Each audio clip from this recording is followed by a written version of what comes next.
kind of anti-competitive behavior? Well, I should hope that the Competition Commission will be, will have its eyes wide open for any such action. I felt that Ganesh does make a lot of critical points, and that was one of the reasons why I said that having proportionate representation on the board of this purportedly independent body may help bring about better thought processes to ensure that all stakeholder interests are captured.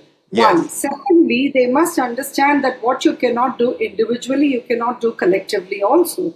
So if you're going to play around with the pricing, with the terms, with the modalities, in whichever way it is, which is that you are abusing your dominant position, be it as an individual or as a collective, then you are going to have law's heavy hand come down quite heavily on you. So therefore, I would strongly urge that, one, the self-regulatory body must have its vision and mission statement very clearly, adhere to it, figure out how it can have inclusivity to ensure that their vision and mission is not just lip service but reality. And finally, they must keep in mind that law will ultimately play a hand, self-regulatory or not. Yes. And you will have to make sure that whatever you do, individually or collectively, you're not violating the remit of law. Very important. Professor Mishra, you tell us who stands to gain the most from this move if you were to see how this coalition works out in the next 5 years. Yes, this is day zero, but do you think it's going to be consumers, small businesses, or the platforms themselves? How do you see it? Well, again, Vikram, embarrassing. I would obviously say that it's going to help the industry. It's going to help the entities who are forming the platform. It's nothing to do with the consumer. Consumer will never get. They'll only keep paying what they're being made to pay, but it will never become transparent and accountable in terms of the value which the consumer is paying. So, and very quickly, since I'm running out of time and Mr. Tripathi has been patiently waiting as well, Mr. Tripathi, do you think that worker concerns are going to get acknowledged? Because as far as binding commitments are concerned, they may have been missing so far, but with a coalition, are you slightly optimistic that they will get addressed?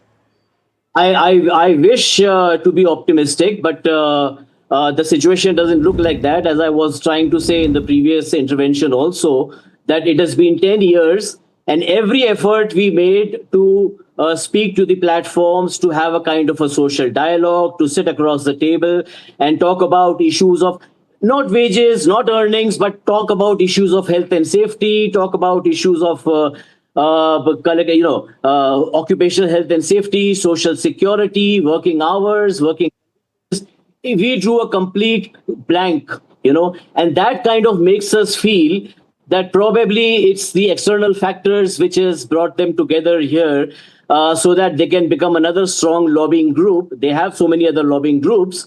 But for us, the real proof will really lie in if these platforms are willing to also respect the stakeholders, the equally strong, equally large number of stakeholders, that is the workers. Indeed. I mean, we are the second largest platform workforce in the world in India. Yes. And today, as we sit and do this discussion here, the International Labour Organization in Geneva is in its 117 years of history for the first time discussing a convention on decent work in platform economy. True that. So something has probably happened down the line where the international community, the states, the employers and the workers felt the need to discuss some kind of benchmark standards so this is what we're talking about creating those standards. When competitors come together, it can raise standards, but it can also reshape the rules of the game. I want to thank our guests for joining us because we're talking about a market that's set to double to nearly $300 billion. That's the big question that we're tracking tonight. Yes, indeed, with the forming of a coalition,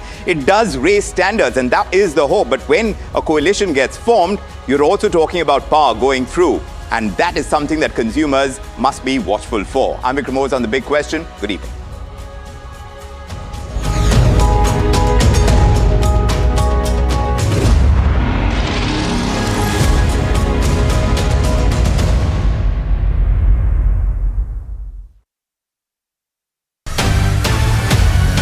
So I do want to stress that the earnings outlook for India is pretty constructive. We've got around about a 15% EPS growth on a 12-month forward basis. and valuations are a little below 20 times forward P, and that's down from peak multiples. If you look at the FII outflows, they've obviously had to be matched by SIP buying domestically in India, but really you can date the FII outflows to really the third and fourth quarter of 2024, and then they picked up in 2025 and so far this year. In markets like India or indeed Indonesia or a market like the Philippines that are very skewed to consumer and financials, you've had this tendency for foreign capital to be withdrawn. Actually, we much prefer capital spending names, of which there are some significant large cap names in India that are oriented to defense spending or energy capex, which is ongoing here.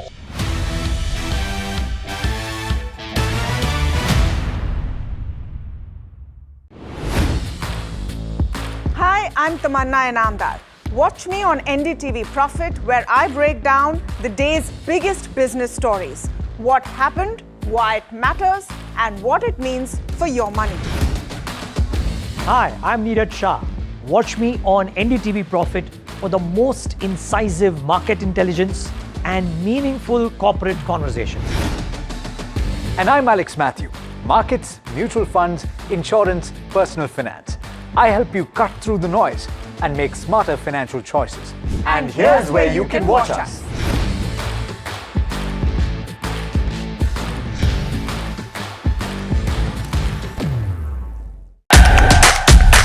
India's unshakable news habit.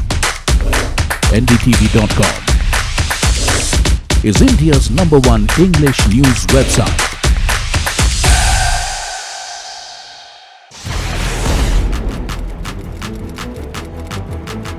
When the headlines move fast, perspective matters. On Editor's Cut, our editors come together with experts to distill the week's information plates into clear perspective. Down the stories shaping the world, from markets and the economy to global conflicts and what lies ahead. This is where experience meets insight.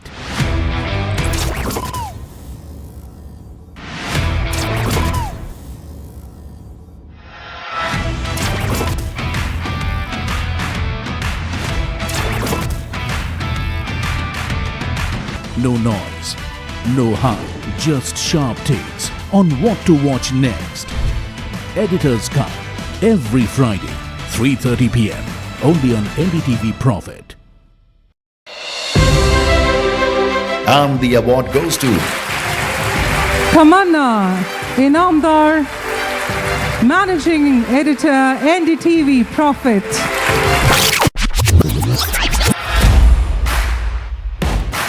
Leading the newsroom, shaping the narrative. From stories to impact, a voice that matters. Tamanna Inamdar, among India's most influential, power, purpose and perspective recognized. NDTV Profit's editorial force gets industry-wide acclaim.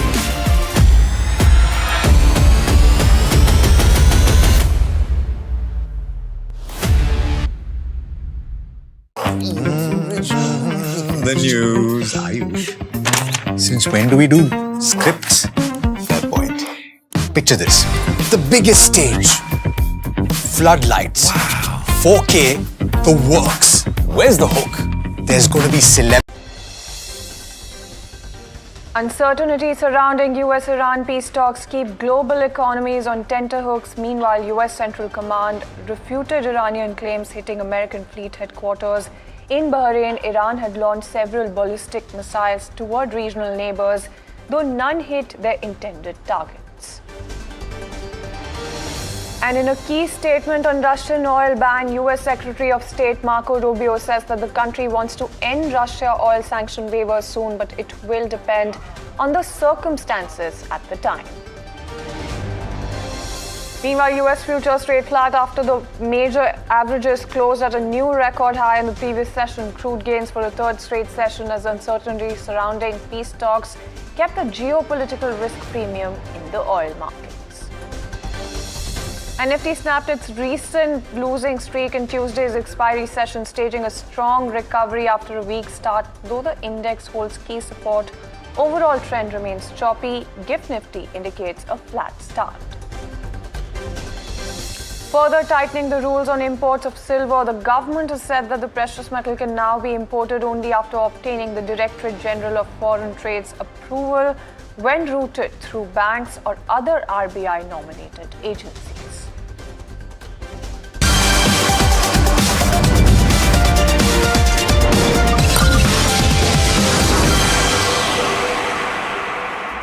Good morning, you're watching Markets Today with me, Shreyansi Singh, and over the next half an hour or so, we'll tell you everything that you need to know to start your day on the right note. In fact, let's begin with just that. Take a very quick look at the handover coming in terms of the headlines that you should be tracking this morning. In fact, hopes of a US-Iran ceasefire have taken a fresh hit after both sides exchanged new attacks. Now, Iran claimed that it targeted US bases in Kuwait and Bahrain, but US Central Command has said that the missiles were intercepted or failed to reach their targets. In response, the US has said that it carried out self-defense strikes on Iran's Qashm Island as well. And meanwhile, you do have tensions in the Gulf that deepened after a container ship was also hit by projectiles, with Iran claiming responsibility for this particular attack as well. So that's the entire background that you're looking at against this backdrop. Let's also listen into the word coming in his first appearance before Congress since the US and Israel launched military action against Iran on February 28th. You do have Marco Rubio, who said to the Senate Foreign Relations Committee why the Strait of Hormuz really remains restricted, and really outlined what Washington still expects when it comes to Iran before negotiations can move forward in a substantial manner. Let's go across and listen in to what Marco Rubio had to say.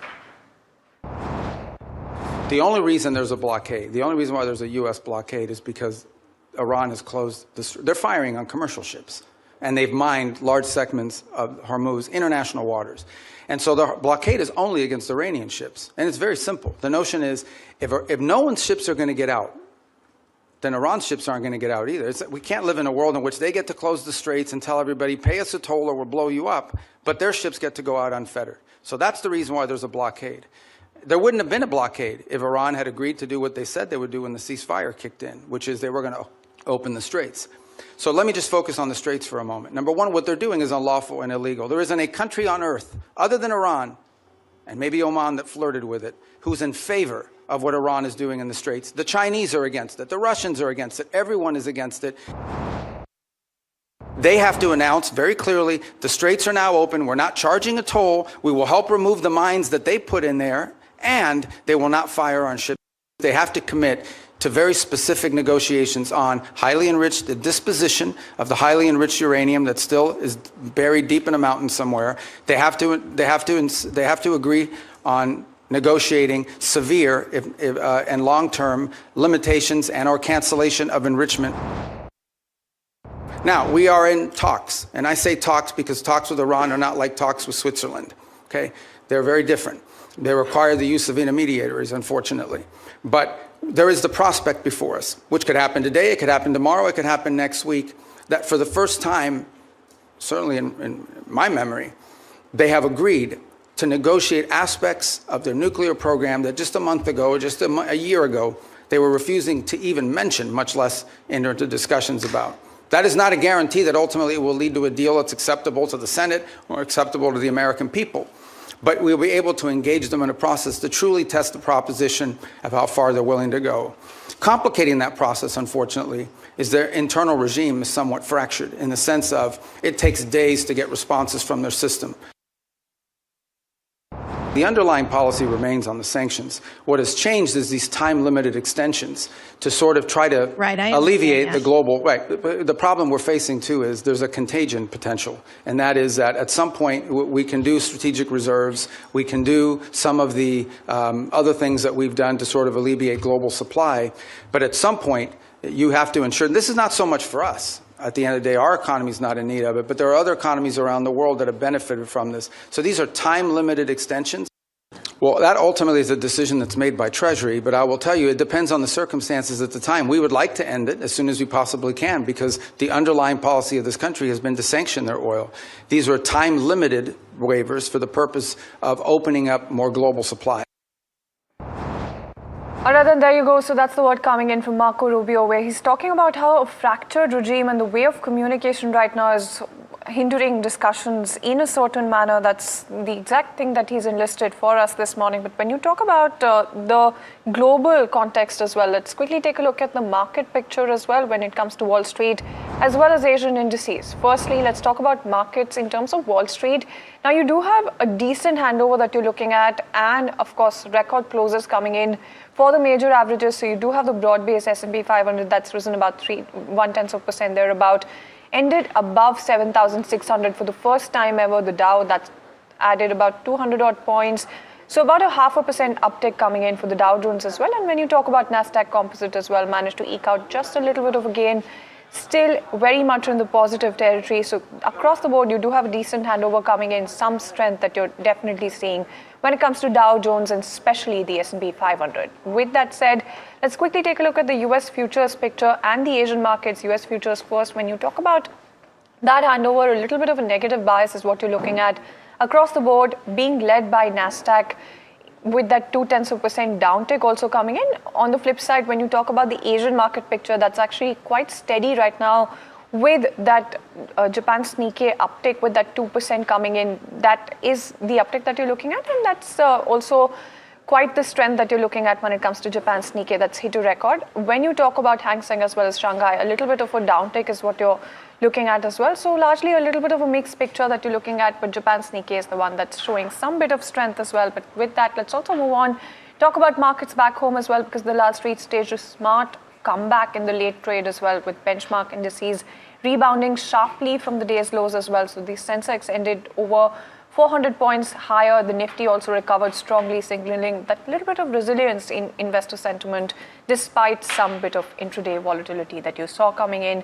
IT was the one that was shining quite bright, but against this entire backdrop, let's quickly take a look at the FNOQs in terms of what they have in store for us this morning. And Puneet, quite the interesting session yesterday. What do we have in store today? Well, most certainly we were looking at for that recovery, when that will happen, either in yesterday's session or today. And thankfully, it was the former in this case, because you have rebounded from that lows of about 23,300 odd. While the implied open yet again indicates a start in the red, we did manage to cross the 23,500 mark and monitor all those levels at this point of time for the Nifty 50. Now, we're done with these set of earnings, so a lot of geopolitical factors and stock-specific action now taking precedence.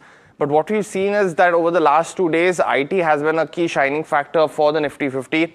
Yesterday, though, you've seen all those companies correct, Accenture, Cognizant amongst others, and the ADRs also for all these IT companies were down. So you could see a day that will be very interesting if that pressure is visible in the Indian markets too, but also for the Nifty Bank. That's the other key factor. Got a fillip yesterday as well, now above 53,700 mark, up almost 400 points. So you will monitor this index as well as we go into another zone where it can have some form of historical evidence of sustaining that volume. We've seen that at 55,500 odd. So monitor that move and that next leg up essentially at this point of time. In terms of what we've seen in terms of the foreign investors, yesterday we saw a sell number as well come through, and a big one, 8,300 crores, despite that second stage recovery in the day for the whole second half. And DI has also bought into yesterday's dip as well, and that was clearly visible in the cash markets. But in the index long, it slipped further for the foreign investors at just 8.79%, which essentially means 91 to 92% short positions in the market for foreign investors. In terms of the open interest distribution though, now that we are moving yet again to the 23,500 mark, you've seen all those levels get activated just a tad above, going until 24,000. So 23,500 of course is where we were at yesterday. So you've seen 600, 700, 800 and 23,900 also continue to see a higher open interest. For the puts though, you did see yesterday all these levels below that 23,500 level get activated given the pressure that we've seen. But if we continue to move on this side, you will start to see deceleration of open interest below 23,500 for the puts. Finally, stock-specific action, you've seen, specific number of counters like GVTND, which continues to be in focus. Massive long build-up on the stock yesterday. NHPC, Radico Khaitana, some of the other ones. While not with rigor, Force Motors was reacting to weak May sales numbers as well. So you watch out for this counter. Has slipped from 25,000 odd to 17,833 in the last month or so. And finally, in terms of open interest losers, you've seen Nuvama as well as HCL Tech, which saw covering of shorts, so they're persistent. But then the open interest thins out. So a very interesting day that we'll be watching out for today. And idea, I think, continues to be one which all investors will watch for the benchmarks. No, absolutely, and that's where the spotlight is going to be. Thank you so much, Puneet, for joining us with that update coming in. So there you go. That's what the FNOQs have in store for you. But which are the stocks that you should be keeping on your radar bright and early this morning? In fact, Varsha is standing by with a very comprehensive list. Varsha, good morning. Good morning. Let me start with, of course, stocks which might open positively. And one important stock is Borosil Renewables. Now, India Finance Ministry has imposed CVD, that's countervailing duties on texture tempered glass. Now, we do have management at 8:15, so stay tuned for that management. Very important, news when it comes to Borosil Renewables. Then you have Concord Biotech, wherein US FDA approval has been received for a key drug. The market size of that is almost $30 million for the company. John Cockerell India will be in focus as they've received 1,300 crore order win. This is from JSW Vijayanagar Metallics. This is to commission two coating lines for the company. Then you have Advait Energy. Again, the company's arm has signed an agreement with the GUVNL. This is for 150 megawatt BESS project, that is battery energy project. Then you have Dhanuka Agritech. Now the company's 70 crore buyback will actually open on June 4 and will close on June 10. Normally, buyback related news market take positively, so do keep a watch on this Dhanuka Agritech as well. You have Indian Overseas Bank, wherein company has received approval from IFSCA. This is to set up a banking unit in Gift City. EPAC Prefab Technologies will also be in focus as the company has secured an order worth 165 crore. Now this is to supply cells and modules. Canara Bank will also be in focus as they're planning for 8,500 crore of fundraising. Now, few stocks that might open, negatively or might see pressure. You have Patanjali Foods, wherein 73 crore tax demand has been led for the company. Vedanta and Hindustan Zinc will be in focus as ED has visited certain offices and company is cooperating with the ED officials, but we need to keep a watch out on that as well. So Vedanta and Hindustan Zinc. Lastly, Interglobe Aviation. Now the company will discontinue flights to and from Manchester. This is effective from August 31. This is due to challenging cost and operational environment. It also plans to return one of its 6 Boeing 7879 Dreamliners to North Atlantic. So these are all the stocks which will be in focus as of today. Absolutely, and thank you so much, Varsha, for joining us with this entire list. So there you go, that's a bunch of counters that are in focus this morning as well. But Parth is also standing by with his entire list. In fact, Parth, let's first also start with some of the stocks that are going to be in focus on the back of them being likely to be in the green as well.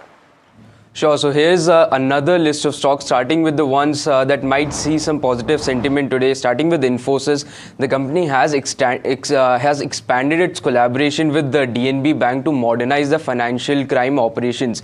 Then we have Wipro, which has bought an additional 20% stake in Agne Global for $28.5 million, and this has increased Wipro shareholding in the company to 80% now. Mankind Pharma has also acquired remaining 10% stake in Upkarma Ayurveda for 75 lakhs. Then we have Equus, which has received an approval for special incentives under the EDSM scheme by the Karnataka government for their manufacturing unit in the state. Then Bliss GVS Pharma, which has received the WHO compliance for their Maharashtra facility. Then we have Hexaware Technologies, which has announced enhancements to its AI agents platform, which is known by the name of Agentverse, and it was launched in the month of March this year. Then United Food Brands, in which we have seen the NCLT approval for the merger between two of its subsidiaries. Then Onyx Solar, which has allotted shares worth 60 crore under the rights issue, which they had done just recently. And lastly, we have MUFIN Green Finance, which has approved the issuance of 119 crore worth of NCDs. Then some stocks that might see some pressure in the opening, we have Kalpataru, which has withdrawn the demerger proposal of Project Magnus from the company, and Ajax Engineering, which has received the CFO resignation. Absolutely, but let's also talk about Adani Ports. It's reported strong cargo handling growth when it comes to the month of May, driven by robust performance, and that's across liquid and container cargo segments. Let's talk about the fine print here. Sure. So in May 2026, cargo volumes by Adani Port saw a growth of 16% year-on-year to reach 48.3 million metric tons. Now, this was mainly driven by liquid cargo volumes, which saw a growth of 33% year-on-year, while container cargo volumes were up 17% year-on-year. On a year-to-date basis, however, cargo handling saw a growth of 15% year-on-year to reach 91.4 million metric tons. This was again led by container volumes growth, which saw a growth of 17%. And now moving on to the logistics and rail update, this is where the pressure was seen both in May as well as on a year-to-date basis. Their volumes have declined 19% year-on-year to reach 48,170 TEUs, while on a year-to-date basis, they have also fallen by 18% to reach 96,660 TEUs. So overall, the port cargo momentum was remained on the higher side, while the rail logistics with the liquids and containers supported the overall volume trajectory. Moving on to the brokerage commentary as well, Jefferies has maintained a buy rating with a revised target price of 2160. They believe that the capacity crunch will drive the next leg of upside for the company, and estimate a 15% CAGR growth in EBITDA till FY31 versus their earlier estimate of 13%. Similarly, Nomura has also maintained a buy rating with a target price of 1930. They believe that the cargo traffic numbers were in line with their estimates, and they also expect a 19% EBITDA CAGR till FY28. No, absolutely, and thank you so much, Parth, for joining us with that entire update. So there you go, Jefferies as well as Nomura both maintaining a buy when it comes to this particular counter. But let's also get to the brokerage verdict when it comes to some of the other stocks as well. In fact, Shivam is standing by with everything that makes it to brokerage radar this morning. Well, yes, Jefferies has maintained a buy rating on Mankind Pharma with a target price of rupees 3,000, and the brokerage says that the company has seen improvement while the skepticism is still in the picture. Now, with the improving volume growth, it signals the volume revival in its acute therapy segment, and also we have seen a consistent distribution in chronic segment. Now, if we talk about the exports, the Bharat Serum export is expected to witness a high teens growth in FY27, while the clinical pipeline will provide a future optionality. Second is the Nomura, which has released its reports on AMC stocks, where the brokerage expects around 313 billion rupees of net equity inflow in May 2026, and ICICI Prudential AMC will be the company which will get the highest absolute flows, while Nippon AMC has maintained a strong momentum in flow share above AUM share. Now, Nippon AMC has also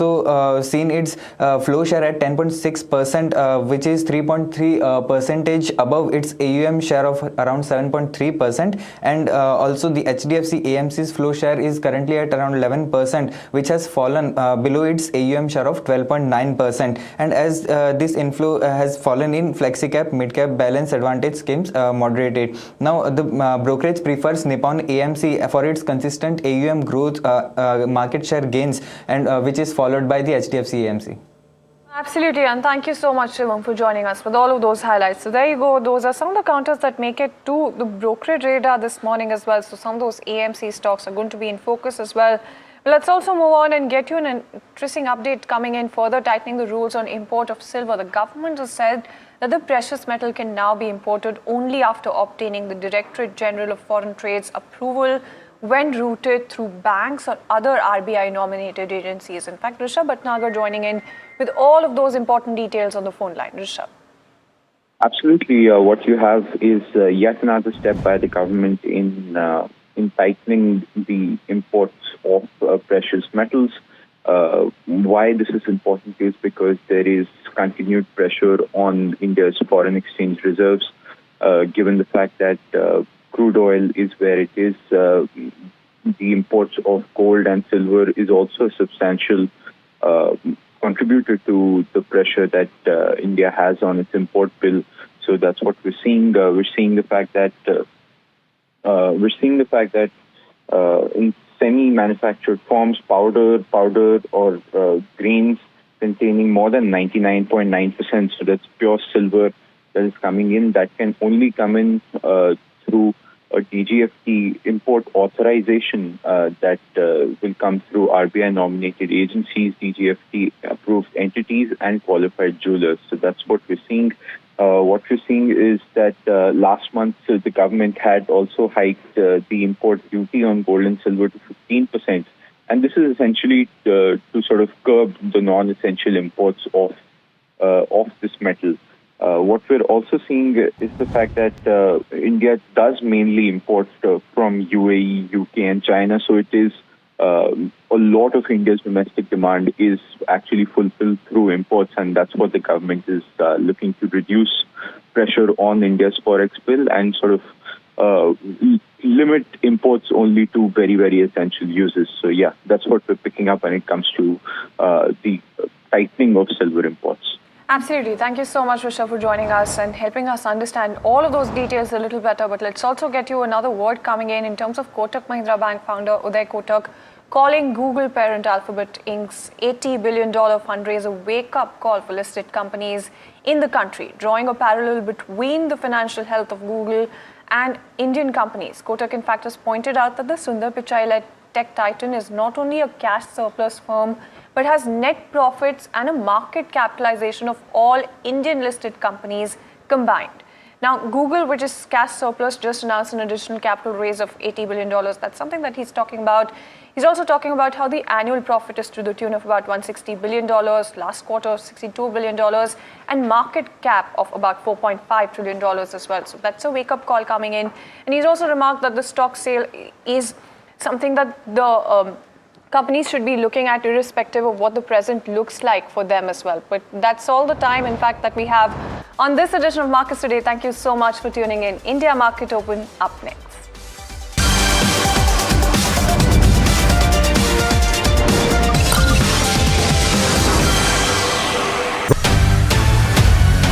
So I do want to stress that the earnings outlook for India is pretty constructive. We've got around about a 15% EPS growth on a 12-month forward basis. And valuations are a little below 20 times forward P, and that's down from peak multiples. If you look at the FII outflows, they've obviously had to be matched by SIP buying domestically in India, but really you can date the FII outflows to really the third and fourth quarter of 2024, and then they picked up in 2025 and so far this year. In markets like India or indeed Indonesia or a market like the Philippines that are very skewed to consumer and financials, you've had this tendency for foreign capital to be withdrawn. Actually, we much prefer capital spending names, of which there are some significant large cap names in India that are oriented to defense spending or energy capex, which is ongoing here.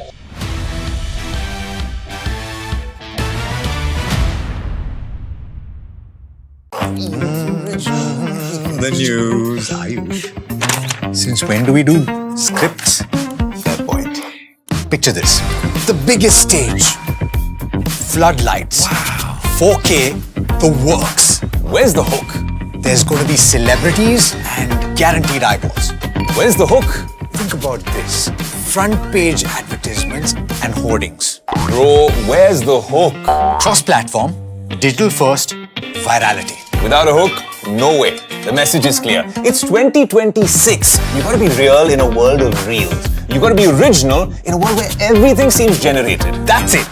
That's what we're looking for. The best campaigns, the hottest trends, the smartest brand moves on our new show. But wait, what do we call it? The hook.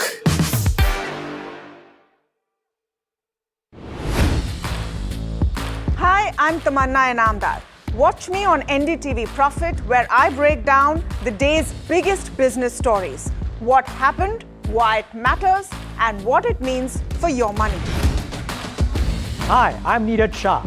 Watch me on NDTV Profit for the most incisive market intelligence and meaningful corporate conversations.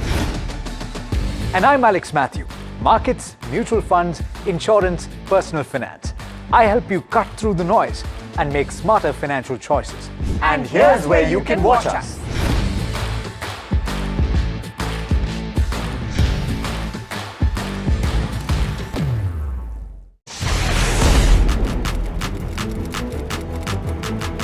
When the headlines move fast, perspective matters. On Editor's Cut, our editors come together with experts to distill the week's information blitz into clear perspective. Down the stories shaping the world, from markets and the economy to global conflicts and what lies ahead. This is where experience meets insight.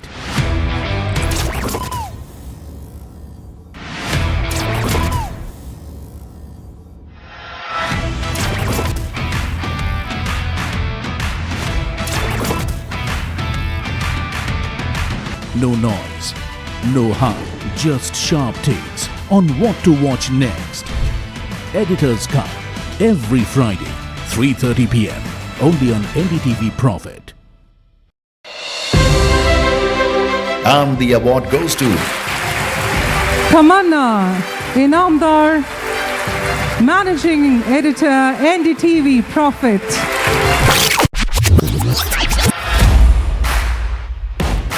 Leading the newsroom, shaping the narrative,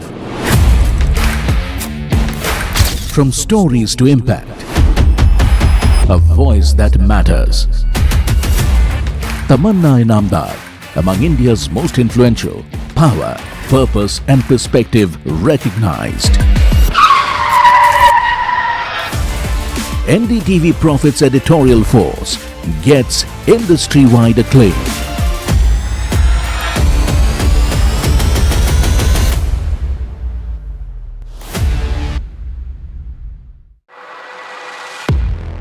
He has been tracking markets for over a decade, spots the trends before they hit the screen. And he is now bringing his analysis to the show that the market watches. Watch Sharad Dubey. You're watching live from the NDTV Profit headquarters in Mumbai.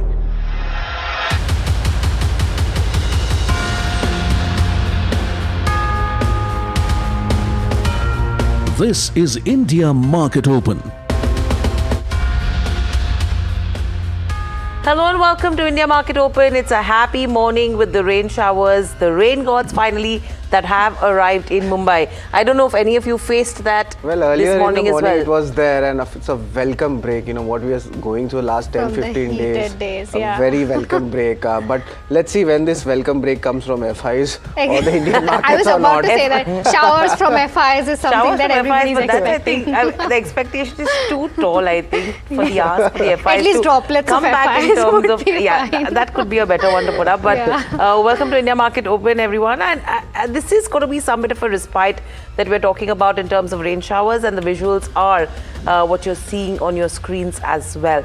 But what is interesting, Sharad and Mahima, is what's happening in the West Asian markets, because you are seeing crude, which is still below that 95 threshold. However, that uptick does come in, may it be like 1% or whatever, small up moves. And one way you're talking of one of the parties which is saying we are negotiating, probably this will be an end, we're ready to sit on the table, and on the other side the attacks do continue. Attacks are coming, and that's why after a long time we are hearing this news of attacks coming in. That means like the talks are basically not on, and it's stalemate. It's largely there. Now reports are coming of Iran attacking Bahrain and Kuwait also. US is targeting Iran's largest digital asset exchange, and now this target is for terror finance and sanctions evasion.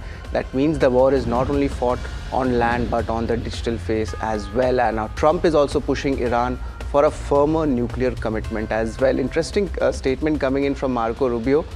He had stated that a fractured Iranian regime is having communication issues, and we'll get some important bite on that in some time as well. In fact, he had told the Senate, the Foreign Relations Committee, why the Strait of Hormuz remains restricted and outlined, and what Washington still expects from Iran before the negotiations can move forward. Let's listen in to what he had to say.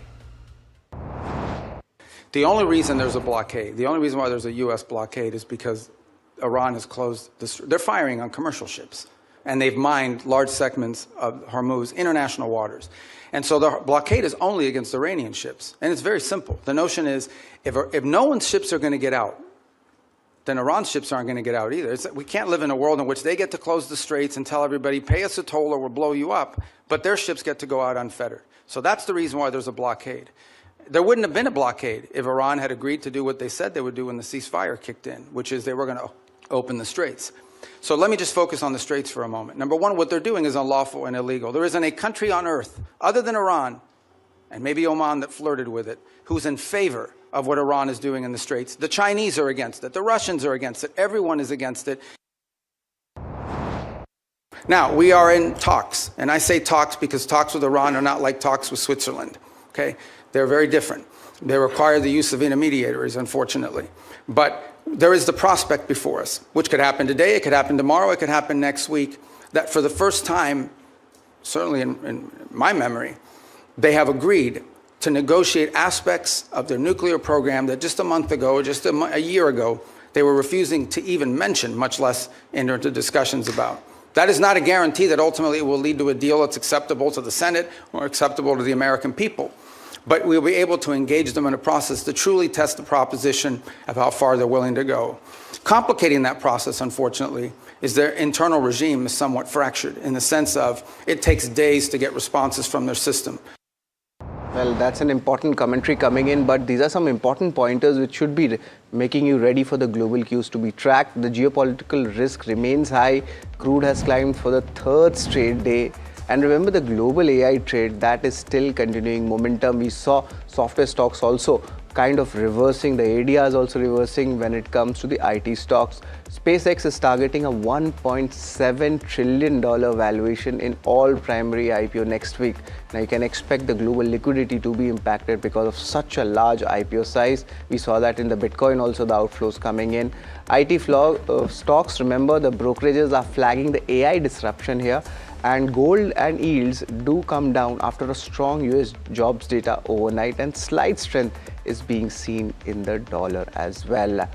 But of course, looking at that, in fact, in his first appearance before the Congress since the US and Israel launched the military action against Iran on February 22nd, Marco Rubio did actually talked about the Senate relations as well. Yeah, but and to add to that, if you see in terms of US markets clearly, right?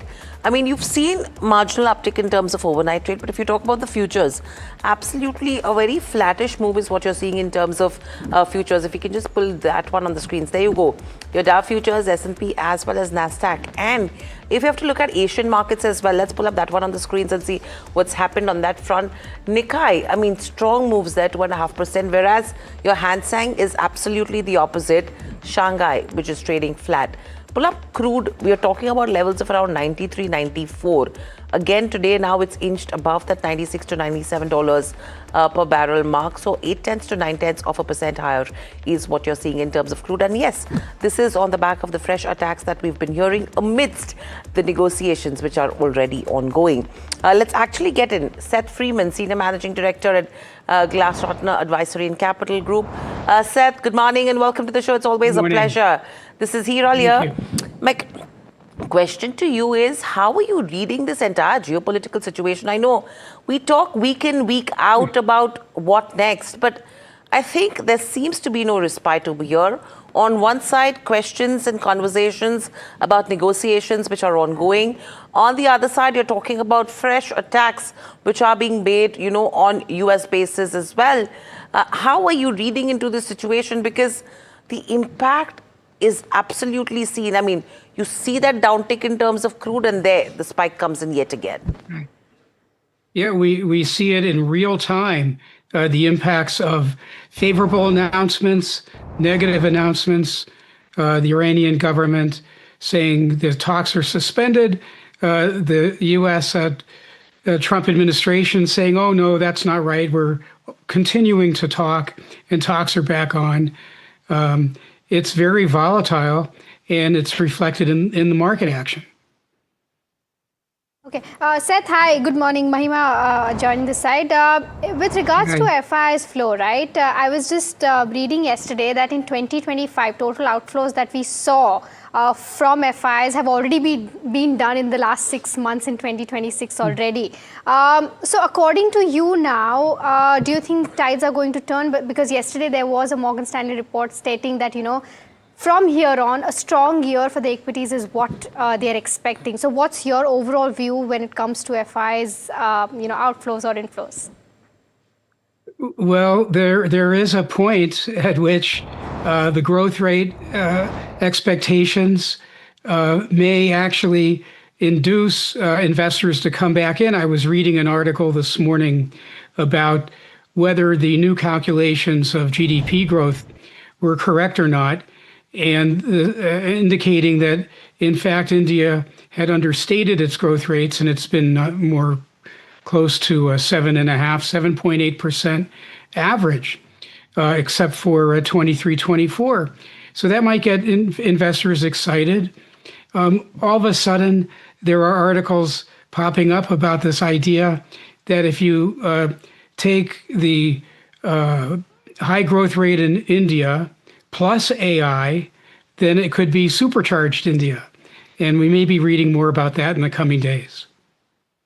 Good morning, Seth. Sharad here. Of course, I want to talk a little bit on the macro front as well. And very interesting data which Hiral picked out is gold has overtaken US Treasuries as the world's #1 reserve asset for the first time in 30 years.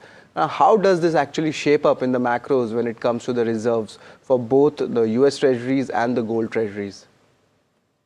Well, it's pretty crazy when you see gold prices rising in unison with the market and interest rates. So clearly, expectations to have some piece of the rock, the gold rock. There was also some recent news about the amount of gold tied up in India versus the rest of the world. So it is the reserve currency. On the other hand, you don't get any return on it on a current basis. Seth, my last question to you from my side is in terms of the global IT sell-off that we saw in terms of overnight trade. I mean, brokerages are citing AI disruption as one of the key reasons. You had NVIDIA, come out and say that AI is not something which will be negative when you talk about software companies, specifically Indian companies. And that's what caused that kind of rally in terms of Indian IT over the last 2 days. And in overnight trade, the kind of downtick that has come in, you have Wipro ADR, which was down, Cognizant, Accenture. What are you making of this entire AI theme? Do you think it's still a bubble which is brewing, ready to burst any time, or do you think there is really some froth there? Well, there's got to be expectations of growth plus froth. If you look at the valuations, you were talking about $1.5 trillion valuations of companies. I was reading this morning again with SpaceX expectations of up to 1,000 newly minted multimillionaires just from this one IPO. And I think what's being, and in terms of Indian IT companies, outsourced companies, large corporations are in fact cutting back on consulting spend, and that's going to affect the Indian consulting firms. On the other hand, I think it's very likely that the high-speed nature of AI and the amount of power and computing power that AI actually recovers may actually create demand for new software that hasn't even been contemplated yet. Okay, Seth, thank you so much for taking out the time and giving us all those insights. Always a pleasure having you at NDTV Profit.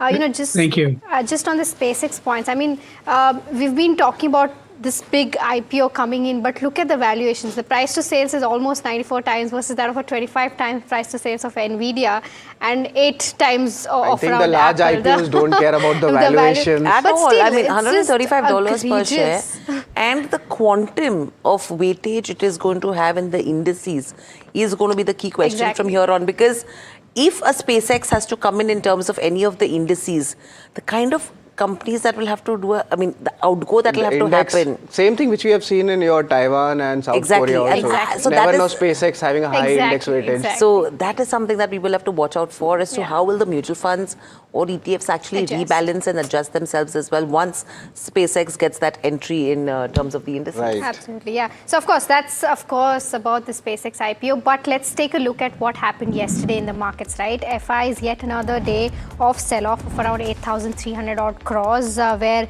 DIs did buy around 9,500 odd crores, and that's why we saw overall Nifty closing in green above the 23,400 levels. It of course did snap its 4 days losing streak, so that was on a positive note.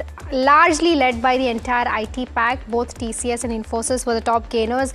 Both were up around 5% each. The mid cap 150 underperformed the benchmark yesterday. New India Assurance, Hitachi Energy were the top losers, both down over 3.5%. For the small cap 250, it did better than the benchmarks because it closed around 0.6% higher. Newgen Software, Balaji Amines were the top gainers and both gaining, up over 15%. With regards to where sectors go, it was a mixed note. Of course, IT stealing the show for second day in a row. The Nifty IT was up over 4%. TCS, Infosys, HCL Tech, Mahindra, etc. all gaining in trade. But on the flip side, Nifty Pharma, we saw a good 6-week winning streak for Nifty Pharma, and then now since the past 2 weeks, we're seeing some profit booking coming in, and was the top losing sector yesterday as well, down almost 1%. Abbott India, Biocon were the top losers in the Nifty Pharma, both down over 2%. Nifty Oil and Gas, Finserv ended in red for the 5th day in a row. For PSU banks, Realty as well as Auto, it did snap its 2 days losing streak. For FMCG, it did snap its 3-day losing streak, but almost ended flat. For bank, it did snap its 4-day losing streak, and for metal, it ended in green for 2nd day in a row. But lastly, I think I think what here is important is that the long-short ratio for FIs stood at almost 10:90. So, and what does that tell you? And that basically tells you that we're still I think in the last 5 not even months, droplets are visible and right now. the short position is almost highest in last 5 months. Exactly. That's the concern. I mean, and that's something which probably Puneet will also help us understand what the FNO data is indicating. But before that, if you have to look at the markets, what I'm seeing right now is buy on declines, sell on rally. That is exactly the theme of the market. Yesterday's trade is almost playing out the same in the same way. Yeah. And it's your ongoing geopolitical uncertainties. That is what is continuing to keep your investor sentiment pretty cautious. After yesterday's session, if you see implied open in terms of today's session as well, that is indicating a downtick. Let's just pull up that one. 130 points downtick is what implied open is indicating so far. Your bank Nifty, that is also undergoing a consolidation phase, because if you see in yesterday's session, there are trading positions that are being built in terms of banking and FMCG companies. So probably there could be some bit of buying interest or at least positional bets that could be coming in on both of these sectors. Now, IT, very important to talk about. The reason being is after that 2-day surge that we've seen in terms of Indian IT, now brokerages are flagging AI disruption as a concern. Truist has downgraded Accenture to a hold. They've lowered the target price to $210 from $269. Citi has cut the target price to $195 from $215. And they're citing AI-led pressure in terms of where outsourcing budgets go, deal sizes go. And what they're saying is that AI-native firms are increasing competition for IT services. Completely opposite of what Nvidia has done. It's going to be interesting to see what happens to Indian IT today. Puneet will take us through a setup in terms of what could be expected with a conversation that we will be having with the analyst as well. So you had Accenture, Cognizant, Wipro, ADR, all of them that were under pressure in overnight trade. So watch out for this, pretty closely as we speak. But moving on, let me head across to my colleague Puneet to take us through what's expected in terms of the FNOQs. Puneet, good morning. We were just talking about the long-short ratio of what and where it is at right now. But if you have to look at the cues, what are you picking up? Because there is no particular trend which is emerging in the markets right now. But if you have to look at the open interest addition that's coming in, what are the levels where you're seeing some bit of, confidence? Well, thank you for that. We are actually seeing a very interesting setup for today. As you rightly mentioned, yesterday was a very good recovery in the second half, but down again in terms of the implied open by 125 points. The strength of the last 2 days, as you guys rightly mentioned, has been IT, might be under pressure today. So watching out for the broader recovery in the other stocks within the Nifty 50. Watch out for auto because 2 days in a row hasn't performed despite good numbers. We also spoke to the management of Maruti yesterday, and hence demand side momentum is quite strong. So watching out for the other factors, other stocks in the Nifty 50 as well. For the Bank Nifty though, we've seen the earnings season come and go, but not too many triggers. So only the macro-led factors that we'll watch out for. Of course, the RBI meet also will be an important non-event to watch out for in that sense. So hoping for no negatives at this point of time. But in terms of the foreign investors, they yet again sold almost 8,300 odd crores. So despite that second half recovery, selling continues by foreign investors, and the index longs, as you mentioned, just a tad below 9%. So almost 91% shorts being built in and held on at this point of time for the foreign investors. And this is the most bearish they've been in the F&O market for the last 6 to 8 weeks. So we've been hovering around 19 to 20% in April, slipped to around 10 to 12 in May, and now around 8 to 9% at this point of time as well. Across the board, when you look at open interest distribution, that's changed materially from yesterday. The one factor that we were watching out for is 23,500 and 24,000. So about 23,500, all those red bars have been formed yesterday are on the calls and the longs being built in.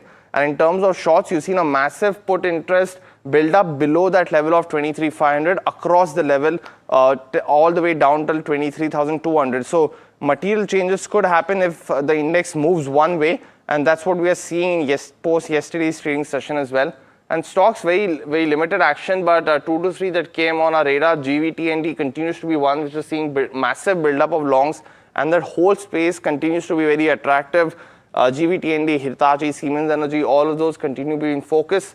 NHPC was one which saw build-up of shorts yet again.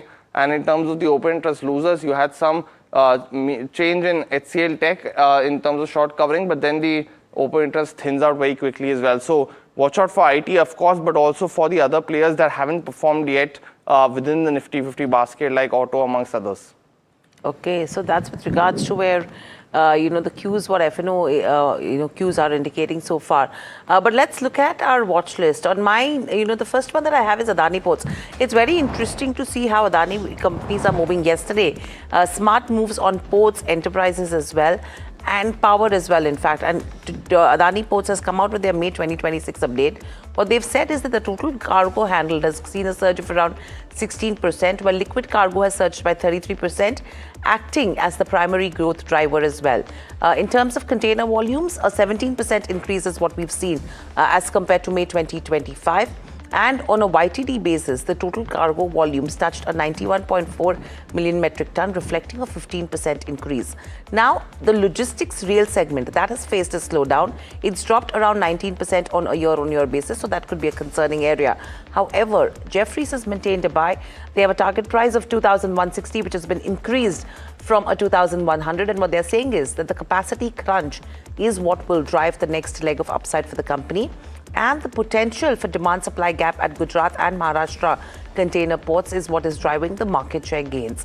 So watch out for this one. And you have Nomura, which has maintained a buy, and they have a target price of 1,930. A thumbs up coming in on this one. A general disclaimer that you have NDTV Profit, which is a Adani Group company as well.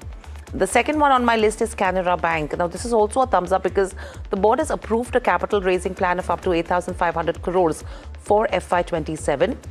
Both of this is as per AT1 bonds. The additional tier 1 of up to 4,500 crores will be raised via Basel III compliant AT1 debt instruments, and the tier 2 bonds will be again an addition of 4,000 odd crores as well. Now, this capital cushion will actually support the credit growth amidst a pressure in terms of profitability. And what is interesting is that the fundraising plan is actually coming in at a time of a leadership transition. Earlier this week itself, Canara Bank announced that Brajesh Kumar Singh had assumed charge as Managing Director and Chief Executive Officer, and his tenure will run until April 30th, 2019.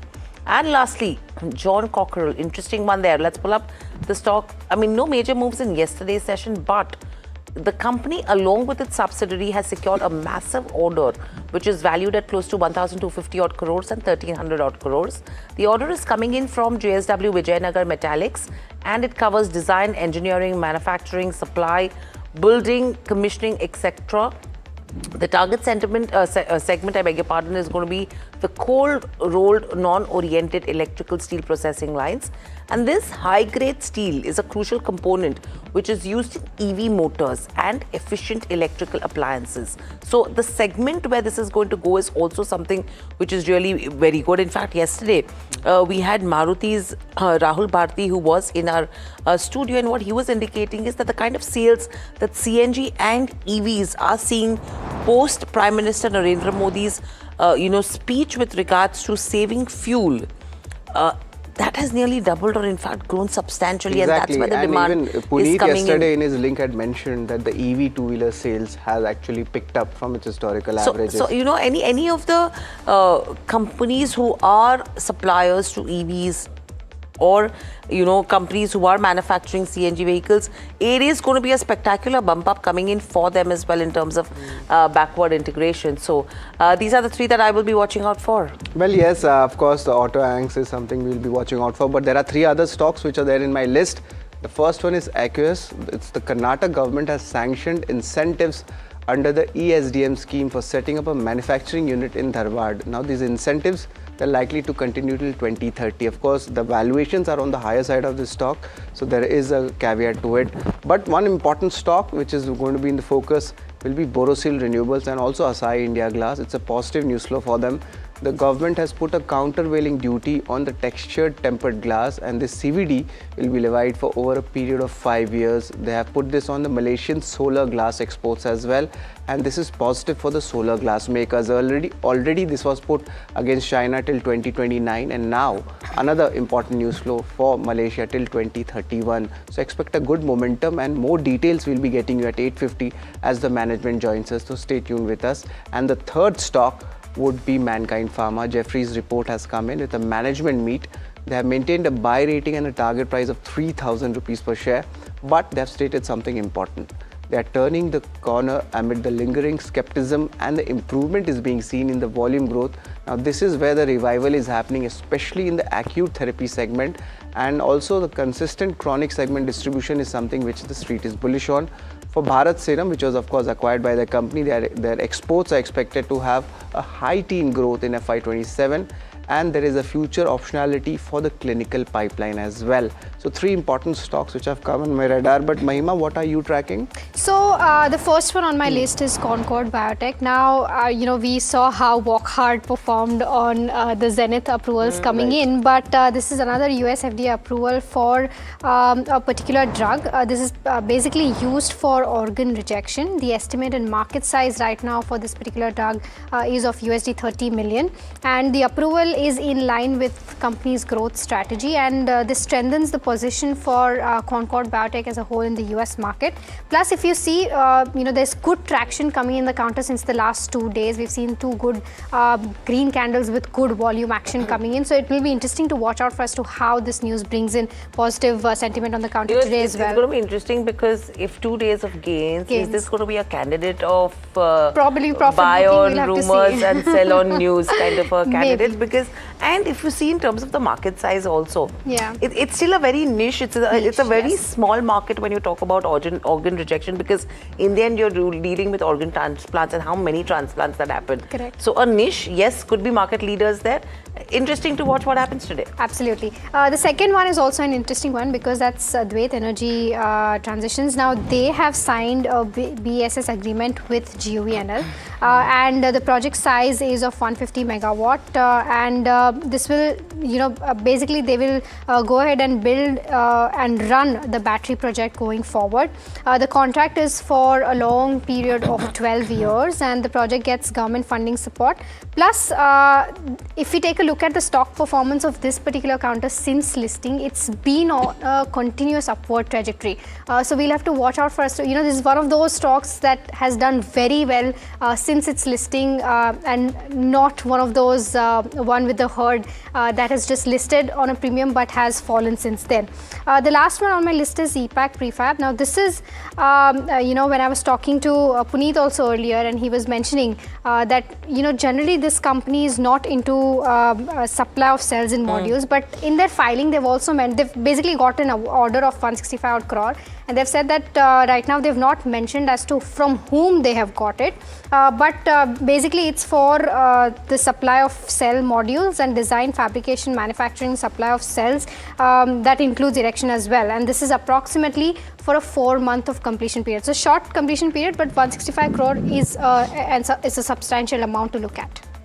Yeah, I mean, so interesting names that we're watching out for. But apart from all of this that we're talking about, I think IT is going to be a sector that will remain in focus, because when have we seen the IT index itself achieve these kind of highs in terms of yesterday's session? 4.5% up move there.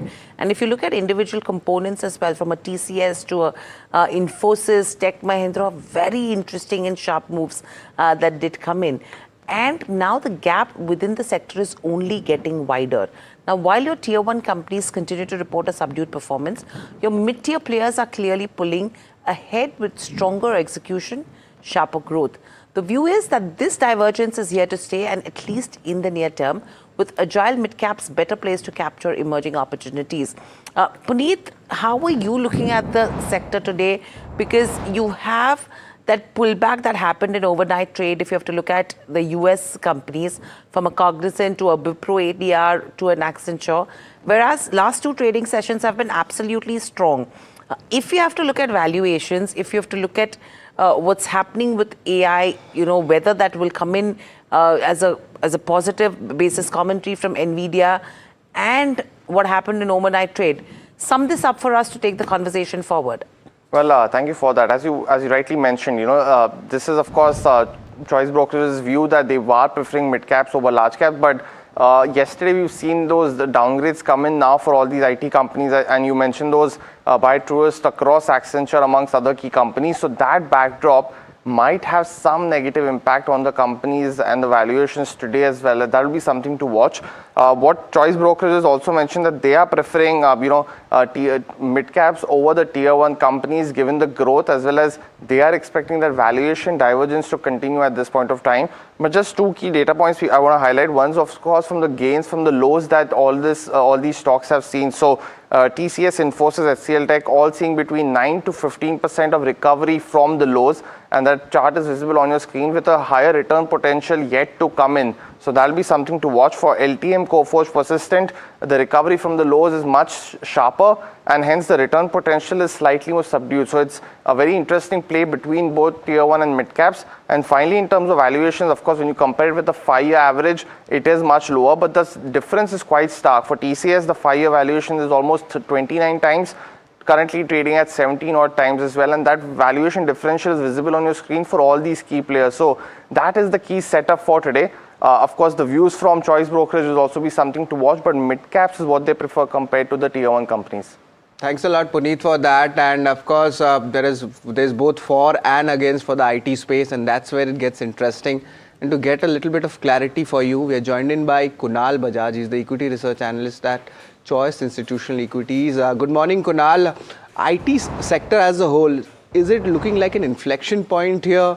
Is there an AI trade to be made here? And if you just compare that with the large cap ITs and the mid cap ITs, where do you think there is a good alpha to be made, and your views on that?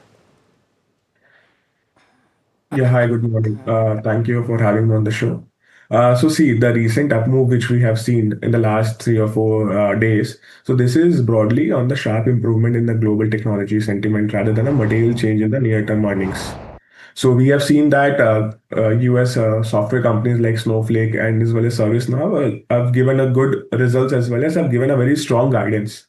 So this has been driving the IT services over here as well, because these companies have good partnerships with all of these software providers. Further, what we see that AI, which was also seen as a threat for IT services, but what we see on the other hand is that this is also an opportunity for these companies, because they can make a good share of revenue from large-scale enterprise AI adoption. But this is somewhat gradual, and they can have integration or orchestration capabilities, which can be one of the key growth areas for the company going ahead. But in the medium term, we expect some pressure because AI-led revenue deflationary impact would be there. So until unless we see AI monetization going forward, taking place for your for revenue deflation, we expect in the medium term there can be some pressure in the overall revenues. But coming to the point about mid caps versus tier one companies, so we expect in all of the tech transitions which has happened in the past as well, tier two companies kind of gain wallet share as well as market share, Right. and due to the high nature of the business, so they are better off in any transition. So this is a similar case for mid cap. This is similar case is here as well. Yes. Okay, so Kunal, good morning. Hiral here. What you mentioned about what's happening in terms of AI as a trade in the global markets, and that's a rub-off effect that we're seeing in terms of India as well right now. I mean, it's not something very much from a fundamental perspective because revenue recognition is something which will be on the cards much later. However, overnight trade, you have brokerages which have flagged AI as a disruption, where you did see global IT sell-off that did come in. Accenture, Cognizant, Wipro, all of them were down, around 6 to 8% in the US. How are you looking at this entire narrative play out? Do you think AI as a trade, to look at India and bet on it, then is absolutely not a thing to do right now? One, and two, your topics. Sure. Thank you. So firstly, what we see that AI as a play, what we see India is on the infrastructure as well as application layer, right? So we play on that, and IT services are well positioned. But what we see the entire value chain of AI, so India would be not a direct beneficiary of this play, and mostly what we see enterprise AI adoption is somewhat gradual. So we see at the POC to implementation stage is somewhat the success ratio is 30%. So there is still a long way to go going forward. And in terms of top investment ideas, we believe in the tier one space. We are bullish on Tech Mahindra and Infosys. In the mid cap spaces, we believe Coforge, Persistent, and Happiest Minds to do better. Hi, Mahima this side. One last question from a valuation point of view. As Puneet was just mentioning, right, a lot of these large cap names are trading much below the 5-year average, right? But at the same time, that's not the case for a lot of mid cap IT names as well. So how are you looking at this from a valuation point of view? Yeah, hi. So what we see, we have done an analysis in February when most of the stocks were down 25-30%. We've done an analysis where we find out that the valuation premium for tier two companies, where average, if you see on a 5-year basis, was 45%. It narrowed down to 20% in end of February. So what we see, the convergence is happening again now. And so mid cap companies like Coforge, Persistent have been up 35-40%, while TCS, Infosys are up around 10%.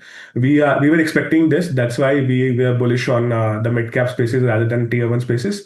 I believe valuations point of view, we are not seeing a sustained re-rating on the stocks. So any rally which we see is temporary at the moment.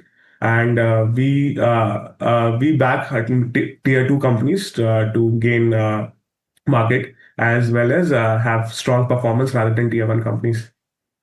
Kunal, thank you so much for taking out the time and helping us understand the entire space. But sticking with IT itself, Coforge's sharp rebound leaves limited upside, with valuations stretched and future gains hinging on execution as well as the Encora integration. Now, Puneet is here with a deep dive that will help us understand the entire aspect of Coforge. Puneet? Well, thank you for that. And as you directly mentioned, we're seeing, a lot more interesting aspects on Coforge in the stock price movement. So let's bring that up, because from a peak of 1,977 rupees, the stock, which hit that peak in December 2025, corrected massively down to just about 1,010 odd. So you saw stock correct nearly 49% from the highs. What we've also seen now trading at 1500 odd levels. We've seen almost a 45 to 50% recovery from the lows for this counter, and almost up 40% from the lows that we've seen for March. So just in the last 2 months, massive recovery seen after that AI deflation play, which started off in February as well with the launch of all these models. But what has changed is the broader recovery that we've seen in the IT names. Q4 performance for the sector was also very strong in terms of what we've seen post the result reaction for Coforge. So May 5th is when the result came through, and since then stock was trading at around 1100 odd. Since then stock has rallied almost 31% as well. When you also saw that 5 large deals being signed in Q4 gives some revenue visibility impact as well. And order book is now roughly about $1.75 billion, which is up 16% for the company. And combined revenue with Encora, of course, targets at $2.5 billion as well. But the big question now, if this recovery sustains, that's point number one. But a lot of it is already reflected in the price. So the key question now being, if there are any synergy benefits that the acquisition with Encora will see, which the company has guided for in the medium term. This is important because when LTI acquired Mindtree, those synergy benefits were also expected to come in, but that hasn't played out yet, and that's reflective in the underperformance for LTM stock price also. So the acquisition is key, but so is the synergy benefits that come through as well. Finally, in terms of valuations also, of course, the re-rating delivers on that, but Coforge was trading at almost 53 times in the last 3-year average, down to 25 now. And when you look at the other players like Persistent, they still continue to demand their premium valuations versus Coforge. We spoke about the other players like LTM, TCS as well as Infosys. Massive valuation comfort now compared to a 3-year average. But the return potential for Coforge will be something to watch. 32 analysts continue to track the stock. 6 to 7% return potential as well. But the Encora acquisition continues to be a key one for Coforge in the medium term. Thanks a lot, Puneet, for that. But now time for a short break. On the other side, we'll get to the top trading strategies for today.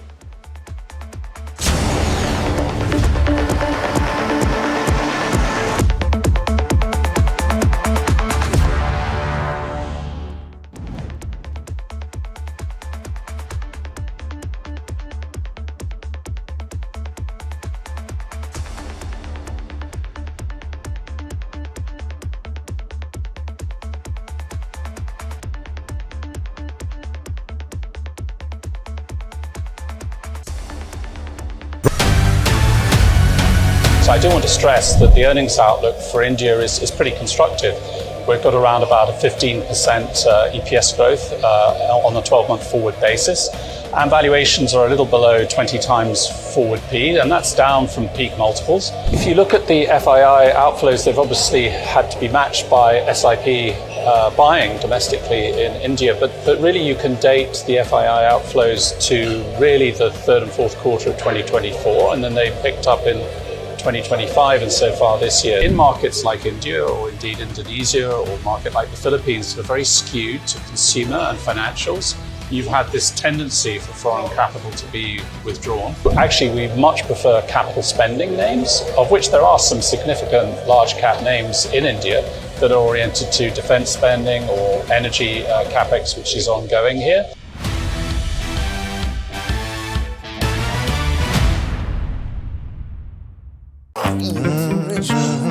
The news, Ayush. Since when do we do scripts? Fair point.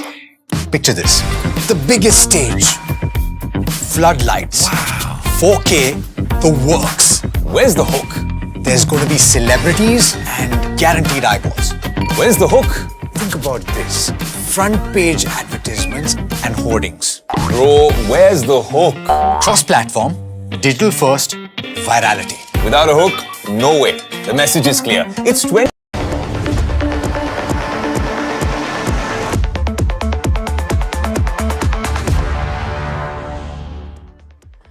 Welcome back to India Market Open on NDTV Profit. Implied open almost 130 points down tick is what you're seeing. That is what has continued. And the question is where from here on? In fact, let's get in Kush Bora and Parag Thakkar as well. Good morning. Good morning. Kush, levels to watch today, because you know what I'm seeing is that conviction that you have in terms of banks, superb, because that positional trade is getting built on banks and in FMCG is what I'm seeing right now. What are you looking at? Because, I mean, थोड़ा ऊपर जाता है, वापस नीचे आता है. पूरा sell I and mean, rise क्या का क्या thesis है करें? क्या? So, first up, a very good morning, right? And aren't we talking about the Mumbai rains? I mean, traffic, but reprieve Let's from not all jinx it. the... That's what we let's not thought. jinx it, right? Yeah. No. But it's a good reprieve from all the heat that we've been having for the last 15, 20 days or so. Hopefully, markets also get some of that, right? Okay, so yesterday we spoke of one thing that what's happening is that Nifty's attempting breakouts, like, in this calendar year alone, there were 3 attempts at breakouts, big and small, that were sold into.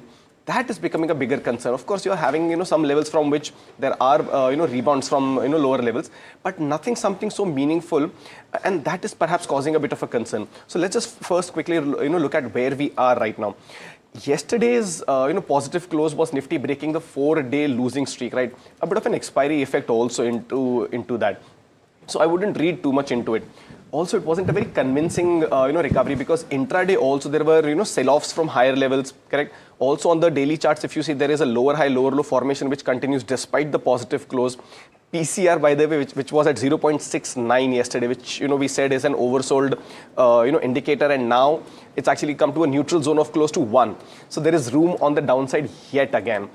All of this is showing that, yes, there is some more, downtick that can happen on the index. The gap support and the 61.8% retracement of the April rally comes at 23,150.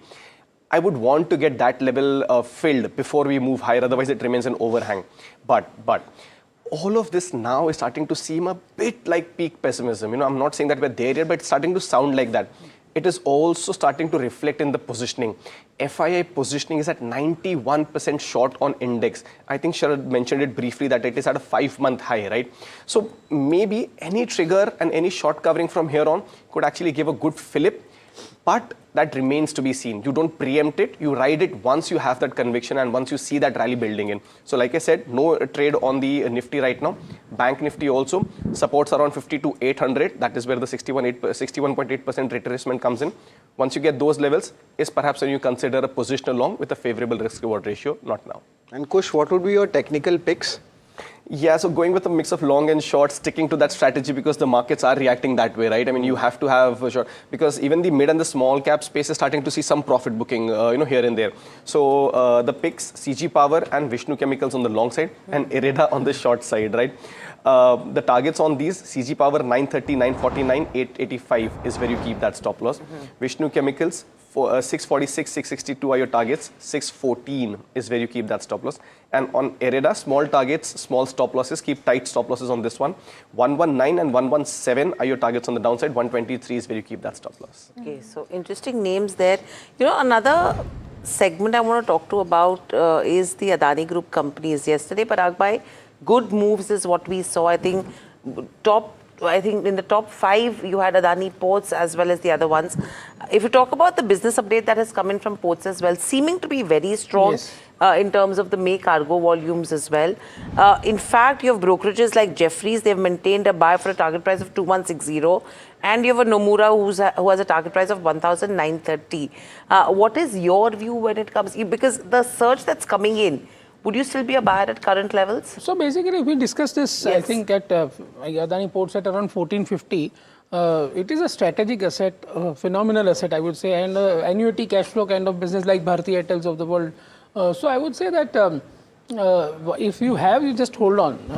The momentum has just begun. The institutional investors have just come in some of the Adani stocks. So I would say that it's a good momentum to ride on, and companies are doing, as you rightly said, 16% growth in volumes in Adani Ports. So Adani Ports, Adani Enterprise or Adani Green, all stocks, the momentum is on in my view. But okay, so if the momentum is on, Kush, would this be a momentum play? See, they've run up quite a bit. Correct, and that's the reason this question immediate now. risk-reward ratio is not favorable, correct? But the good thing is that structurally the trend has changed. So they've gone into, from a consolidative trend, at least on Adani Enterprises, right? It's gone into a consolidative trend, say a bullish trend. So for me, it'll be a buy on declines kind of a strategy for a favorable risk-reward ratio. Close to the 2800 mark is where the risk-reward ratio becomes that much more favorable. Ab utna niche aayega ki nahi, that remains to be seen, because I've been waiting for that dip. and it's only been a very shallow one. So if you do get it close to 28, perhaps 28.50 odd levels, that's when it becomes more interesting. Same applies to a lot of companies from the group, Adani Power, Adani Ports, a lot of these. So like I said, structurally positive, but you have to wait for that dip to come in for the risk-reward ratio to be favorable. Of course. And standard disclaimer, since Yes. we're talking about Adani group of companies, NDTV Profit is also a part of that group of companies. But Parag sir, I want to talk to you about the pharma names, because I mean, if we take a look at how it's been in the past 8 weeks, 6 weeks of gaining streak, then we have seen now profit booking coming in these counters. But do you think fundamentally there are some pockets that you're looking at that are looking still attractive to kind of buy? Yeah. So I have, so basically I always said, see, domestic pharma, especially on the chronic side, that looks very attractive. Of course, the valuations have now gone up. Like, for example, my favorite stock, Torrent Pharma, now it is very overvalued. I would not recommend to buy at this price, although in long run you will still make money. Okay. So whether it is Torrent Pharma, Sun Pharma, all these companies, I would say I will not play too much of US generic plays, but domestic pharma, some of the names like Ipca Labs or Ajanta Pharma, those are also decent ones. Well, that's correct. So domestic pharma is something which we are tracking. On the chronic side, I will be more positive. More positive. And today itself, Mankind Pharma also, there was a positive news flow on Jeffries as well. But moving on, in a big development, US Section 301 investigation has found India among 54 countries that have failed to curb imports of goods made with forced labor. Remember, as India and US trade deal talks are in progress, India is seeking a fair term in this probe. Rishabh is here with more details. Rishabh, what's the key development here? Absolutely. What we have is a major development. What the US has done. Remember, way back in March, they had started these two investigations under the Section 301 of their Trade Act. Those two were in accordance with, one was on excess capacity, so on dumping, and the second one was on forced labor. Now, this second one of forced labor, it had the US had investigated 60 economies, 54 of which they've found guilty now in terms of having imported goods that were built with forced labor. And they've sort of now the US is open to proposing an additional import duty of about 12.5% on these 54 economies. India is one of these 54 economies. What we have, and we had reported this a couple of days back, what sources had told us that the US team is in India, of course, and relief from these Section 301 investigations was on top of the agenda. Remember, the US's tariffing authority has reduced since the Supreme Court struck down its tariffs. Everyone was at 10% global tariffs, but now this additional 12.5% duty can also kick in. So the US has gotten more leverage in terms of imposing these tariffs now. What we're also picking up is that these tariffs are not immediate. They are proposed right now. The USTR will be holding public hearings on this on July 7th. So that's when India can also make its own representations. They can appeal against these proposed duties. So that's what we're picking up at this point in time. We're also trying to get what India's Commerce Ministry might say on this as a response to the USTR findings. Rishabh, thank you for that. But very quickly, from your conversations in the past as well, I know these will be the smaller names, the MSMEs that will get impacted. But any sectoral impact that you're seeing? Because to my mind, probably it will be textiles, it will be your marine exporters, or, a very, say, metal-intensive, heavy-intensive industries that will get impacted on the back of this. What is your reading into it? Absolutely. I think, like you said, textiles are expected to be the major sort of recipient of this hit, of this duty hit. We're not very sure whether this 12.5% duty extends to all Indian goods currently, because there are only certain textile-related goods that could be found guilty of these wrongdoings under the Section 301 investigation of forced labor. So there is also an additional textile mechanism that the USTR is proposing as a result of the findings of these investigations. So at this moment, it's not clear what the extent of this impact is, but what we are clear with and what the USTR report mentions is that 12.5% additional duty on Indian goods. We are trying to find out what the exact sectoral impact of this could be. But prima facie, it does look to be textiles as the major sector getting impacted due to this. Thanks a lot, Rishabh, for that. And me and Hiral were discussing that immediate impact that can come on textiles with the amount of exposure coming in. But Parag bhai, trying to understand India's textile setup which has come in, especially the global FTAs which are coming in, and a little bit of pricing benefits are also coming in. How do you see this kind of a minor hiccup this is, or there's going to be some kind of a major change happening here? No, I think this 5-month window where they have reduced import duty on cotton, that is a good relief, I would say, for entire cotton textile chain. Starting from, say, Vardhman Textiles, KPR Mills. So the spinners right till the... already yarn spreads are improving. Yes. So I would say that this is a good positive, and Vardhman and KPR are really the great companies in terms of Indian textile. KPR, I would argue, it is a little bit expensive on from PE perspective, but both these stocks are very good. And of course, Welspun Living and Indocount and those kind of companies will also benefit. And as such, if the tariff is, say, between 15 and 20%, for Indian, then these companies should do well over a period of time. Okay. Anything that you're probably liking on the charts in this space, Kush? So it's not something that you go out and buy like the whole sector is doing well or anything. In fact, on the contrary, there are a lot of names which are not doing well. But the one that very clearly stands out is Arvind, right? I mean, it's had a good run, continues to see accumulation on any kind of dips. So for me, this is a stock that you can consider. Yes, 500 is a psychological resistance more than anything else. But I think once you get a comfortable closing above this, I think higher levels of about 525, 545 kind of levels, very much on the cards. So this is the one that I prefer. On the downside, stop loss at the 475, 480 zone. All right, okay. Now, the other name that could be in focus today is HUL, because Unilever is sharpening its India play with a clear message from the top CEO. Now, he's saying that the company won't repeat its China miss and plans to bring its global premium portfolio into India as the market matures. Here's exactly what he said. We got late into the Chinese party. We will not get late into the Indian party. We have now a portfolio of super premium brands that will travel into India at the right time when the markets develop. This is important, right? Because, India is the second largest market for Unilever. Plus, we've seen as to how, in his comments, by the way, he also did mention that it's been doing better than its peers in terms of especially home and personal care, in terms of volume growth as well. So this is a key commentary coming in. And with the new management especially, we've seen as to how the focus is on fewer but better bets, premiumization, etc. So this commentary coming in just adds to the positivity for it. Adds to the positivity, but the question over here is, at this juncture where the expectation is, will consumption be hit? Is this the best time? Parag bhai, your view, because you have Unilever, which is saying that, okay, India, one of our biggest markets already in terms of market share or the contribution that we have, but to come at a time when there is that little bit of uncertainty. So I would say that, see, the price is superb for long-term investor. For if you are a momentum short-term investor, don't invest in this sector alone, this sector itself.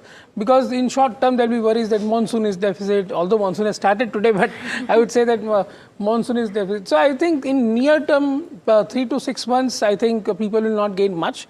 Of course, there can be a tactical trade like what happened in IT in last 3 days. In FMCG also, because I think it is oversold completely. Lever below 2,100 is a completely oversold price. I saw lever at this price 6 years ago. And now it is trading at 45 times only. Exactly. Kush, any technical trade, since Parag bhai mentioned that there might be a chance of it, anything in the FMCG? There was an attempted recovery, but massively sold into. So this is my concern, that structurally this is not turning out to be that kind of a money spinner, even from a momentum perspective. Parag bhai rightly identified that near term mein पैसा बनाना FMCG में थोड़ा challenge हो सकता है. The only one that stands out is Marico, right? Very strong structure. Any kind of dips should be bought into. Historically, it has rebounded from the 20-day and the 50-day moving average zone. Now, right now, that comes in at 775 and about 745, right? So if it dips and comes to that zone, then it becomes attractive. Otherwise, if you see the charts for a lot of other names, you will very clearly see a downtrend. So I wouldn't really venture in from a momentum perspective. But there are trading positions that are being built on FMCG, right? Not as much. So I'll tell you what's happened in IT.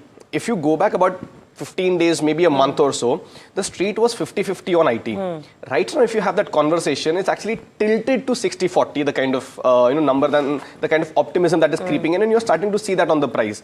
Is that the same thing on FMCG? I have my doubts. Okay. So that's with regards to, and that's a good correlation that you've made. And I was wondering why IT and why FMCG. But Parag, we'll talk about IT.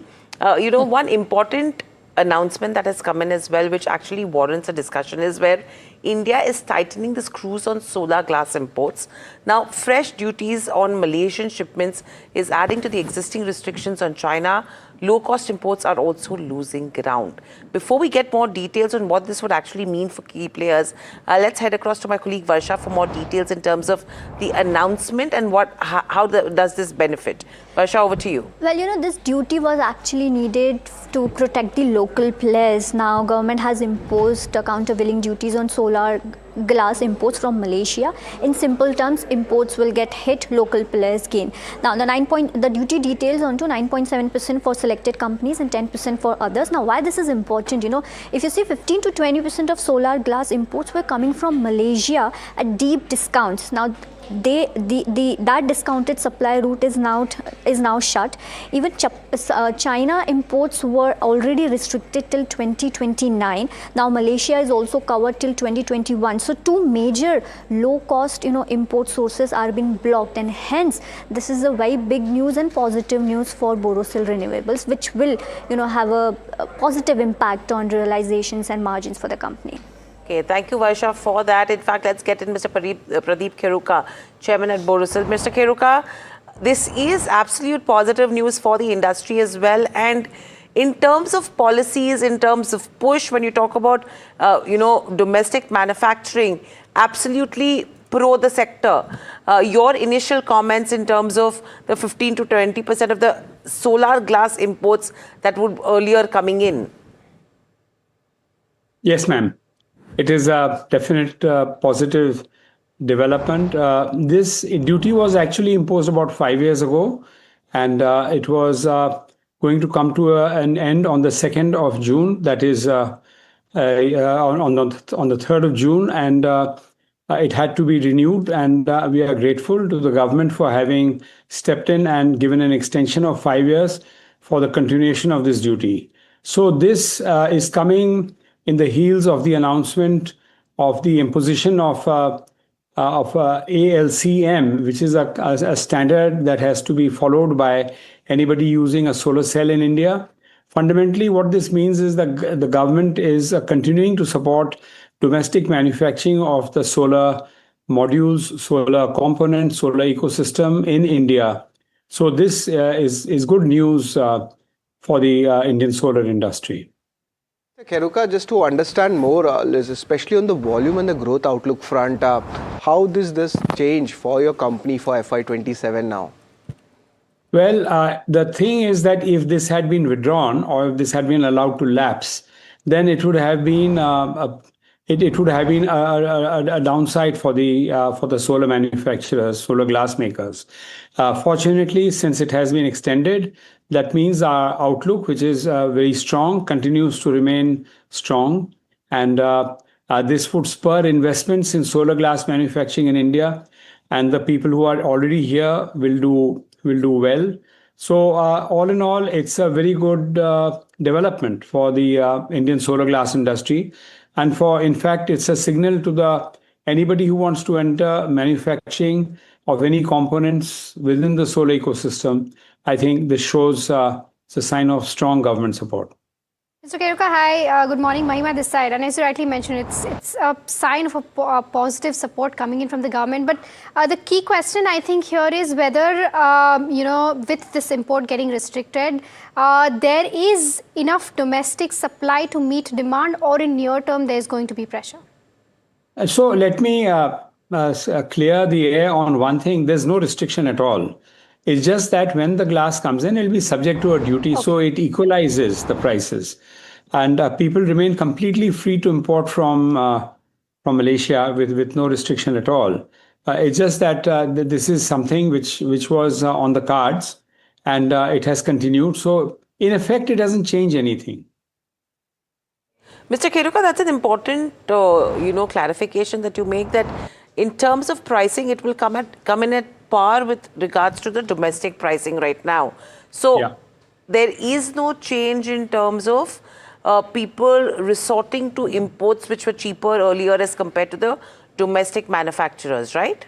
Right. So in terms of the structure, if you have to look at the structure of this industry in the domestic market now, what really changes? Is there any benefit apart from, volume pressure that domestic players would be facing? Does that go away, or anything else also changes? What would have changed if the duty had not been continued? The two things would have changed. The prices, import prices would have dropped. That is one. And that would have brought some pressure on domestic glass manufacturers, which has not happened. The second thing that would have changed, it would have been a signal that there might be a rethinking in government policy circles regarding the importance of domestic manufacturing of solar components. So there has been no change, which means there's a strong support for domestic manufacturing in government policy that is continuing. And this means that the existing production setup in India for glass manufacture is going to grow. This is going to invite people to invest more money, create more capacity in the country, which is good for the national economy. I would say that the route has not been blocked. You can continue to import solar glass from Malaysia after paying a countervailing duty of 9.7%, which is not very large, and this has been ongoing in the past. So effectively, it has not changed. The situation has not changed. The only thing that has happened is that the strong signal to entrepreneurs to continue investing in Indian solar manufacturing has been given by the government. And the second thing is that the existing profitability, the profitability of existing manufacturers is going to continue. As far as the overall scenario is concerned, there's very strong demand for solar glass. So we are squeezing out every ton of glass that we can from the furnace and selling it, and people are buying. We make very good quality glass, and it's very well accepted. And we are coming in with 60% expansion within this financial year. So this looks good for that. And generally, it's a positive signal all round. Okay, so a positive signal all round, but really on the ground, nothing really changes. That's the key over here. Thank you, Mr. Kheruka, so much for joining in. Always a pleasure to speak to you and get that clarification as well. Parag bhai, any view, because initially when the news came in, we thought this would be positive for companies like a Borosil. However, here you're talking about, you're creating an equal playing field for the domestic manufacturer and the imports that are coming in. It's not really beneficial to that extent for the domestic players. So I would say that, see, this is a sector where, lot many changes will continue to happen, because government will have to balance between the domestic capacities coming up and of course the viability of the projects. So I would say that many such changes will keep happening. That's why we are underinvested in this kind of sectors where things are still evolving. Correct. Okay. As we see, let's look at what the pre-open rates are indicating so far right now in terms of Nifty 50 as well. Clearly, a 57 points downtick, but you're still 23,400 is what you're seeing in terms of Nifty 50, 130 points downtick in terms of Sensex as well. Individual stocks, nothing major there, but our NHPC that will be in focus on the back of the OFS, Concord Biotech on the back of the US FDA approval. You have ICICI Prudential, Escort Kubota, Eris Life Science, Havels. These are few of the names which are showing some good moves. You have Mankind Pharma, NetWeb Technologies. Schneider is also very interesting. 2 or 3 consecutive sessions of declines coming in there. Jupiter Wagons, these are few of the names that we are watching out for so far. From your side, Kush, in terms of the way pre-open rates are indicating, anything that comes to your radar?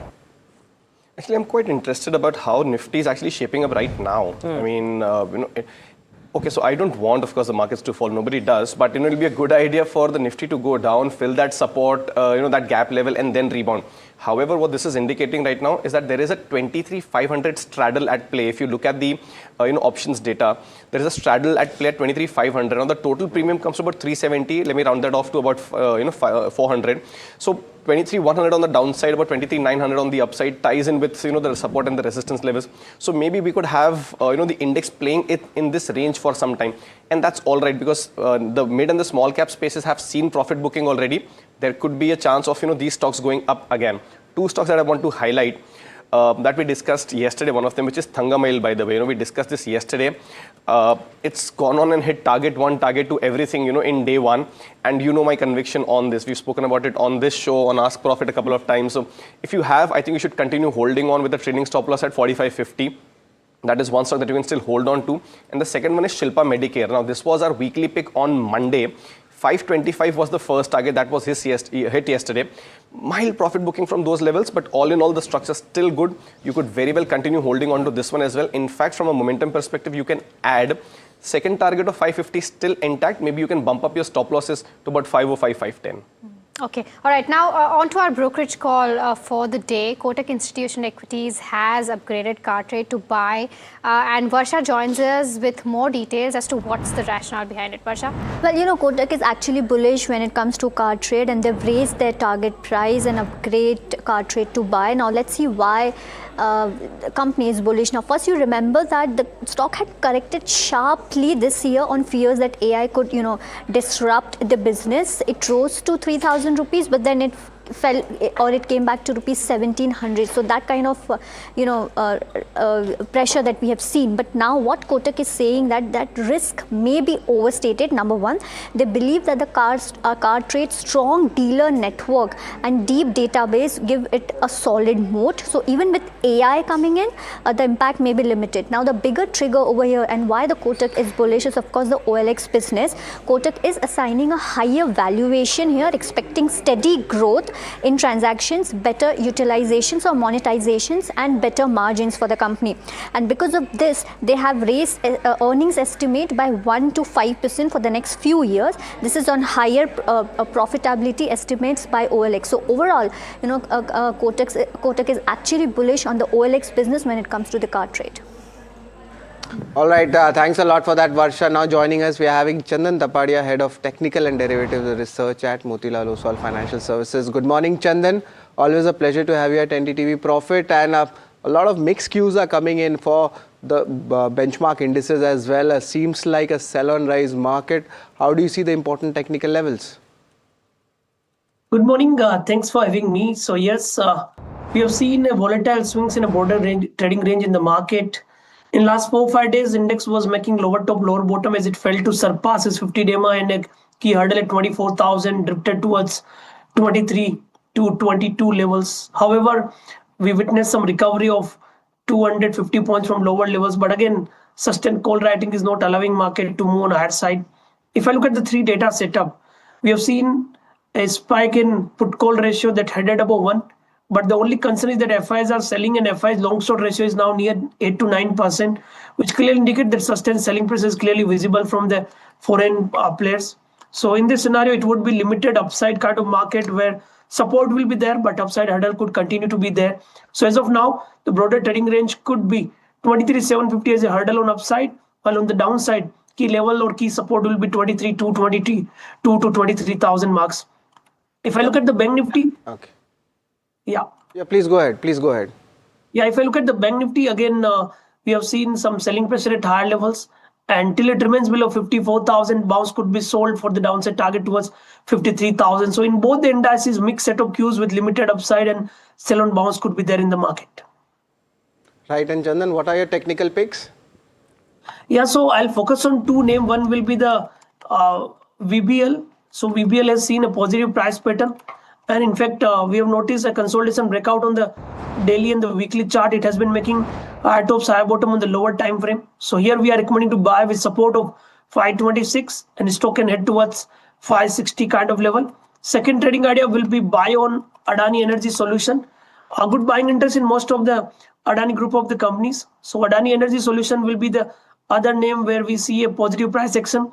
After the corrective move of last 2-3 days, stock has seen a positive price action. So with support of 492, it can head towards 1600 marks. Okay, so those are the topics, and just a disclaimer again, NDTV is AMG group company which is owned by Adani Group as well. Kush, you have some additions to make to what Chandan is saying as well. A query and a congratulations for Chandan, by the way. Okay, promotion? I really wish for it, for him.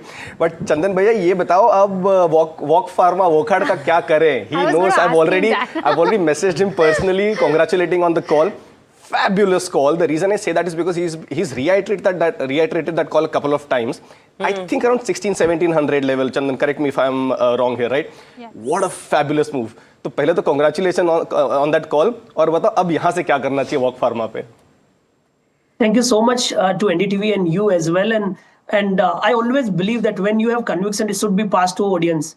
And apart from Walk Pharma, I recommended so many counters with huge conviction, whether we talk about MTAR Take, which rallied by more than 200%.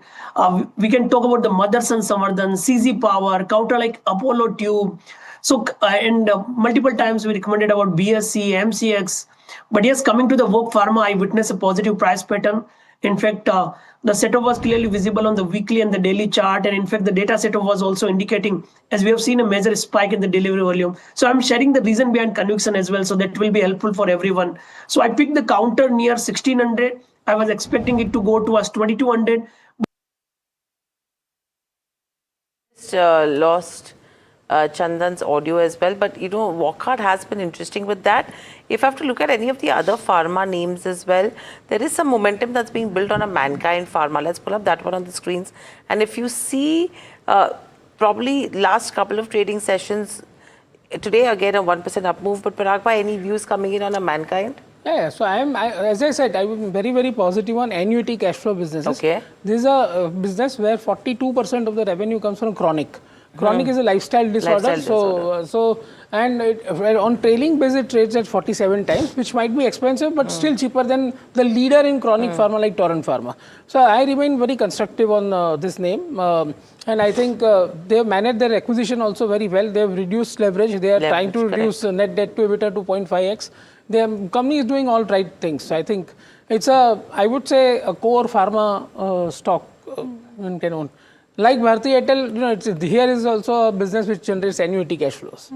And safe in this environment. Sorry. No, go ahead. I'm just wondering if charts are suggesting otherwise for Mankind Pharma. I think you're starting to read a bit of them yourself. But yeah, so look, it had a fabulous run, a near vertical rise, right? If you see the late March move. And usually I would have discounted whatever happened in the last week or 10 days as just profit booking. Had it not been for the kind of volumes on which, the stock fell. That is my concern. Now, it still has a few things going for it technically, where, the 50% retracement comes in at 22.80. The 200-day moving average also comes in at that level. So maybe, it'll take some support at those levels and then rebound. But for it to regain any kind of momentum, I would want to see the stock close above 2350. So it's still structurally positive, but a close above 2350 is something critical from my end for it to, move higher beyond these levels. Okay. Another segment I want to talk about is auto. Yesterday, we had the Maruti management who was at the NDTV Profit studio, and what interesting comments they made was that post Prime Minister Narendra Modi actually giving out a speech in terms of saving fuel, CNG and EV bookings have seen a sharp rise, 100% jump in EV bookings in the last few days, a 40% hike in terms of CNG bookings is what they are seeing, and they are seeing that move towards hybrid actually play its way. Parag bhai, if you have to look at this strong commentary, CNG, EV, at this point with the kind of models and new launches that you're looking at, would you still prefer a Tata Motors PV as compared to the others? No. So basically, first of all, I was bullish on Tata Motors CV. CV, sorry. But in CV, that I publicly stated that we have sold at 490. We were bullish at 400 and we sold at 490. Right now, as we speak, we have accumulated some of the auto stocks like Maruti, TVS Motors, Bajaj Auto. Bajaj Auto is my favorite today. So these are the auto stocks which have bought in this correction after the war has started. Okay. Well, that's pretty interesting on that. But Kush, apart from this, EMS stocks seems to be out of flavor but a couple of good news flows is coming in. Of course, EPAC came out with its numbers also. There was an order win also, Mahima had stated. Yeah, but that seems a little different because this is for cells and modules, and that's not generally what EPAC prefab does. So, any view on this, Parag? No, I have not followed this space. Yeah. No worries. Any views on the charts then, Kush? Not on EPAC, not very constructive. Sirma's the only one that stands out really. Okay. We're about 10 seconds away in terms of pre-open. It's going to be interesting to see because 130 points decline is what implied open was indicating so far. IT, yes, that's going to be on our radar. FMCG is going to be on our radar as well. But let's see. I mean, not that bad. We're still above that 23,400 mark in terms of Nifty 50. So that is slightly, I mean, a respite that we are seeing in spite of what we saw in terms of pre-open. Likewise, Bank Nifty, 0.4% lower coming in here. You have a pretty flattish move in terms of broader markets as well in terms of opening. 0.1% in terms of mid-cap, 152, mid-cap 250 as well. Absolutely flat. This is what the highlight is. Nifty IT, 2.5% downtick.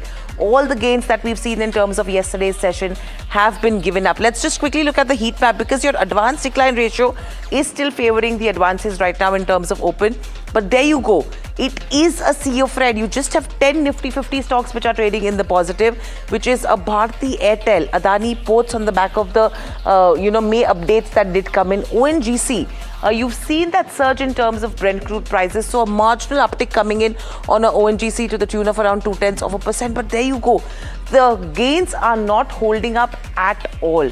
You have the losers which are in focus. TCS, Infosys, HCL Tech, Tech Mahindra, Wipro. Your top 5 losers are coming in terms of where IT goes. Eternal is also seeing selling pressure in today's session. That stock is down 1.5%. ITC 1.5% as we speak, along with the Bajaj Finance, Asian Paints et al. But clearly, I mean, the breadth is telling you what's happening in terms of where markets go. Sharad, if you see in terms of losers, IT is in your highlighting factor today. A little bit of consumption, which is seeing profit booking as well in terms of today's session. Nothing is really holding up except ports, Apollo Hospitals, Bharti Airtel. And if you have to look at the sectors, that'll be interesting. It's quite a weak setup, to be honest, to start with. And let's just pull out the sectoral heat map to understand what's actually happening.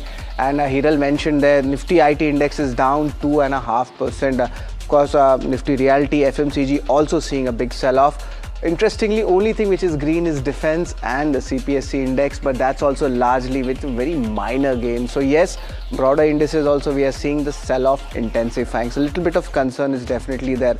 Also, let's pull out the mid-cap and the small-cap index to see what's happening here. And over here, mid-cap index, that's down 0.4%, no major support, but small-cap index is trying to hold the fort. So we'll try to understand whether in the later part of the day the momentum comes or not. But let's focus on the stocks also. What's important, the first one is definitely going to be your IT stocks. That is where the brokerage concern starts coming in, and we're seeing Infosys, TCS, HCL Tech all falling in the day's trade as well initially. Operational update, keep an eye on Adani Ports. Brokerages have also given thumbs up and a good momentum can be expected in the stock. Also, we have Borosil. CVD impositions are happening, and the management also had stated that this would be positive for the industry. Another stock in focus is Concord Biotech. There's a good US FDA approval coming in. Stock also doing well in trade. Order wins, John Cockrell, Advait Energy and EPAC Prefab can make it to the list. All of these stocks doing really well, ranging between 3 to 7%. Buyback opening for Dhanuka Agritech from the mid-cap space. That's also a slight positive. And lastly, JBM Auto, Ashok Leland and Electra Green Tech in focus as there is a new cabinet scheme coming up. And also on the brokerage stake, we have picked up Mankind Pharma as well. That is where the stock is largely flattish. But Puneet, which else stocks you are actually gathering right now in your analysis right now? Anything moving? No, most certainly IT continues to be one that is gathering so much attention now as well. And just a quick question, Kush, with you as well, because we've seen 2 days of buying, then we've seen, of course, what we're seeing today in terms of action. Would you buy into this dip right now, especially in terms of the larger players? You're seeing a big correction on TCS, but on persistent Coforge, any view? Yeah, that's the more relevant question for me, Puneet, where I still see traction in the mid-tier names where Persistent, Coforge, LTI, Mindtree to some extent, these still have some some traction. Wouldn't really focus too much on TCS, Infosys right now because the momentum, that's missing on some of these names. Like I said, would I buy right now? Not yet, because it's a lot of these stocks have seen a good run up in the last 3 to 5 sessions. And are starting to see profit booking. This is the first day of profit booking. You want to see where that halts. So, for now, I wouldn't really buy into them. But if they do halt near support levels, especially Persistent, Coforge and Emphasis, by the way, that's when you consider, a re-entry into some of these names. Okay. And just one question for Parag Bhai as well, because sir, you've been mentioning about TCS as well as Infosys, something that you like from the space, but we've seen new launches just in the last week for so many these enterprise AI solutions. Not heard too much yet from the larger companies, but does that preference still say basis valuation, basis cash, basis free cash flow? So as I've always said that IT, the jury is not yet out, that whether this Anthropic AI disruption is going to cause them a permanent problem or not. But I would say that TCS at 2,200, when I mentioned it, it was 5% dividend yield on a trailing basis. And the annual report mentioned too many things about, that they are AI ready actually. Then Emphasis also said that actually it is a tailwind and not a headwind. Tech Mahindra also mentioned that. So I would say that on a dips, today it was going to fall for sure. Accenture was down 5%, Cognizant was down, Infosys ADR was down. So today it was down, and after 3 days of rally, one would have expected some sort of profit booking. So again, if suppose say TCS comes down to 2210 or something like that, or Infosys below 1200, there are some price points because it is not a high growth sector. It is a sector we have to buy. It's a high quality sector, free cash flow generating, dividend paying sector.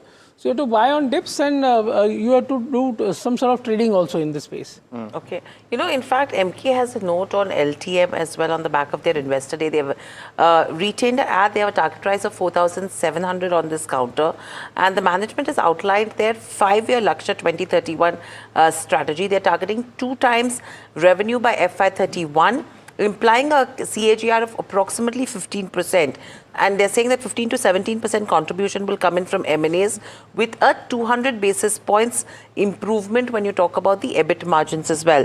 They're expecting AI to reduce the traditional $1.3 trillion tech services market by almost $0.3 trillion, though this is more than offset by the $0.5 trillion from platformized IT services.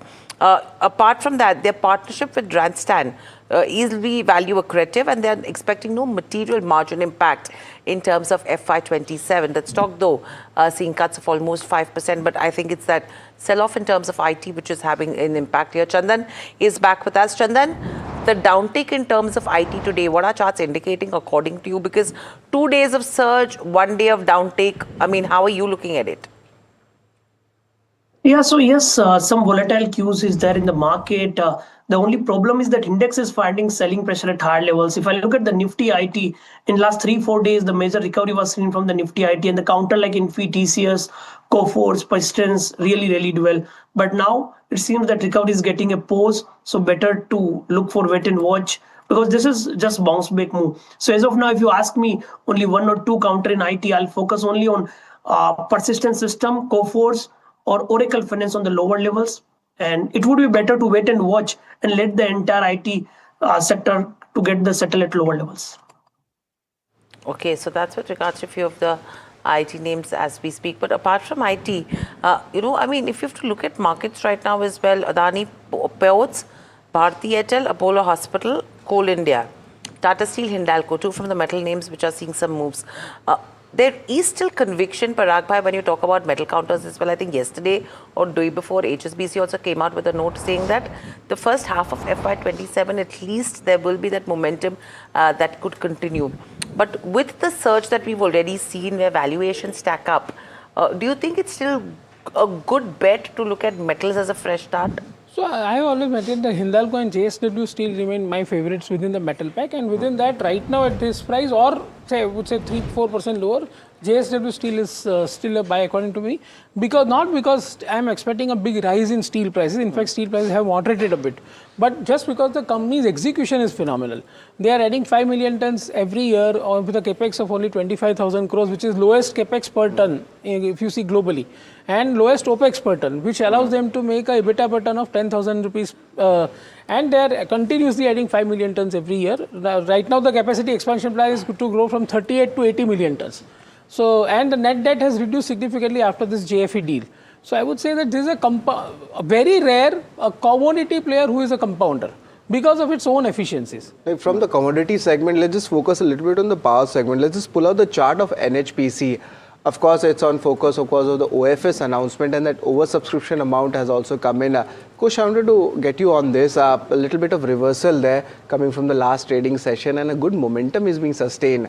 Now, of course, channel checks are suggesting that some large, good institutional support is also coming in. How do you see this development for NHPC? And in the medium term, any important levels to track? Massive period of consolidation. In fact, if I look at it, this has been in consolidation since the October of 2024. Look at the range on this one. If the team can bring up about 18 to 24 months kind of chart, once it sort of dropped off, 72 on the downside and about 85, 86 on the upside. It's been in that range for a very long time.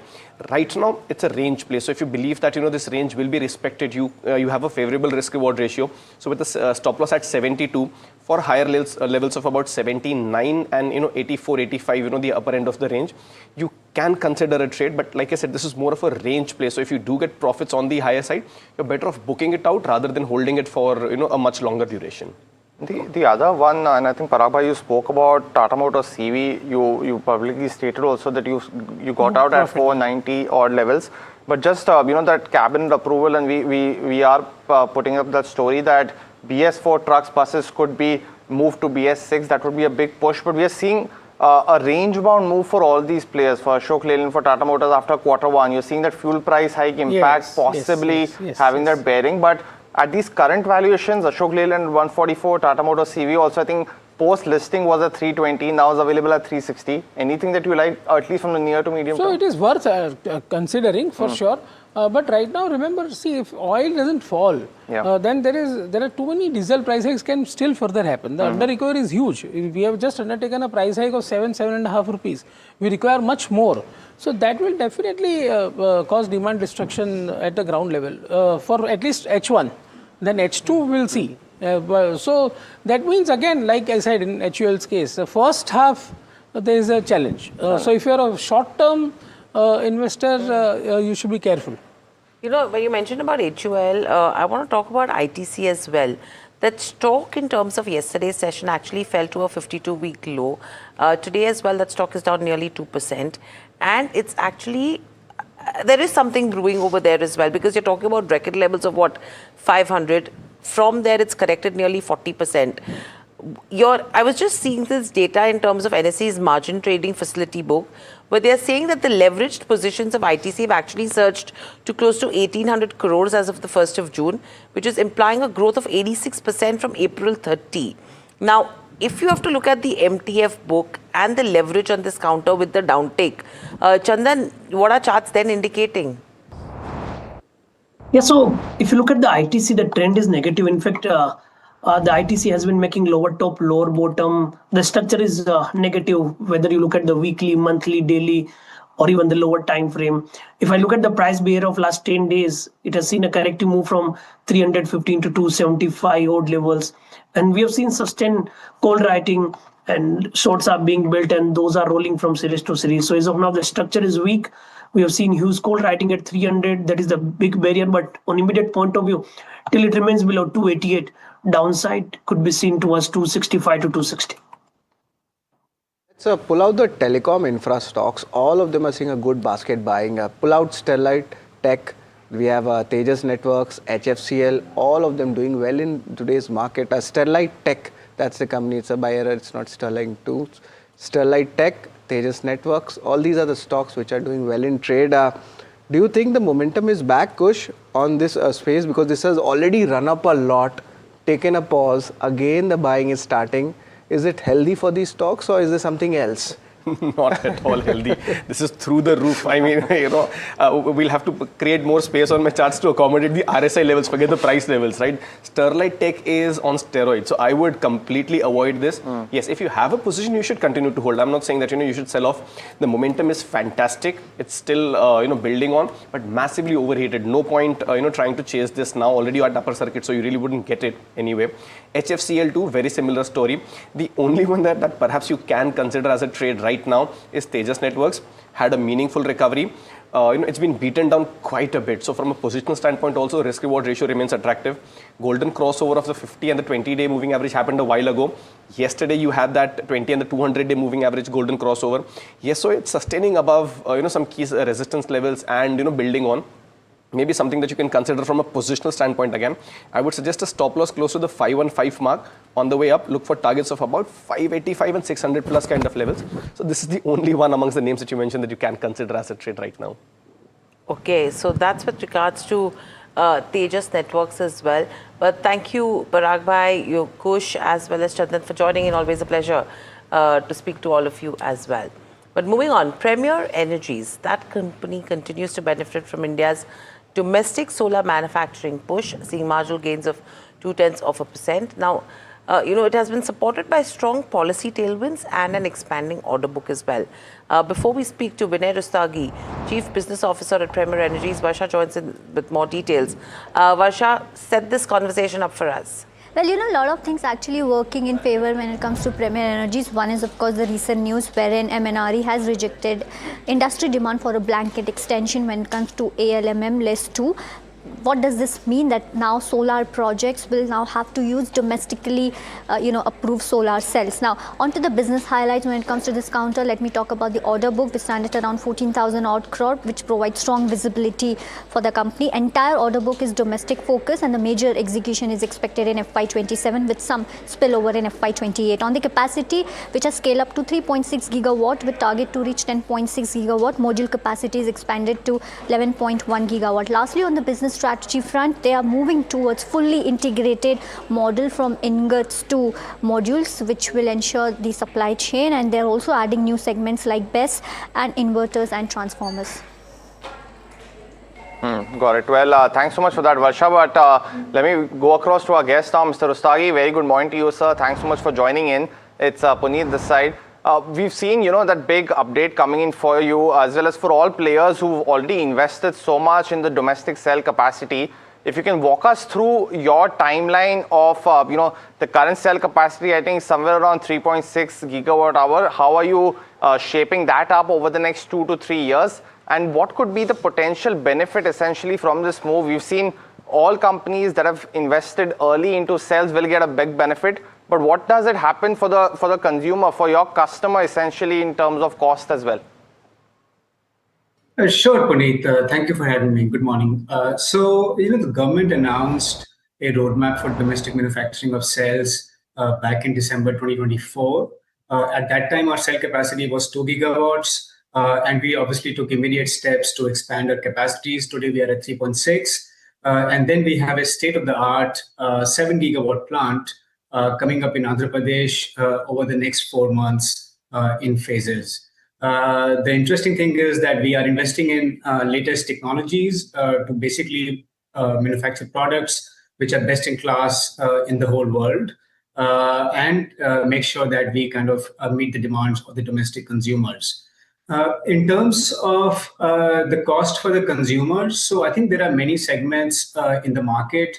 The two segments being residential rooftop solar and KUSUM program, they already have been using domestic cells as per the government mandate. So for them, there is no increase in cost. Then you have the corporate segment, which now has to use domestic cells from June 26 onwards. For them, I would expect the total increase in the project cost to be about 10 to 12%. But then on the other side, they do get some advantages in terms of more stable supply, more stable prices, and obviously no forex risk. And then there is the third segment, which is the utility scale segment, where the domestic manufacturing mandate applies to them only in about 2 years' time. So for them, as of now, there is no cost increase. Right. Good morning, Vinay. This is Sharad here. Just wanted to understand a little bit on the policy support front. Varsha had clearly mentioned about ALMM2 scheme for the cells, which are already active from 2026. What are the key timelines, how things get benefited, and by when we can see that in your numbers? So I think, Sharad, thank you for the question. We're already seeing that benefit coming through the numbers. As I said, ALMM2 has a phased timeline. It has already been applicable to some of the market segments. It is now becoming applicable to the corporate segment, and it will become applicable to utility scale projects in about 2 years' time. So, in terms of, we are seeing that impact coming through in form of demand. The demand for domestically made cells is expected to more than double from last year. Last year, we expected demand at about 16 to 18 gigawatts, and this year it should be about 30 to 35 odd gigawatts. So as a result, all the companies who have invested early into the business are going to benefit from increased demand and better pricing outlook. Got it.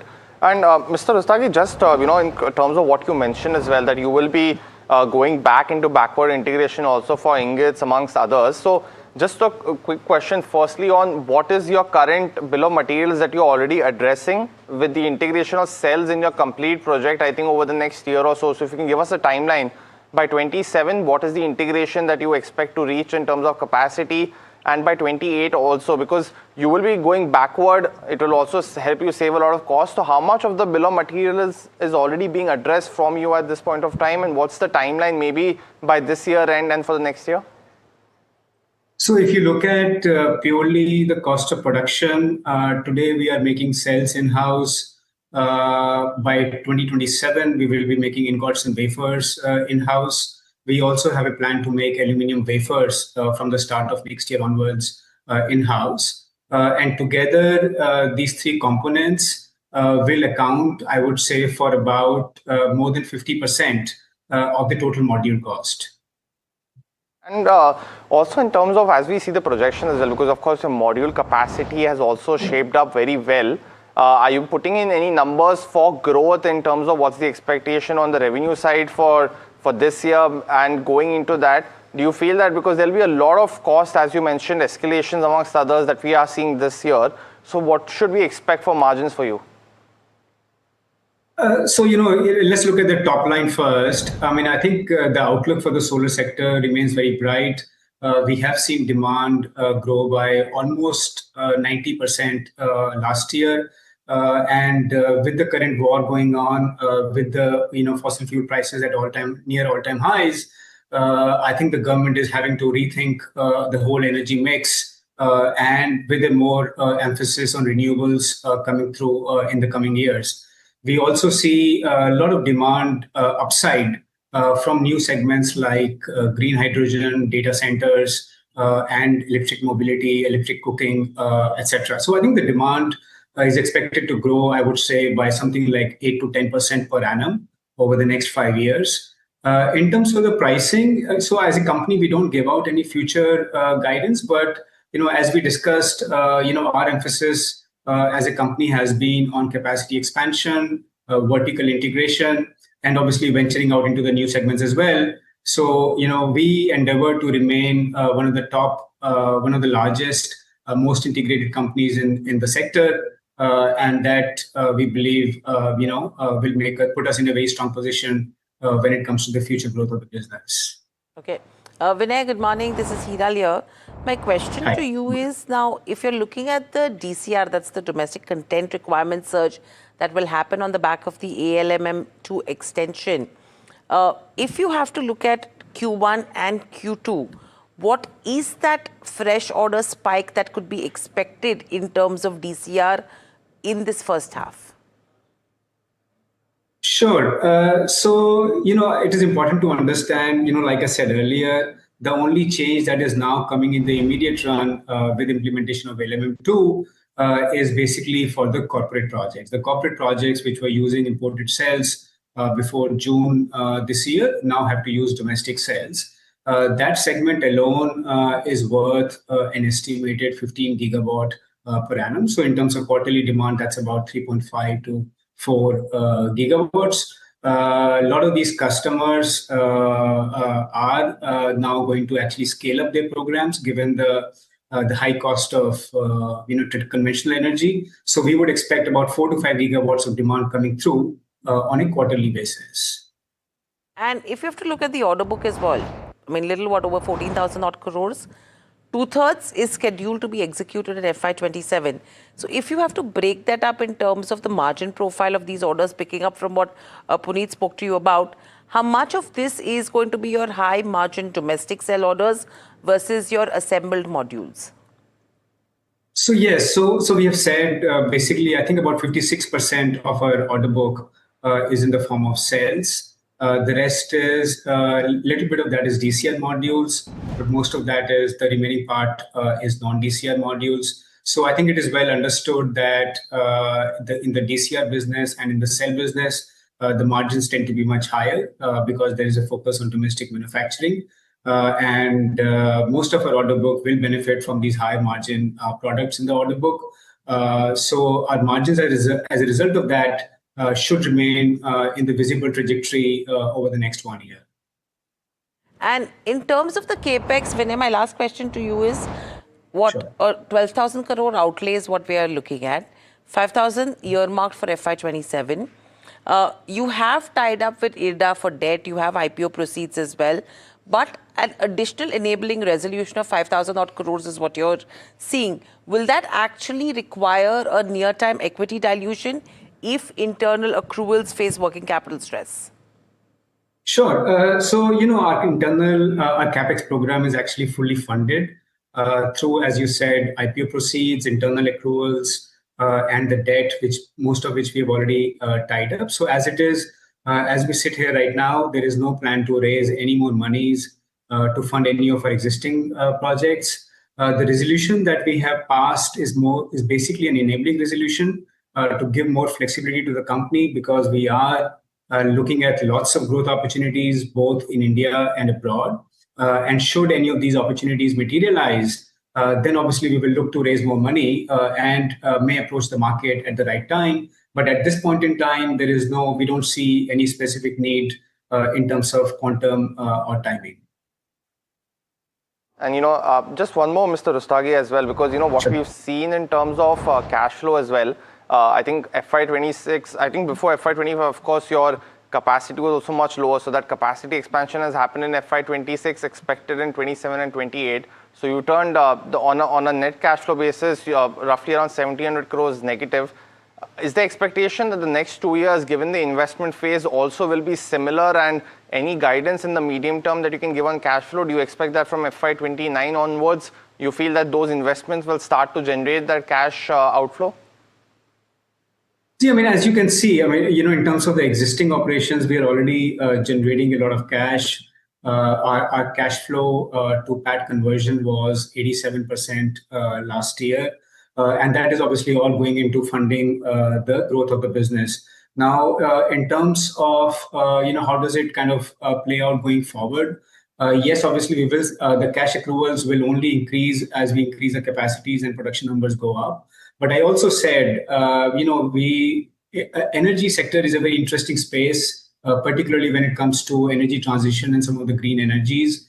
There are lots of growth opportunities. So I think we will be investing and continue to invest a significant amount going forward to basically strengthen our position within the solar sector, as well as venture into adjacent technologies and product segments. So I think it is difficult to give you an exact kind of guidance, but I do see a lot of the cash that we generate being redeployed in the growth of the business. Vinay, for that, and a very interesting take coming on how the cash flow usage and the policy up moves are going to help the stock as well. As stock also we see it's largely at the day's high level, if you can just pull that out as well. But moving on from this, fresh SIP additions have slowed and stoppages are rising. But overall account levels remain stable, signaling that long-term retail participation and faith in systematic investing still holds firm despite near-term volatility. Mahima is here with more details. Mahima, what is this data talking about?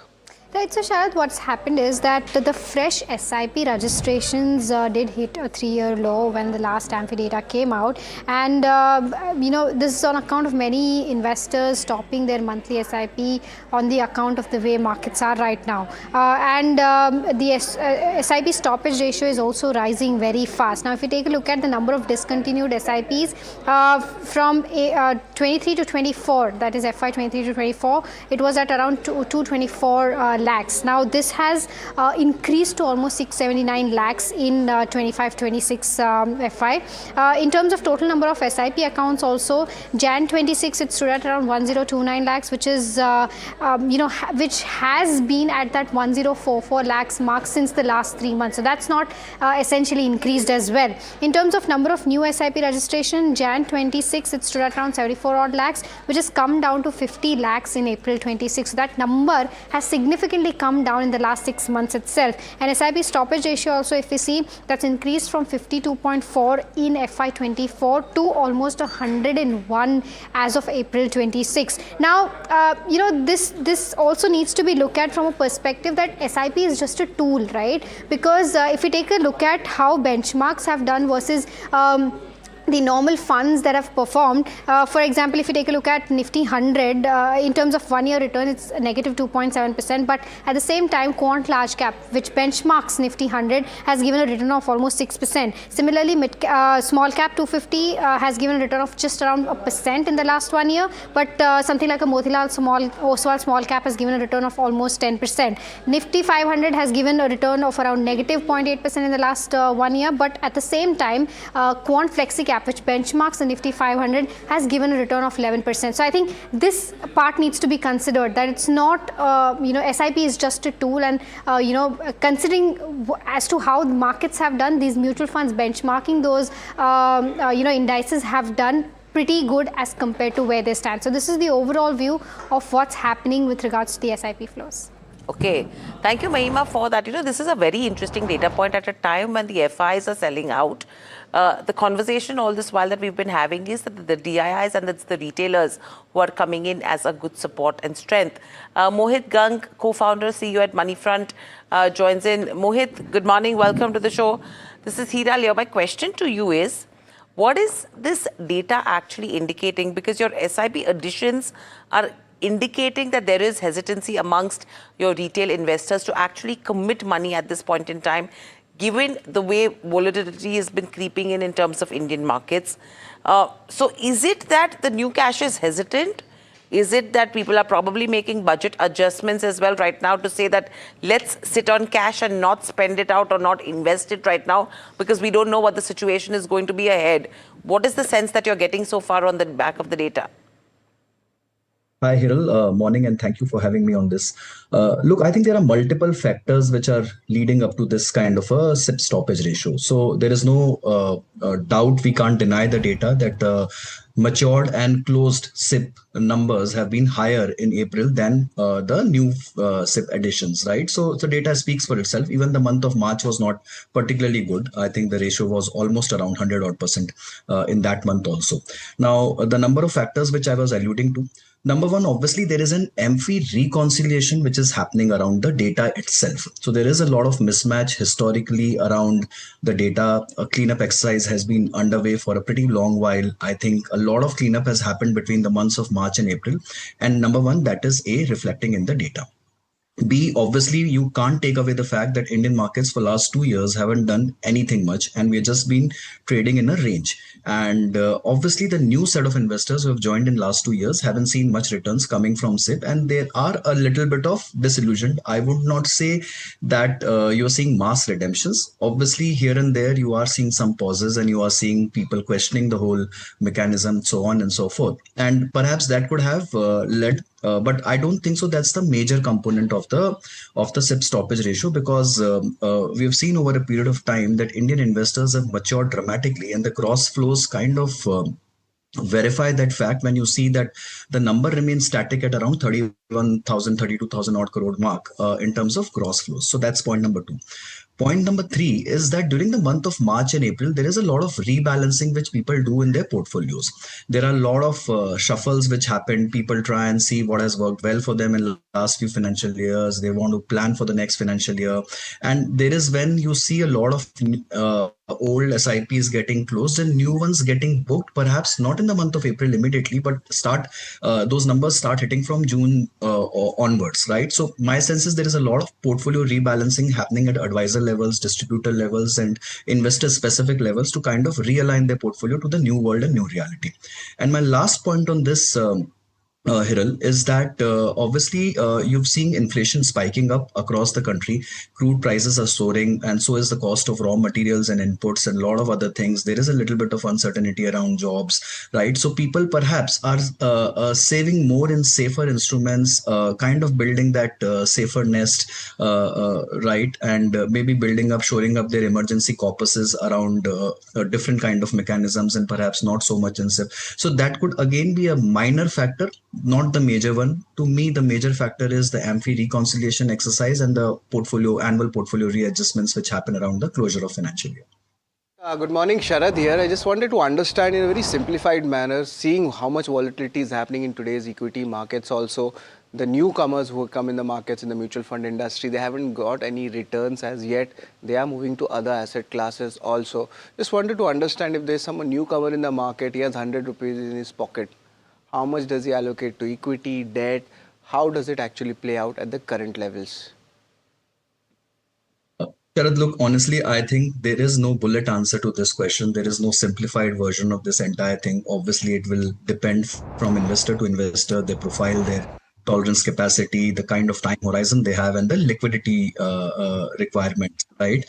Keeping everything in mind, I think we currently are overweight equities, meaning to say that because of consistent underperformance in equity and the valuations having reached a reasonable level, we think it's time for investors to kind of go a little overweight on equity from whatever their asset allocation is. So consider an example that you were running a 50-50 debt equity portfolio.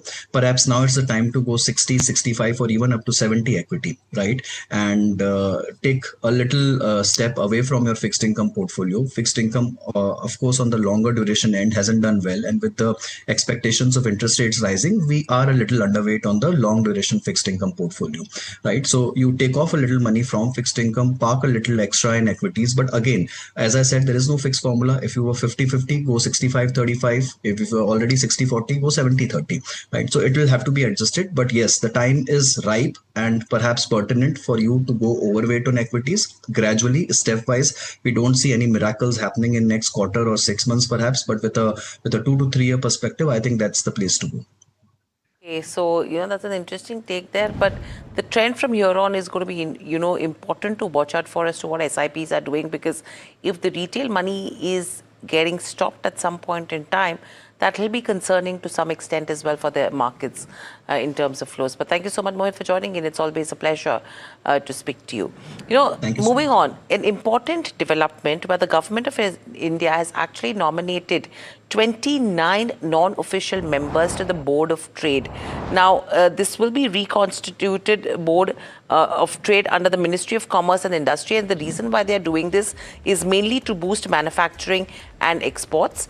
This will be chaired by Union Commerce Minister Piyush Goyal, and this is a high-powered advisory board which has been brought together, and they've got leaders from top corporate houses, tech firms, and financial institutions. You can see the entire list as well. Your financial and advisory services, you have C.S. Setty, State Bank of India Chairman, and Rajiv Memani, EY India Chairman and CEO. In terms of tech and electronics, you have Virat Bhatia, Apple India Managing Director, and Sridhar Vembuzo Corporation co-founder. From the automotive and aerospace division, you have Anisha, M&M, and Shailesh Chandra of Tata Motors, and Pawan Goenka, who will be in as well. And you have Parth Jindal for core industry and infrastructure. So this is going to be an important development from the way the government is looking at it as well, to discuss strategies to enhance manufacturing and exports. Don't you think, Sharad and Puneet? Well, yes, of course, manufacturing, Puneet tracks it, and especially looking at the way the defense is there, there's manufacturing, especially coming from Bengaluru and Hyderabad corridors. It seems quite nice, and today itself, Equus also came out with an announcement.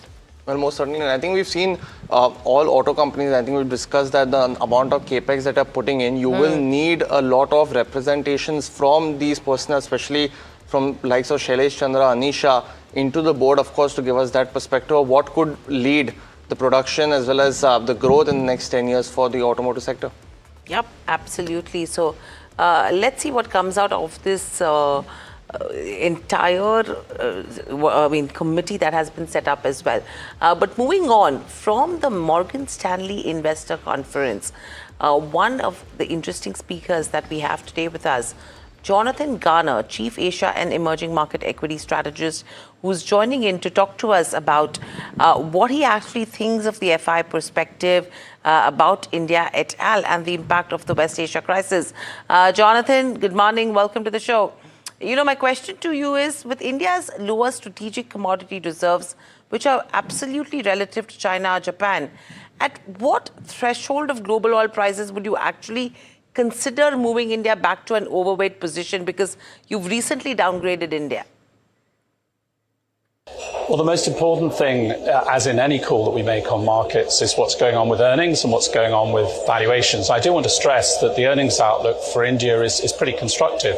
We've got around about a 15% EPS growth on a 12-month forward basis. And valuations are a little below 20 times forward P, and that's down from peak multiples. But the issue is not really India, it's what's going on elsewhere. And in North Asia, we have completely spectacular earnings growth. For example, in Korea, something like 230% year-on-year earnings growth this year, which I think will be a record for any emerging market. We're probably looking at 30% plus for Taiwan. And again, Japan also very strong. And so what's happening is that on a relative basis, you're getting allocation away from markets like India and, in fact, South Asia more generally into North Asia. And even though North Asia's outperformed dramatically this year, this will be the second year in a row that Korea is performing very strongly, the forward PE multiples are actually in some cases lower than they were at the start of the year, because the earnings growth environment just continues to improve. Okay. Jonathan, with sticky inflation, with the impact on oil, where do you see the highest risk of EPS contraction happening?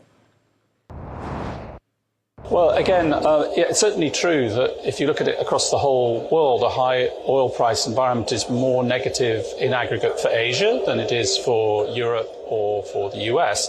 But again, there's a North Asia versus South Asia thing going on here. Some of the countries that are most negatively impacted by a structurally higher oil price are in South Asia. It's not to say that North Asia doesn't have oil import needs, but there are much bigger strategic reserves of oil and gas in some of the North Asia geographies, and that's helped them be somewhat more resilient so far.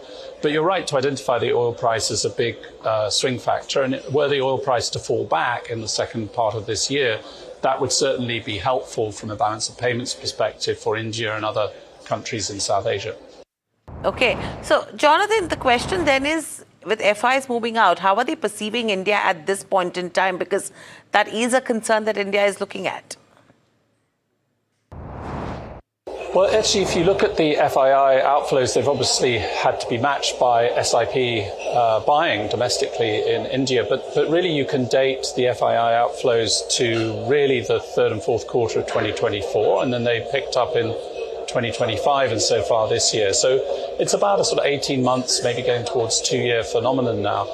And it's related to my answer to your previous question.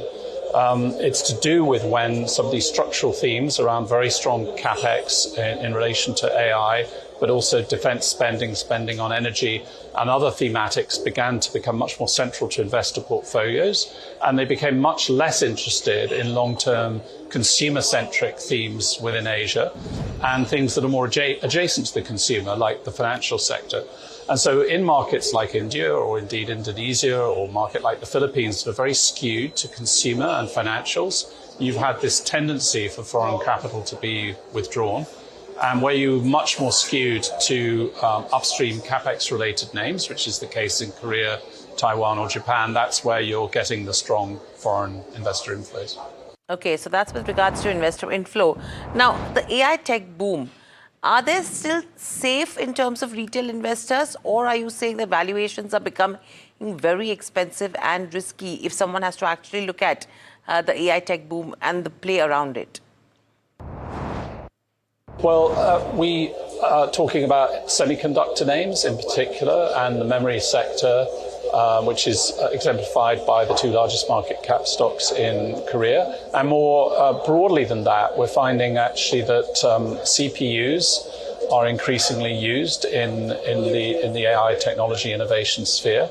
And that creates a much broader array of stocks, particularly in a market like Taiwan, that investors can get engaged with. And I do want to emphasize that as far out as we can see, this likely continues. So we do have a strong environment, not just for 2026 on this thematic, but through 2027.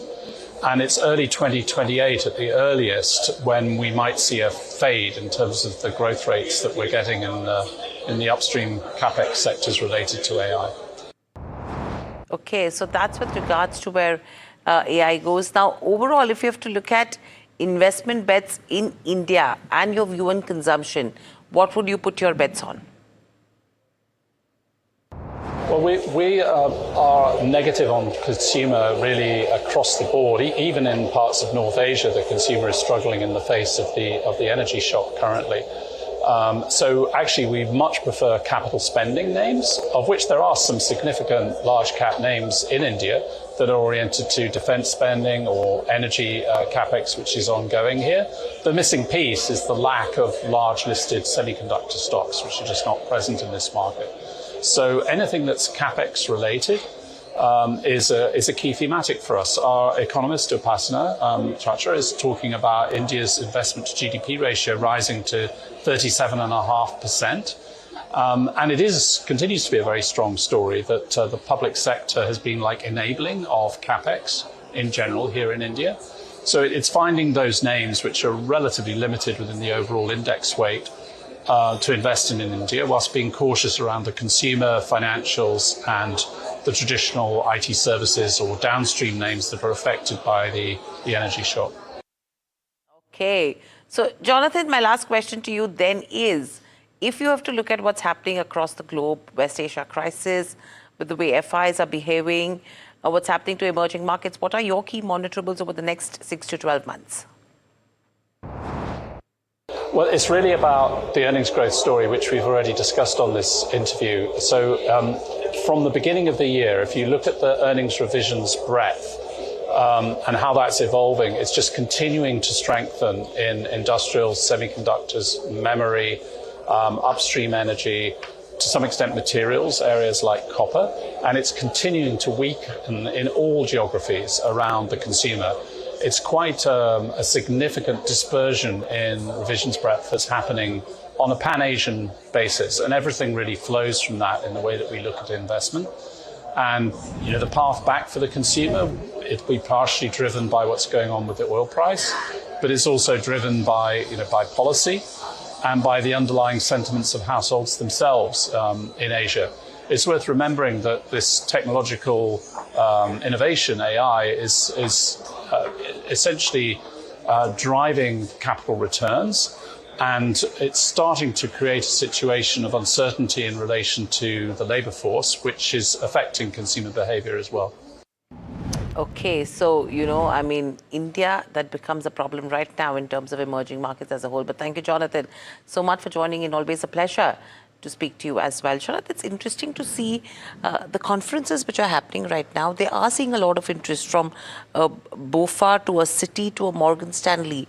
The commentary is also very interesting, where they're still not really upbeat, but they're not very negative as well when you talk about the earnings commentary. Already a lot of sell-off has happened, and now I think they are looking at some pockets. Some of the foreign broking houses are bullish, especially on the small cap, mid caps. Other are still cautious. So it's still mixed cues coming in. Right now, just the earnings season has been over yet.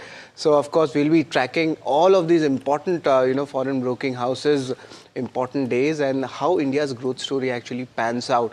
Also, artificial intelligence, global capital flows, all will be getting discussed. And there is Citi India's Conference 2026, which is getting kicked off in Mumbai today. Now, this is a flagship event. It's set to bring in global investors and policymakers representing companies with a combined market of nearly $1.8 trillion. Now, to get in more details, what's in store from it, let's go to my colleagues Riddhima Bhatnagar and Nimit Dixit. Guys, a lot of important news flows coming in, a lot of important foreign broking, you could say, events are happening. Now, what's new here? Yeah, absolutely. Riddhima and I are here. It's quite a bustling and busy event already. Like you already said, a market cap of about 2 trillion, close to 2 trillion is in attendance here today. We're looking at the world's top investment houses. We're looking at the world's top bankers, top policymakers, and top AI and financial experts. What I'm looking forward to most is Sergio Gore, the US ambassador to India, will be in attendance today amid trade talks that are going on in Delhi. We'll be tracking that live. Also really looking forward to the SBI chief CS Shetty, who will be delivering the keynote here today in a short while from now. That should be very interesting. Former IMF chief economist Geeta Gopinathan is here, and she'll also be talking to Jane Fraser, the Citi global CEO, who will be talking about Indian banking with the globe and how capital flows have been changing in India, a topic that's been hot. Riddhima, can you tell us a little bit more about what's happening on the company side and the investors? Absolutely, Nimit. So in FMCG space also we're seeing big names, Harsh Mariwala of Marico, then you have Nestle's Manish Tiwari, Apollo Hospitals, Sunita Reddy also lining up for the event, and they will be discussing how the global disruptions have happened and how the boardroom talks are happening.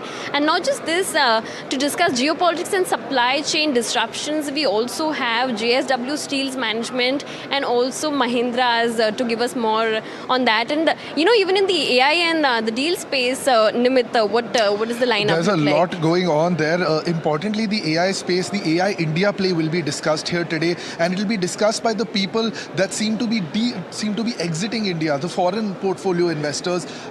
Temasek is here today. Norges, the world's largest sovereign wealth fund, is here today, and it's going to be a very important panel. We're going to see how this goes through, and we'll keep you updated on what's coming. Okay, thank you, Nimit and Riddhima, for that. We are looking forward to a lot of conversations that you will be bringing for us from the City Conference on the sidelines as well.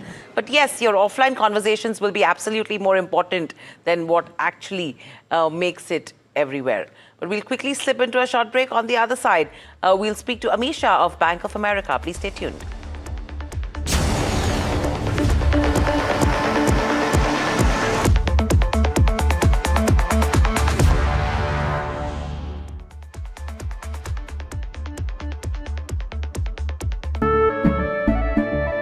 केसरिया से मन जोगी हुआ रे दिल झूमे देखो मतवारा हुआ रे केसरिया से मन जोगी हुआ हर पल मनाओ केसरी त्योहार विमल बोलो जुबान केसरी अंबा शक्ति प्लांट की वर्ल्ड रेनाउंड टेक्नोलॉजी देती है स्टील को ज्यादा ताकत हर बार अंबा शक्ति SDTMT.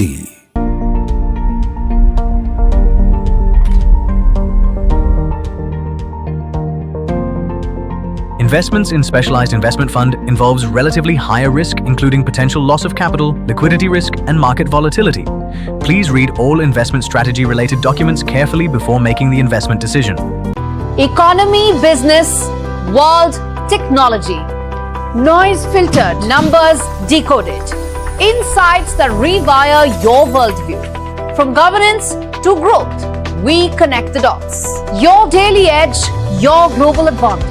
India Business Report with me, Gauri Dwivedi, weeknights on NDTV Profit.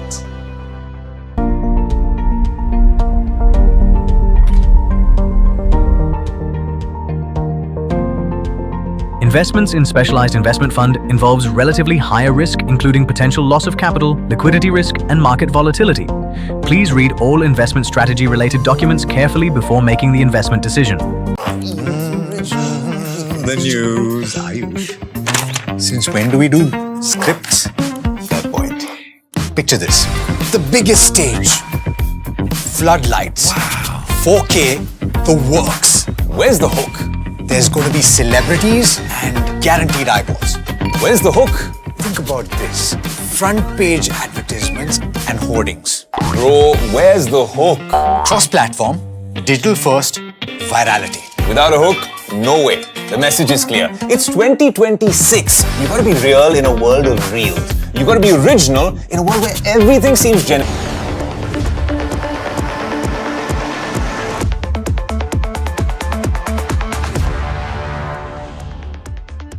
Welcome back to India Market Open, and of course let's just check the markets.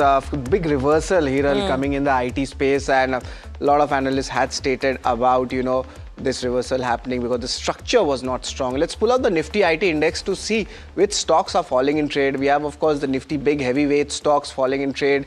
TCS, Persistence, Tech Mahindra, Coforge, all of them down more than 4% in the trade. And if you just pull up the broader indices also, no major support is coming in as well if you get the mid-cap index or even the small-cap index. So, of course, it's a muted day of trade as well. But to understand more from the perspective of India, emerging markets and globally, where does India stand, we are joined in by Amish Shah. He's the head of India Research at Bank of America Securities. Good morning, Amish. It's always a pleasure to have you. In your India Equity Strategy Report I was reading, interesting take has come is that Nifty still overvalued on earnings versus bond yields. Now, what does this mean, and why, when do you think, if correction goes on, the valuations turn favorable on that? Sure. Hi, morning, Sharad. Thank you for having me. So look, valuations you can look at in multiple ways. One of the way is obviously the comparison of Nifty versus its own history in terms of valuation. There we could argue that India has become reasonable in terms of valuations. The second is to compare India's valuation to emerging markets, where adjusted for growth, India still continues to be one of the expensive markets. And the third comparison is to compare it with the other asset classes like bonds that you mentioned. Given that the bond yields have gone up, and equities is always a premium over what you can get over the bonds. So relatively speaking, equities are currently expensive in comparison to returns that you could possibly make from debt markets as well. So that's the context. Having said that, we do think that if you are somebody who is invested in Nifty, there is a possibility that from current levels you can make about 10% rupee returns.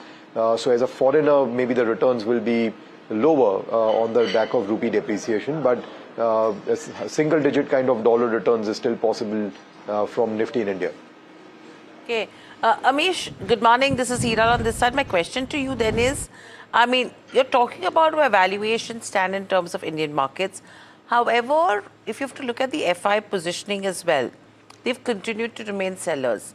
Now, what factors, according to you, will actually get them to turn buyers in terms of Indian markets? Because the other concerning area I have right now is the SIP data.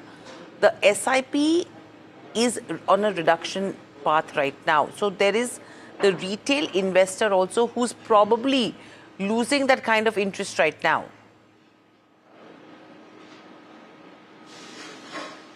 So Hiral, as far as the FIIs go, look, I never believe in that argument that just because FIIs are underweight India or they have sold a lot of Indian equities, they therefore will come back to the markets. That I think is a lame argument. Foreign investors will go where they find returns. As of now, adjusted for valuations and growth, as we were discussing, returns are much more attractive in the AI markets of Korea, Taiwan. Even Brazil is a commodity market and commodities are all doing well. So I think right now they find alternative markets which are more exciting, and therefore foreigners are very hard to come back in India at this point in time.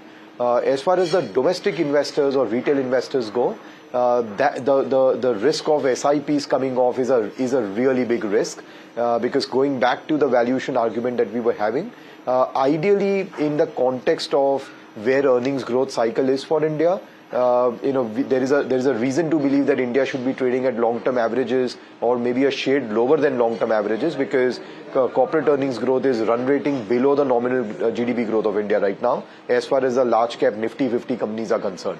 So the only reason where the valuation multiples have held up right now is on the back of domestic flows, and if that starts to crack, then valuation pullbacks are very likely. Amish, if that happens, what are you then baking in, according to you, in terms of valuations and where markets could go? I mean, let's look at the worst case scenario. So we have drawn these as scenarios already. So we have right now, unfortunately, there is no bull case for India. So we have a base case, we have a bear case, we have a worst case. The base case, as I said, is about 10% returns where domestic flows continue. Valuations give you no returns from here, but the market compounds in line with earnings growth. Earnings growth, we are talking about 8.5%. So broadly, 10% returns is what you can deliver in the base case. In the bear case, earnings growth still continues to be 8.5%, but on the back of the domestic flows coming off, valuation multiples will go lower than the long-term average multiples, more closer to -1 standard deviation, in which case we are talking about a 12% downside from here. And your worst case, builds in the risk that the Iran conflict drags on beyond June. So currently in our base case, we have assumed that by the end of June, the conflict comes to an end. But if it drags on for longer, then commodity prices, supply chain issues, they just persist. That pulls down your earnings growth, from 8.5% more closer to flat earnings. And it could then be a combination of weaker earnings combined with even weaker multiples. That we hopefully, we hope that we don't get into that situation really. Weaker earnings, weaker multiples, and hopefully India should not get that. But moving on from this, Amish, which are the sectors there will be a preference right now? Of course, the first half of FY27, we all will be impacted because of the higher costs or the inflations coming. But in this scenario itself, which sectors do you think will do well or the preference would be good here?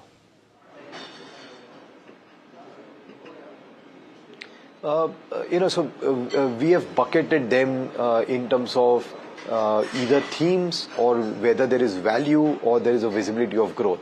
So I think from a thematic perspective, the theme that we like the most right now is energy security.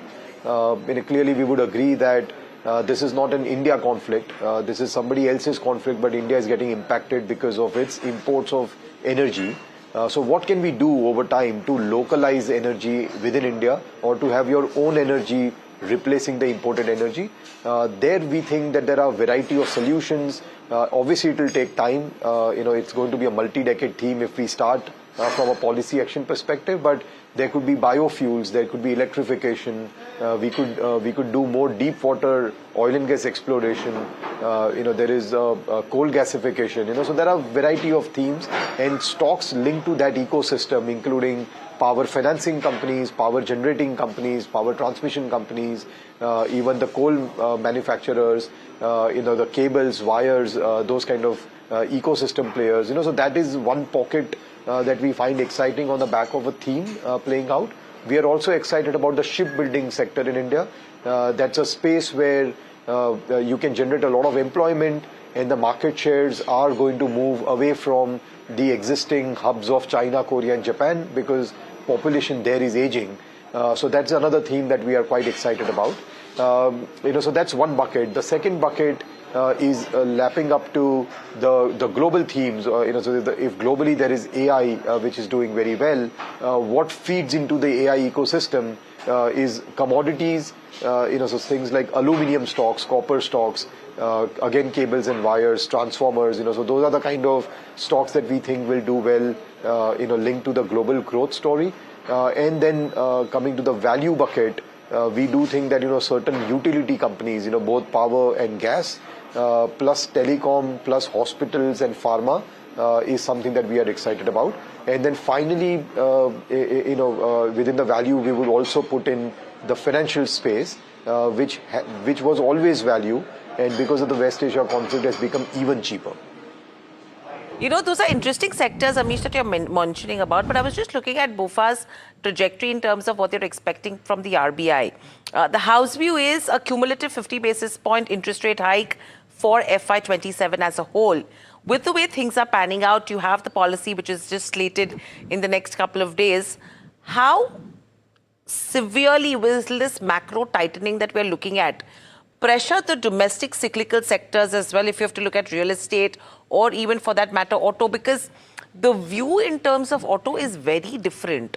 auto and auto companies, if you hear their commentary, absolutely bullish when you talk about FY27. You know, yesterday I did meet the management of Maruti, where they were indicating that EV and CNG sales have been spectacular in the last couple of days in terms of bookings. So there is that divergence in terms of views that is coming in from what the macro could look like, what it could look like on the ground, and what corporates are talking about. Absolutely, Hiral. So interest rates is obviously one factor that could lead to growth slowing within the auto space. The other is the commodity, cost inflation, which can impact the margins for these companies. Look, a large part of the GST cuts from 28% to 18% that we saw around Diwali last year, a large part of that benefit is gone, and the residual is likely to be gone very soon if companies will have to take price hikes in order to offset the commodity pressures. So you are right that the outlook currently for autos is very good, but we do think that the outlook can moderate on the back of these issues going forward. But specifically within the autos, the EV theme that you spoke about, or the CNG that you spoke about, I think that will see further acceleration.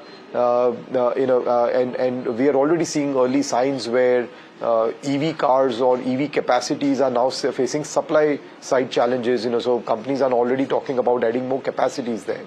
So we do think that two-wheelers, commercial vehicles, the conventional ICE technology, passenger vehicles, those can be vulnerable to commodities and rate hikes, but the EV side of ecosystem can actually accelerate from here. Okay, so it's going to be interesting to see how things develop as well. But thank you, Amish, so much for joining in. It's always a pleasure to speak to you as well. But moving on, SBI Chairman C.S. Setty delivering opening keynote at the City conference. Let's listen into what he's going to talk about, because here he's talking about the resilience that India has in terms of the geopolitical issues. Let's listen in. To many of the students, millions of students those days. Today, I'm very proud to say that India is surplus in the food grain production. And India has established itself as the fastest growing major economies in the world. But the most remarkable aspect of India's rise is not simply the pace of growth, it is the ability to deliver transformation at an unprecedented scale. And throughout this journey, the banking sector has been far more than a provider of financial services. It has been a critical partner in nation building. The most distinctive feature of India's developmental journey has been the creation of a world-leading digital public infrastructure. I think you're all familiar with the DPI, JAM Trinity. I think they've been spoken quite a lot. But the digital prowess, what India has developed, particularly in the payment space, is amazing. And you must have read extensively that today, UPI handles 200 billion transactions every year. And very proud to say that SBI handles 30% of that volume. If you see the volume of transactions and the capacity what the system has developed, SBI alone handles almost 250 million transactions every day on UPI. And with a technical decline as low as 0.01%. So you need to build in India, if you are operating, you have to build for scale, and build scale which actually creates the flywheel impact going forward. So the JAM Trinity definitely have helped in terms of creating foundation for one of the most ambitious digital transformations in modern history. Banks have played a central role in translating this digital infrastructure to economic opportunity.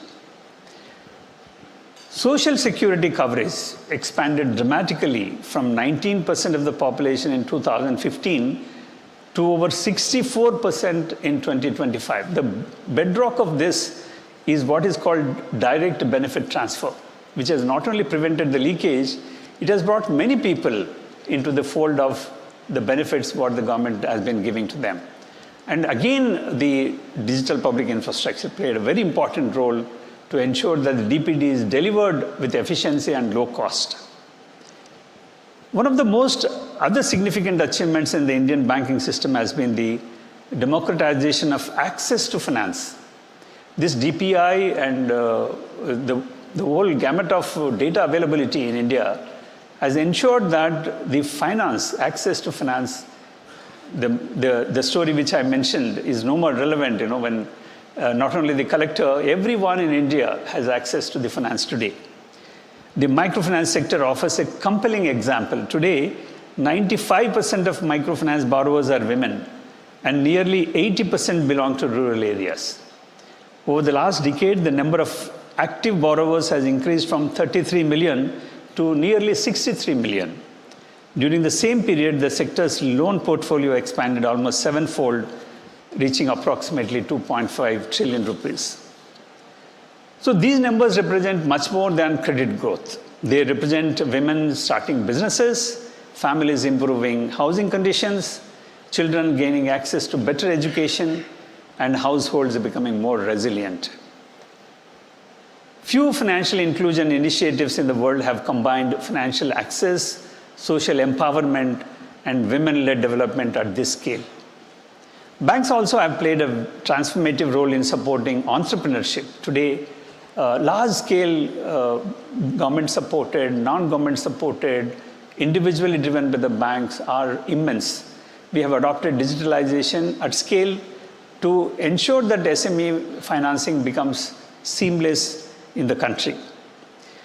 Consolidated MSME credit outstanding is around 67 trillion rupees, growing at a 5-year CAGR of 17%.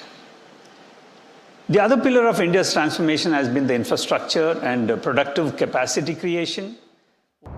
Okay, so banks and digitization, that's the key right now that SBI Chairman C.S. Setty is talking about, delivering their opening keynote at the Citi conference. We'll keep getting you further updates as well from our reporters who are there. But very quickly, in terms of markets, before you wrap up, TCS, that's one stock that I want to watch out for. 7.5% downtick coming in yesterday with all the surprises that we were talking about. That when have we seen these kind of moves in terms of IT companies on the upside? It's the actual reverse that has happened today as well. Exactly. When have we seen this kind of downtick as well on a single day, right? I think it's almost a year. I could say the biggest intraday fall again coming back. It's just reversing. Yesterday we were putting out lines which was biggest intraday gain, now it's biggest intraday reversals. Yeah, absolutely. So I think that's what the flavor of the market is right now, but we will get to you continuous coverage in terms of what's in store from here on. Stay tuned. Completely out of time.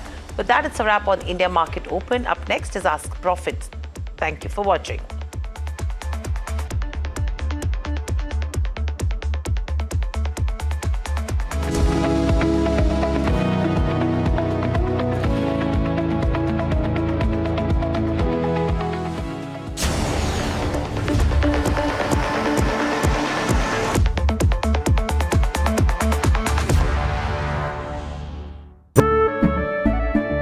केसरिया से मन जोगी हुआ रे दिल झूमे देखो मतवारा हुआ रे केसरिया से मन जोगी हुआ हर पल मनाओ केसरी त्योहार विमल बोलो जुबान केसरी। अंबा शक्ति प्लांट की वर्ल्ड रेनाउंड टेक्नोलॉजी देती है स्टील को ज्यादा ताकत हर बार। अंबा शक्ति SDTMT।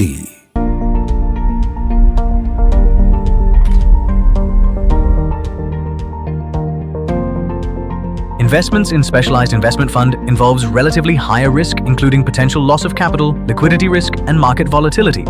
Please read all investment strategy related documents carefully before making the investment decision. The news, Ayush. Since when do we do scripts? Fair point. Picture this. The biggest stage. Floodlights. Wow. 4K. The works. Where's the hook? There's going to be celebrities and guaranteed eyeballs. Where's the hook? Think about this. Front page advertisements and hoardings. Bro, where's the hook? Cross-platform, digital first, virality. Without a hook, no way. The message is clear. It's 2026. You gotta be real in a world of reels. You gotta be original in a world where everything seems generated. That's it. That's what we're looking for. The best campaigns, the hottest trends, the smartest brand moves on our new show. But wait, what do we call it? The Hook.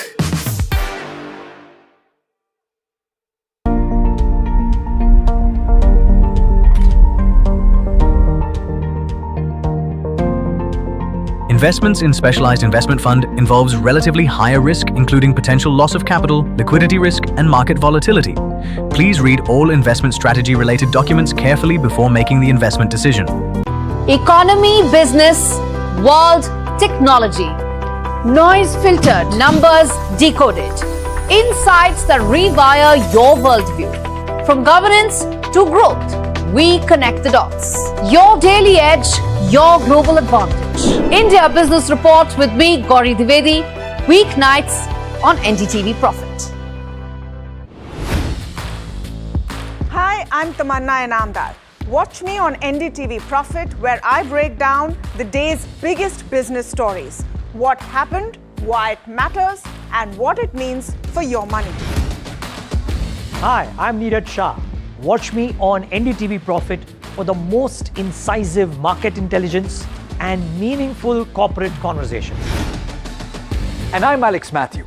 Markets, mutual funds, insurance, personal finance. I help you cut through the noise and make smarter financial choices. And here's where you can watch us.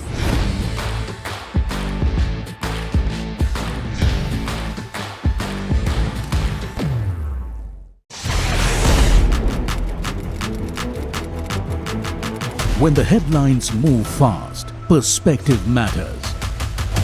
On Editor's Cut, our editors come together with experts to distill the week's information blitz into clear perspective. Down the stories shaping the world, from markets and the economy to global conflicts and what lies ahead. This is where experience meets insight.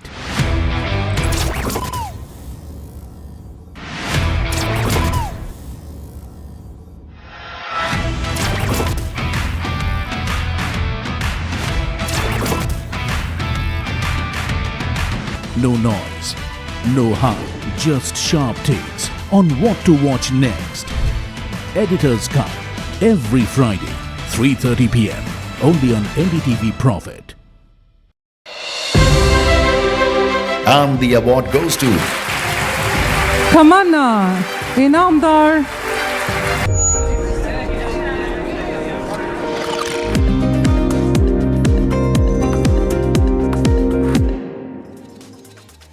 Hello and welcome back to NDTV Profit. You're watching Ask Profit. My name is Puneet Zaveri and with me is Mahima Vachijani, and over the next hour or so, we'll try and solve all those stock related queries. So if you haven't already, do start sending in on the number that's flashing on the top of the screen. You can also call us, speak to us as well as our guest on those stock related queries as well. The landline number for that is also flashing on the top of the screen. But as you look at the markets, yesterday was a good day in terms of recovery in the second half. Today though, on the other hand, you receded back to those levels below the 23,300 mark, and we'll get Vaishali to give us a benchmark view as well. But largely a day where IT is down and out. So you got some indication yesterday, and if you can pull up the heat map, that'll give you that perspective also. The index is down 4.5%, and that's led by the top names as well. So in terms of the index, you're seeing a 7% downtick right now on TCS. Tech Mahindra, HCL Tech, Infosys are some of the other top losers of the Nifty 50 and continues to be under pressure at this point of time. You've also seen some gainers today, but it's largely, as you can see, 41 stocks in the Nifty 50 that are currently in the red.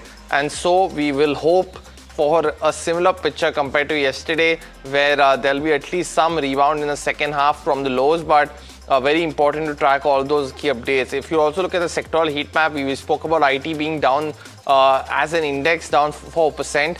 You're seeing pressure across the board. So all sectors in the red right now. Realty is down 2%. You're also seeing the PSU banking index down 1.1%. But, as mentioned, continues to be a day that's under pressure. Also, in terms of the advanced decline though, we spoke about the pressure on the benchmark indices. But in terms of the advanced decline ratio, yesterday you saw a revival in the second half and today, but it's been a down and out day for the broader markets as well. Almost a 2:1, a 3:1 kind of ratio, getting very close to that number also is unfortunately the state of where they are. Mid cap, small cap also reflect that pressure, and also look at the BSE 500 in terms of individual names. So of course, mid cap down 1%, small caps trying to get some momentum, but all those getting sold into at this point of time. In terms of individual movers, you're seeing all the tech names being in red. So you're also seeing Birla Soft, Coforge now down, and Natco Pharma is also down. While HLE, Glasscoat, Lakshmi Organics are some of the gainers, but you're seeing almost a 1% downtake on the BSE 500 as well. But let's start taking all your stock-related queries now. It's an important day to get some views in. So let me welcome in Vaishali Parekh, Vice President Technical Research at PL Capital, and Gaurang Shah, as always, Senior Vice President at Georgette Investments. And both of you, thanks so much for joining in on this Wednesday morning. Vaishali, just before we move forward, we've yet again broken that 23,300 mark, and we've seen pressure across the board. Are you finding some support at this point of time? Any indication of some up move that we could expect in the second half of today? Very good morning, Puneet, Gaurang, and all viewers. Yes, market is giving us tough times. Support levels are being challenged. So I would say for today's levels, I think 23,200 is the final crucial support level. If we break this, then we are looking at 23,000 to 22,800. So the bias is definitely corrective. Let's see 50 points here and there, and are we getting a bounce? But the trend continues to be down, even as far as Bank Nifty is concerned. That is also showing, and of course, today, IT sector has been instrumental in giving us a downslide. But I think overall we are seeing good selling coming in almost all sectors. So wait and watch scenario and stay light. Stay light, and most certainly, Vaishali, and capturing that momentum also of a downtake. We've seen weather pouring down also in Bombay, and that's actually reflected in the markets as well. It's been a down and out day to say the least. Hoping for some better momentum going forward. But let me go across and take our first caller for today from Hyderabad, and Sainath is now joining in for a stock related query. Sainath, very good morning to you. Welcome to the show. What's your query? Very good morning, sir. I'm holding RVNL shares of 1827 at the price of 331 average, and it's been 4 years I'm holding this, and right now I'm in the loss of around 28%. So I just wanted to know, should I average or should I hold or should I sell when it bounces back? And Sainath, when you bought it, of course, and you've been a patient investor, but did you look at the fundamentals at that point of view, or did you look at the technical, the charts view? That time the railway stocks were picking. I took up the fundamentals, and then I entered and I averaged multiple times when stock was going up and down. Got it. Well, then, since you are in a difficult position, let me get you both the views. So, Gaurang, very good morning to you. Thanks so much for joining in. If not a direct view on RVNL, because, as a strategy, he's been holding and bought into railway stocks 4 years ago. Unfortunately, it's a bet that's not worked for him. But if you can give him some perspective of what he should do, if not on the stock, on the space, any view? Thank you so much, Puneet, for having me on the show this morning. Good morning to all your viewers, to Vaishali and to our entire team. A small disclosure, all recommendations that I'll be sharing with you this morning are part of our fundamental research team recommendation from a long-term point of view. Our company, Georgette, or myself, we don't have any kind of personal investments, no financial interest, no conflict of interest, but we share similar investment ideas with our clients. They might have their investment interest. So, Indian Railways related companies, very often the spike comes into these companies near about budget, because now both the budgets are clubbed together. Along with that, couple of years back, because of the modernization changes, upgradation of railway station, railway tracks, railway coaches, dedicated freight corridors, more networking, connectivity, resolving the last mile issue, most of the railway related stocks were up and buzzing. Of late, I think most of the stocks have gone into a cold storage or hibernation process.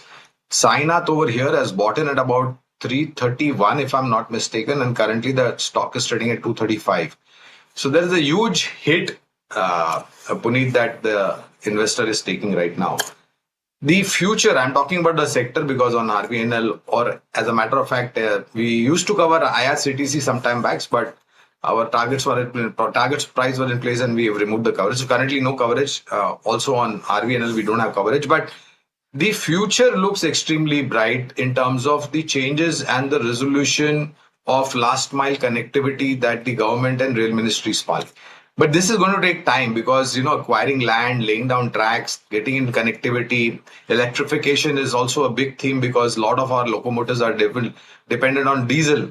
And electrification is also a big theme of Indian Railways, which the government is kicking off on a very large scale. But the problem is acquisition price and the current market price. I believe Vaishali would be in a better place to advise over here. So, a view on the charts, because, of course, he's bought at elevated levels, but is there a revival on the anvil? Would you recommend him to average? So basically, actually, even we were tracking, the rail stock some time back, and we thought, yes, it will, it was a fair value price. And RVNL also we had recommended some time back. But right now it's in a downward trajectory. And from the recent data, what we see, right from 300, it's been corrected to now 235. So technically, I would say the stock is deep oversold. So maximum erosion, what I can see from here on, could be around 220 levels. So I would say average out at these levels in it and wait, because when there is a turnaround in this sector, you will get a bounce at least up to 300, 320. So you will better your price in this way, and probably hopefully you should be in gain also. So 220 is a level to watch. Start accumulating from every dip from here to average out your price. Okay, all right. So that's the view on RVNL. I think we've got Ajay calling us from Ambala. Ajay, very good morning to you. क्या query आपकी? Good morning, ma'am, and good morning to all the panel. Ma'am, मेरा question Reliance industry पे है. मेरे पास 50 share हैं 1362 पे. और ma'am, मुझे ये पूछना था, क्या मैं यहाँ पे थोड़े और शेयर ले सकता हूँ, क्योंकि हमारा इनका 19 जून को AGM है और एवरेजली थोड़ा सा ऊपर जाएगा तो मेरा शायद एवरेज प्राइस आ जाए. ये सेकंड पॉइंट ये पूछना था. और ma'am, if you don't mind ma'am, NSDL पे व्यू चाहता हूँ. क्या NSDL यहाँ से ले सकते हैं क्या? ये 800 के आसपास चल रहा है. तो अजय, आपको चूज करना पड़ेगा. आपको चूज करना पड़ेगा. रिलायंस पूछो या NSDL पूछो? नहीं, रिलायंस मैंने पूछ लिया, बट बस वही पूछा अगर व्यू दे सकें कि. ठीक है, चलो आपके लिए एक्सेप्शन बना रही हूँ इस बार. दोनों पूछ लेती हूँ. एंड लॉन्ग टर्म व्यू से चाहिए अजय, करेक्ट? ये Reliance. Alright, Gaurang, very good morning to you. First of all, your view on RIL and then NSDL. Is this the right time to enter? Well, thank you, Mahima. Morning to you as well. If you permit me, can I answer this in Hindi? Sure, 100%. Thank you so much. So, प्रश्न पूछने के लिए बहुत बहुत धन्यवाद. देखिए, पहले तो रिलायंस इंडस्ट्री पर काफी लंबे समय से हमारी खरीदारी की राय रही है बुनियादी दर के आधार पर, और वो आज के तारीख में भी बरकरार है. जिस प्रकार से फैला हुआ कारोबार है, पहले तो पुराना कारोबार योगदान देने में सक्षम रहा है.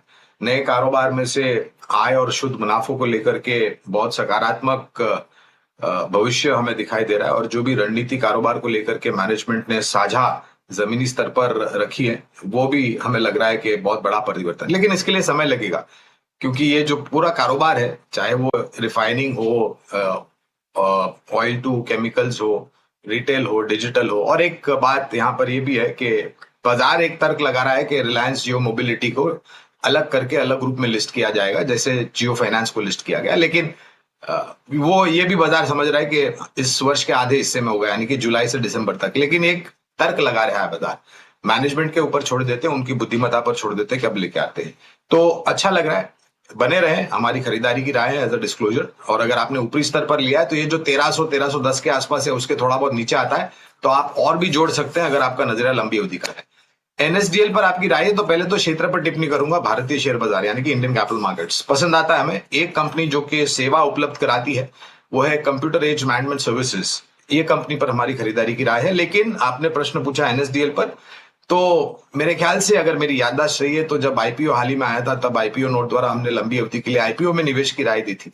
लेकिन अगर हमारी सोच ये कहती है कि भारतीय शेयर बाजार हर साल आपको साधारण 12 से 15% औसतन ऊपर के तरफ के दायरे दिखाएगा अगर आप कंपाउंडिंग करते हैं 3 से 5 साल के लिए, तो शेयर बाजार से जुड़ी हुई जो भी सक्षम और मजबूत कंपनियां हैं, चाहे वो प्लेटफॉर्म प्रोवाइडर हो, चाहे वो सुविधाएं उपलब्ध कराने वाली कंपनी हो, या फिर एसेट मैनेजमेंट कंपनी हो, या फिर इंटरमीडिएटरीज, ये सब भी आने वाले सालों में अच्छा करेंगे. Got that view, Gaurang. But Gaurang की एकदम सक्षम और सकारात्मक हिंदी पे हम सब फिदा है यहाँ पे. So Gaurang, firstly, I think classes ले रही हूँ. Classes. I mean, we do get a lot of queries in Hindi, but I think that fiery response across the board, I think, you know, it's gotten a smile from Vaishali as well, but very good view. Thanks so much for that, Gaurang. But let's go across, take another one from Vinay, who's joining us from Pune. Vinay, very good morning to you. What's your query? Morning. See, I have 2,000 shares of Larsen and Toubro at 3,200 rupees. So I want to partially shift to one or two or three stocks in like semiconductor, data center, AI related. So what would be the 2 and 3 stocks? Because I have an investment horizon of at least 3 years. Got it, Vinay. And Vinay, did you buy into L&T in the current fall? Because at 3,200, it's a very attractive level. You're also sitting on profits of almost 14 lakh rupees. But did you buy it currently or have you holding it for a while? No, I have been holding it for more than 3-4 years. Got it. Well, firstly, many congratulations. It's a bet that's worked for you. But Gaurang, you know, in terms of he wants to diversify a little bit, is it a good time, firstly, to book some profits in L&T and go into the areas that he wants to? So Puneet, I have always believed in one thing. Like investing is an art into stock market, booking profit also is an art. And the reason why you invest in stock market is so that your 100 rupees becomes X plus something depending upon the return that you want. I will not give an advice to book profits because we have a positive coverage on L&T. So I would completely leave it up to Vinay. And of course, Vaishali, if she's got an opinion or a view over here. His question, data center, semiconductor. So data centers, there are a couple of investment ideas from our side. Basically providing into the backup part and the infrastructure part, Puneet. So you have companies like Cummins, ABB, L&T, again, is involved into, you know, creating all these backup infrastructure and back-end infrastructure for data center related. For chips and semiconductors, we have coverage on 3 names. Amber Enterprises, CG Power, and PG Electroplast. So Vinay, I leave it up to you and your fine sense of judgment and wisdom. And I hope Vaishali can possibly throw some more light on this. Sure. Vaishali, any view on the charts? Well, CG Power and data center, all these stocks are doing very well. So I would continue to have a positive view even for CG Power. In fact, technically also, we have been recommending this stock and I think it's a must have in the portfolio because this can give very good returns from here. And besides the sectors that he's recommending, I would also suggest capital goods like ABB, etc. He can consider those stocks as well because they are looking quite robust on charts and can give good returns. So yes, I would say have a diversified view. Okay, all right. So that's the view coming in on all of these data center player names. But time to take a look at the F&O space and the setup, of course, and the queue shaping up. To give us a perspective, we have Sharad joining by as to what the queues are indicating at the moment. Sharad? Well, it's quite negative cues there, and it's a big stark reversal of the IT stocks, which is there in focus. And let's look at Sensex, what's happening here, and see much of the sell-off. TCS is down 8%, Tech Mahindra down 5%. It's a massive, reversal from yesterday itself. Nothing major happening when it comes to gainers. Also largely flattish for Trent, M&M, and Power Grid. Only Maruti we are seeing a little bit of buying, but nevertheless, a big sell-off is there in terms of the markets, and the technical strength is, of course, quite weak. But what's there in the long build-up? There was a little bit of profit booking earlier in this capital good play, and now the reversal is happening. Nova Transmission and Distribution, and Avenue Supermarts also, but not that convincing also. The significant portion has not been built yet. Also short covering, we have NHPC, a little bit of reversal. The OFS subscription is there. Channel checks are suggesting larger institutions have shown interest. And Keynes Tech also, nothing major happening. It's just still in the green. But largely today has been a big sell-off, and you're seeing Sammaan Capital also making it to the list along with the IT stocks. And lastly, let's see the short build-up, and I think it's going to be the IT stocks as well. Just a reversal of what I was speaking yesterday, to be honest. And that's all it is in the F&O space today. Got the view, Sharad. Thanks so much for that. So IT definitely continues to be under pressure, but take across the next query now, and this one's coming from Sunil Kumar. He is holding on to NHPC, bought at 90 rupees per share, and is currently holding 3,200 shares. So he's sitting at a loss. Vaishali, any view that you can provide him in the near term? Well, so actually, it's not giving a clarity on trend. But all I can say is that the near-term possible view that I can have is it's holding on to 73 levels as support, and we can observe a range of 73 to 80. Unless and until the stock sustains above 80, it's hard to tell whether are we seeing a good upward move. All right. The next one that we have is coming in from Sobha from Bengaluru. She's holding 5 shares of Nestle, bought at the levels of 1410. She's sitting on a small loss, wants to know whether she can continue to hold, sell or average at the current levels.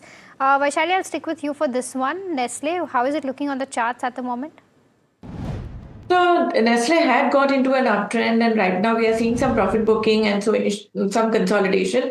But I would say there's no damage to the trend unless and until we see the stock going below 1340. So continue holding, and once we see the stock moving above 1440 levels, it's back on track and you can expect a target of 1500. So in my opinion, hold but with a stop loss. Got that view, Vaishali. Vaishali, also on Welspun Corp, another query coming in now. This one's from Rakesh from Hyderabad. And he wants to know a short-term view. We did have the management, just a few days ago in the studio, a very bullish commentary in terms of revenue growth expectations. But on the charts, Vaishali, is that following through?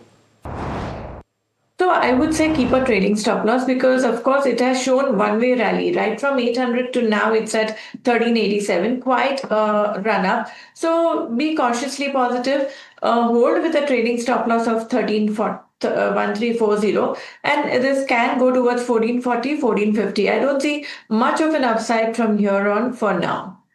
Okay, all right. The next one that we have is on Britannia. Harsha from Vijayawada is holding around 30 shares at the levels of 5,700.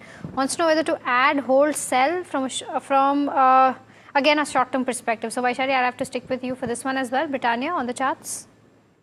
So when it's short term, I won't say add or just keep a stop loss of 5,000 because once again, stock deeply corrected. In fact, if you see the weekly chart also, it has come towards a make or break levels of 5,000. So 5,000 should be taken as a stop loss, and short term you would be hold for a target of 52 to 5,300. Got that view, but it's now time for the rapid fire round in this edition of Ask Profit. Vaishali as well as Gaurang, you know the drill. Keep your answers as short as possible. The first question coming in on Ashok Leyland. Sanjay from Bangalore wants to know if it's a good time to enter. Gaurang, any view? Buy for long term. Okay, the next one is on Kalyan Jewellers, bought at the levels of 373. Continue to hold for the next 2 to 3 years, Gaurang? Would prefer Titan, no coverage on Kalyan. Ramesh from Bangalore is holding Pidilite at 1480, Vaishali. Should he continue to hold is his question. Well, so it's 1452 right now. Keep a stop loss of 1420 and look for a target of 1500. Okay, 500 shares of Kotak Mahindra Bank is what Ram from Chennai has bought at the levels of 368. A long-term outlook on this one, Gaurang? Continue to hold for long term, and if you get an opportunity on lower side, you can add as well. The next question coming in on Shriram Finance. Vaishali, our viewer has bought shares at 954. Is it a good time to still continue to hold the stock? Yes, expect a bounce from here. Okay, Railtel bought at the levels of 348. Ram from Chennai is holding around 100 shares. Continue to hold for the next 6 months, Vaishali? So as I said, expecting a bounce in the rail sector, so yes. Got it. The next question is on Cochin Shipyard, bought at 1715, Vaishali. By our viewer Sudeepto, he wants to know what should he do with his 75 shares. Continue holding. If time is not a problem, continue holding. Look for targets of 1800 to 2000.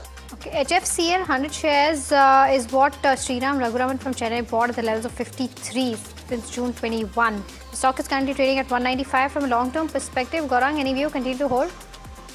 Mahima, no coverage. I'll get a pass. Vaishali, any view? So technical target is 200, so we are suggesting to book partial. On Sandeep from Hyderabad has bought into Dalmia Bharat, Gaurang at 1880, and he's holding 100 shares. Wants a fundamental view. I think the Q4 results were slightly weaker, but any view? The numbers were weak, Puneet, no doubt about that. But yeah, given the benefit of lower levels from where he bought, he can hold on to whatever he has. He can add as well from long. Okay, Bandhan Bank, 600 shares bought at the levels of 190. Continue to hold, Vaishali? Hold for near-term target 220. Got it. The next question is from, on Irida, bought at 237 by Nikhil. So he's in deep losses on this counter. He wants to know if he should stay on Vaishali or average down. What would you recommend? So for now, hold with stop loss 118. Average out at around 135, 145 once you get those trends. Okay, Kitex Garments is the next one. Krishna Prasad from Hyderabad has bought 400 shares at the levels of 230. Now it's around 160, I believe. Let's try to pull that up. 160, correct. What should he do, Vaishali, on the charts? Should he book his losses or continue to hold for recovery? No, not in a hurry. Add more with stop loss of 150. This can go towards 192. The next question coming in now, it's on Bharat Electronics, bought at 430. But before we do that, let's just cut into SBI Chairman C.S. Setty at the Stay conference. Demand is there. I think a lot of people have approached us. I don't have the numbers right away, but I think there's a good demand coming. Any particular sectors, sir, that are seeing more demand? No, I think across SMEs. Predominantly SMEs who are taking the loans. Sir, in the current geopolitical situation, यहाँ पर sir ये भी expect किया जा रहा है कि ECL norms में tweak हो सकता है उसके लिए सर क्या वो expected है क्या बैंक से? No, I'm not aware. Can we get an assessment in terms of acquisition financing? What is the impact that you're seeing on? No, currently, as we mentioned, I think we have not had any major impact on the asset quality so far, and we have to be watchful in terms of the linger. Pardon? Or demand? And the demand of credit demand seems to be robust, and when compared to the year-on-year growth, we are seeing the growth continues to be robust across the segments. So we have not seen any demand constraint at this juncture, but we will have to see how the lingering impact of the recession. So last time we checked on acquisition financing, you were in talks with Japanese lenders. What's the update? Any possibility with Citi as well? We work with all foreign banks and Indian banks in terms of creating that collaboration for M&A financing. We did a couple of deals together already, so we are working on many other deals. Are you assessing any proposals for Yes, we already have. We've done one already, and first of all we put the system and also the team in place. The team is working now, and we have done one transaction. We are doing another one, and I'm sure that I think will play an important role. So just let's not get into the details. Sir, share your expectations from the RBI monetary policy also, especially in the context of how crude has behaved, how currencies behaved, and the inflation fears. So the expectations, I think broadly the market expects that there could be a rate pause at this juncture. Growth, inflation dynamics are more important. I think a pause will definitely help us to stabilize in terms of ensuring that the smooth growth rates are achieved. So SBI AMC, is there a timeline yet for the IPO? We hope to do sometime during this year. Okay. We are just waiting for the regulatory approvals. Calendar year.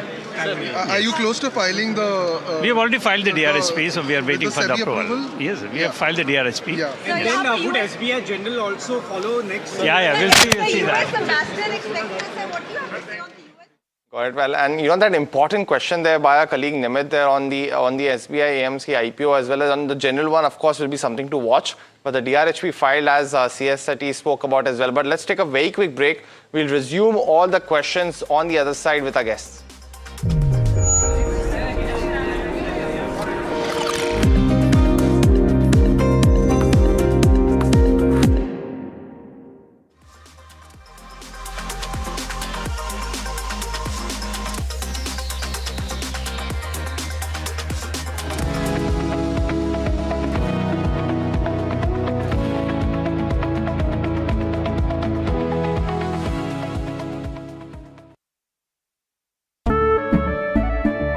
केसरिया से मन जोगी हुआ रे दिल झूमे देखो मतवारा हुआ रे केसरिया से मन जोगी हुआ हर पल मनाओ केसरी त्योहार विमल बोलो जुबान केसरी अंबा शक्ति प्लांट की वर्ल्ड रेनाउंड टेक्नोलॉजी देती है स्टील को ज्यादा ताकत हर बार अंबा शक्ति SDTMT.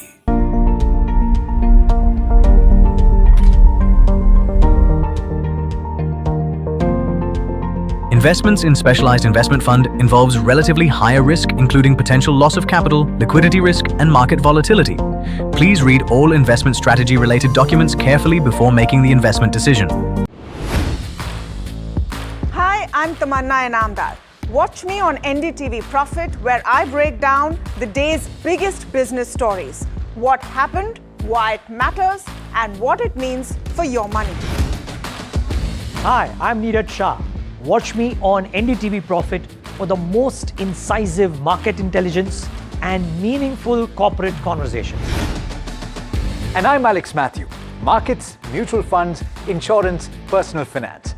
I help you cut through the noise and make smarter financial choices. And here's where you can watch us.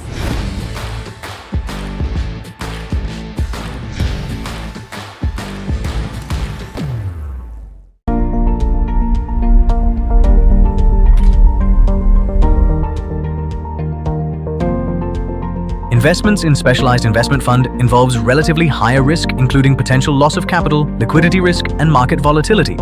Please read all investment strategy related documents carefully before making the investment decision. The news, Ayush. Since when do we do scripts? Fair point. Picture this. The biggest stage. Floodlights. Wow. 4K. The works. Where's the hook? There's going to be celebrities and guaranteed eyeballs. Where's the hook? Think about this. Front page advertisements and hoardings. Bro, where's the hook? Cross-platform, digital first, virality. Without a hook, no way. The message is clear. It's 2026. You gotta be real in a world of reels. You gotta be original in a world where everything seems generated. That's it. That's what we're looking for. The best campaigns, the hottest trends, the smartest brand moves on our new show. But wait, what do we call it? The Hook. Economy, business, world, technology. Noise filtered, numbers decoded. Insights that rewire your worldview. From governance to growth, we connect the dots. Your daily edge, your global advantage. India Business Reports with me, Gauri Dwivedi, weeknights on NDTV Profit.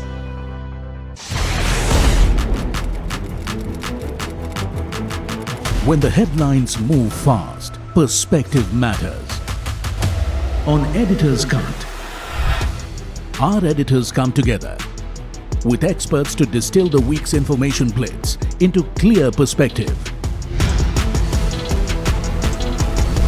Down the stories shaping the world, from markets and the economy to global conflicts and what lies ahead. This is where experience meets insight.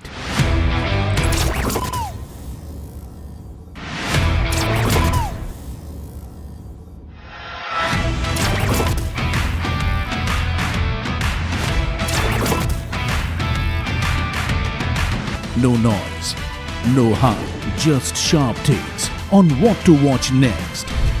Editor's Cut, every Friday, 3:30 p.m.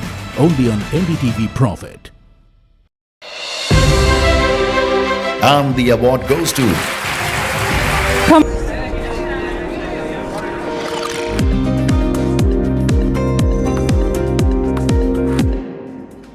Hello and welcome back to NDTV Profit. You're watching Ask Profit, and if you haven't already, do start sending in your queries on the numbers that are flashing on the top of the screen. Now, we had CS30, of course, speaking to our reporter Nimit there as well at the City Conference, and we also have a query now on the stock. Kaushik from Baroda is holding on to 20 shares of SBI. He's bought it at 1,050 and wants to know if he should continue to hold for the long term as well or no. Gaurang, you know, since he's bought it at 1,050, first a view on the stock, and second, if it's a good time to buy more at this point of time? So Puneet, as a disclosure, again, we've been positive on SBI, and SBI happens to be one of the largest bankers to the nation, as we all know it, Puneet. And a slight bit of disappointment in the fourth quarter numbers in terms of treasury income, if I remember and recollect right. And because of that, there was a little bit of punishment on the stock. There was sell pressure, and sell pressure continues because the market's also down and out. hold on to it. And Puneet, these are the corrections which actually should excite long-term investors to nibble into strong fundamental stocks from a long-term point of view. Hold on, and if you have investable amount, you can add an average as well. Okay, all right. I think we've got Aruna calling us from Vijayawada. Aruna, a very good morning to you. Go ahead, ask your question. Hi, Aruna, can you hear me? Okay, I think we seem to have lost the caller, but we do have her query. It's on Vimta Labs. She's bought 500 shares at the levels of 620. Vaishali, any view on the charts for Vimta Labs?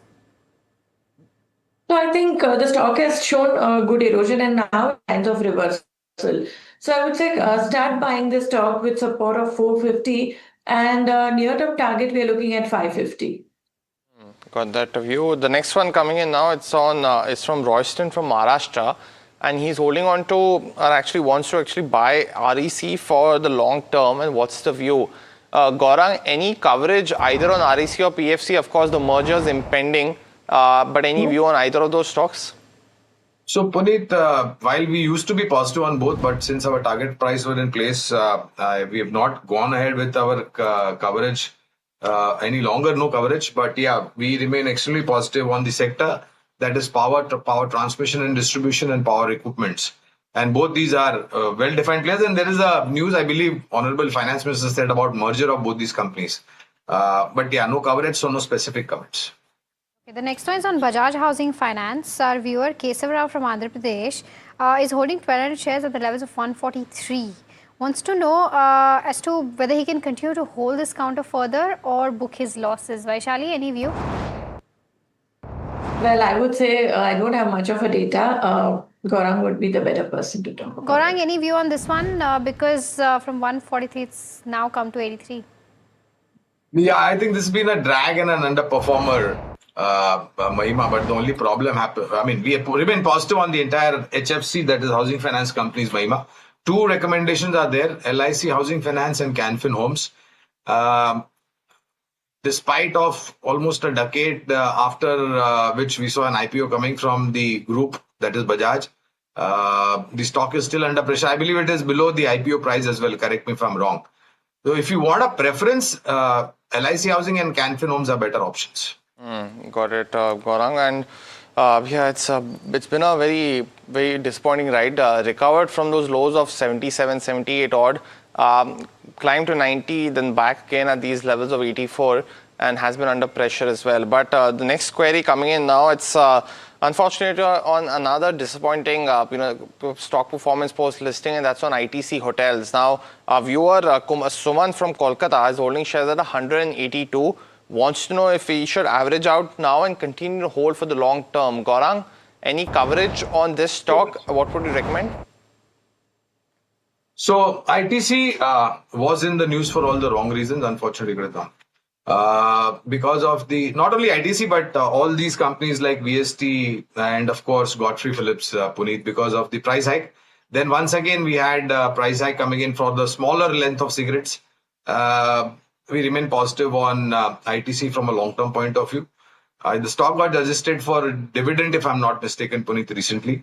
Last week it was, if I'm not mistaken. And we are optimistic in the sense that other than having tobacco products and cigarette business, ITC's got a couple of other businesses also. While the negative overhang is for companies like Godfrey Phillips and VST because of only focus business on tobacco products. Long term, continue to hold ITC. Also, Gaurang, actually the query was more on ITC Hotels. So if you have any view on that as well. So hotel sector, we remain positive, but on ITC hotels, we don't have a coverage. Indian hotel is something that we are positive on. But there are a lot of capex, Puneet, that are lined up by various hotel companies, whether it is ITC, whether it is Indian Hotels, whether it is Chalet, whether it is Taj GVK, or whether it is Lemon Tree. We expect tourism to pick up on all fronts to a great extent.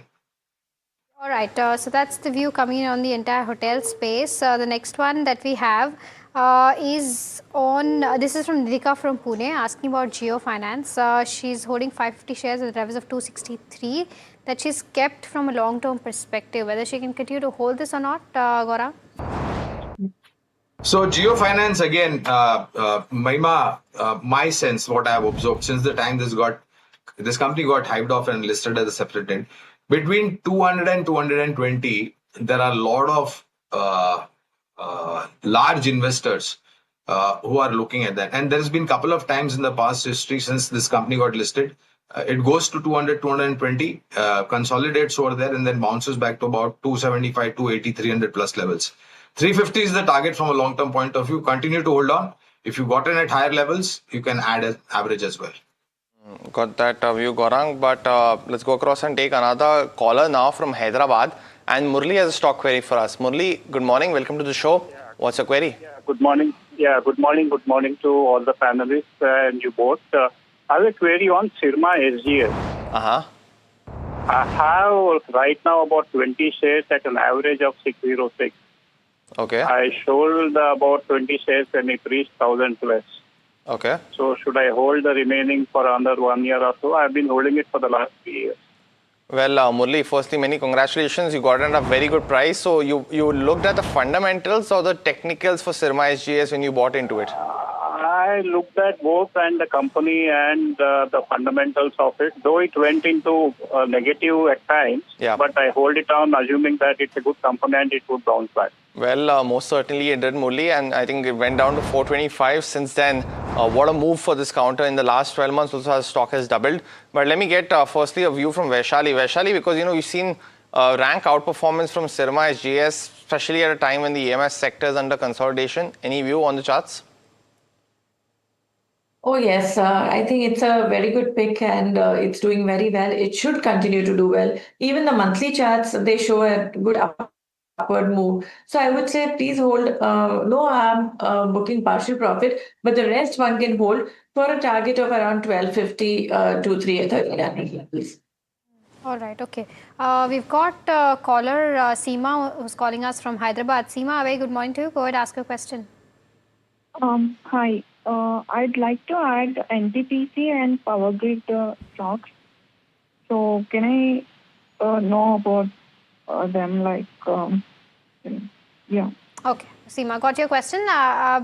Any time period that you're looking at to add both of these counters? Short term. Short term. All right, okay. Then I'll take this up with Vaishali. Vaishali, where are the charts more attractive? Is it NTPC or Power Grid? Well, I would say right now market is showing some signs of weakness. So I would not really advise to trade, but I would say if you have to, I think Power Grid is showing more stability. 275 should be your stop loss and can go for the stock to look for a target of 295 to 300.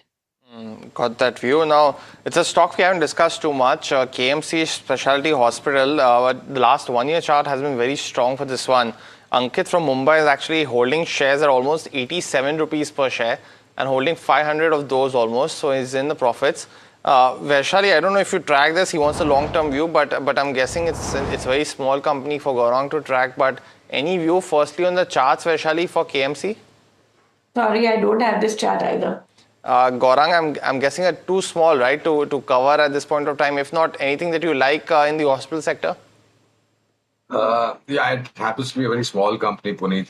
No specific coverage on this one, but the healthcare sector, Puneet. And I would add one more dimension to this particular sector, and that is the ongoing geopolitical situation and the boil in crude oil prices, energy prices. Hospitals, healthcare, to a certain extent, IT, power generation remains insulated from the external shocks. We have 4 investment ideas in the healthcare category. Apollo Hospitals, Narayan Rudalaya, Fortis Healthcare and Max Healthcare. And on the numbers front, other than Max Healthcare, Puneet, other 3 delivered fantastic set of numbers. But we remain positive on these 3-4 names. Right, okay. The next question that we have is on Bharat Dynamics. Nala Muthu from Chennai is asking about this particular counter. He's holding around 120 shares, an average price of I think 800 for the last 4 years, and he wants to know as to what should be the perspective from a long-term view. Gaurang, I'll stick with you for Bharat Dynamics. What's the view like? So Mahima, again, we remain positive on the sector. First of all, no specific comments on Bharat Dynamics since we don't have a coverage, but let me give an insight of the coverages that we have. Bharat Electronics Limited, Mazgaon Docks and MTAR Technologies. These are the 3 names on which we are covered. And of course, one more private player, that is L&T. Bharat, and my view, personal view is, Mahima, that have 3 to 5 year time horizon, because these companies which are actively participating in defense, they take time to execute the order book because they are complex engineering, high technology, precise products. You can't afford to go wrong. And you have to make a prototype, then you have to get it through various tests, and then the mass scale production starts. So remain positive on the defense. Bharat Dynamics happens to be one of the strongest player in the defense, but no specific comments. Got that view, Gaurang. But let's go across, take another caller now. And Vinod has a stock query for us. Vinod, very good morning to you. What's your query? Yeah, good morning. I'm looking for a stock advice on Techno Electric and Rajesh Power, which both are SME power transmission EPC contracting companies. I'm looking for a 5 to 7 years horizon, preferably through a SIP route. Got it, Vinod. Let me try and put those to Gaurang. Gaurang, Techno Electric, I think, we saw pressure post Q4 results, but any view on Techno Electric or Rajesh Power for the long term? I'll give it a pass, no coverage. Vaishali, on Techno Electric specifically, if you track the charts, because saw that massive 10% downtick post results, is there any momentum getting formed now on the charts?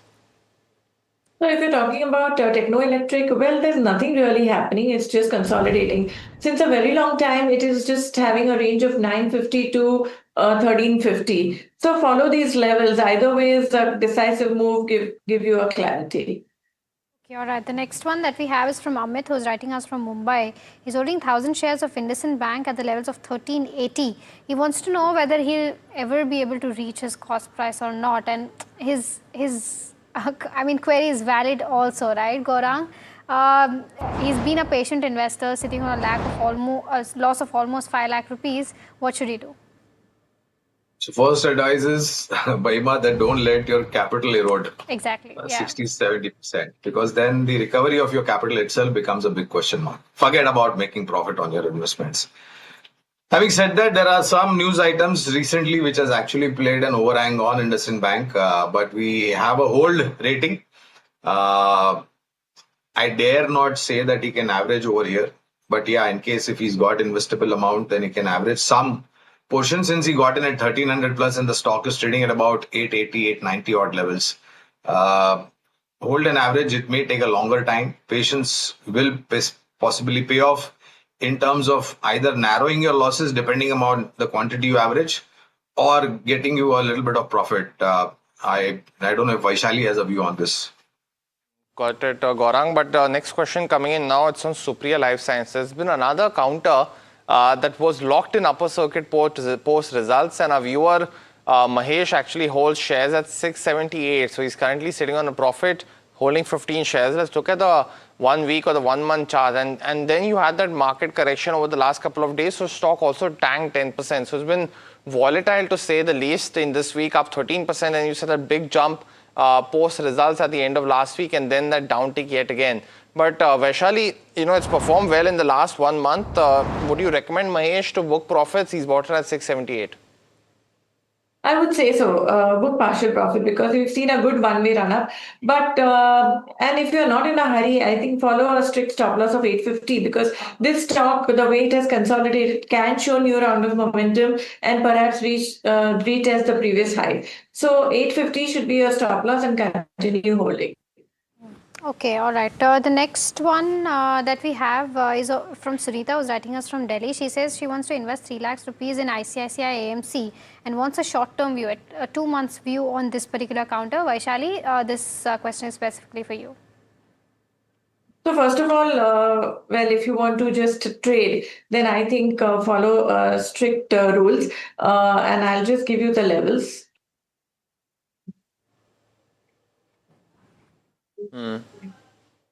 Yes, so currently I think it is at 3270, and I think keep a stop loss of 3150. 2 month horizon can see a target of say 36,3700. Got that view, Vaishali, but let's go across, take another caller now from Telangana, and Anil has a stock query for us. Anil, good morning. Welcome to the show. What's your query? Very good morning, everybody, sir. Thanks for connecting this call. So my query about I purchased Vedanta share 1,000 rupees at the market price was 354.60 thousand shares. Okay. So can I expect 370, 380 next coming 1 month or 2 months? Got it. Vedanta, Vaishali, we've seen the demerger and hence the price correction, but post that, there's still a lot of investor interest, right, on this one. Should he continue to hold? Should Anil continue to hold his shares at 364? What's your view? So I think there's nothing wrong with this stock. We are seeing some corrective move and some profit booking. So if short term is the view, then hold with a stop loss of 320. If these levels break, then there could be a possibility of further profit booking coming to 300 level. So 320 should be the final support stop loss and continue holding. Okay, all right. The next one that we have is on MCX. Anjali from Kochi wants to know the short-term target on this one. Vaishali? So MCX currently at 2818. I think it is also into a profit booking. The near term, I think it can go towards 2600 levels. The next question coming in now is from Venkat from Chennai, and he's holding on to L&T Finance, which he's bought into it at 270 and holding about 100 shares here. And he's asking if he should continue to hold this counter, buy more or sell out. Gaurang, any coverage on L&T Finance? I think you gave a view on some housing finance companies that you hold, but any specific view on L&T Finance? Sure. So we do have a positive coverage. And Punita, my sense is that despite of the headwinds and the concern in the near term as far as the entire BFSI segment is concerned, of course, there is also opinion that the credit policy that is due this week, there's going to be a status quo. Let's wait and watch what the governor has in mind and what is recommended by the MPC committee. But on L&T, yeah, we do have a positive coverage. And my sense is that after hiving off certain businesses which were not productive and did not contribute to a great extent, the balance sheet has become much leaner and cleaner. Long term, continue to hold L&T Finance. All right, okay. The next one is on Balaji Amines. Neha from Bengaluru is holding 30 shares at the levels of 1481. Wants to know this target and stop loss from a 3 months perspective. Vaishali, yesterday's gain and today's gain combined together, it's gained around that 20% mark. And this is on account of the price hikes that were that it saw, right? So any view on the charts? Do you think there's more steam left?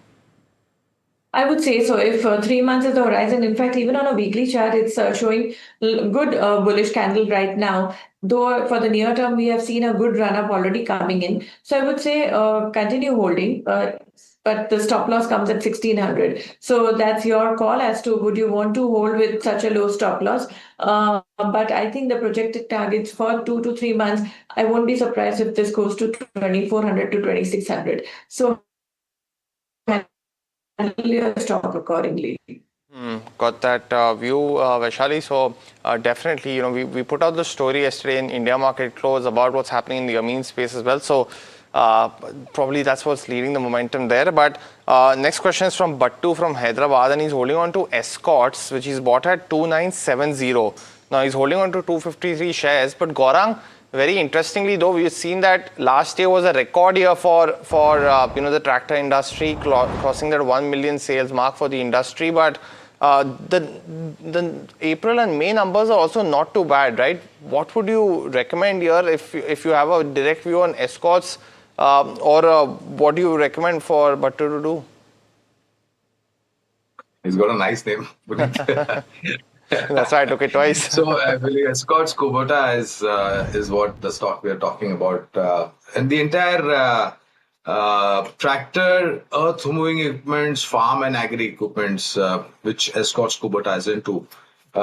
Excited about it. Yeah, I mean, deficit monsoon may create a little bit of headwinds in the immediate short to medium term. But if you're a long-term investor, continue to hold on. We have a buy coverage as a disclosure. So, and if you got in at higher level, if you have investable amount, you can continue to add and stay invested. Target price, very attractive. And the downside looks protected. And targets are somewhere close to about 3,800.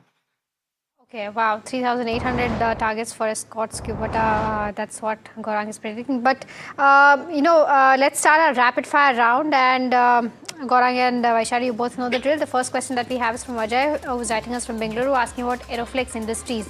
He's bought at the levels of 345,000 shares is what he's holding. Vaishali, on the charts. Aeroflex Industries.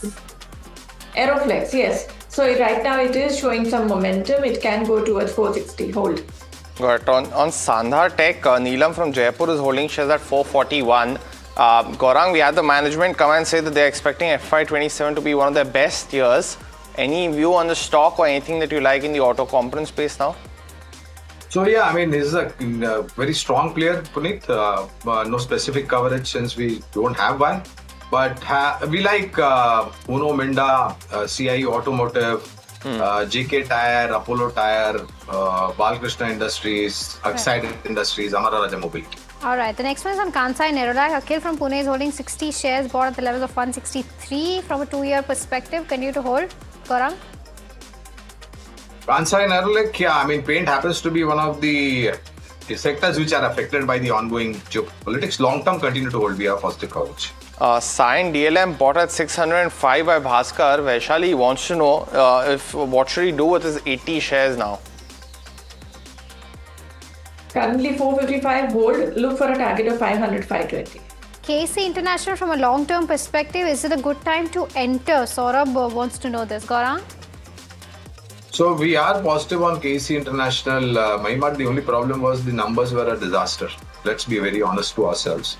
But long term, being a small to mid cap cap goods engineering play, we remain positive. Continue to hold and add as well. Got the view, Gaurang. On NTPC Green, Dr. Ravi Shankar is holding shares at 98. Wants to know, Vaishali, if he should exit now or continue to hold. I know it's a very recent listing, but any view? Keep a stop loss of 95 and hold, because this can go towards 120, 130. Okay, Bharat Electronics bought at the levels of 430. Can I continue to hold? Prem from Hyderabad is asking. Vaishali? I think keep a stop loss because near term is a bit bearish. So keep a stop loss of 400. Next one's from Nikit from Bangalore. He wants to know if it's the right time to buy into Aether Energy. What would you recommend? Vaishali has seen a very strong run up. Buy and dip. Jupiter Wagons, a 2-year plus view from a long-term perspective. Ashish from Delhi wants to know, Gaurang. Well, this also happens to be a play in the Indian Railways and has recently secured orders. No specific comments, no coverage. Rajesh from Hyderabad wants to invest in an auto ancillary company. I think, Gaurang, you gave quite a bunch of a list, but his question is also on Sansera Engineering, if it's on your radar. Not on the radar, but happens to be a decent player in the auto ancillary bank. Okay, Bank of India, 100 shares bought at the levels of 91. Murli from Hyderabad wants to know, from a long-term perspective, is this a good hold? Gaurang? We have a positive coverage on Bank of India, continue to hold. On Senco, Vaishali, how do the charts look right now is what Jaya from Bangalore is asking. Senco Gold, that is 343. Nothing happening for now. It needs to cross 360 to show some strength. Tejas Networks bought at the levels of 481, 20 shares. What's the short-term view on this one, Vaishali? So this has shown good momentum and this can go towards, I think, 600 for short-term perspective. On Welspun Living, also Vaishali, our viewers bought shares at 127, asking if it's a good time to book out right now. Certainly in some profits. What would you recommend? So, well, if time is not a problem, continue holding. This can go towards 160, but also hold with a stop loss of 135. And if it's a short-term period, then do book. Got it. Well, that was the last query on this edition of Rapid Fire. Gaurang as well as Vaishali, thanks so much for helping us solve a lot of queries today. 60 of those that we have across stocks and spaces. So thanks so much for your inputs today. But viewers, out of time on this edition of the store. Stay tuned, a lot more action on the other side, and we'll see you at 2 p.m. for Ask Profit, the afternoon edition.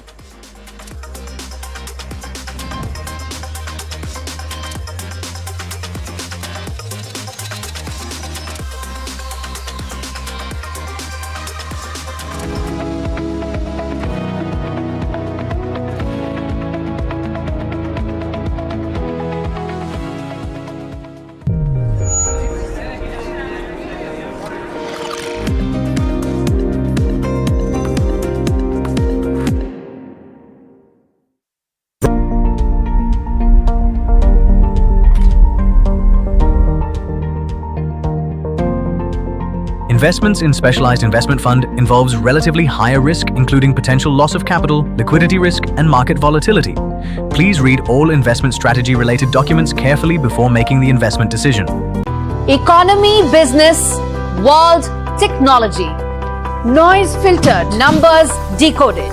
Insights that rewire your worldview. From governance to growth, we connect the dots. Your daily edge, your global advantage. India Business Report with me, Gauri Dwivedi, weeknights on NDTV Profit.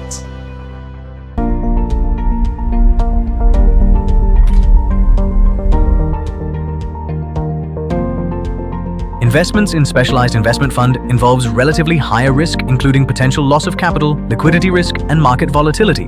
Please read all investment strategy related documents carefully before making the investment decision. The news, Ayush. Since when do we do scripts? Fair point. Picture this. The biggest stage. Floodlights. Wow. 4K, the works. Where's the hook? There's going to be celebrities and guaranteed eyeballs. Where's the hook? Think about this. Front page advertisements and hoardings. Bro, where's the hook? Cross-platform, digital first, virality. Without a hook, no way. The message is clear. It's 2026. You gotta be real in a world of reels. You gotta be original in a world where everything seems generated. That's it. That's what we're looking for. The best campaigns, the hottest trends, the smartest brand moves on our new show. But wait, what do we call it? The hook.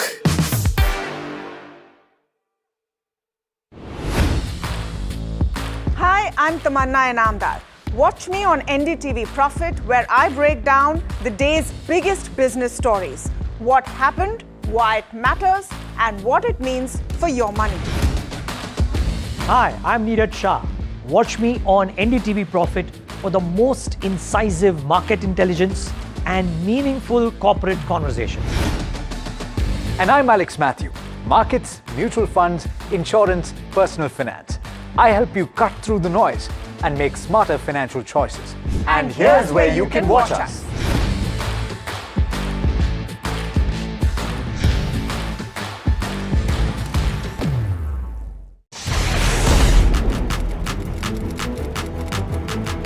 When the headlines move fast, perspective matters.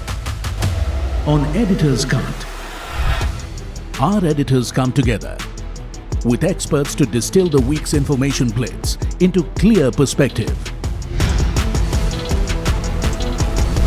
Down the stories shaping the world, from markets and the economy to global conflicts and what lies ahead. This is where experience meets insight.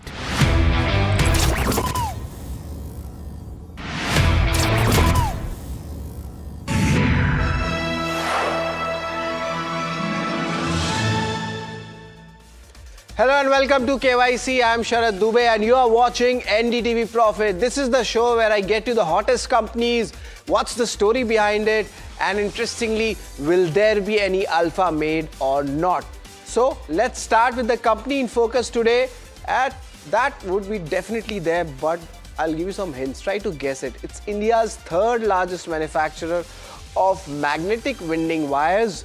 And if you look at the export angle also, that's also very strong. The company delivered with a very strong operational numbers, and it was recently listed also. Let's see the date. What's there? Of course, it's backed by Malabar Investments as well. Try to guess the company. This was listed on December 23rd, 2025, near that Christmas Day period. Interesting. But the stock has given a solid returns, up 113%. Stock double हो चुका है IPO price से. लेकिन ये stock है क्या? ऐसे खराब बाजार में इस स्टॉक में अच्छी रिटर्न्स?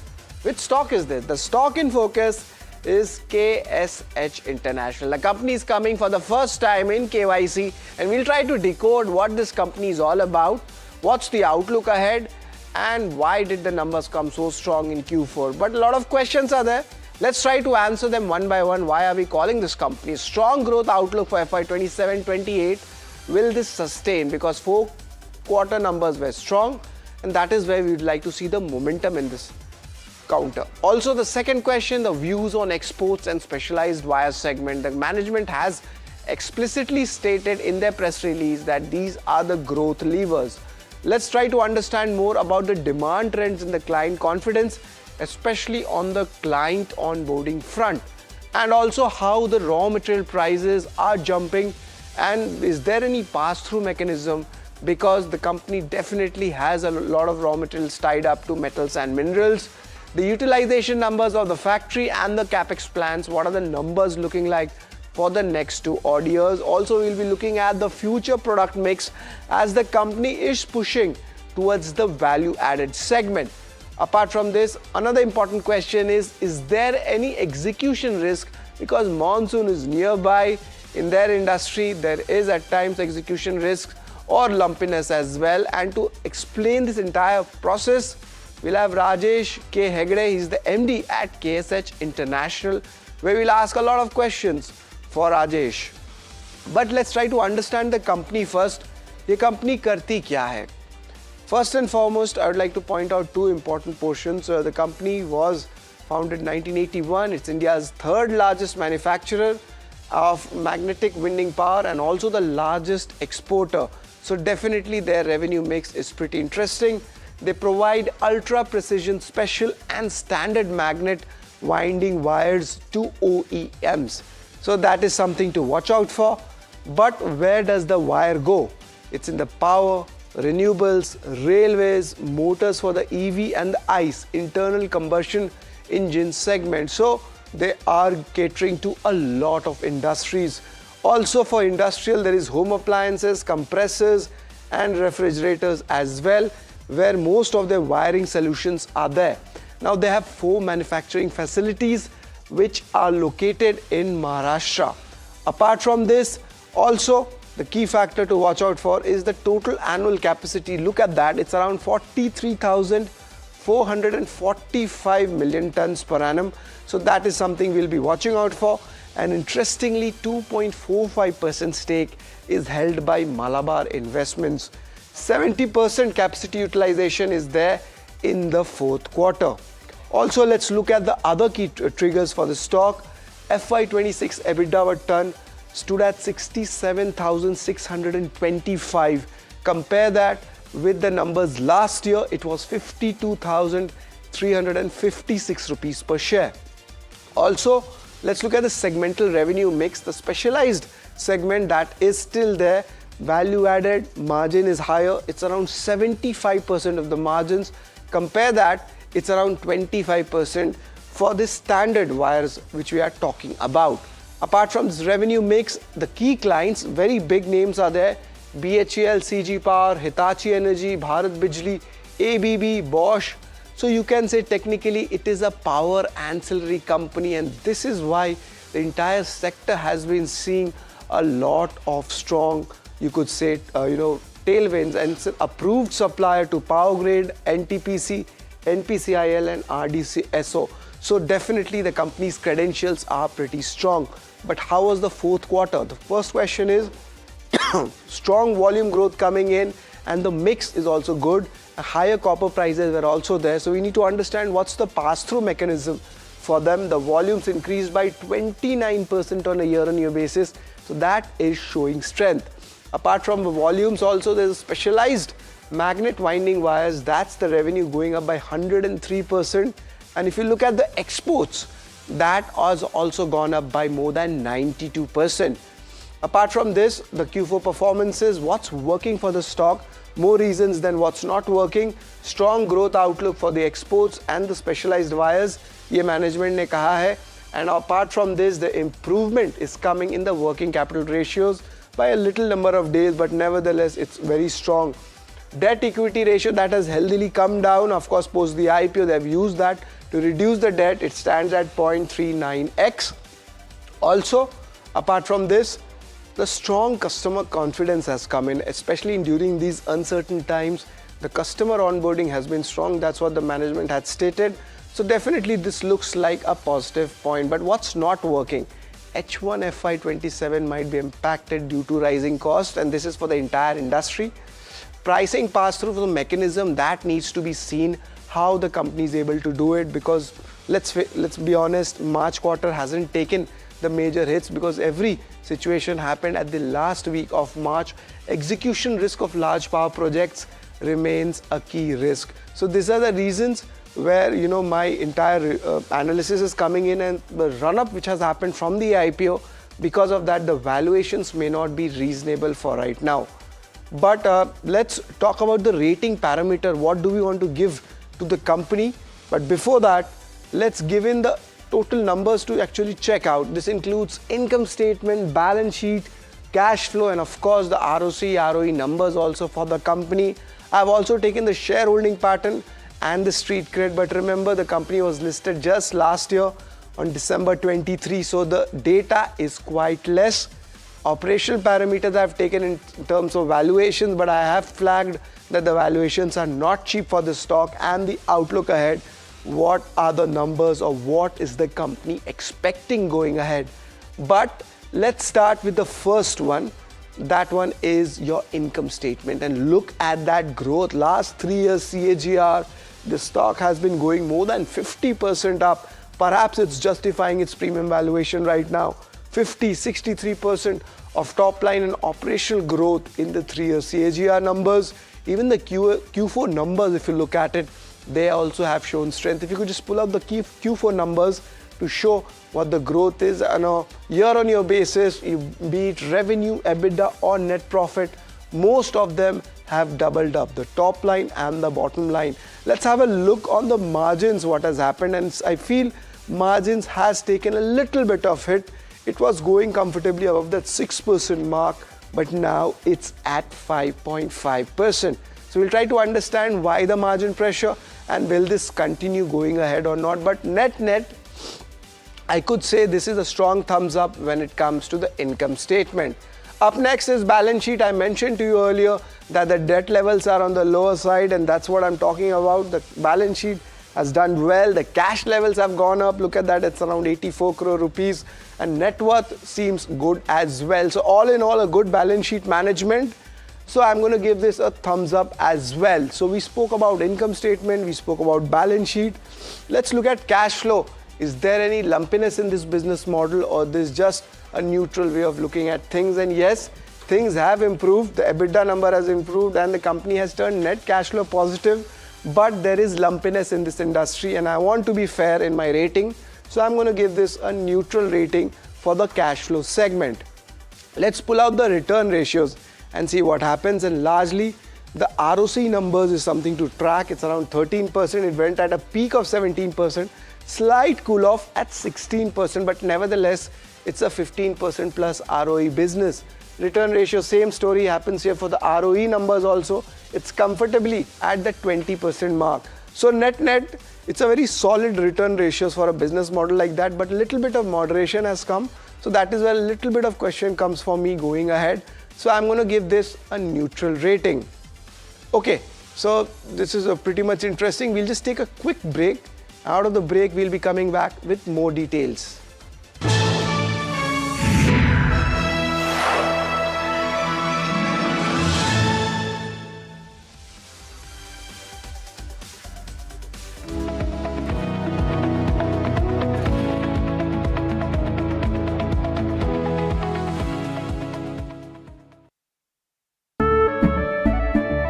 केसरिया से मन जोगी हुआ रे, दिल झूमे देखो मतवारा हुआ रे। केसरिया से मन जोगी हुआ। हर पल मनाओ केसरी त्योहार। विमल, बोलो जुबान केसरी। अंबा शक्ति प्लांट की वर्ल्ड रेनाउंड टेक्नोलॉजी देती है स्टील को ज्यादा ताकत हर बार। अंबा शक्ति SDTMT।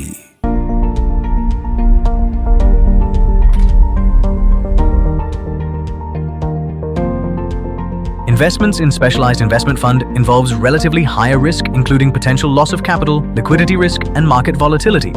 Please read all investment strategy related documents carefully before making the investment decision. Economy, business, world, technology. Noise filtered, numbers decoded. Insights that rewire your worldview. From governance to growth, we connect the dots. Your daily edge, your global advantage. India Business Report with me, Gauri Dwivedi. weeknights on NDTV Profit.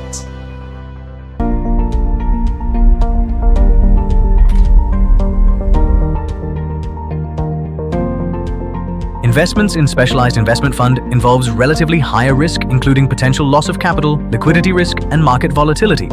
Please read all investment strategy related documents carefully before making the investment decision. The news, Ayush. Since when do we do scripts? Fair point.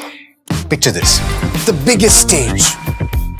Floodlights. Wow. 4K, the works. Where's the hook? There's going to be celebrities and guaranteed eyeballs. Where's the hook? Think about this. Front page advertisements and hoardings. Bro, where's the hook? Cross-platform, digital first, virality. Without a hook, no way. The message is clear. It's 2026. You gotta be real in a world of reels. You gotta be original in a world where everything seems generated. That's it. That's what we're looking for. The best campaigns, the hottest trends, the smartest brand moves on our new show. But wait, what do we call it? The hook.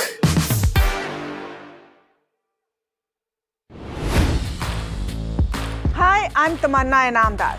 Watch me on NDTV Profit, where I break down the day's biggest business stories. What happened, why it matters, and what it means for your money. Hi, I'm Niraj Shah. Watch me on NDTV Profit for the most incisive market intelligence and meaningful corporate conversations. And I'm Alex Matthew. Markets, mutual funds, insurance, personal finance. I help you cut through the noise and make smarter financial choices. And here's where you can watch us.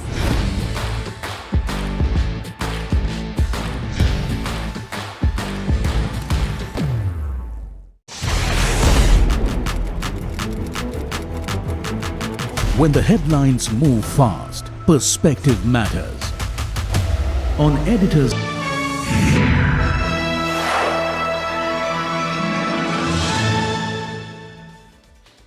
Welcome back to KYC, and of course we are talking about the KYC rating parameters, and let's go on to the next one, that is the shareholding segment. Of course, largely the promoter stake has been, you could say, neutral around 75%, but one thing which I liked was the FIDI. They have increased the stake partially from 4% to 5% for FIs, and for DIs this number is around 13 to 14%. So that's pretty interesting as well. So I'm going to give this a thumbs up as well. Also in the street cred, we are having the stock's reaction from the IPO price. The stock is up 113%, and look at that, from the listing price the stock also jumps 121%. So the stock has made money if you have invested in the company or even after that. But let's look at the operational parameters, what is there. I have taken EBITDA per turn and sales volume per turn, and look at that, the operational numbers are pretty strong and a good jump, both YOY basis as well as a sequential basis. So I'm going to give this a thumbs up as well. Let's talk about the outlook, how things pan out, and largely you need to take this thing with a pinch of salt. The company wants to exit FY27 with an installed capacity of almost 59,000 million tons. Good execution momentum is something which they have spoken about, and the increased demand for export products and the special segment in the new countries is something which they are looking out for. Now they have signed up new domestic OEM customers for standard wire products, and also diversifying the business to leverage the new growth market. So it's a neutral rating right now because of uncertainty coming in. But let's try to recap what are the important KYC ratings coming in. Income statement, balance sheet has been quite strong. On the other hand, the street cred and shareholding, if you look at it, largely the stock has given good returns post IPO as well. Operational parameters have been strong, and so has the interest amongst the institutions. So net on the higher side of the average earnings which I gave in the KYC segment, the company gets 6.5 out of 8. So that is a really solid, strong set of numbers which we are giving for KSH International. But we have the next speaker, Rajesh K. Hegde. He's the Managing Director of KSH International. An interesting snippet about him also, he has 28 years of experience in strategy and management, and of course a strong education coming in as well, and he joined this company in 1996. So joining us, we'll have Rajesh K. Hegde, the Managing Director at KSH International. Good afternoon, Rajesh. It's always a pleasure to have you with us. Just wanted to understand the fourth quarter numbers are quite strong. How does the outlook look for FY27, FY28? Good afternoon, Sharad. Thanks for having me on the show. So, I mean, if you look at our Q4 earnings, see, we are sitting on a pretty strong demand environment.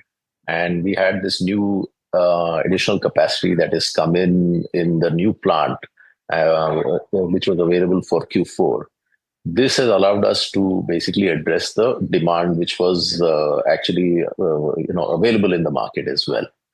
This has finally led to the volume growth over the previous year of about 29%. Now, demand is driven by two things. A few things. The T&D cycle, which is there, which is very strong across not only in India but across the world as well, and that's the primary drivers for us. For that is the renewable energy rollout that's happening across the world, and the data center demand that is there. And then you have also, for us, basically it's the export demand because, almost all my customers are in expansion mode right now.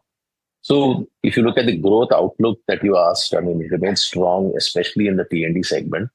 Transformer OEMs are, growing, adding new capacity. Most of the capacity will also kick in. The new plants will start sometime in FY28. And then finally, we also have, two other levers for future growth as well, which is the localization of the AC compressor segment that is happening, AC compressors that's happening in India, where because of BIS and also for local content requirement. So there are a number of new plants which are being set up for manufacturing AC compressors, which uses the standard magnet winding wires. And, another future lever for growth will be the EV segment, which of course is quite small right now, relative to the T&D segment. But we feel that, in future, in another couple of years, I mean, this is the segment which will drive the specialized magnet winding wire and the standard magnet winding wire demand. Rajesh, apart from this, the concerns definitely come in when we talk about the raw material prices. There is a pass-through mechanism also. We just need to understand what's the lag here. Is it a 1 quarter lag? Because the impact will start coming in this quarter. So, I mean, you have to understand that, our business basically is a make-to-order business. We don't do anything make-to-stock.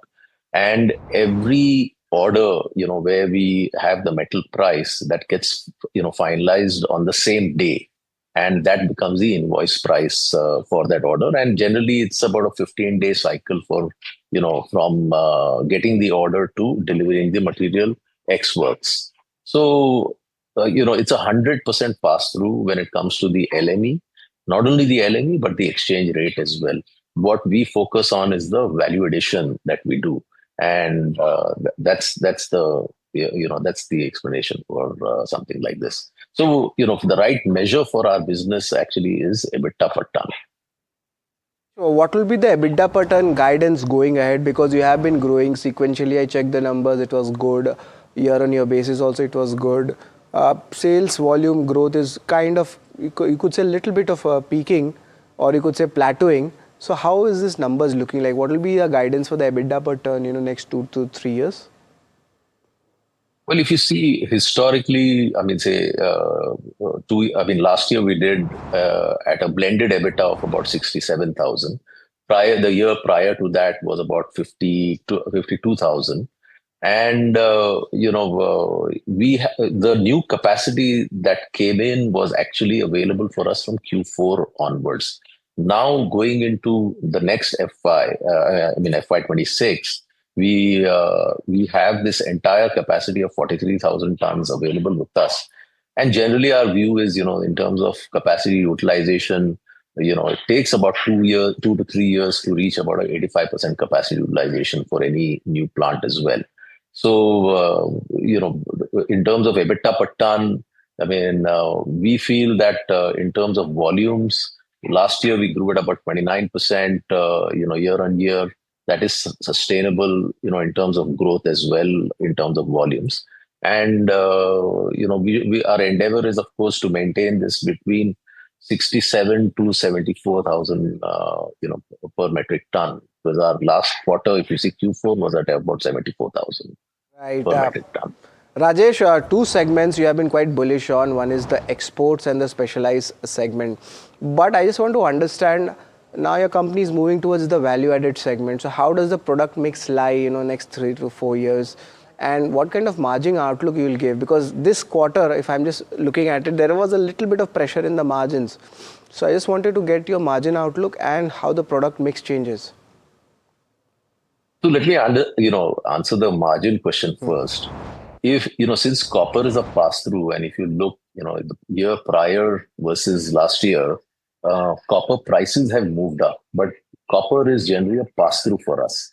So in an environment where copper prices are increasing, margins might look to be lower, but that's why we give, we put out basically the right measure is EBITDA per ton.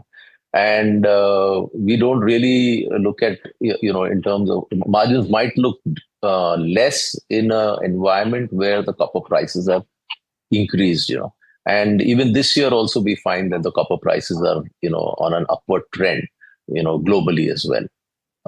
So that's the, I mean, does that answer your question, or do you have another question?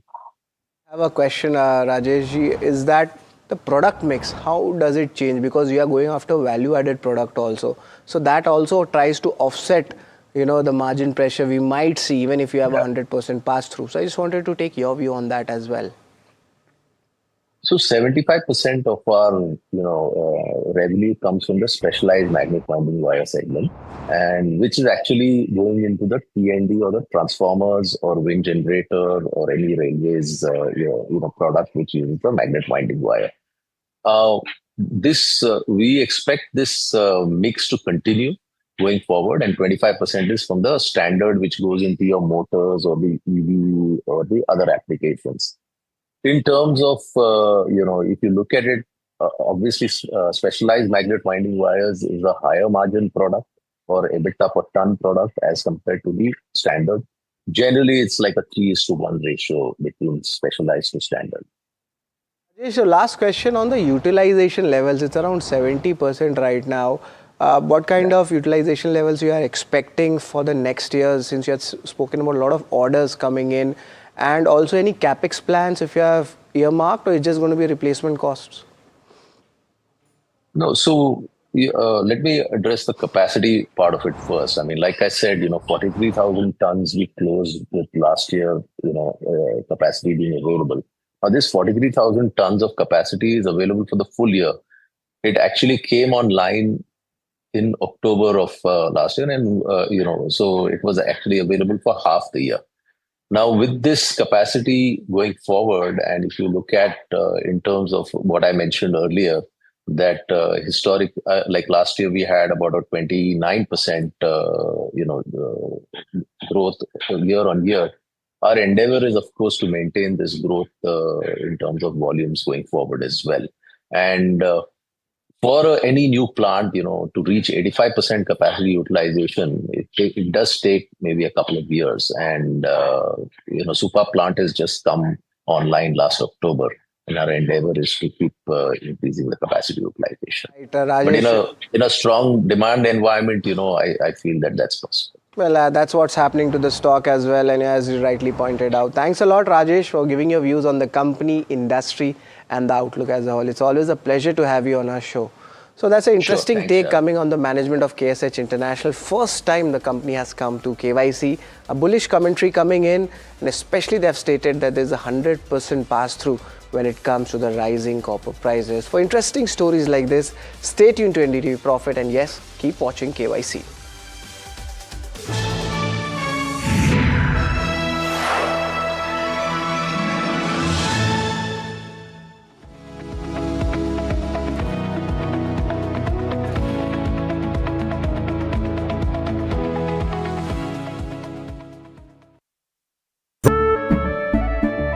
केसरिया से मन जोगी हुआ रे, दिल झूमे देखो मतवारा हुआ रे। केसरिया से मन जोगी हुआ। हर पल मनाओ केसरी त्योहार। विमल। बोलो जुबान केसरी। अंबा शक्ति प्लांट की वर्ल्ड रेनाउंड टेक्नोलॉजी देती है स्टील को ज्यादा ताकत हर बार। अंबा शक्ति SDTMT।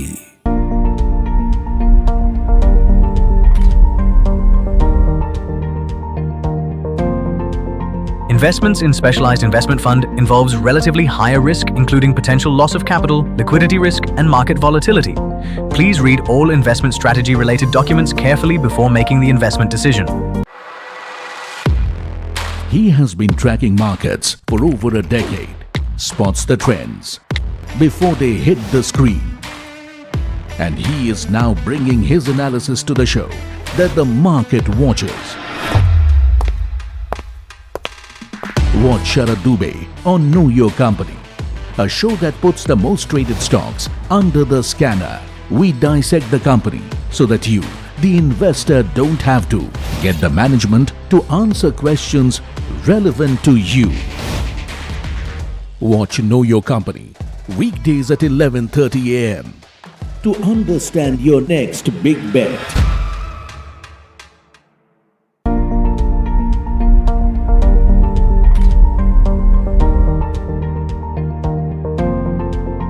Investments in specialized investment fund involves relatively higher risk, including potential loss of capital, liquidity risk, and market volatility.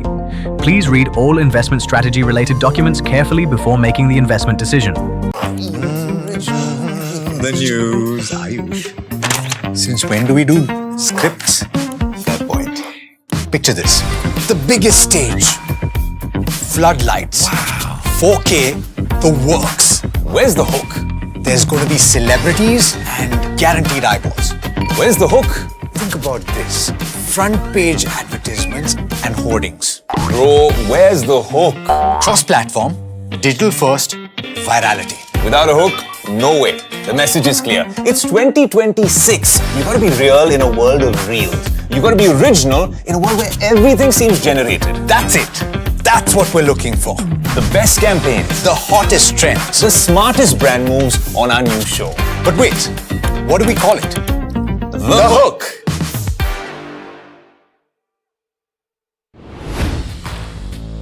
Hi, I'm Tamanna Inamdar. Watch me on NDTV Profit, where I break down the day's big. Benchmarks trade under pressure today, with the Nifty trading near 23,200 levels and Sensex losing over 900 points. All major sectors traded in the red today, with sharp pressure on IT, realty as well as FMCG. IT rally hits a speed bump as investors logged in profits after a strong run-up. TCS led the sell-off with its sharpest single-day drop in years, while LTI Mindtree and Persistent Systems also came under pressure today. Oil prices are surging again as hopes of a US-Iran peace deal fade and fresh conflict rocks the Middle East, with Brent crude really nearing $97 a barrel and geopolitical risks intensifying. Energy markets are really bracing for the possibility of further supply disruptions. A new trade flashpoint is emerging as the United States proposes fresh tariffs of up to 12.5% on imports from around 60 countries, including India and China. The move is linked to forced labor concerns and could reshape global trade flows. Is there a timeline yet for the We hope to do sometime during this year. Okay. We are just waiting for the regulatory approvals. Calendar year. Are you close to filing the... we have already filed the DRHP, so we are waiting for the approval. Yes, we have filed the DRHP. In an exclusive chat with NDTV Profit, SBI's top boss CS Shetty says SBI AMC IPO is on the cards by the end of this calendar year.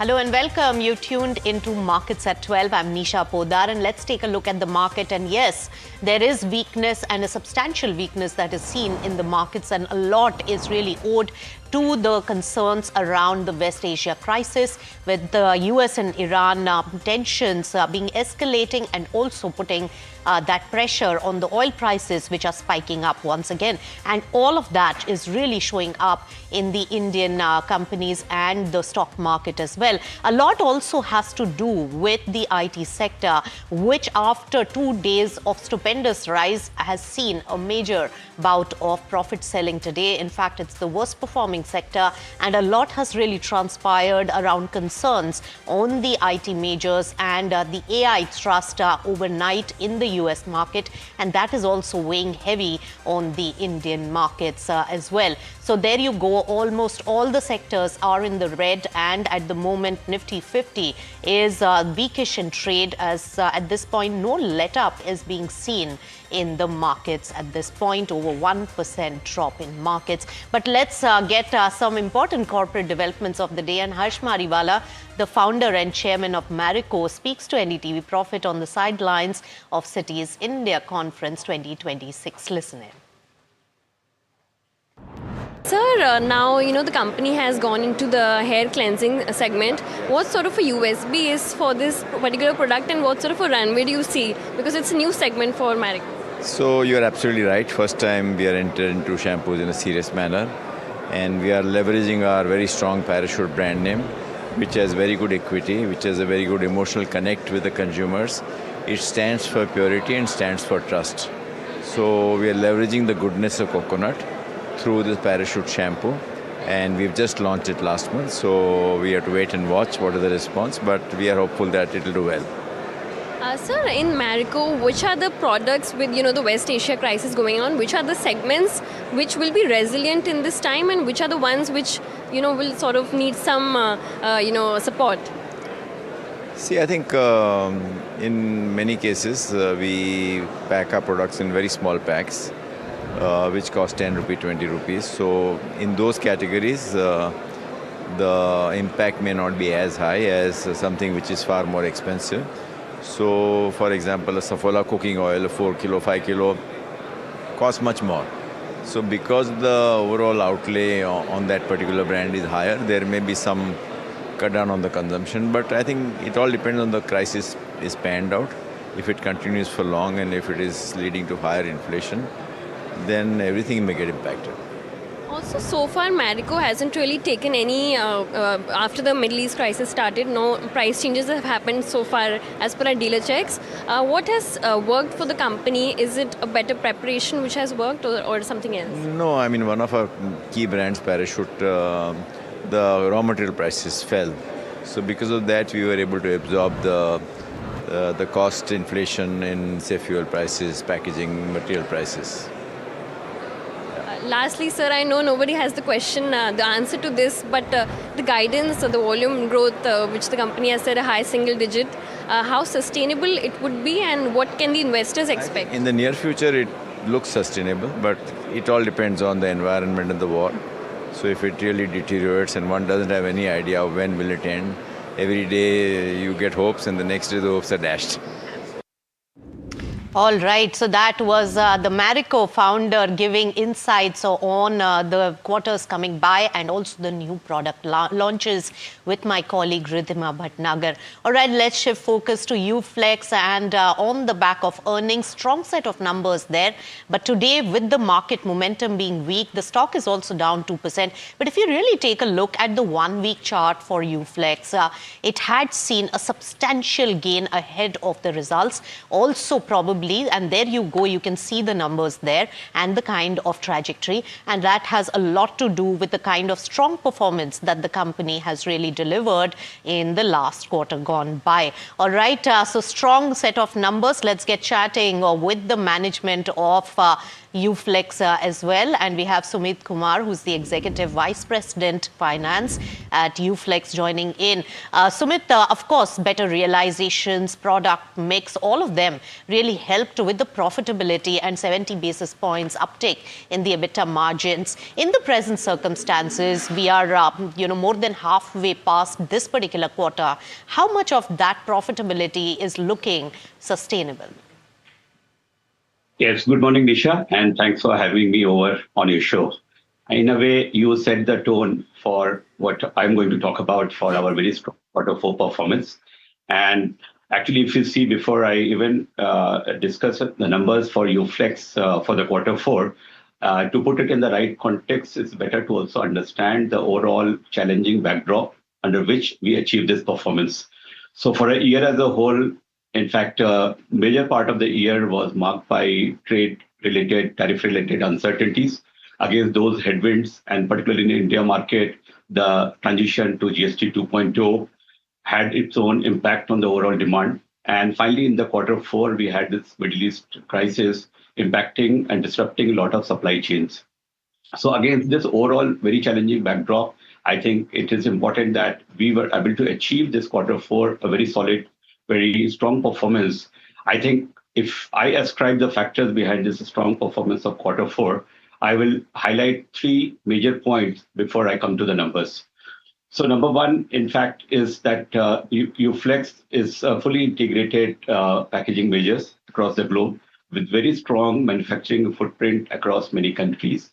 And this meant that in terms of our supply and delivery capability, and also having this manufacturing footprint across the globe, meant that we were one of the least disrupted players in the industry.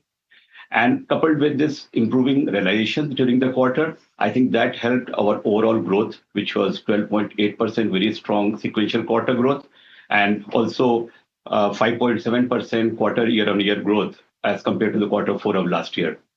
This was largely on account of very strong growth in the sales volume of 10.3% on a sequential quarter basis and a 1% on year-on-year basis. Further, in fact, if you drill down this 10.3% volume growth for overall company, we had an 11.4% growth in the packaging film segment, the two major segments being packaging films and packaging business. So 11.4% growth in the packaging films business. And I'll have to stop you there. Of course, we have the numbers. They have been announced. And yes, there was growth in across all the segments, and there is a fair bit of profitability that is being seen. You spoke about the challenging times. How much of the cost pressure and supply chain constraints is really impacting the company in this particular quarter? Because this quarter, we could see a full quarter of impact of war. Yes. So, in fact, I will talk about both the quarters coupled together to give you the right perspective about the impact. So during Q4, which is a quarter reported numbers that we're discussing, during the quarter, we saw this increase in the raw material cost, not only being absorbed, passed on to the customer, but we also had the more than corresponding increase in our margin. So we saw during the same time a margin expansion for most of our businesses. That is highlighted by the fact that while on one hand we had 12% growth in the revenues, the top line, we had 300%, we had a 36% increase in the EBITDA numbers. Our margins expanded by 260 basis points on a sequential quarter basis and by 300 basis points on a quarter year-on-year. So you see the EBITDA margin expansion has been the strongest, and in fact this is the strongest in terms of EBITDA margin for the last 14 quarters for the company. Our aggregate EBITDA of 6,260 million is also the highest EBITDA witnessed in last 14 quarters from Q1 of FY23. So largely as we see, this Q4 performance has been not only driven by better realization, improved volume, but also in terms of our operational excellence and ability to provide the assured supply to our customers has resulted that we have also been benefited by the higher realization of the market on back of the sales volume, resulting in a much more than corresponding increase in the EBITDA. All right, so better volumes and most of the industries have seen better demand and better revenue, Sumit, in the last quarter. What I'm asking you is 12.8% margin sustainable in the present quarter? And if not, what are the factors and which segments are getting impacted? Yes. So on one hand, in fact, if you look at this packaging films business, I think during the quarter, we also seen that the uptrend being moderated. And on overall, for the 12.8% EBITDA margin for the year as a whole, we see that being the base marker for us to continue showing improvement. And we see EBITDA margins definitely improving from the overall basis of 12.8% here on to improve further.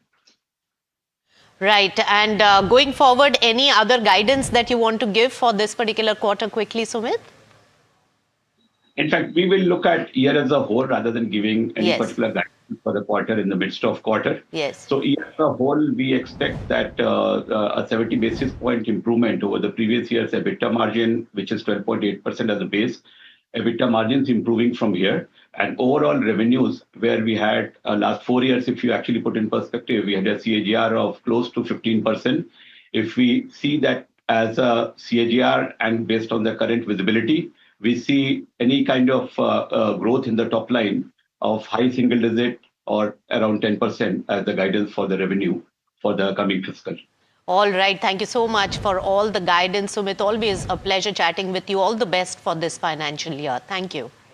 Thank you so much, Disha. Thank you. All right, IT sector is our top story today with the kind of downside it is seeing, and IT sector is witnessing a sharp spell of volatility after, remember, a strong recent rally that we had seen. Now, investors are booking profits while technical indicators suggest the sector may have run ahead of fundamentals in the near term, adding to the pressure. Some global brokerages have also turned more cautious on the outlook for technology spending, triggering a broader pullback in the software stocks worldwide, while the long-term digital as well as AI story really remains intact. Markets are now also reassessing the valuations, growth expectations, and the timing of the next leg of the recovery. So that's the momentum now. Anil Rego, who's the founder and fund manager at Right Horizons PMS, joins in. Anil, pleasure speaking to you on NDTV Profit. My first question is, what do you make of the kind of pressure that the market is seeing today? Yes, so I guess we have IT which did well for some time, now taking a bit of a correction. It also a little bit has been in line with our view that, possibly there was one leg left and that is sort of unfolding. Our view has been somewhere between June, July, we should see a bottoming out, and hopefully from there we see a little bit of a sustained, up. Okay, because when we're looking at, various contrary, indicators, etc., I think we are coming closer to, the end, whether it is in terms of number of stocks which are at 52-week lows, if it was in terms of the breadth of the market, etc. Right. So you have those at levels which typically, from there one sees a bit of an uptick. So at extreme points, again, we're seeing extreme point on FIs, okay, and again, a set of outflows there. So all said and all, I believe it's a little bit a part of a natural correction. It's hopefully it's part of a bottoming out process, and at extremes is where it makes you very nervous. But one believes that in the short term we may see a little bit more volatility, through this month and potentially next month, and then hopefully, we should be better off from there. Right. So, Anil, how do you play the IT sector? Because there has been a lot of narrative building overseas impact as well. But there are some experts and market experts right here on Markets at 12 also yesterday saying that it was a dead cat bounce. And today it looks like it probably was. What's your view on the IT sector and the current valuations and investment strategy for that? So interestingly, we have a bit of a contrarian view there as well. Okay, and our view is that yes, in the short term, the index and the stocks need to find their level. Okay, definitely there is whole thing around AI And I'll use that wave itself and the US to give you an example. You had NVIDIAs of the world really do well, and then suddenly you had the Intels and the others follow through, right? So I believe that is also going to be there because my view is that actually Indian IT will also benefit from the AI wave, okay?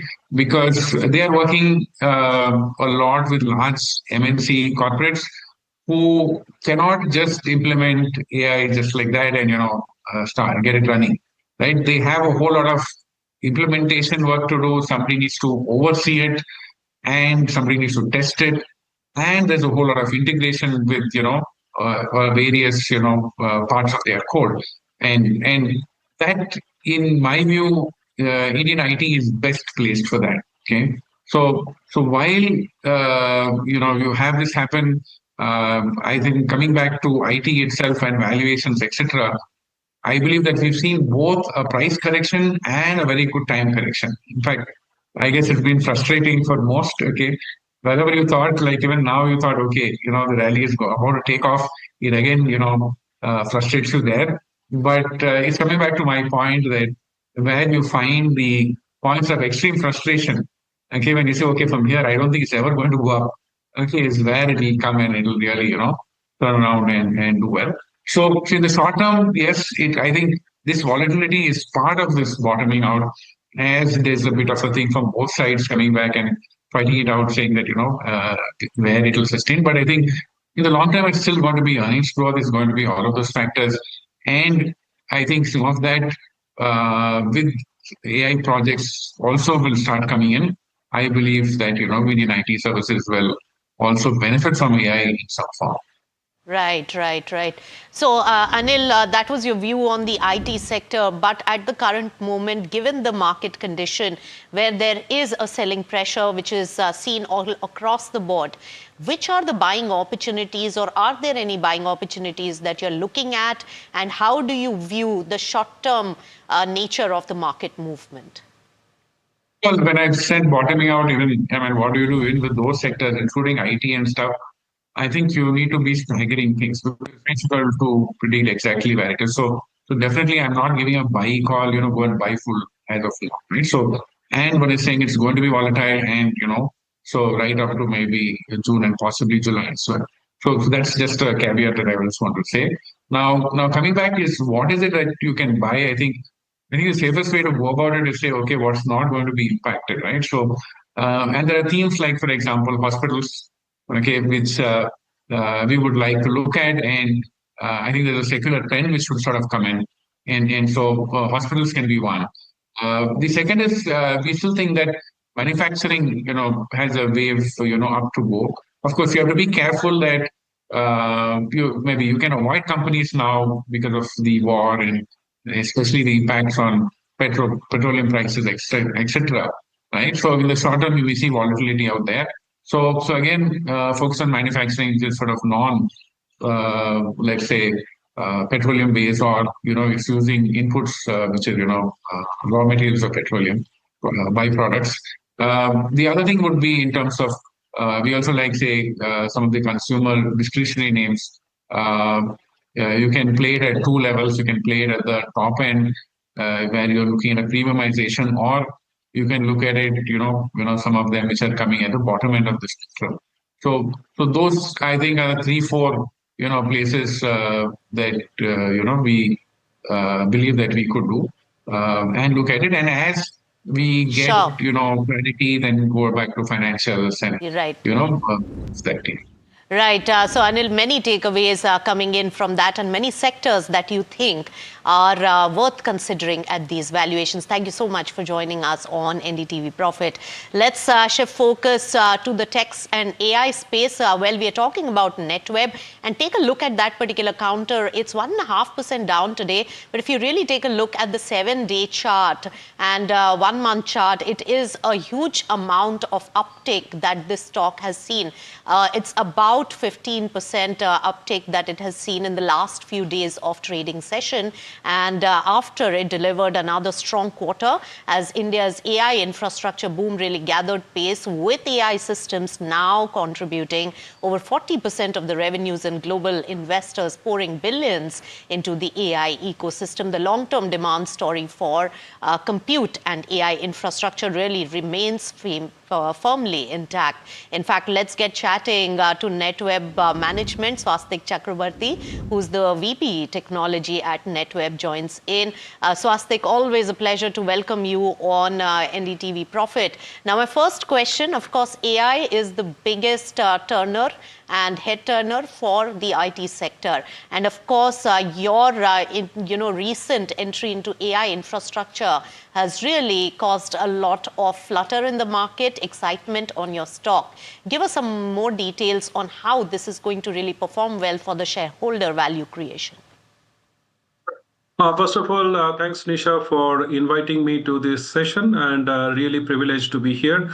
As you mentioned about, yes, we indeed see a lot of uptake happening with reference to the AI, not just from an infrastructure perspective, but an overall AI consumption in the market. And as the numbers basically show that we have been growing almost 460% year on year, and which is almost somewhere closer to 44% of our overall revenue. Now, one of the other thing from a market perspective, I mean, these are the number which signifies, right, a kind of potential in the market and how much we are able to make as a part of that. On the other hand, it is not just about a typical infrastructure choices that is driving this, but I think our customers are now talking about a full stack solution. So it's all about how do I actually leverage the infrastructure investments that they are making, and how NetWeb is able to cover not just with the AI systems, but also the private cloud solution that we have. We have other data center servers as well as a rich software systems that we have built so that the customer can extract the value of their investments in a very, very much effective manner. Right. In terms of the pricing and the consumer demand, and therefore, when will this really hit your balance sheet in terms of which quarter will we start seeing some performance benefits of these launches? Swastik. So as you know, Nisha, that today we are in a market wherein some of the components, right, are skyrocketing, especially the DRAMs as well as high-end SSDs, which we call it as an NVMe SSDs, which is shooting up the price of the individual servers considerably. And in keeping in pace with that, obviously there is also a delivery timeline which is also somewhere or the other impacted. But one of the bigger benefit with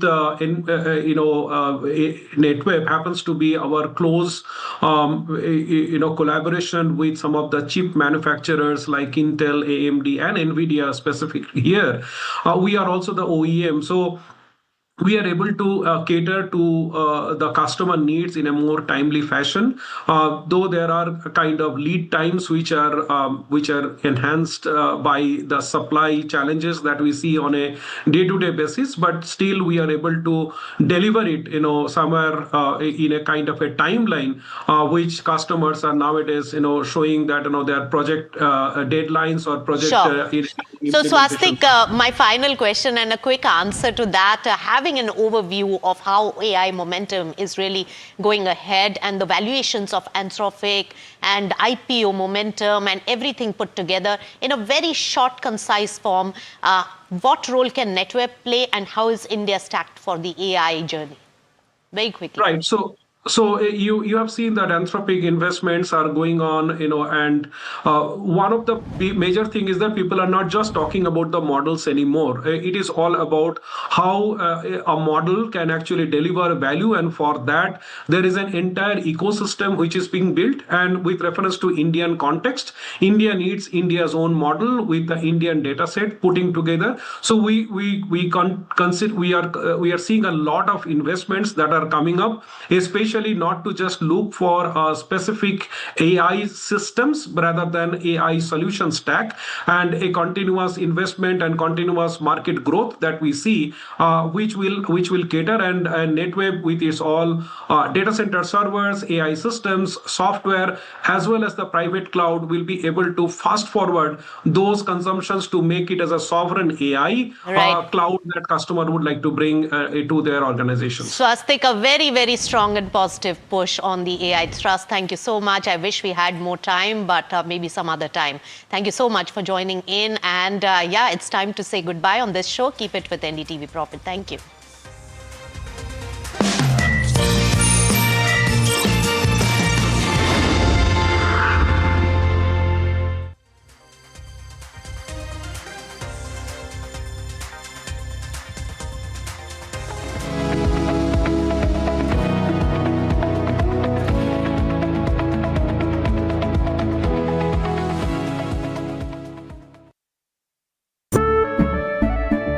केसरिया से मन जोगी हुआ रे दिल झूमे देखो मतवारा हुआ रे केसरिया से मन जोगी हुआ हर पल मनाओ केसरी त्योहार। विमल, बोलो जुबान केसरी। अंबा शक्ति प्लांट की वर्ल्ड रेनाउंड टेक्नोलॉजी देती है स्टील को ज्यादा ताकत हर बार। अंबा शक्ति SDTMT।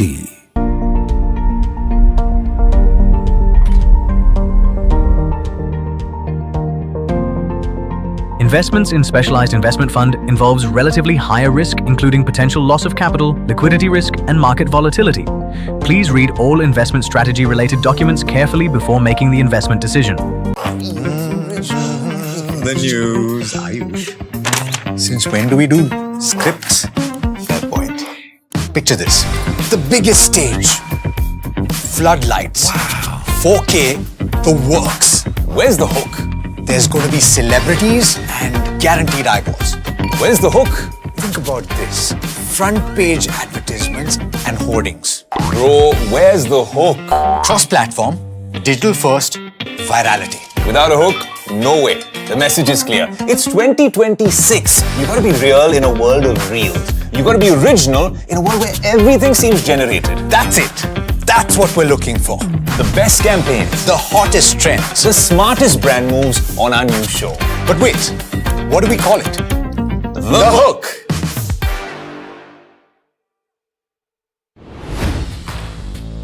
Hi, I'm Tamanna Inamdar. Watch me on NDTV Profit, where I break down the day's biggest business stories. What happened, why it matters, and what it means for your money. Hi, I'm Niraj Shah. Watch me on NDTV Profit for the most incisive market intelligence and meaningful corporate conversations. And I'm Alex Matthew. Markets, mutual funds, insurance, personal finance. I help you cut through the noise and make smarter financial choices. And here's where you can watch us.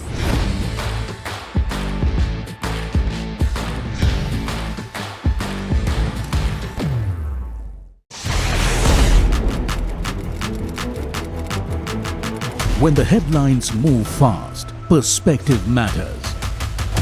On Editor's Cut, our editors come together with experts to distill the week's information blitz into clear perspective.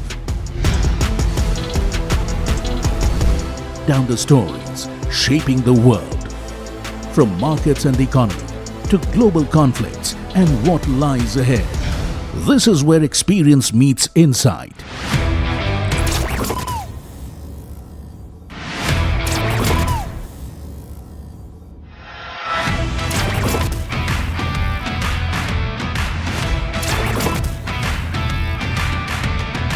No noise, no hype, just sharp takes on what to watch next.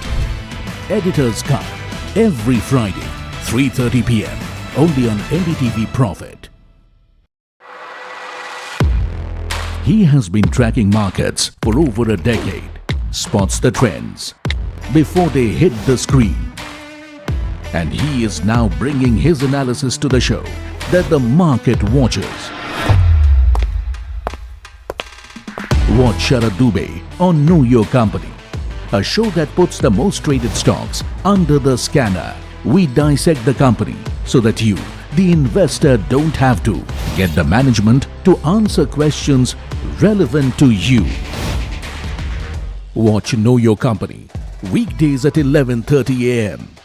to understand your next big bet.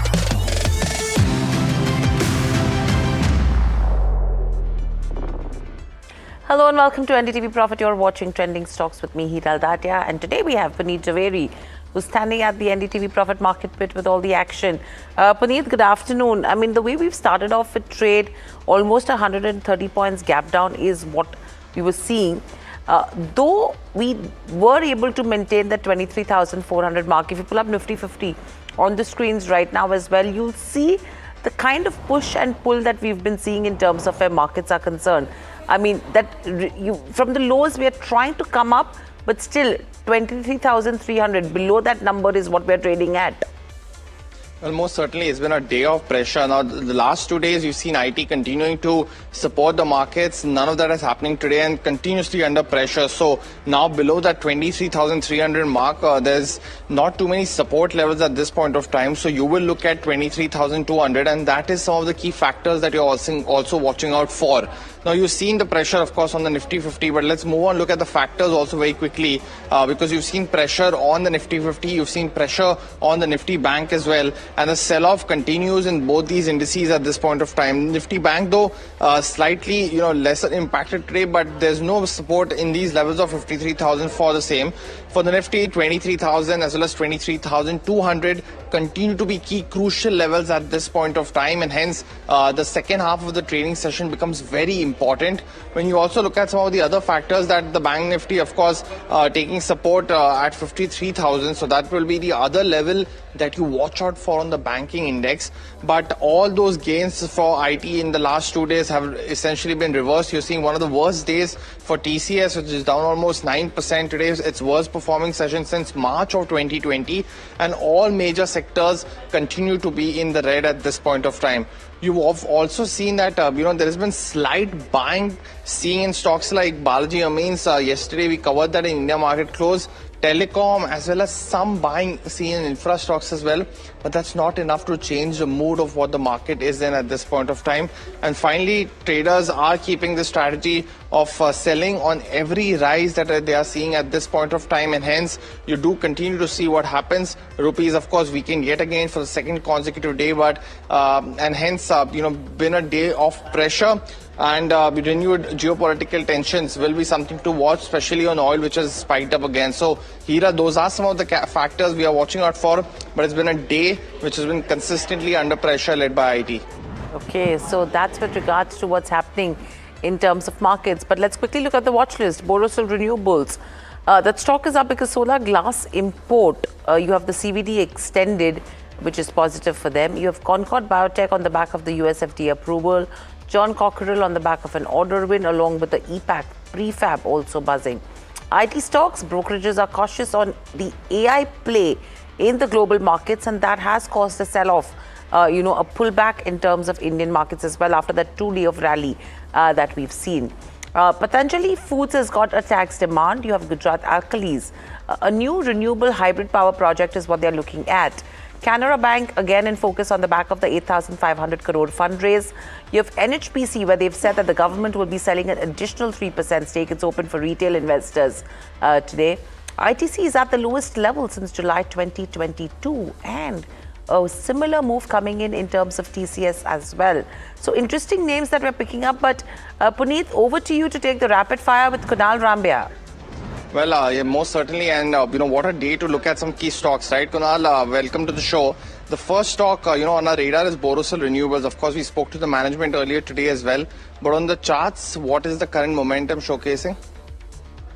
Good afternoon, Puneet. Thanks for having me on the show. So as far as Borosil Renewable is concerned, in last 5 years, this counter has been more or less in sideways consolidation, with the support near 400 and the resistance near 700. In fact, just a month ago, from making the bottom at around 400, now it's consistently making higher top, higher bottom. I think with the stop of 475, one can definitely catch the ongoing rally with the target of 700 on the positional terms. The other one, Kunal, has to be on Concord Biotech, right? Because we've seen the stock be under pressure post Q4 results. But today, that US FDA approval is, really boosting the stock in a downtake in terms of the market. How are you seeing this counter? What's the near to medium term target? See, extreme volatile counter, it has actually fallen from 2600 to as low as 950, 970. Now consolidation breakout is seen on the chart today. But again, the closing will be very crucial to watch out for. I think 1265, 1270 is the breakout to watch out on the closing basis. Above that, one can initiate a buy with the target of 1650. Till then, I'll avoid this counter. Got it. And the other one is also John Cockrell. We're seeing a momentum on this counter after a really long time. Is it expected to sustain, Kunal? Absolutely, extremely strong volumes and the strength is very, very high. But again, at these elevated levels, risk-reward ratio is unfavorable. So by any chance, if we see some kind of cool-off or consolidation, one can certainly look at it. I think this rally is likely to continue going forward. Also on EPAC prefab, Kunal, because this counter has also been a very laggard in terms of underperformance in the last couple of quarters. A big order today of 160 crores. How are you reading the charts now? See, in last 4 to 5 months, this counter is consistently facing resistance at 218, 220 levels. In fact, today's high was almost near that level itself, and we've seen some kind of profit booking. So breakout above 220 on the closing basis will create a inverse head and shoulder formation on the daily chart. That can be a good buying opportunity with the stop of 175. Targets can be 300. Also, Kunal, because the whole IT pack continues to be under pressure, but if you can give us some picks that you have that are on radar. TCS has hit a 6-year low. We're seeing pressure on Coforge as well. Anything that you are looking at in that space right now? See, Puneet, entire space is looking very attractive to me from the risk-reward point of view, and the first pick from my side can be Infosys. Look at today's correction; it's just been 3.5% and still within that consolidation phase itself. I think with the stop of 1175, which is a positional stop, one can definitely capture the ongoing rally, and this correction can be a good buying opportunity. If someone wants to play very short term, I think TCS can be the counter bet, or say reversal bet with the stop of 2200. One can buy this counter and the target can be 2400 in just next 1.5 week time. Got it, Kunal. Well, that is Kunal putting a perspective of IT especially, which we've seen under pressure today, but he sees it as a good buying opportunity at this point of time. But Hiral, back to you for what's trending on Google today. Okay, let's pull up what's actually trending on Google currently. If we can get those counters up and about, and that will tell you what the trends are indicating. I mean, TCS, Infosys, Wipro, Coforge. I mean, nothing that changes on that front. We've already spoken about these companies, but very interesting names coming in there. BSL, Nifty, I'm not sure what index is that one, but categorically it's IT which is trending as we speak. So, I mean, Kunal, I don't know if we should be talking about any of the mid-cap IT names. Coforge is one, 5.5% downtick today. And if I have to look at the fundamental analyst views as well, the maximum upside that we were seeing was around 6% from the current market price as of yesterday. And the question we were asking is there a reversal from here on, because the target prices have been achieved, at least from a fundamental perspective? What are charts indicating? Good afternoon, Hiral. So overall trend on the Coforge has been really very strong. If you look at last 5 years performance also, the trend is absolutely strong. And this was the first counter to pick up in the entire IT space, though it's near to the high itself. But I think this trend is likely to continue. Even at these elevated levels, I'm absolutely comfortable buying this because of the strength. The positional stop on this can be 1370. And the targets can be the previous highs, which are near 1800 levels. So yeah, it can be a good, trending counter to watch out for. Now we let you go on that note. Thanks so much for joining in, giving us your perspective across a whole bunch of stocks and spaces. But also look at Tenneco Clean Air. The company came out with its results, over the weekend. We've seen decent set of numbers for the company, but let's, go across and listen into Arvind Chandra, the CEO of the company, and what he had to say on the demand momentum, as well as what he's seeing for the outlook for the company going forward. Let me just start off with the demand question, because, the demand momentum continues to be strong despite these input cost impacts that we are seeing as well. So if you can give us some perspective, because I want to discuss the order book a little bit more in detail with you. So if you can give us that perspective. Yeah, sure. For sure.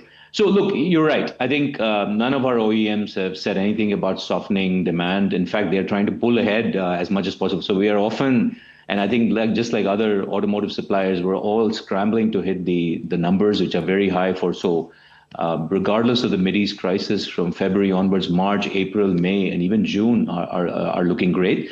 On the supply side, there are two parts of it, right? There's a supply side and the cost side. So in terms of supply costs, whether it is oil, we use lube oil for our shock absorbers. We use natural gas. We use LPG for our kitchen. So all of these, let's call it commodities that have gone up because of the Mideast war, and also things like plastics and rubber, we are managing. So the supply side, we have not seen we've not seen a shortage which says that we're not getting a certain part or a certain commodity. So we're managing, and we're doing different strategies, and our purchasing team has done a fantastic job of making sure that we don't run out of any individual, let's say, either direct or indirect material. Yes, direct material like steel, stainless steel, carbon steel are all going up, but we have a nice back-to-back arrangement with the OEM, so we do get the prices adjusted depending on the price creep. So yes, the demand has been quite solid. Now, if the Mideast crisis continues for many months, I don't know what's going to happen, July, August, September, leading into the festive season. So that still remains to be seen. As far as we are concerned, we're managing. On the cost side, yes, the costs have gone up. We're also managing. We're trying to manage our SG&A. We're trying to run our certain capex and machinery in off-peak times. We're trying everything to try and manage the cost and also improve our recovery. So the combination of that, and that's the reason why you saw that in Q4, regardless of the Mideast war, we were somehow able to manage our EBITDA actually, and the PAT, profit after tax, actually grew faster than and the revenue growth. So I think the simple answer for you would be, right now, I think we're managing, and I think that's probably true for the entire supply base. But starting July, August, September, we'll have to see exactly. That'll be something to watch. Correct. Yeah. And just because we spoke to you somewhere around March, and at that time, one of your products, which was of course the Da Vinci suspension, it comes in your other vertical, which is of course the advanced ride technology. So that growth continues to be higher at 20% versus around 5.5% to 6% for the clean air business. So two questions here. How has the demand sustenance, or how has your order book for that business grown, especially for the Da Vinci suspension? Is that largely the supply starting to be much better now, because you were of course building capacity for that? And in terms of the growth for the advanced ride technology business, do you expect it that will sustain at least for the next couple of years, at least in terms of higher growth versus the clean air business? Yeah, very good question. So yeah, I think in terms of a growth mix for now, because see, in the advanced ride technologies or suspension business, we are shaping the market, right? We are defining the disruption that's happening in the market, and we are extremely excited, both for Da Vinci. So Da Vinci, according to us, we always say is the world's best, let's call it affordable suspension system, and then closely followed by, we also have a semi-active solution which has electronics and software. So both from a mid to premium segment all the way premium and upwards, we have a solution, and that's disrupting the market. So beyond Mahindra, we're seeing a lot of interest from other Indian OEMs and also Japanese and Korean OEMs. So this thing is going to be a real mover. It is going to be disruptive to the market, and because of that, you're also seeing our market share slowly creeping up. In fact, even pre-IPO to now, our market shares have creeped up quite a bit nicely in our favor. So yes, because of disruption, we are on the cusp of that disruption happening in the Indian shock absorber market, and OEMs are very excited about offering better ride quality as a differentiator to other OEMs, and from a just quality of ride standpoint, I think this is going to keep growing faster. But having said that, don't discount the clean air business. The clean air business has also got its own interesting points. For example, the CAFE 3 norms for CO2 and the BS7 norms that are all upcoming norms somewhere between 27 and 2030. That's another addressable market of about 1,300 crores for us, right? So that's going to give us an access to that kind of a market for growth.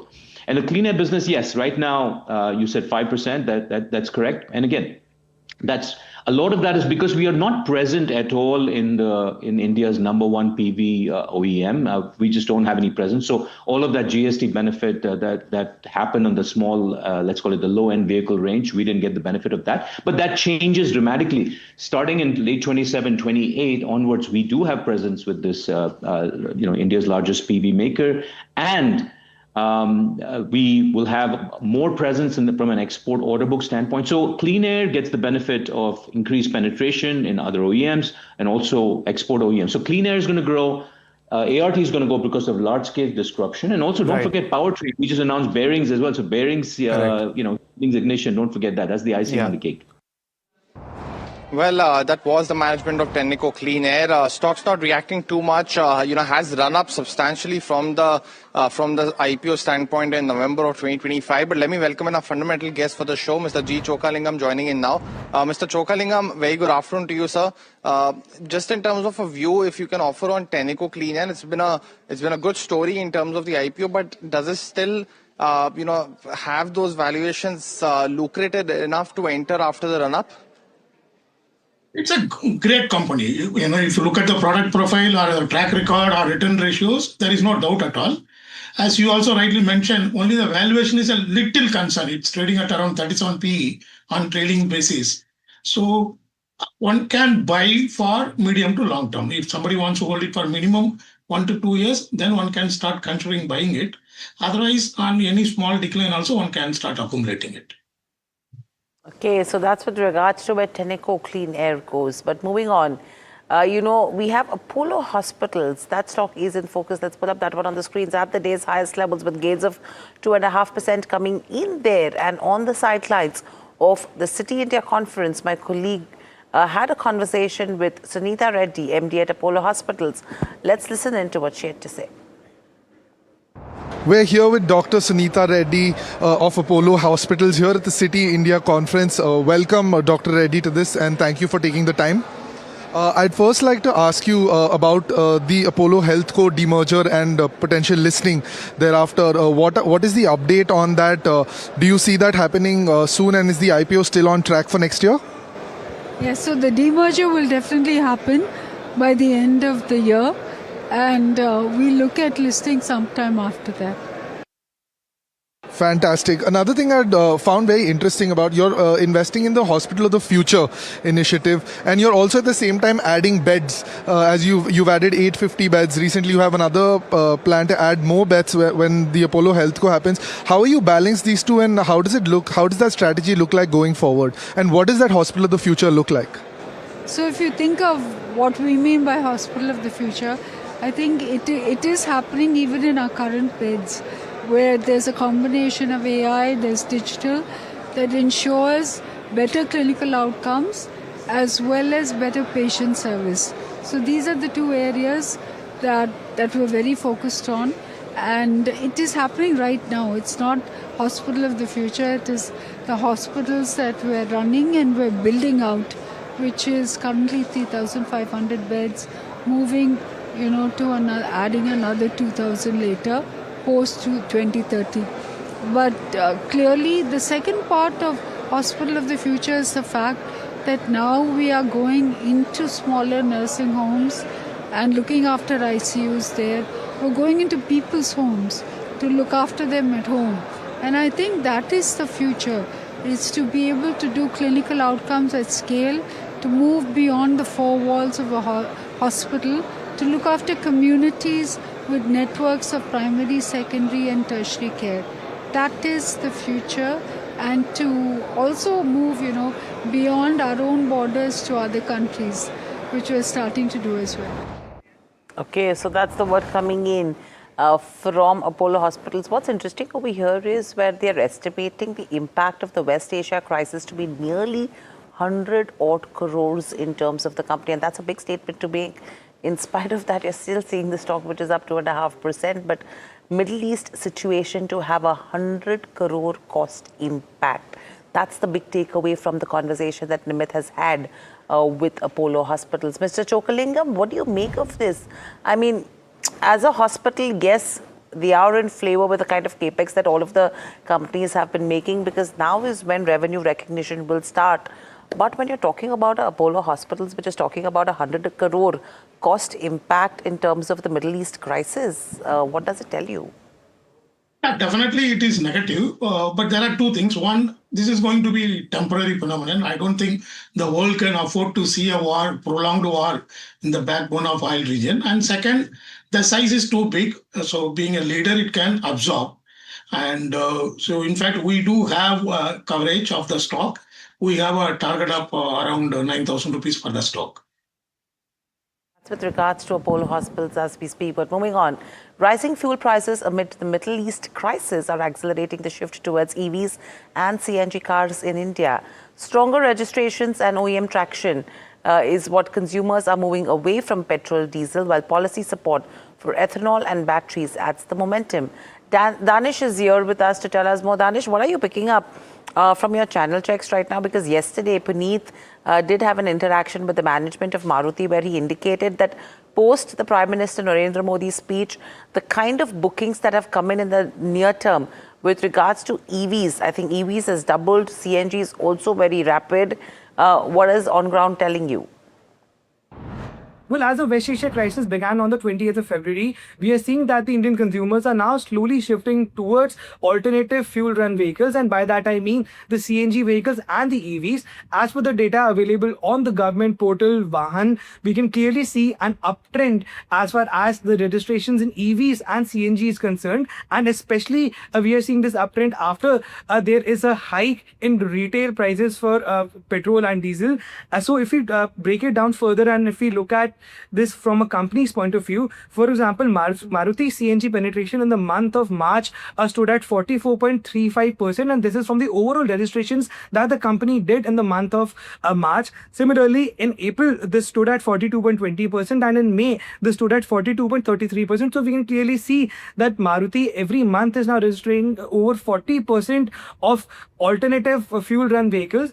On the other hand, if we look at Tata Motors CNG penetration in March went up to 31.48%. In April, it came at 29.06%, and in May, it came at 28.23%. And during the same period, the EV penetration for Tata Motors stood somewhere between 15.54% to 21.30%. On the other hand, if we talk about Hyundai Motors is also seeing a rise in CNG penetration. In the month of March, the CNG penetration for the company was at 21.64%, and in April, it was at 20.35%, and in May, it was at 20.94%. And similarly, during this period, during these 3 months, the EV penetration for Hyundai was between 1.42 to 1.22%. So we can clearly see that there is a gradual shift among the consumers that is slowly taking place, and it has also been fueled by the recent retail hike of petrol and diesel and CNG prices, and no one knows till when the price hikes will take place or when it will stop. Hence, we are seeing that the Indian consumers are now gradually shifting toward those vehicles that are now running on alternative fuels. Well, thanks so much for that, Danish. But Mr. Chokalingam, just a quick question on what we're seeing in Maruti Suzuki, right? I think the management told us yesterday a 40% growth in CNG, but also most importantly that the EVs are almost exported at almost 5,000 units per month. So that will add to the incremental export number, right, of last year, which was already at 4.4 lakh. Is it a good time to look at the counter according to you? Certainly, I agree with you. It's a good time because the industry is still managing to grow. But between Maruti and M&M, I have a bias for M&M because the tractor business is not having any such uncertainty, steadily growing, margin is better. And within automobile also, M&M is a little diversified as compared to Maruti. So therefore, I prefer M&M to Maruti. All right. Well, Mr. Chokalingam, we'll leave it at that. Thanks so much for joining in, giving us your views across a whole bunch of stocks and spaces. But viewers, that's all the time we have on this edition of Training Stocks. From myself, Hiral, everybody who put the show together, thanks so much for watching. Stay tuned to NDTV Profit.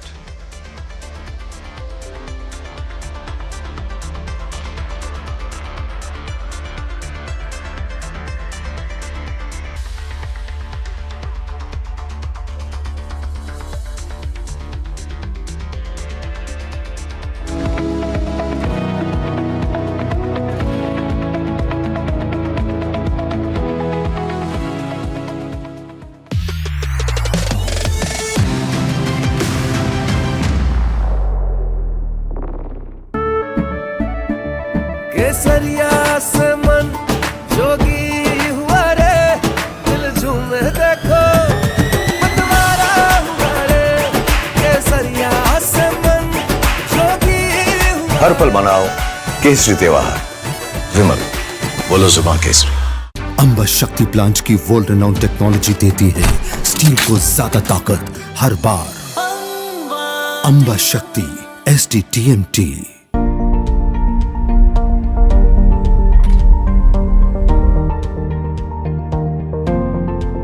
Investments in specialized investment fund involves relatively higher risk, including potential loss of capital, liquidity risk, and market volatility. Please read all investment strategy related documents carefully before making the investment decision. The news, Ayush. Since when do we do scripts? Fair point. Picture this. The biggest stage. Floodlights. Wow. 4K, the works. Where's the hook? There's going to be celebrities and guaranteed eyeballs. Where's the hook? Think about this. Front page advertisements and hoardings. Bro, where's the hook? Cross-platform, digital first, virality. Without a hook, no way. The message is clear. It's 2026. You gotta be real in a world of reels. You gotta be original in a world where everything seems generated. That's it. That's what we're looking for. The best campaigns, the hottest trends, the smartest brand moves on our new show. But wait, what do we call it? The Hook.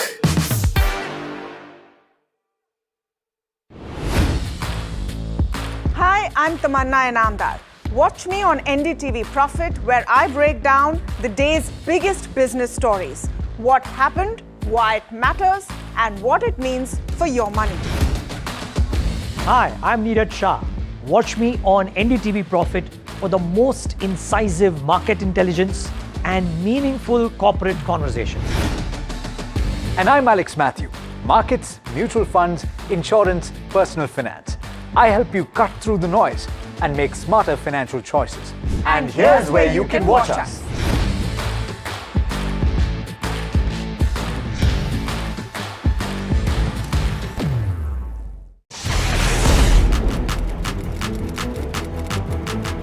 When the headlines move fast, perspective matters. On Editor's Cut, our editors come together with experts to distill the week's information blitz into clear perspective. Down the stories shaping the world, from markets and the economy to global conflicts and what lies ahead. This is where experience meets insight.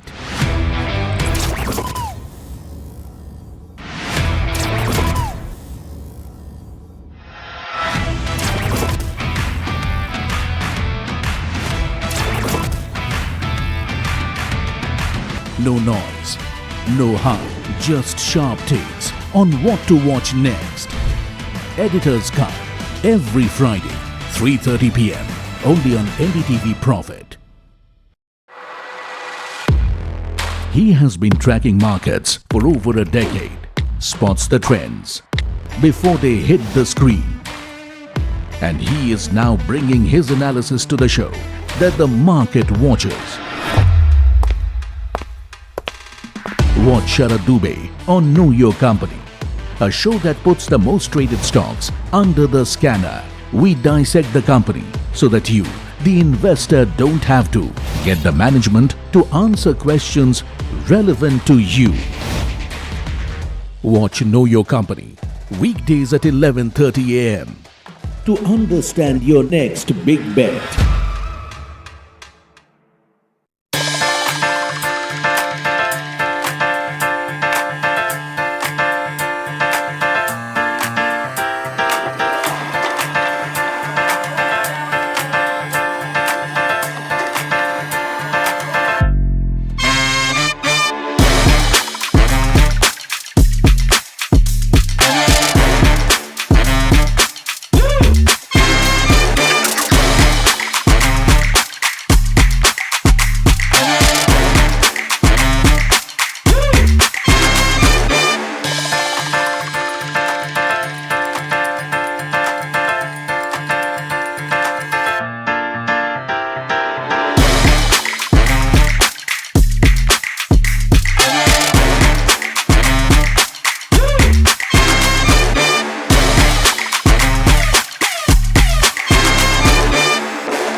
The news, Ayush. Since when do we do scripts? Fair point. Picture this. The biggest stage.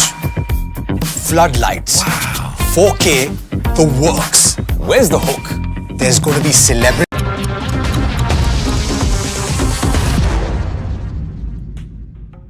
Good afternoon, you're watching Lunchtime Trades with me, Shreyanshi Singh, and this is the show that gets you a roundup of everything that is happening in the world of commodities, news and updates as well on the top buzzers at this hour, all while you grab lunch.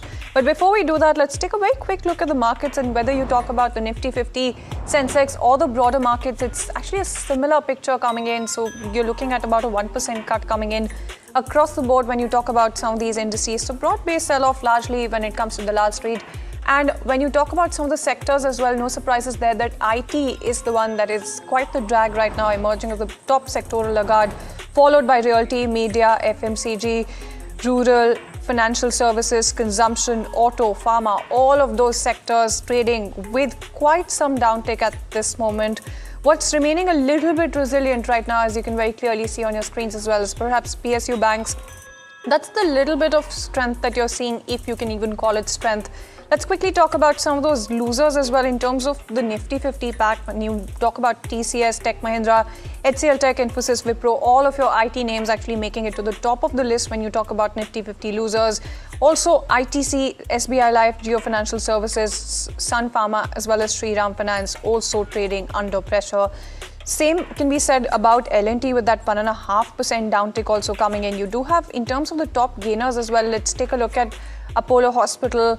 That's trading with an uptick of about 2.5%, Max Healthcare 1.5% thereabout, Trent, ONGC, Power Grid, Tata Motors, PV, as well as ICICI Bank also in good shape. Even HDFC Bank not doing all that much, not helping sentiment at all, with that 0.1% uptick also coming in. Kotak Bank also just a little bit of a positive bias that you're seeing there.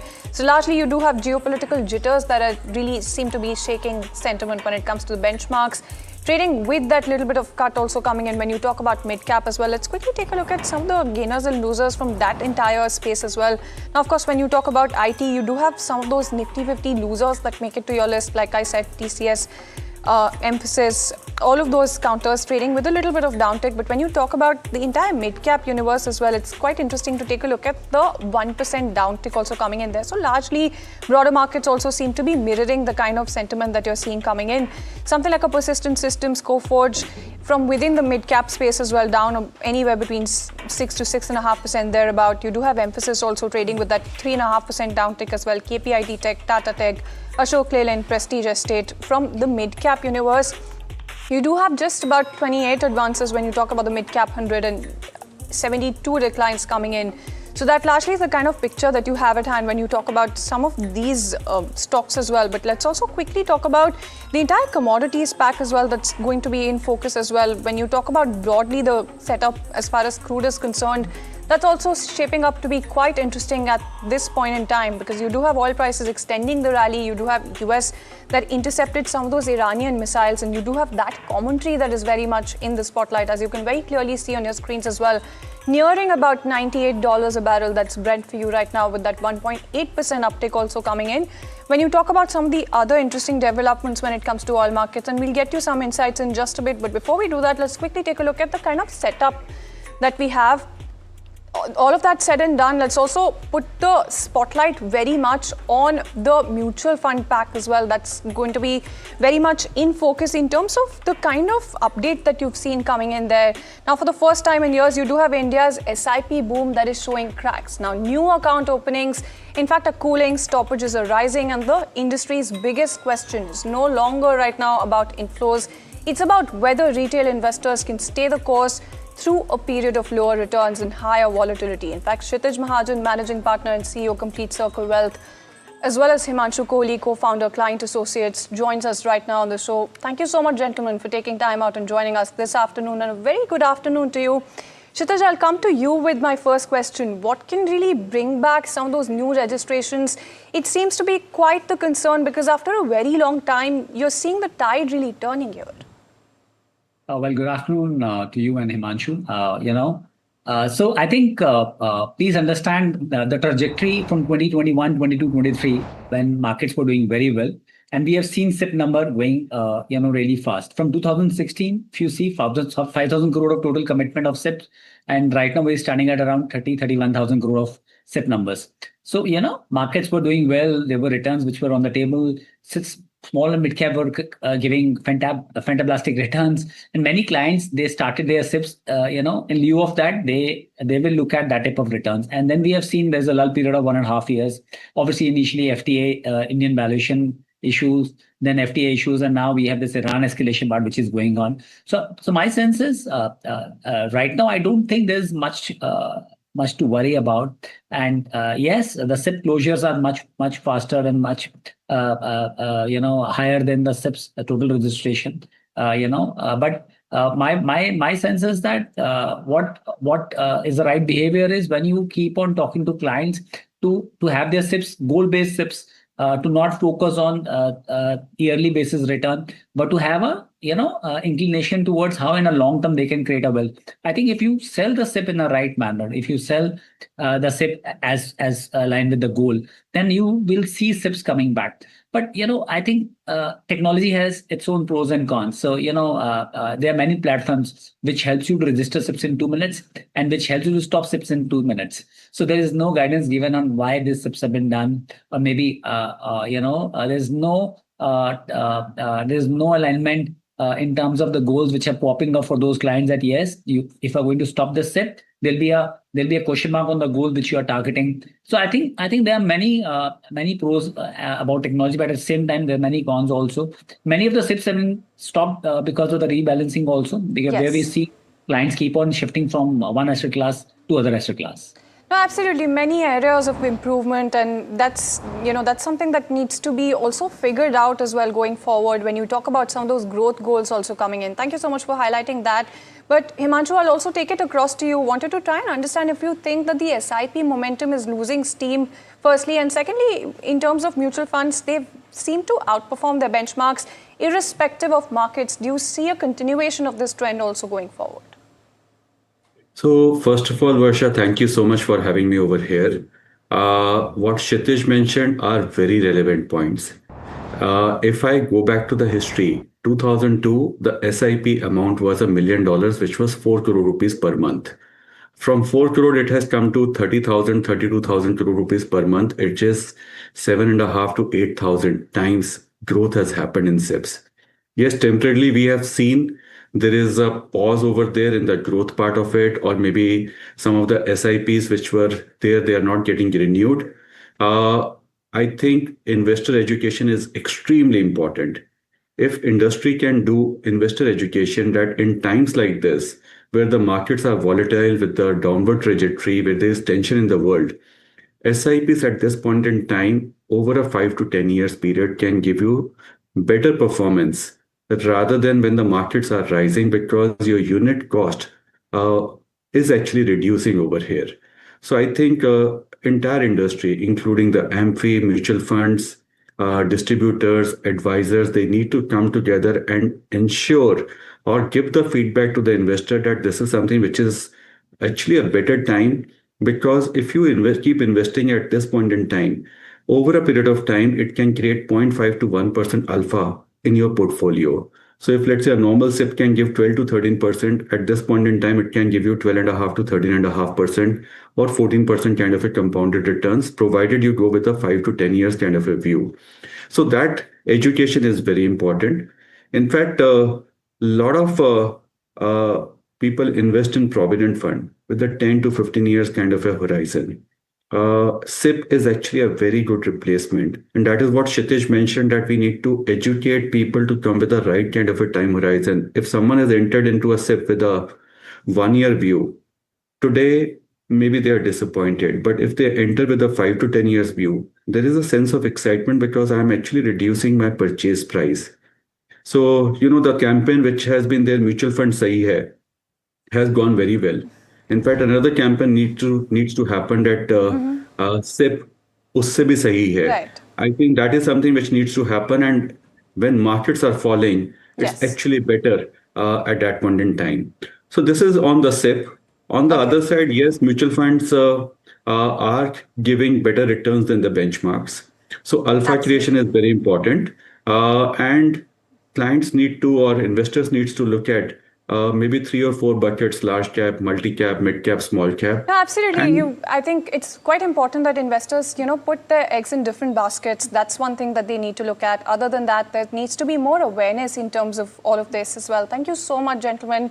A little bit of a paucity of time. Thank you so much for taking time out and joining us on the show as well. So let's also move on and talk a little bit about Suzlon Energy that's in focus. In fact, Varsha, it's quite the interesting update that you're looking at when it comes to their growth roadmap as well. Yes, absolutely. And they have actually unveiled Suzlon 2.0, the growth roadmap when it comes to this counter, wherein they're going to target 10 gigawatt of annual renewable energy sales by, FY31. They aim to scale AUM to 70 gigawatt by FY31. And the order book also target has been given, which has been raised to 15 gigawatt in next 5 years. But, to speak more about this and what are the key highlights when it comes to Suzlon 2.0 growth roadmap, we are here joined by Mr. Ajay Kapoor, who's the Group CEO at Suzlon. Mr. Kapoor, welcome at NDTV Profit. Always pleasure to have you. You are actually repositioning as a full stack RE player from a pure wind OEM. Just wanted to understand what changes on ground execution and of course the margin impact that you'll have. Yeah, thank you for having me on the show. First of all, we're very happy and excited as we unveiled the Suzlon 2.0. It's a 5-year roadmap.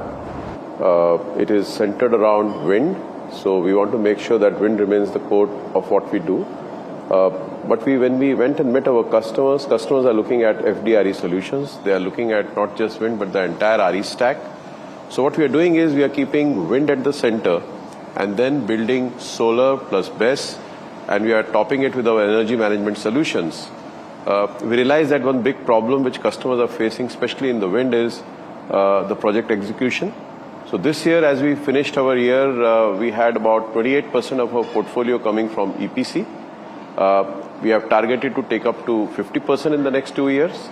However, the big engine for our transition is the DevCo model. The big issue is getting the permits, getting the land, and getting the right-of-way. So what we are setting aside is a separate leadership team, which is fully empowered. They go procure land ahead of time. We sign long-term partnerships with customers for year 3, 4, and 5. As I speak to you, we have almost 8 to 10 gigawatt of advanced baked projects in the wind states.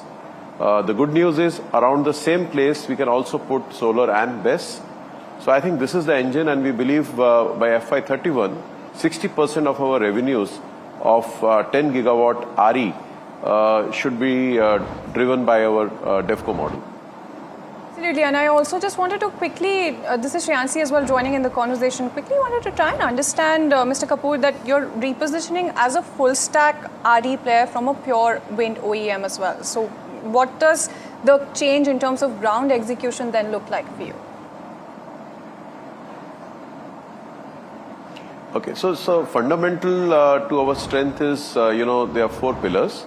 Pillar number 1 is the DevCo model, as I said.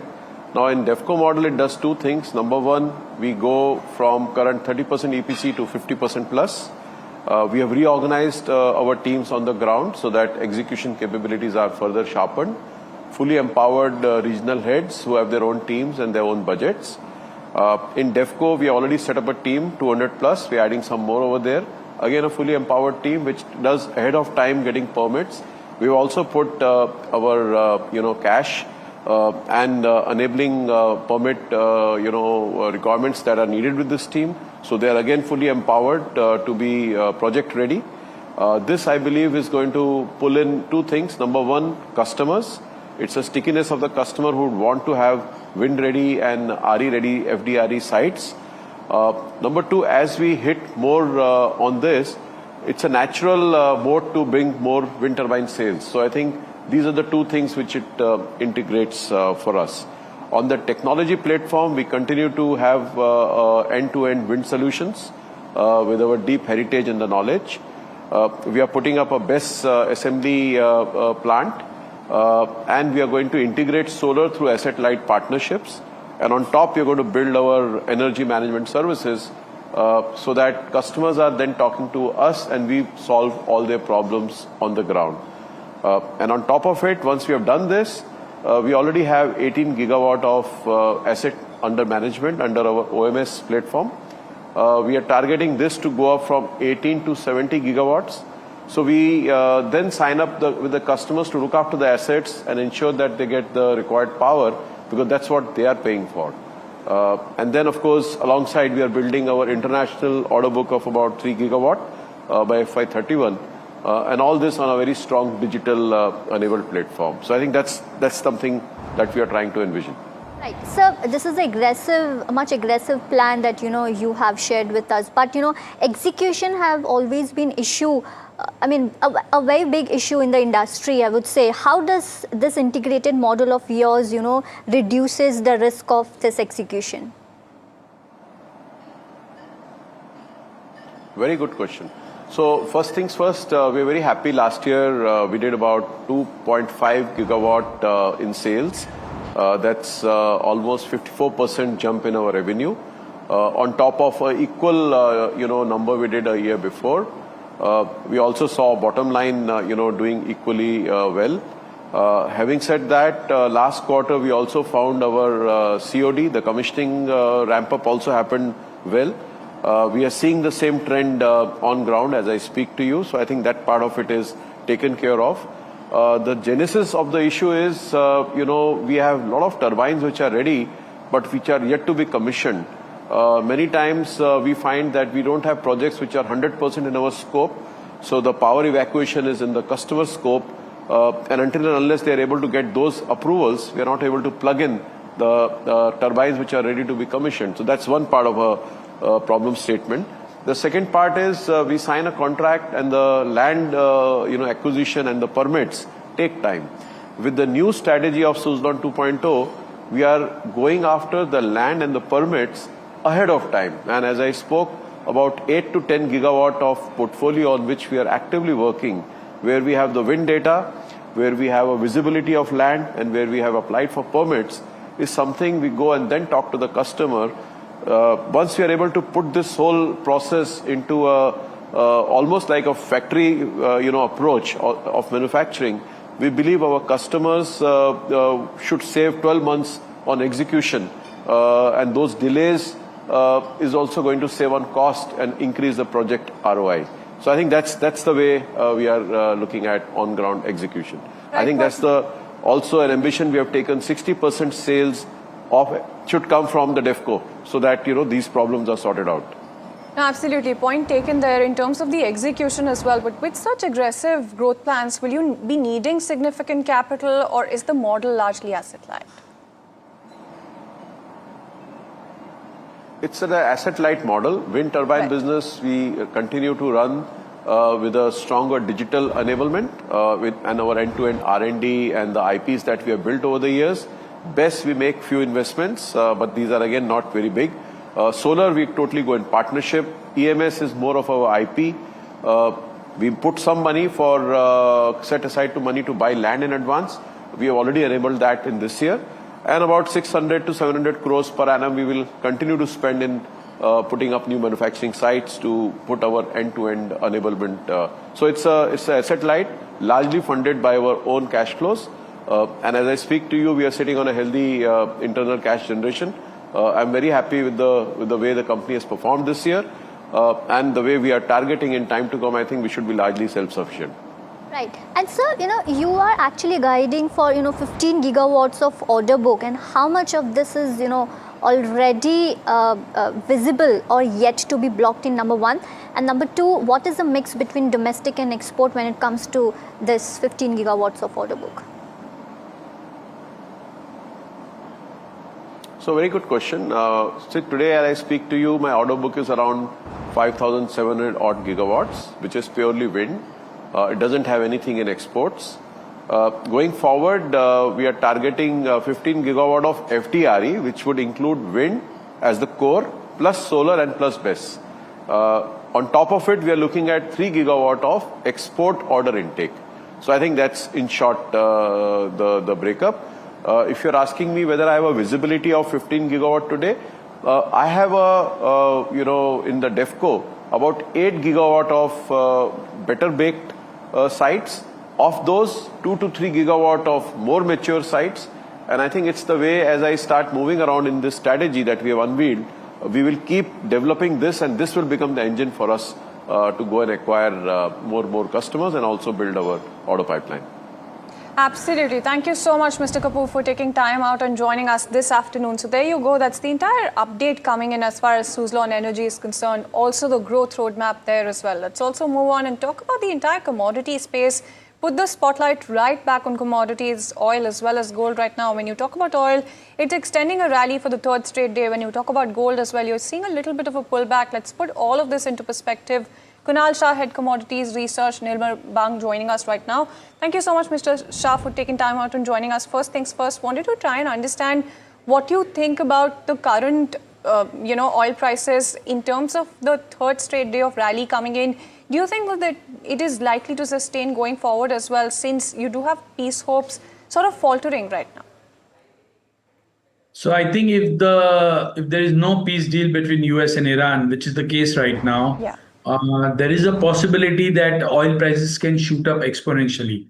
So right now, US, Europe, Japan, all of these countries are sustaining because their inventories are getting depleted. So I foresee a scenario where if this crisis continues for another 4-5 days, it can lead to a sharp rise in oil prices because the inventory level of the G7 economies are getting down very badly right now. And I hope and I pray that doesn't happen. But if there is no peace deal, then the possibility of a sharp rise in oil prices would be very high from here. No, absolutely, and thank you so much for helping us trying to understand that a little bit also. But when you talk about gold as well, it's quite the interesting setup that you're seeing right now. It's a little bit of pullback, and you do see some of those key resistance levels as well that are very much in focus. What are your forecasts looking like when it comes to gold prices? Do you think that the fundamentals are still somewhat strong? So I believe that in near term, if the oil prices give a shock to the world and if they rise because of no peace deal between US and Iran, then I believe that in a shorter term, gold prices can go down, test levels of 4,400 to 4,300 level. Anyway, the bottom is placed at $4,000. So I believe that those would be an opportunity to initiate long position.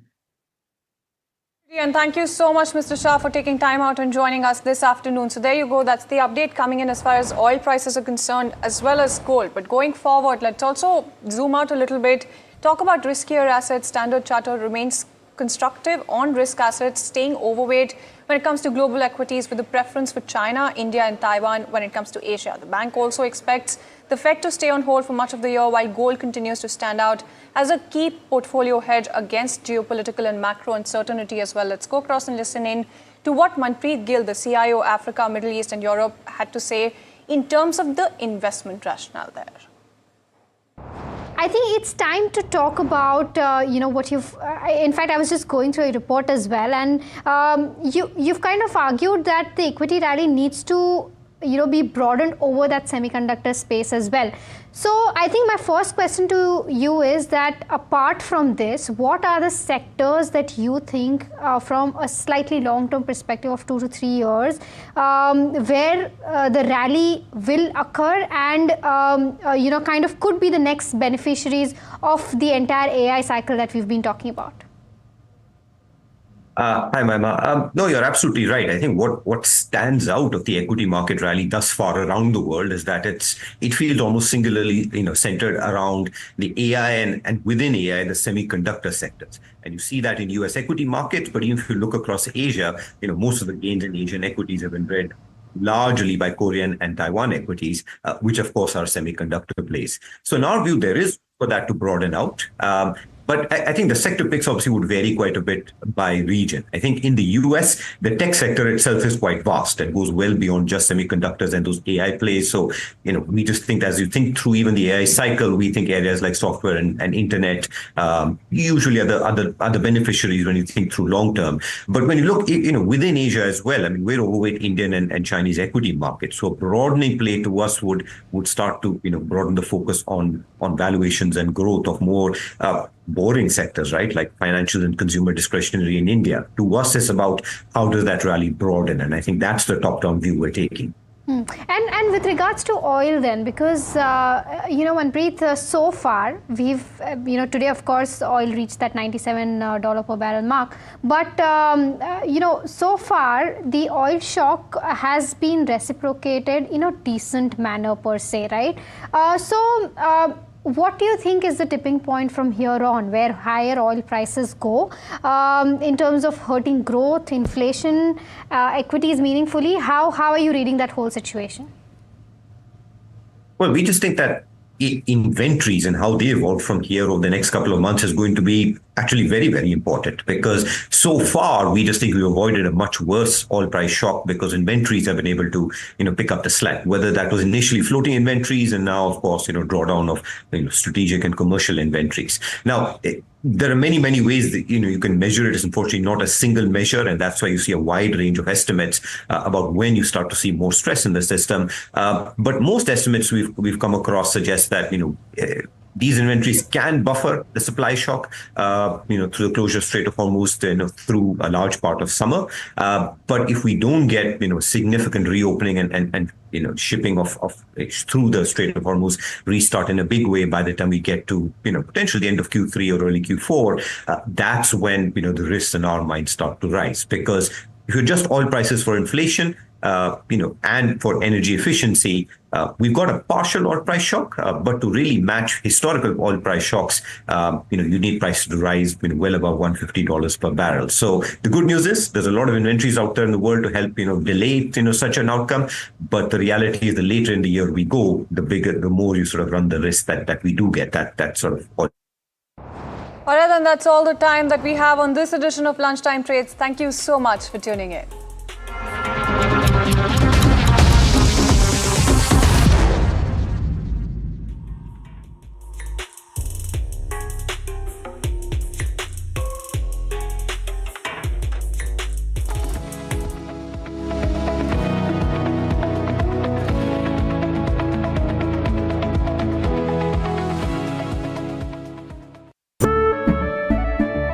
केसरिया से मन जोगी हुआ रे दिल झूमे देखो मतवारा हुआ रे केसरिया से मन जोगी हुआ हर पल मनाओ केसरी त्योहार विमल बोलो जुबान केसरी। अंबा शक्ति प्लांट की वर्ल्ड रेनाउंड टेक्नोलॉजी देती है स्टील को ज्यादा ताकत हर बार। अंबा शक्ति SDTMT।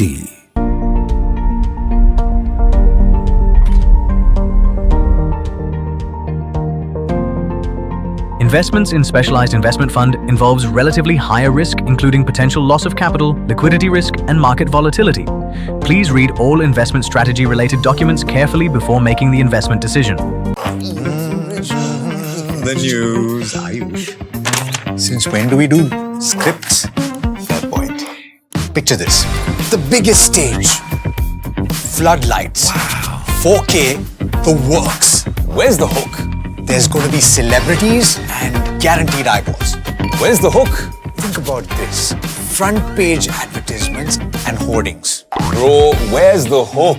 Cross-platform, digital first, virality. Without a hook, no way. The message is clear. It's 2026. You've got to be real in a world of reels. You've got to be original in a world where everything seems generated. That's it.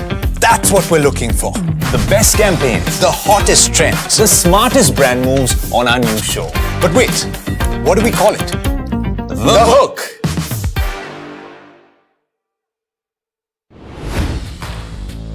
Hi, I'm Tamanna Inamdar. Watch me on NDTV Profit, where I break down the day's biggest business stories. What happened, why it matters, and what it means for your money. Hi, I'm Neeraj Shah. Watch me on NDTV Profit for the most incisive market intelligence and meaningful corporate conversations. And I'm Alex Matthew. Markets, mutual funds, insurance, personal finance. I help you cut through the noise and make smarter financial choices. And here's where you can watch us.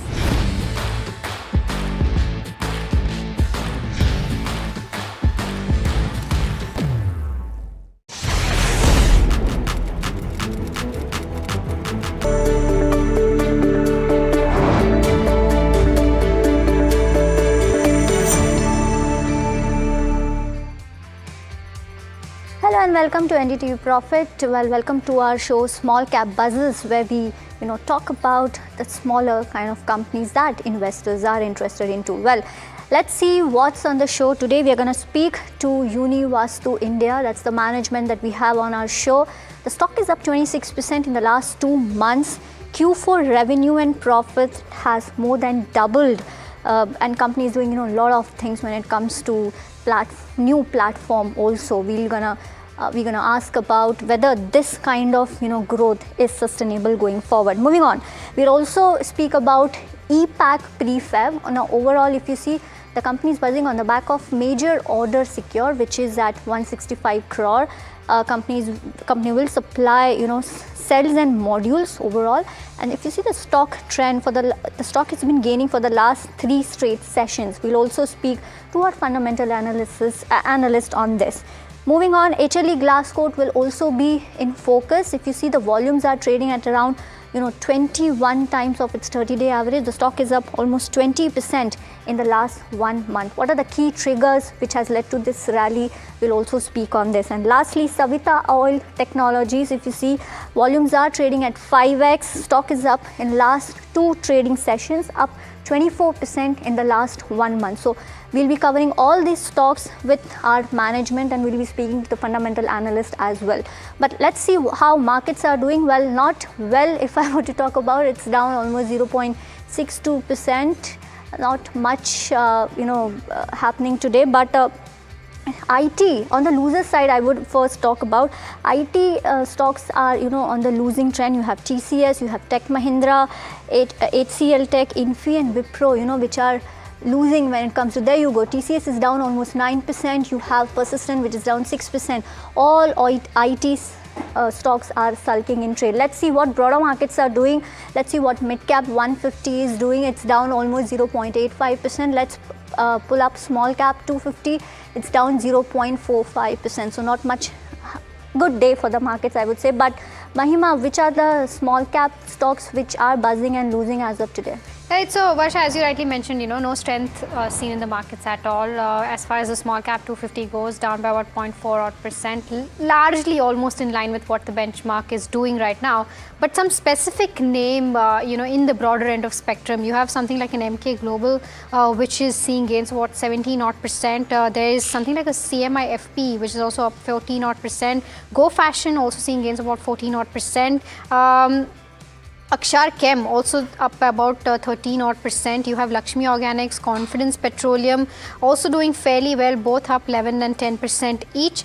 Something like EPAC Prefab, that of course we're going to take up on the show, is also up 8%. But there are some names that are also putting that pressure in terms of where the advanced decline ratio go. Let's try to pull that up and see as to what that ratio is looking like. You have something like a Signpost India, which is down 5%. Something like Wakefit also seeing profit booking now down 4%. You have something like a Tarachan, which is also down by about 4%. You have something like a Concord Enviro Systems, which is also seeing a downtick for around 3%, and Suraj Estate also seeing a downtick for around 3%. So these are some specific names that are, of course, seeing pressure in trade today. But as promised, let's welcome in Pradeep Khandagle, who's the chairman and managing director of Univastu India, joining us now. Pradeep, I hope I'm pronouncing your surname correctly. My first last question to you right now is that, your order book overall has crossed over that 1800 plus mark, right? FY26, your revenue stood at over that 240 odd crores. What is the execution timeline looking like for this order book, one thing? And how much of this are you expecting to be converting in FY27? So what's the top line outlook for FY27 as a whole? The total duration, thank you for the inviting on NDTV Profit and in Small Cap Bazaar. The total duration for this auto cap is around 3 years, and we are looking around 600 crore for FY27, 26-27. And the quarter one, we are looking around 100 crores. All right, got that view. Well, Mr. Pradeep, hi, this is Varsha at NDTV Profit, welcoming you. In Q4, there was some decline in margins. What change in product mix has led to this decline, number one? And what's the sustainable margin range that you are seeing for FY27? And also, considering the mix of EPC, metro and sport infra projects that you have, what is the sustainable margin for 27? In quarter four, many orders came in quarter four, and so the major expenditure on the mobilization of the sites. That's why the margin is little less in quarter four, and we expect around 10% PAT for FY27. And all the Go ahead. Please go ahead. And all the projects which we bid of that's 1,800 crore, all are around 10 to 11% PAT. Okay. So the margin will remain. Okay, got it. So margin will sustain at the levels at which it was at FY26. Is that reading correct? Yes. Okay. The other aspect is that, if I'm not wrong, your 3-year CAGR has been at that 41% mark, and you've said that you will continue to grow at that 40% organic growth. Just want to get a sense in terms of, as to what is giving you this confidence of sustaining this kind of growth. And secondly, for order book itself, what is the visibility in FY27? How much more are you planning to add in terms of order book? And for you, how does that work in terms of, what's the conversion rate looking like for order wins as well? We are looking around 1,000 crore order book in FY27, and mainly our focus is on the metro and the sports infrastructure. And we are pioneer in metro in electrical, mechanical, and heavy electrical infra. For example, receiving substations, overhead electrification. Our own BMS is there, and electrical and mechanical was for station infrastructure. Right. And sir, just confirming, I heard you say that you're expecting 600 crores of revenue in FY27. Am I right? Yes, right. What would be the key drivers for this? Because there's a huge growth, that you will be seeing in FY27. The main reason, because of the time period for 1,800 crore order book is 3 years, number one. Number two, all the orders are placed for this year, and many purchases are already in place. And our target is to finish the projects before timeline.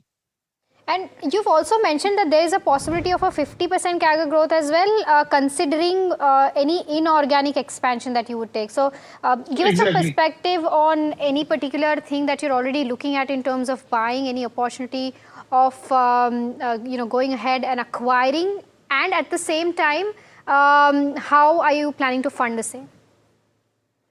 We are planning to expand into tunnel ventilation systems, which is the most growing segment currently. And the financial way, we are trying for the fundraising in the near future. And also we have a sufficient network in place. And if you see our debt to our debt is always lowest debt. We are on lowest debt. Okay. Debt to equity ratio is around 0.3. Okay. And also just wanted to understand the net zero project integration. I think you had a JV with Boots. What's the update and what's the timeline when it comes to this integration? We already completed 2 projects, one at Jhansi and second is at Kurukshetra. And the other projects are going on in Varanasi and in Uttar Pradesh. Okay, all right. Certain things that you've highlighted. One is opportunity because of the 2030 Commonwealth Games. The second one is data center is also emerging very fast.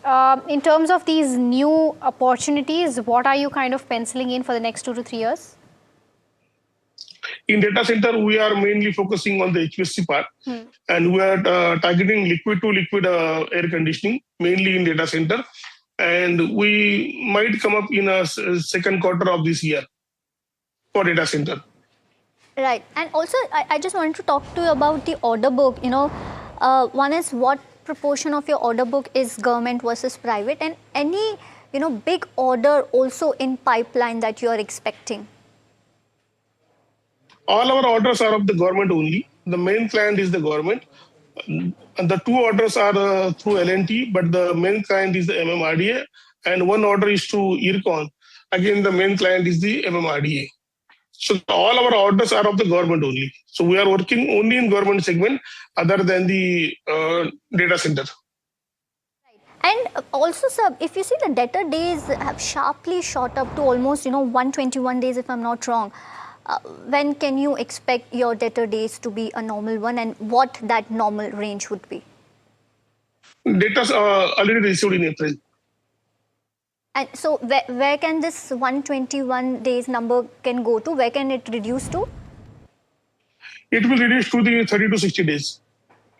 Okay, 30 to 60 days is the debtor days that you are expecting. All right. Yes. And lastly, which segment will drive the next leg of growth for you? Will it be metro? Will it be sports, infra, data centers? All. The major is the metro. Metro will be our main growth center. After the metro, data center will be our main growth center. All right, understood. Well, thank you so much, sir, for joining and having a conversation with us. It was a pleasure having you on the show. Thank you so much.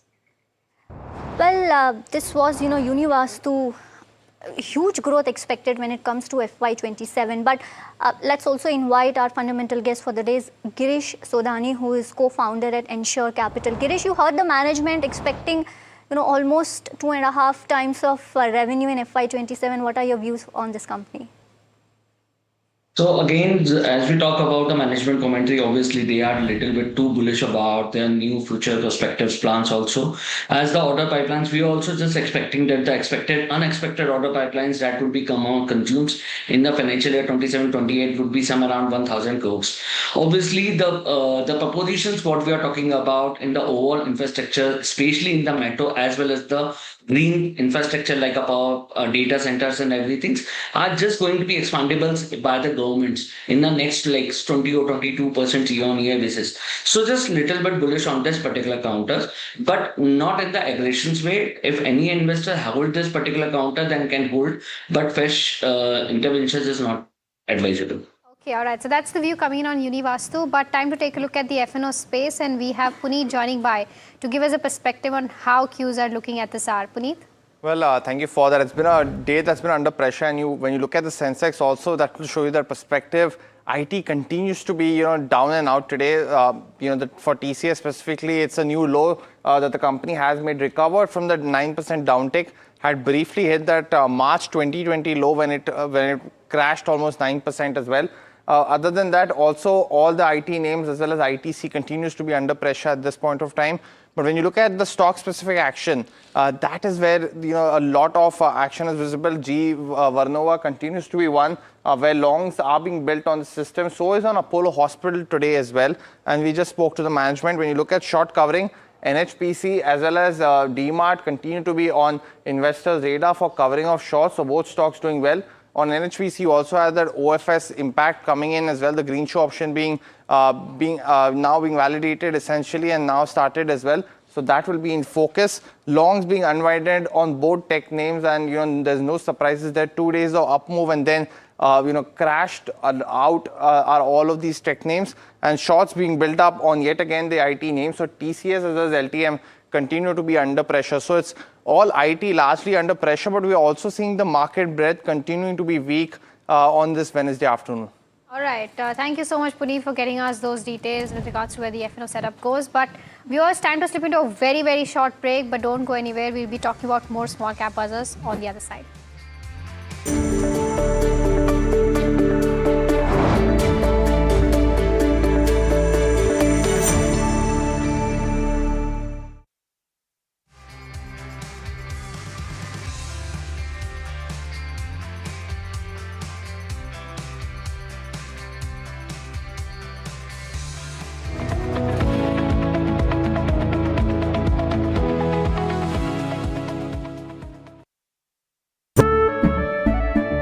केसरिया से मन जोगी हुआ रे दिल झूमे देखो मतवारा हुआ रे केसरिया से मन जोगी हुआ हर पल मनाओ केसरी त्योहार। विमल, बोलो जुबान Kesari.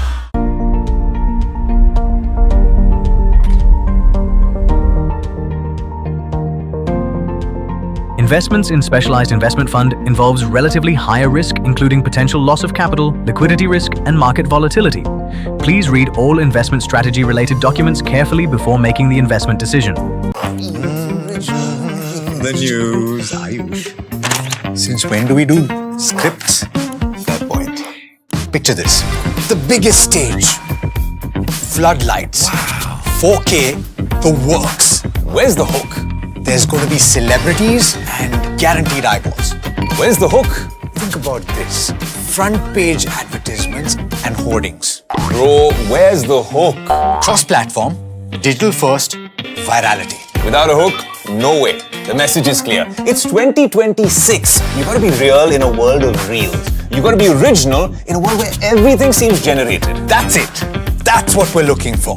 The best campaigns, the hottest trends, the smartest brand moves on our new show. But wait, what do we call it? The Hook.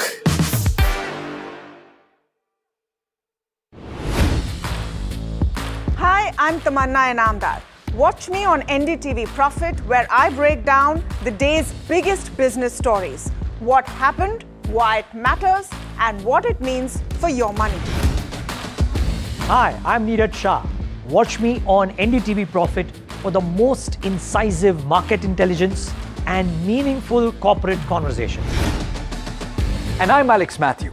Markets, mutual funds, insurance, personal finance. I help you cut through the noise and make smarter financial choices.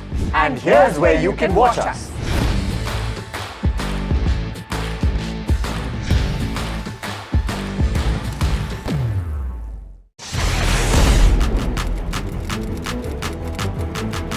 When the headlines move fast, perspective matters. On Editor's Cut, our editors come together with experts to distill the week's information plates into clear perspective.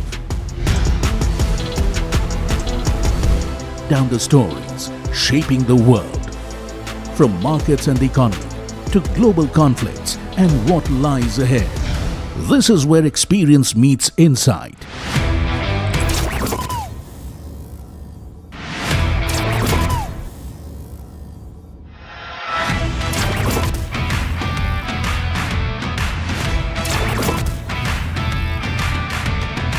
No noise, no hype, just sharp takes on what to watch next.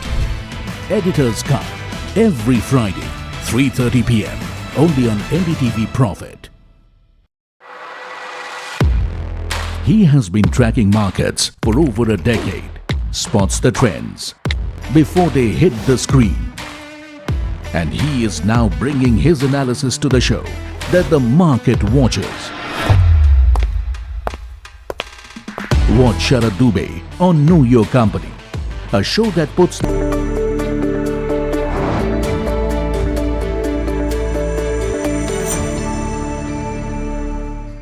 Welcome back. You're watching Small Cap Buzzers. Well, next stock which is in focus is EPAC Prefab. Let's see what that stock is doing. That stock is up almost, if I'm not wrong, 12 to there you go. It has come off a bit.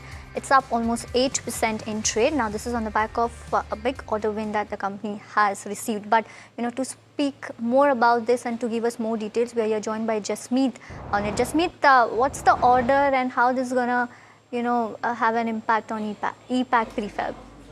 Well, Varsha, thank you for that. As rightly mentioned, the stock is buzzing on the back of that order win. But if you look at the key history of the company has had good quarters as well. And we see the overall momentum continuing for this particular counter. If we look at what the company does, well, company operates as a prefabricated manufacturer, and it has two main businesses. One is the EPS, where they manufacture the block and modules, while the other one is a steel building EPAC, where they have the entire unit designed in one particular factory and they set up in the other unit wherever required. Now, in terms of the order win, the company wins an order worth rupees 165 odd crores. And this particular order is for a supply of cells and modules which will be assembled at the unit while manufactured in their property. While this particular order also has a scope where the EPAC has to design, fabricate and manufacture and supply the entire unit of it. And further, this order is expected to be completed in next 4 months. Now, if you look at the Q4 quarter of the company, what we see is the company overall had a good jump in terms of the revenue and profit. The overall growth in the business was led by the prefab business, which grew nearly 45% this particular quarter. Further, the company's pending order book is also at large over 1,000 odd crores, which is a good scope of growth going ahead. Further, if you look at the key numbers, the revenue is up nearly 42 odd percent, while the overall EBITDA saw an uptick of 30 odd percent and nearly at 46 odd crore. In terms of key margin, those saw a slight pressure coming off from 10.7 to 9.8 odd percent in the Q4 versus the Q4 FY25. Now, lastly, in terms of the PAT, it remains up at 51% of uptick, nearly at 30 odd crores. While in terms of outlook, the company remains key concerned about FY27, where they want to rebuild new factories and increase the overall expansion capacity. Although we do note that the company has strong outlook, and this order win adds further the up move of the stock movements we see today in trade. Right.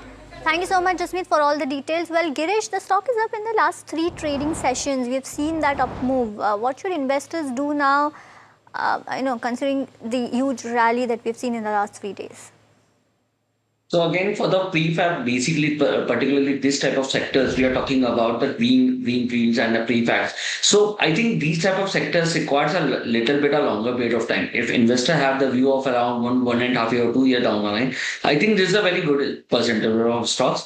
If we talk about for the growth projections, obviously the company has a very much aggressive growth market shares targeting right now. In the financial year 27 and 28, currently they are working in the approximately 2.5% of the market share. The company is just expecting by the 10% of the market share in the next 2 to 3 years down the line. So against overall the capex plans is also there, the Gujarat plans as well as the new projections out there. Apart from that, the order books are very, very aggressively. So if you talk about for the prefabs, obviously they're looking for the longer period of time if the investor want to enter. But for if investor already hold this particular counter, just wait for this counter with the stop loss around 175. That will be the very strong support what we are looking out.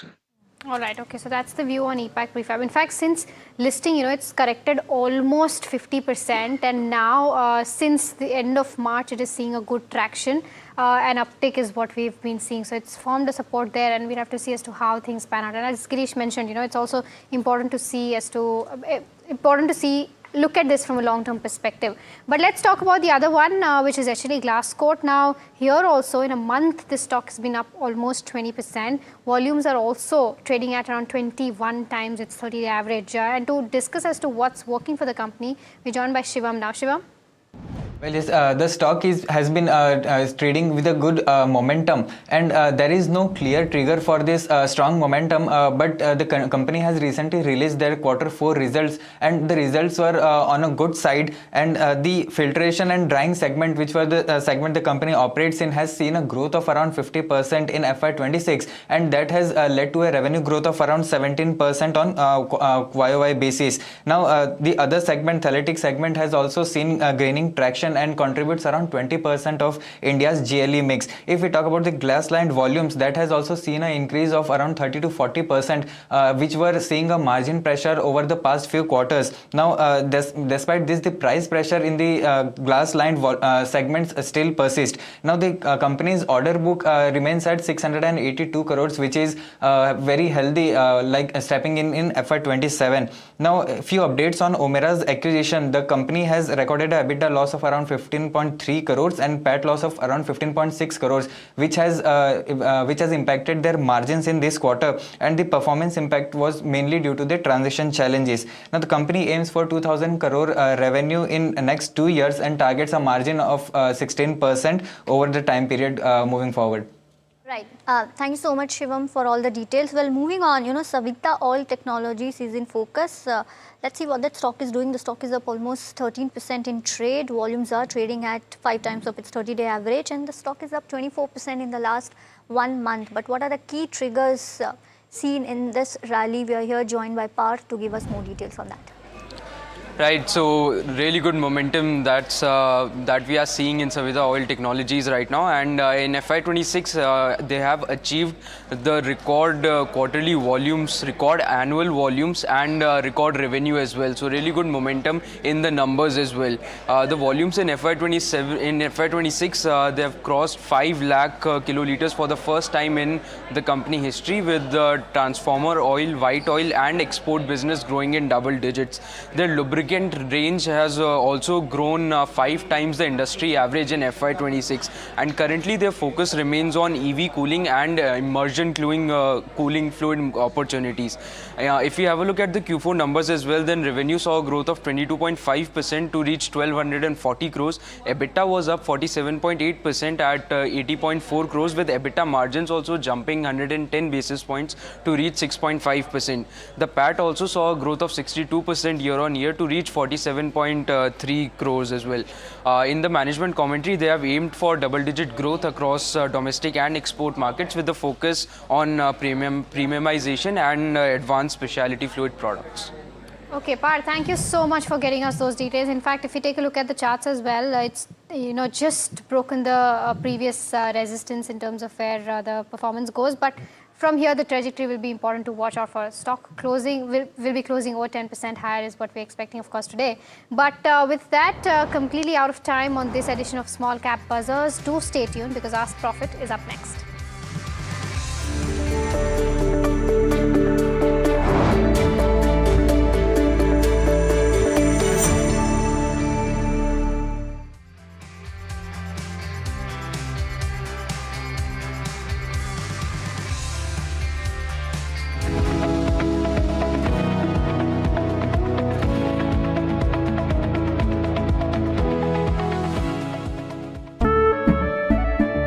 केसरिया से मन जोगी हुआ रे, दिल झूमे देखो मतवारा हुआ रे।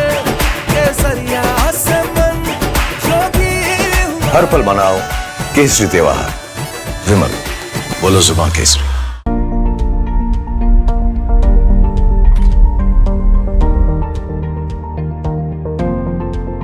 Investments in specialized investment fund involves relatively higher risk, including potential loss of capital, liquidity risk, and market volatility. Please read all investment strategy related documents carefully before making the investment decision. The news, Ayush. Since when do we do scripts? Fair point. Picture this.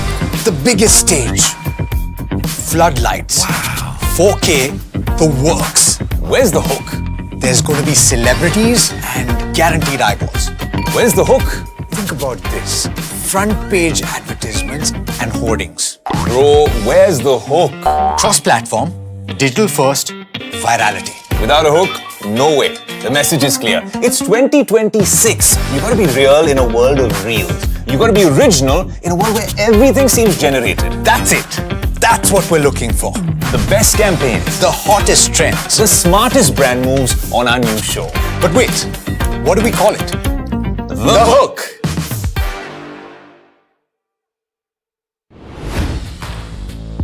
Hi, I'm Tamanna Inamdar.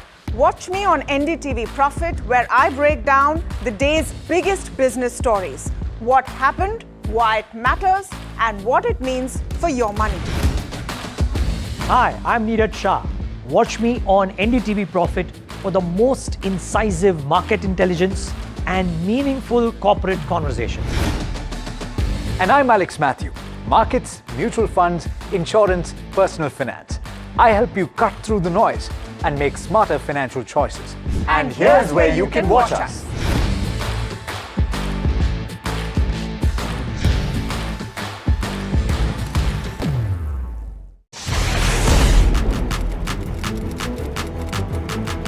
When the headlines move fast, perspective matters.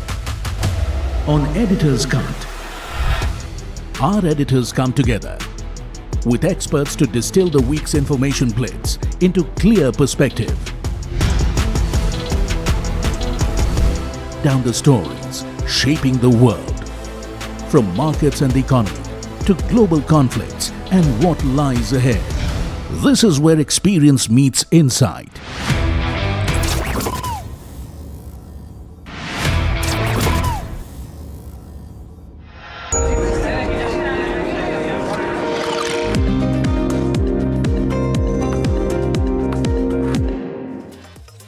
Hello and welcome back to NDTV Profit. You're watching Ask Profit, the afternoon edition. My name is Puneet Zaveri, and over the next half an hour or so, we'll try and solve all those stock-related queries. So if you haven't already, do start sending them on the numbers that are flashing on the top of your screen. And we will also take in your calls as well with our guest and get you an answer to your question as well. And the landline number for that is flashing on the top of your screen as well. But before we do that, it's been a day where a forgetful one for the markets at this point of time. You see in the benchmark indices continuing to be under pressure. While they have staged some form of recovery in the last hour or so, we're back above the 23,300 mark, closing in on the 23,400 mark yet again. So it's a crucial last hour and a half of the trading session. Look at the individual names in the Nifty 50 as well. IT continues to, of course, be in the downtrend as well, but let's look at that index and look at the heat map for the Nifty 50 also, because you've seen the index still continuing to be down, now down 5.5%. But in terms of the Nifty 50 heat map for these individual stocks, they continue to be under pressure, led by TCS down 8.5%. You're also seeing downtick on Tech Mahindra as well as HCL Tech down 5% on both those names. But the green on the screen in terms of the gainers has slightly more increased. You are almost down to 40 stocks which are down in the red at one point of time in an hour ago or so. Seeing some kind of recovery yet again, and it'll be important of where we end. Heat map also shows you that perspective. Nifty IT continues to be down and out today as well, and that's the top sector loser is the Nifty IT amongst others. Let's pull up the sectoral heat map now very quickly as well.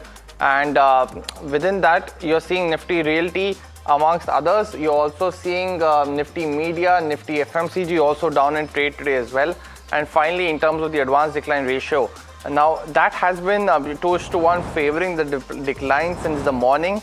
But now as well, that is continuing to be so. So starting to see that deceleration of the top red band, but continuing to monitor those. And finally, the BSE 500 as well. And you've seen these individual movers in the tech space continue to be down.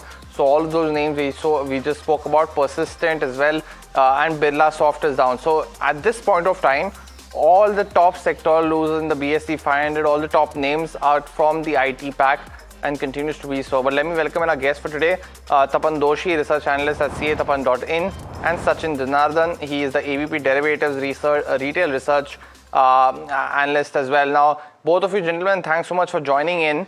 Let me go across and start taking the first stock-related query, and that's actually coming in on ITC. Now, Tapan, no surprises there. Stocks at a 52-week low.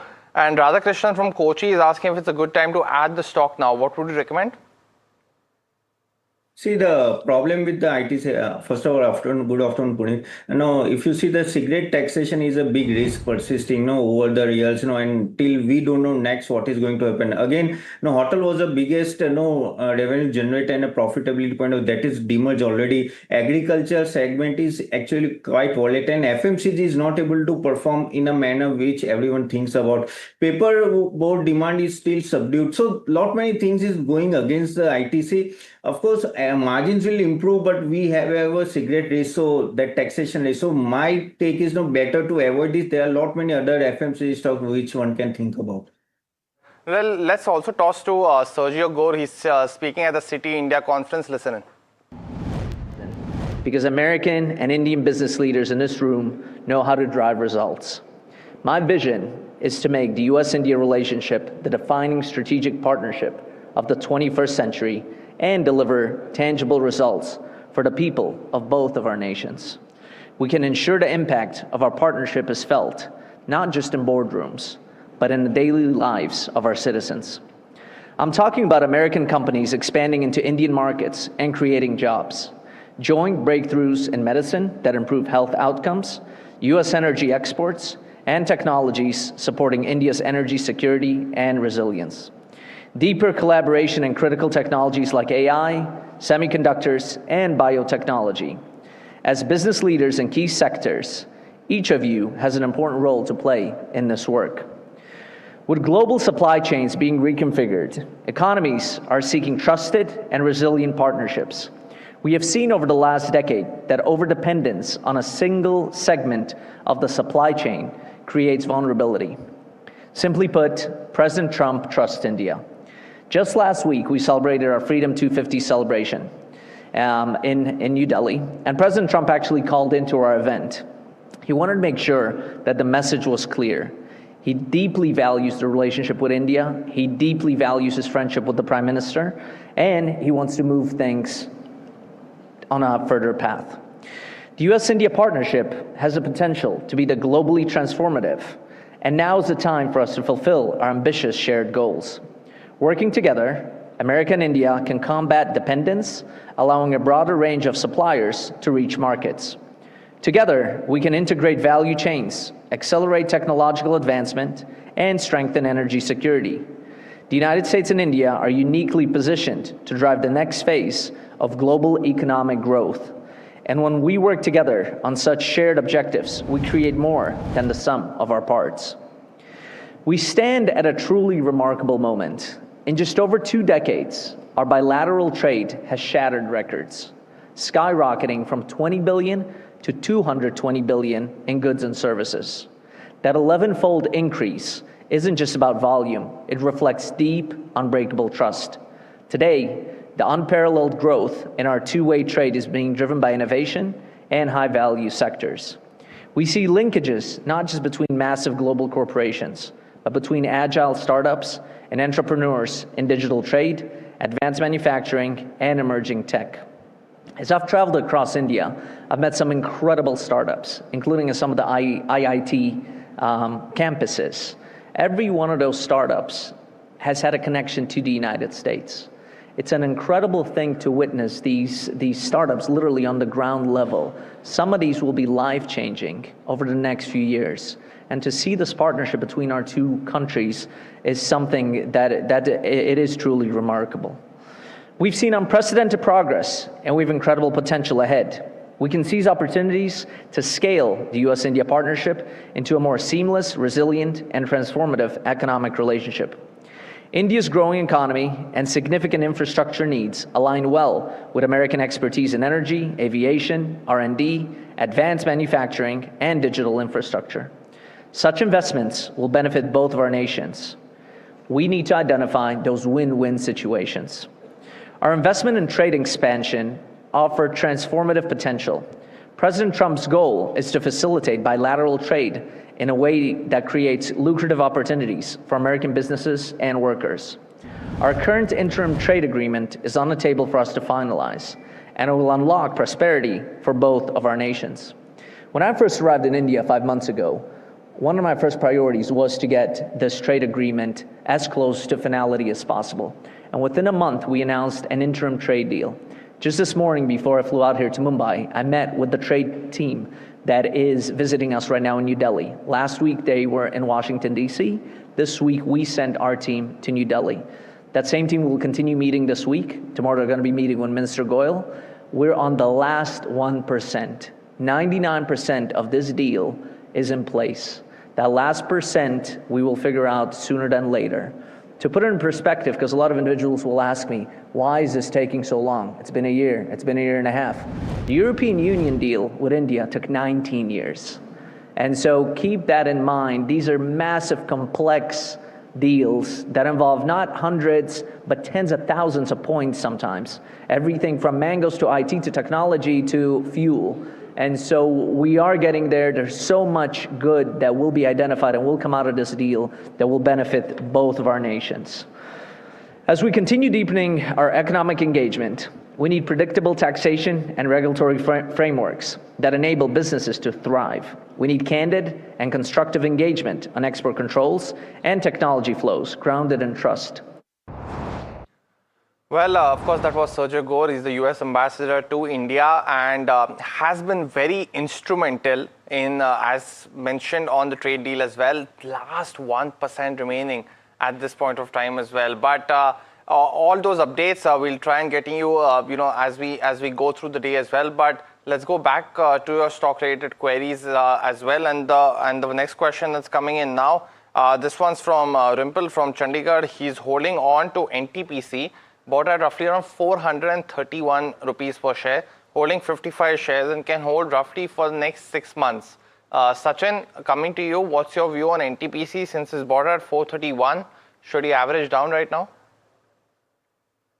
So currently the stock is actually trading near the 200-day EMS, which is support levels. The support levels currently is at 363 levels. The maximum the downside we can see is 353. If he can hold that levels, he should continue to hold. But because the momentum is right now weak, I will not tell to add on basically. Got it. Let's also get you another key update now, because the cabinet may consider relief measures for the aviation sector on ATF fuel. Now my colleague Rishabh is now joining in to give us all those details and a lot more. Rishabh, over to you. Absolutely. What we're picking up when it comes to the cabinet meet that is already done, the presser is at 3, but what we're picking up ahead of that is that the cabinet may consider relief measures for the aviation sector when it comes to the ATF fuel. There might be a 10,000 crore rupee fund that will support ATF related costs for airlines. This is of course a major boost for airlines given the sort of pain that they've also endured as oil prices have really shot up due to the West Asia related disruptions, West Asia crisis related disruptions. So that's what we're picking up. We already also spoke about the earlier cabinet agenda, which is on the transition in terms of BS4 buses and trucks in Delhi to a BS6 norm. So we might expect these two items on today's cabinet agenda as well. Got that. Thanks so much for that, Rishabh. So awaiting some key more details and as Rishabh highlighted, this could be a big one, 10,000 crore relief with the volatility that we've seen in the ATF fuel prices amongst others because of geopolitical factors. But let's go across and take the next query. This is Vijay from Chennai and he's now joining in for a stock query on Indian Bank. He wants to know a short-term target for this one. Sachin, what could be some of those targets on Indian Bank?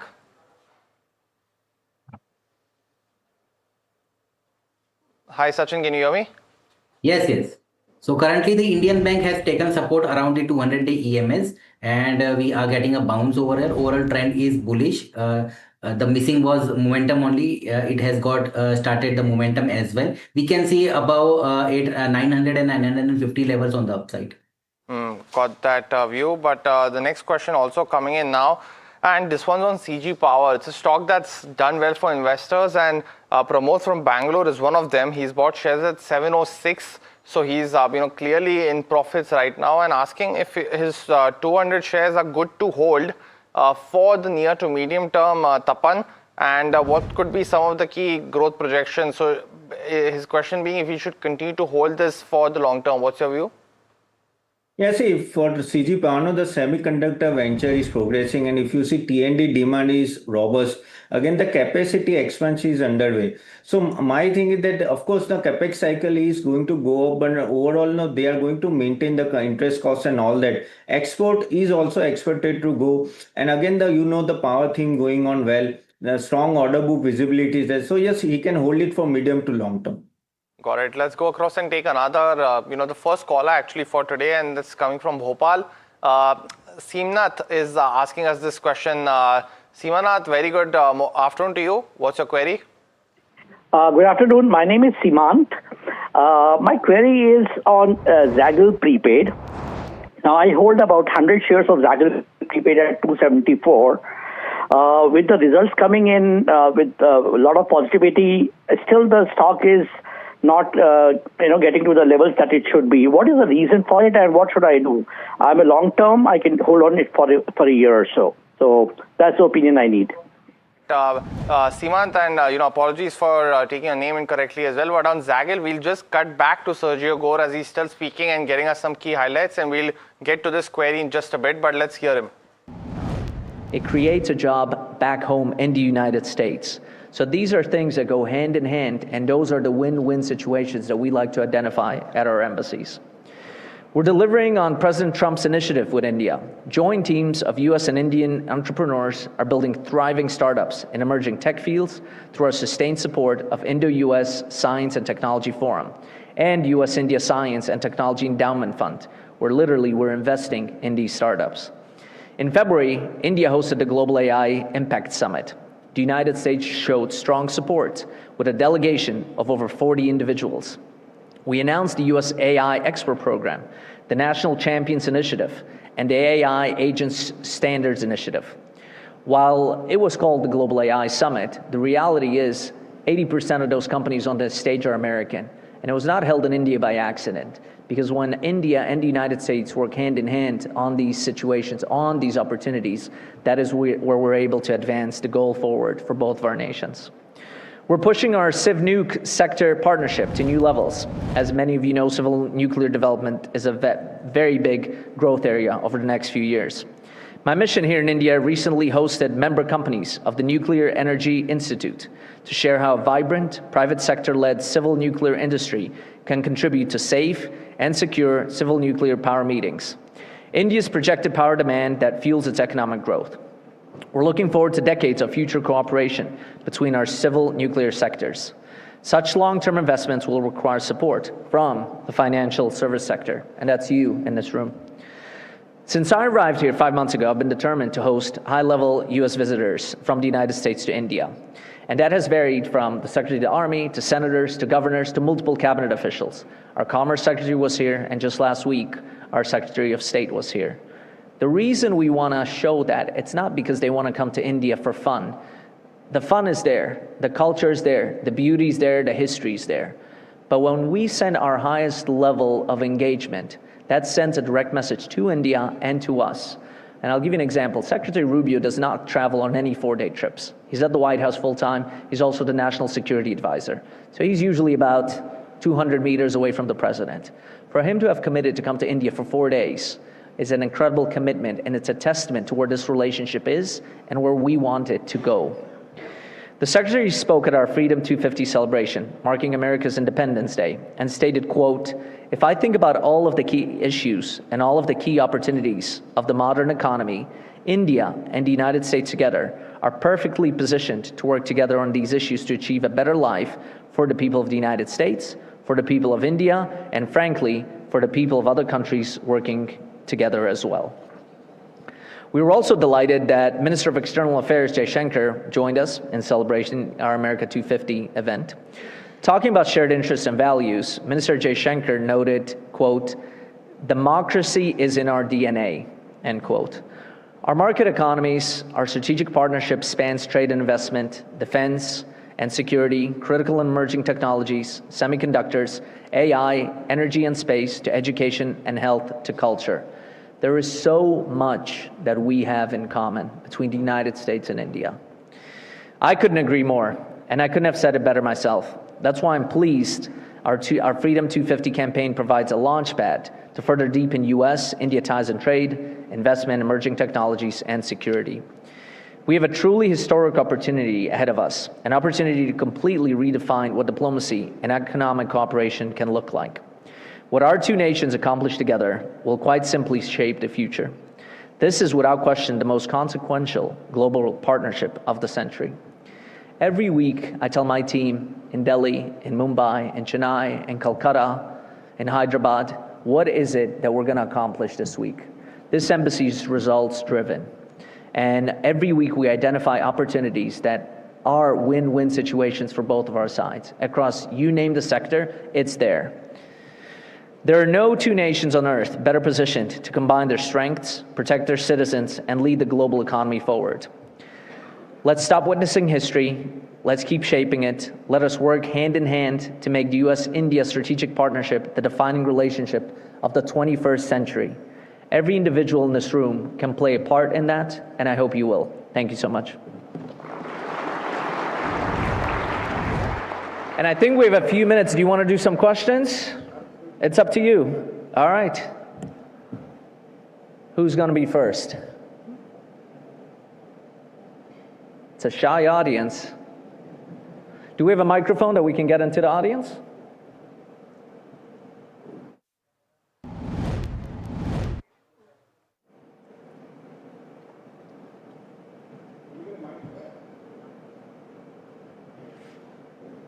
I think they're getting a microphone.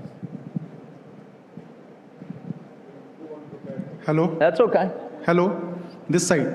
Which side? All right. Towards the lights are black. I see you. Got it. Okay.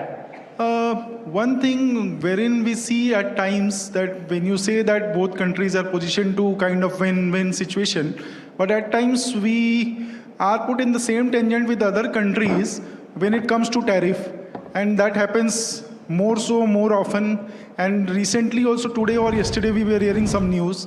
So when is that we will have more clarity? Is it that the deal that we are working on right now? That is, yes. Great question. Look, the reality of it is the tariffs that were applied around the world. So it wasn't just tariffs that were picked at India. These were tariffs that were applied to everybody, from the European Union to Canada to Mexico, to literally almost every other country in Asia, including Japan, North Korea. And the one thing I will say, the interim trade deal that was announced by the White House and by the Prime Minister here has India at a lower rate than any of your neighbors.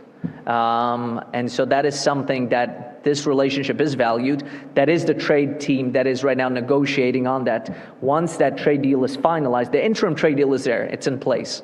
It's that 1% that we're trying to get across the finish line so the leaders can have a signing and put that in stone and in law. And so we're very hopeful that that will get accomplished over the next weeks, several weeks, but it's not going to be years. We're very close to getting that done.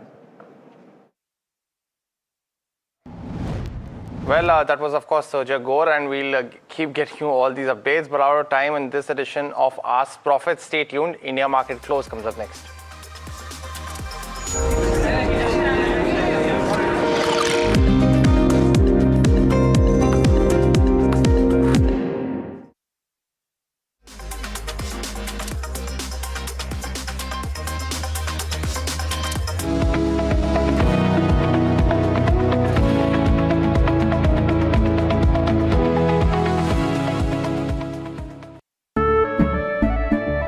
केसरिया से मन जोगी हुआ रे दिल झूमे देखो मतवारा हुआ रे केसरिया से मन जोगी हुआ हर पल मनाओ केसरी त्योहार विमल बोलो जुबान Kesari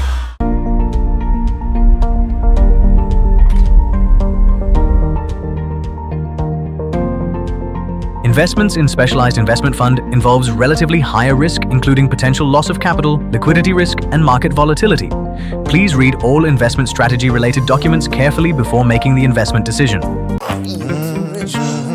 The news, Ayush. Since when do we do scripts? Fair point. Picture this. The biggest stage. Floodlights. Wow. 4K, the works. Where's the hook? There's going to be celebrities and guaranteed eyeballs. Where's the hook? Think about this. Front page advertisements and hoardings. Bro, where's the hook? Cross-platform, digital first, virality. Without a hook, no way. The message is clear. It's 2026. You gotta be real in a world of reels. You gotta be original in a world where everything seems generated. That's it. That's what we're looking for. The best campaigns, the hottest trends, the smartest brand moves on our new show. But wait, what do we call it? The Hook.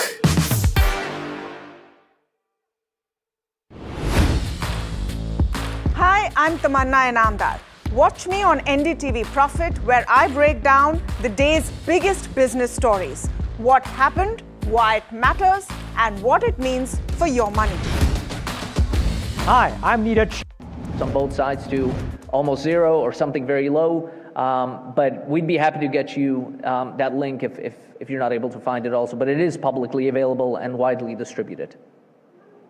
Yeah. We keep on hearing some negative statements also coming, by various members from the US. And we've also talked about great relationships that the president has with our prime minister. So why those negative statements? And also, every now and then there are like this news about some or the other tariff being imposed. If we have good relations, then why are not those relationships considered? So is there someone specific you're talking about negative statements? Yes. I mean, but the reality is, right, India is 1.5 billion people. We're 350 million people. And so you're going to find any opinion you want, right, between the two countries. The reality is, I speak on behalf of the president, and I know how the president feels about this relationship. And he feels strongly about this relationship. He feels strongly about his friendship with the prime minister. And that's one of the reasons this has advanced so fast. It's one of the reasons this will get done, is because the president does hold this country and the leadership here in such high regard. Maybe one more question? Sure. You're not shy anymore. Hello. Go ahead. Oh, where are we looking? This side. Okay. US could have handled, the Iran war much more maturely than what is the current situation, Say that again. Sorry, I couldn't. My question is that US could have handled Iran and Israel war much more maturely than what is we are into, right? World is, all common people are paying higher energy cost and other things. We could have handled it far better. Do you think what could have done better? We could have done better, I think the premise of the question is what we did. It's not what we did, it's what the other side did. And the reality is you have a very reckless regime there. And as you saw, there's two things happening. As soon as this started, Iran attacked every one of their neighbors. Every one of the Gulf states was attacked. So whether that's Qatar, Saudi Arabia, even Oman, then they went into Azerbaijan, then they hit Turkey. And so that's a very reckless move. Forget about it, they also attacked Israel, but literally every one of the Arab states, every one of the Gulf states was attacked. Now imagine if it's not just a rocket, but imagine if it's a nuclear armed weapon. And the president's red line, that if somebody is reckless and somebody is so, it just has no control. They already shot normal rockets. Imagine if those ICBMs now were nuclearly armed, what the devastation on that region would be. And that has been the red line for the United States, that Iran will not have a nuclear weapon. We cannot have another terrorist state in the Middle East that will shoot down any of its neighbors now with a nuclear weapon. Secondly, to your point on energy prices, there's only one country that is blocking the Strait of Hormuz, and that is Iran. And not only are they blocking the strait and holding the world hostage, these are international waters. These are waters that Iran should not toll. And that is, by the way, the position of the Indian government too. These are international waters. Ships that have nothing to do with this conflict should be allowed through. Several Indians have been unfortunately killed. The reason they've been killed is because of Iranian missiles that have shot commercial vessels. This is not a military operation. When you're targeting civilians on these ships, whether they're from India or anywhere else, that's just wrong. And so this president does not let individuals hold the world hostage. Sooner or later, something will happen over there, but it's the irresponsibility of the Iranian regime. It's not something that this president will allow to continue. So thank you, everybody, for having me. So interesting comments that we are picking up from Sergio Gore, and that's what is having an impact on the markets. You're just 1% left in terms of where the India-US deal goes. 99% of the deal, Mahima, has been done, and I think that is what is, keeping the markets afloat. Let's just pull up the intraday chart of Nifty 50, and that will tell you what I'm talking about. From the day's lowest levels, almost a 250 points recovery is what we've seen, because if you see, there was a point in time we actually hit that low at around 23,150, but slowly and steadily that recovery has come in, though we are still in the negative, but a good recovery from the day's lowest levels. With this, let's just pull up Bank Nifty on the screens as well and see what's happening on that front. That actually has turned into the positive. You're seeing gains of around 0.5% coming in terms of Bank Nifty as well. This is absolutely interesting. We look at the broader markets, but let's see what individual counters are telling us in terms of the heat map, and then we look at the advanced decline ratio. I mean, Mahima, look at this, Apollo Hospitals. You know, what I'm surprised over here is, in spite of that negative commentary, the stock is still holding up to gains of 2.5%. Yeah. You have Tata Motors, PV, Max Healthcare, Trend. It's a pretty mixed picture in terms of individual counters. Yeah. But you have ICICI Bank, Kotak Mahindra Bank, which has caught up today. ONGC, which was seeing marginal gains of around 0.3% in terms of opening, is now up little over 1%. But the cuts in terms of IT, I think that is the burning factor right now. It's a real pain. I think 2 days of gain will be washed out in the next 2 days. Yeah, I mean, 8.5% downtick in terms of TCS. We've never seen. Did we see this, right? And 6 years ago, that's what Tech you mentioned. Mahindra, HCL Tech, Mahindra. Infosys, Wipro, ITC, that is another pressure point that we are watching out for. In fact, Mahima will be getting us a deep dive in terms of what's really happening with the ITC. That stock is already at a 52-week low, eternal under pressure. L&T, Geo Financial Services, Adani Enterprises and Ports seeing some bit of profit booking after the surge that we've seen in yesterday's session as well. Let's look at the advanced decline ratio. Your VIX, in fact, has also spiked.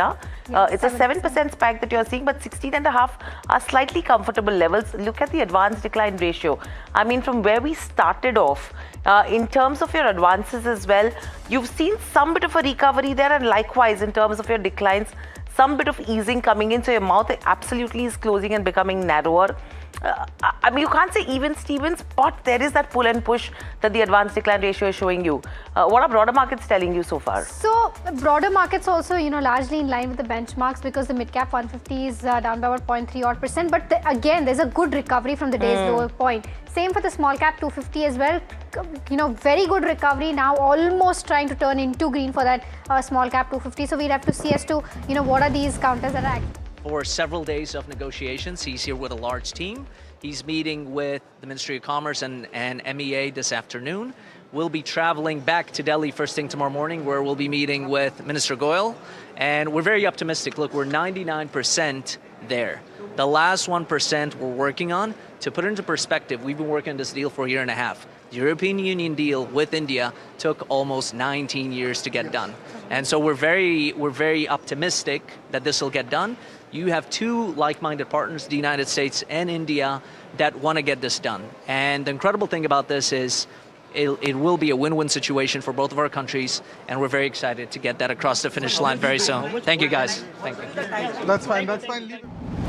Okay, so that is my colleague Nimit, who's in conversation with Sergio Gore, and that was the first bite that we've got at the Citi India Conference 2026. And I think that is what is keeping us absolutely enthused. And clearly the commentary that is coming in is that the engagement is absolutely constructive. In the next couple of weeks, probably we should be having an India-US trade deal that could be signed as well. And that's what you're looking at in terms of markets. Let's just look at BSE 500 on the screens as well and see the components in terms of BSE 500.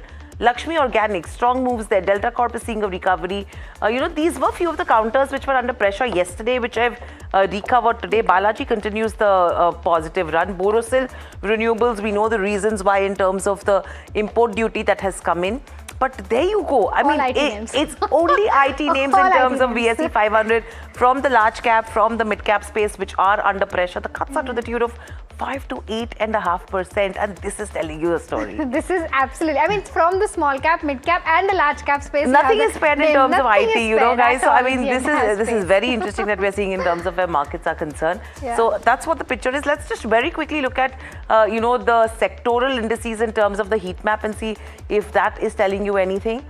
There you go. I mean, IT, real estate. I mean, the moment IT is down, you see that pressure building in terms of real estate, and that's evident over here. 1.2% is the kind of consumption has been weak, but obviously it is a ITC which is putting some bit of pressure in terms of where the FMCG pack goes. Consumer durables obviously there as well. PSU banks have done a catch-up today. Defense has played a catch-up. Private banks has played a catch-up. And healthcare. These are the segments which were under pressure, but that catch-up that has come in the second half of the trading session. So that's with regards to where markets are concerned so far. But moving on, let's see if we have any of our guests as well to understand what's happening in the markets. But before that, Aditya Birla Group is fast emerging as the front runner to buy Shell's renewable energy arm, that is Spring Energy. And sources tell NDTV Profit that the group has entered an exclusivity period and will now begin the due diligence over the next few weeks with a deal which is valued at around $1.7 billion. My colleague Nisha Podar is here with us with the exclusive details. Nisha, what are you picking up from your sources? I know this was a chatter that all of us were having, new Nimit in terms of what's brewing with Aditya Birla. Tell us more that you're picking up.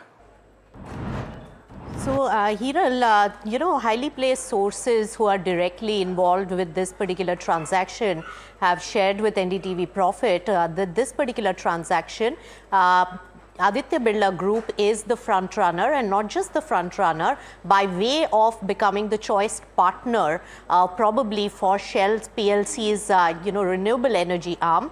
What it is looking at is the exclusivity period. So sources have confirmed to NDTV Profit that Aditya Birla Group has entered into an exclusivity period, which will last about 3 to 4 weeks, for buying out Spring Energy from Shell PLC for about $1.7 billion. Here I would like to also mention that from Aditya Birla Group, while the structuring of funding could be different, but definitely Aditya Birla Renewables is the arm which is a subsidiary of Grasim, which is the likely candidate and also the company which is really involved in this large transaction. $1.7 billion or over and above that, that is the kind of amount we are looking at, and it's a large asset when it comes to the renewable energy space, panning across several states in India. And this also has significance for Aditya Birla Group's strategy on 2 counts. First of all, it already had a renewable energy outfit in the company,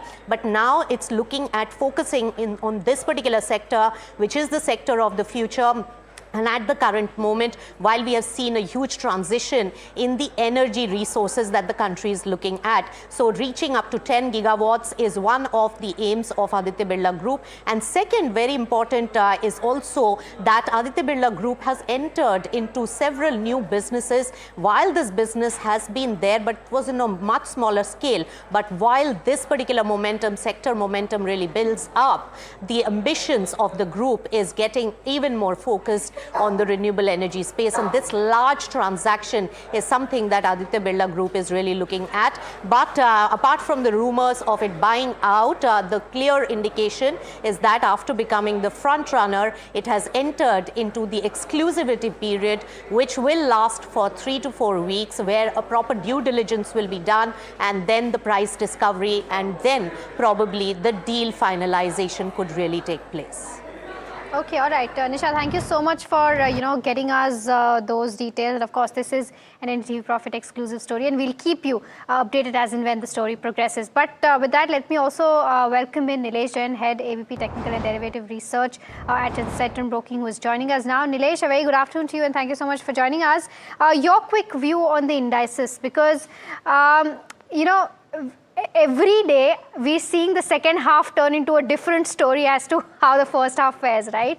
So overall, and plus, what are the levels that you're watching out for both the Nifty as well as the Bank Nifty as of now? Very good afternoon to you. Well, today, in fact, we have seen a very strong rebound. Nifty has filled the gap area, the gap that we saw on 8th of April. So a much awaited gap filling that we have already seen in today's trading session, and exactly from the levels of 23,151, we have seen a very strong rebound. If Nifty manages to close about 23,400 exactly at it currently present, and if this kind of closing we are getting, then it will be considered as a very good close for a pullback to continue on the upside towards 23,600 to 23,800. Now, we are not expecting any major upside, but yes, another 200 to 400 point pullback move can be seen. And on the lower side, we have already seen a very strong support at 23,150. That should be the stop loss. I think one can play this pullback move up to 23,600 to 23,800. Now, one has to remain cautious as well, because the volatility index is already up 8.5% at 17. So we need some bit of a cool off in the IBs that will provide more comfort. Now, good part is that today the Bank Nifty has also started joining the rally. A strong rebound was also seen in the Bank Nifty as it has defended 53,000 level. And also, if it closes above 54,000, that will be again considered as a positive close on the back of a short covering. Then we can expect further upside move of 500 to 800 point. towards 54,500 to 54,800. So overall, Bank Nifty setup is comparatively looking better than the Nifty index. Okay, all right. And what about your picks for the day, Nilesh? Is it all buy calls or do you also have some sell calls?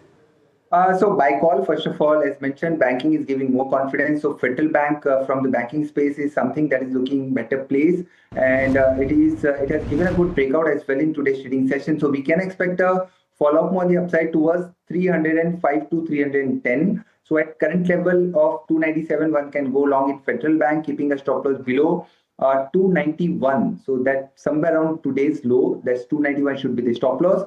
305 to 310 could be the potential upside in Federal Bank. Now, apart from that, another counter that is looking positive is from the auto space. There's Tata Motor Passenger Vehicle, TMPV. We have seen a continuation of a habit formation, and the setup looks positive for 410 level on the upside. So keeping a stop loss below 390, one can go long in Tata Motor Passenger Vehicle for upside target of 410 to 415. That's with regards to the top picks. Coming in there. So Tata Motors PV, that stock is at the day's highest levels as we speak. But apart from this, in terms of other spaces, sectors which are actually hogging the limelight, you have IT. Let's pull up Nifty IT index and then we look at individual stocks as well. And what's happening there? IT index 5.5% downtick today after seeing the kind of surge that we've seen in yesterday's session. Mid cap, small cap and large cap IT, all of them under pressure. Nilesh, what would you advise investors to do with the charts? Because in the last two trading sessions, probably there were analysts who came out and said that yes, there could be some momentum plays coming in there, but now the momentum is turned downwards. Absolutely, Hiral. So in fact, there was a breakout at 30,000 level. That breakout got fizzled out, and today it has also slipped below its short-term 50-day moving average. That was placed at 29,670 levels. So overall, the setup has once again turned negative, and there could be possibility that we may see some bit of consolidation once again to continue with a slightly negative bias. So the next support I can see on the chart is somewhere around 29,000 to 28,800 zone. So yes, there is still some more room left on the lower side. So we may see some bit of selling pressure. Even if we see any pullback, that might get sold into, and IT stocks are likely to remain under pressure, at least from a short-term perspective. Okay, all right, okay. So that's, of course, the technical view on IT. By the way, we're also joined by Dilip Bhatt, the founder of Pedigree Advisor, joining us now. Dilip, your quick view on the entire IT space, because we're seeing a lot of sell-off pressure coming in today. But, you know, earlier morning also today, we were talking about how these large cap names are much below the 5-year average valuations. But a lot of people are still bullish on the mid-cap names rather than the large caps name. Where do you think right now is, you know, the real strength in when it comes to IT? Well, I think as far as the IT space is concerned, now I have been maintaining that IT probably as an industry has slipped into that phase where we will see intermittent rises and intermittent falls, but very difficult to take a very secular long-term view. And especially in the immediate short run, we continue to remain a hostage to what kind of statements are being made by some of the AI companies abroad. So overnight they say something and we get either penalized or we get a boost out over here. So I think that phase will continue. I think the sheen definitely has gone out of IT sector without any doubt. So I think overall, as what we see, that IT the managements are pretty good in almost the entire IT companies. They generate a good amount of free cash. The amount of free cash that gets generated out of EBITDA continues to be pretty high, and the capital intensity continues to be low. But having said that, I think if one has to look on the growth phase and one has to look at the margins, I think that continues to be in the area of apprehension where we are not very sure. But the rupee depreciation, which is the single biggest tailwind. All in all, I think at best you can play IT as a momentum if you can get it right. All right. Okay. So that's the view coming in on the IT space. But the other counter, you know, that's zooming in trade today is Gina Seco Lifecare, and it has rallied sharply on the back of strong earnings growth, high margin Ayurveda products, and surging patient volumes as well. And Varsha, who tracks this very closely, is here with stock of the day as this particular stock as a pick. And Varsha, what's worked this quarter for them? Well, in the last 2 days, this company is up 31%. I mean, I don't know what investors are betting on, but it definitely has to be earnings and, the kind of volume growth that the company has seen. Let's see, what does this company do? First of all, this company operates a network of 36 hospitals. Also focuses on Ayurveda-based healthcare products. So hospitals and products, everything is into this company. Now, talking about the key triggers, one is of course the strong earning growth, though there was a slight disappointment in Q4.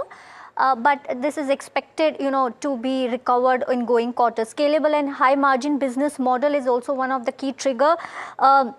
Higher patient volumes led to the strong operating leverage and the cost control despite expansion. Overall, if you see on a year-to-year basis from FY23 to 26, a lot has been changed, when it comes to financials, a good margin uptick there also. Premium margins were backed by strong demand. If you see the gross margin is at 89%.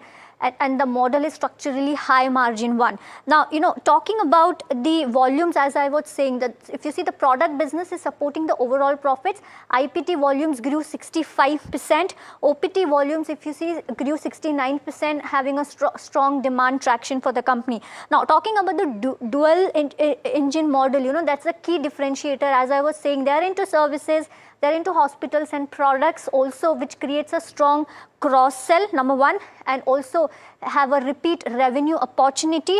So basically, it's nothing but patients are moving from products to hospitals and vice versa, which creates a lifetime value. Talking about their asset light and high ROC model as well, the capex per bed for this company is very low, and they have a faster payback and break even at 35% occupancy, higher ROCE at 46%, making growth capital efficient and scalable. Talking about the aggressive expansion visibility, because that's all investors are concerned when it comes to hospital. The operational beds, if you see, are at a good enough total capacity nearing 2,861 and pipeline for further expansion when it comes to the bed capacity. They have a target to scale to 7,000 to 10,000 beds over the next few years. Talking about the strategic shift, they are moving away from government dependent product. Sales is towards retail, which is improving margins and cash flow. Focus is on, disciplined capacity ramp up instead of aggressive expansion. Lastly, on the new growth opportunities, well, they are going into wellness premium formats. Number one, new therapy, which will, offer expanding addressable market, and new product pipeline when it comes to chronic disease, female health and lifestyle segments. So new opportunities, good earnings growth expected, high margin, you have dual opportunity as well. This is all, playing for maybe Gina Seco Lifescare, and hence we are seeing that strong up move in the last 2 days. Yes, and that's what it's telling the markets also. Probably this is the way that tum log bhi Gina seeko with what's happening right now. Hopefully, market picks up as well. But categorically, this stock 18.5% up move is what you're seeing. In terms of hospitals, in terms of where pharma, everything goes, there is some bit of positivity. I mean, you saw what happened with the Wockhardt. A lot of positivity coming in with regards to Mankind Pharma as well, where analysts are betting big on this sector. Dilip bhai, your view when it comes to pharma, hospitals, and in fact today the Apollo Hospital Management at the City Conference indicated that the West Asia war is going to impact their cost by 100 odd crores. I mean, that was a statement to be made. How are you looking at this entire segment? So I think hospitals and pharma are two very separate and distinct segments without any doubt. And I think for the hospital, the capital intensity of the business continues to remain pretty high. But their ROC is also good and the gross margins are also very good. But I think it's a sector that has a very solid tailwind in terms of the momentum of growth. So but there are a host of hospitals which I got listed. And the challenge is which one really looks better than the other. But as a sector, yes, it certainly looks pretty good and interesting because of the growth, and even the ROCs are pretty good despite the growth. So that helps them to support the growth with a very little capital dilution. Now, coming to the pharma, I think pharma has the biggest tailwind because internationally also a lot of drugs have come out of patent. And a lot of generics are at play at the moment internationally, and that suits the Indian pharmaceutical companies quite a bit. And that's where we find that the pharmaceutical sector continues to do pretty well in terms of the volume growth for exports. And even the vulnerability regarding the US FDA threat, which often we see in some of the big companies, I think they have diversified. I mean, not diversified, there are too many locations. So any one location or two location getting hit doesn't bother them too much. So in that sense, that's a great positive news for some of the frontline pharma companies. And of course, the rupee depreciation providing them a good tailwind. I think here in this pharma space, Sun Pharma, Lupin, and Divi's look pretty good in the frontline stocks. And in the second line, I think the something like Orchid looks pretty good and interesting. Natco, though it has taken a beating, that looks pretty good and interesting. I would even say Venus Remedy is the way they are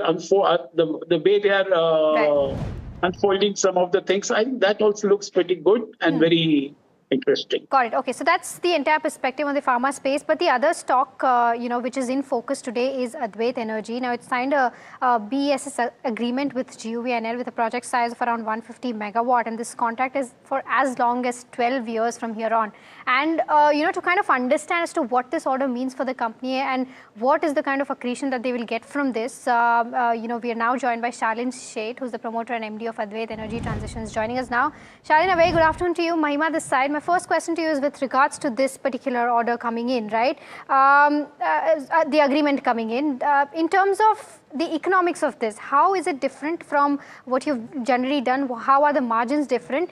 And how much will this bring to the table in terms of where top line goes? Thank you, Mahima, for inviting. Yes, this order is the second order for our portfolio as a project developer. Our first project we received by 50 by 100 megawatt, again by GUVNL. And I think we are the one of the few company who is going to complete the project by this July 2026. That is much ahead than the schedule. So that has encouraged us to take up the further plunge into this field. And we are looking forward to build up the portfolio of about 1 gigawatt in next 3 years. So in line of that, our vision, we have taken the second order. So we are confident to complete the order again in time. And second line, we are also creating a manufacturing facility from cell to container level and cell to CNI level for providing the BESS solutions to the industry. And this facility is expected to be ready in the month of October this year. So we want to ensure that we'll be supplying these projects, all the material from our manufacturing facility. And our company is taking a sizable market share for the huge BESS and CNI market in India by providing products and solutions. Mr. Sheth, good morning. This is good afternoon. This is Hiral on this side. My question to you is, for a project like this, if you have to look at immediate execution, are there any supply chain bottlenecks when it comes to battery procurement, or you are well stocked in terms of meeting the requirement to execute? As a philosophy, my company is always working that how we can find out a solution as a Make in India solutions, or we work on more on Atmanirbhar as in India as a country. And that is the growth we have received by incorporating various products manufacturing in India in last 5 years. Similarly, the products required for this project will be battery and container solutions. So we have put up a first project from cell to container solutions will be ready, as I told you, in the month of October. Yes, we have a lot of challenges as about 90% of the cells are coming from China. Previously, about 80-90% of the container solutions as a complete solution were coming from China. So we want to bring it down. And we are looking forward to doubling the capacity by next year so that we can contribute for this localization. Of course, the challenges will be there for next 2 years, and India has to be self-dependent. Okay. Mr. Sheth, if I'm not wrong, your current order book stands at over 1,300 odd crores. Just want to know the timelines for the execution of the same and how much of this will materialize in FY27, and if you have any internal growth targets for the top line for FY27. As a company level, I think we've been growing more than 60 to 70% on CAGR and accordingly EBITDA and PAT level since last 4 years. Internally, we are looking forward for growing next year about 50 to 60% based on the orders we have received. And normally the orders timeline, if it is supply order, it is between 6 to 9 months. It is EPC orders, it is between 12 to 18 months. Okay. The other question I have, Mr. Sheth, is in terms of the revenue visibility. If you could help me understand, what is the contract rate in terms of per megawatt per month? And what's the cumulative number that you're looking at? And what's the impact it could have in terms of your EBITDA margins over the 18-month commissioning phase? In general, for my company, all the products are not coming in per megawatt basis because we have a single mix of the product. We are into the BSS as a product. We also working as a BSS as a developer model. We are also working power transmission and substation segments, that is product and EPC all. If you look at only for the BSS as a developer, normally industry is offering between 2 to 2.5 rupees per megawatt per month basis for your installation for 12 years. Okay. And you can expect the EBITDA level between 70 or 80% as per the industry standard for the same. Okay, interesting. Okay. The other part is that you've mentioned that around 2,000 crore of opportunity pipeline for FY27 is already visible for your entire order book. What is the conversion rate looking like, and how much of a certainty do you have of will be converted in FY27 from this 2,000 odd crore? See, we grew our order book about 107% on year-on-year basis this year, and we grew by revenue about 79% for the year. Based on the order, based on the tailwind, and based on the new manufacturing facilities which is being created in 2026 October, as we are putting an integrated manufacturing park. So we are looking forward to have the numbers more than 1,000 crores for the next year. Okay. So just to clarify, what is this 1,000 crore going to be? That is the revenue for the company. Okay, overall revenue is what you're looking at as well. Okay, apart from this, if you have to look at overall margins in terms of EBITDA, on this kind of a revenue number, what will that look like in terms of FY27? We are aiming to continue and marginally improve the EBITDA level as a group because our manufacturing facilities will be started by this year, and that will help us to get the numbers. So we believe that we'll be able to continue and we'll be able to improve it marginally further. Mr. Seth, for fuel cells and electrolyzers, because these are more margin accretive, both of these products, what are the opportunities looking like? What are you as a company doing, and what is the current state in terms of commercialization for all of both of these products?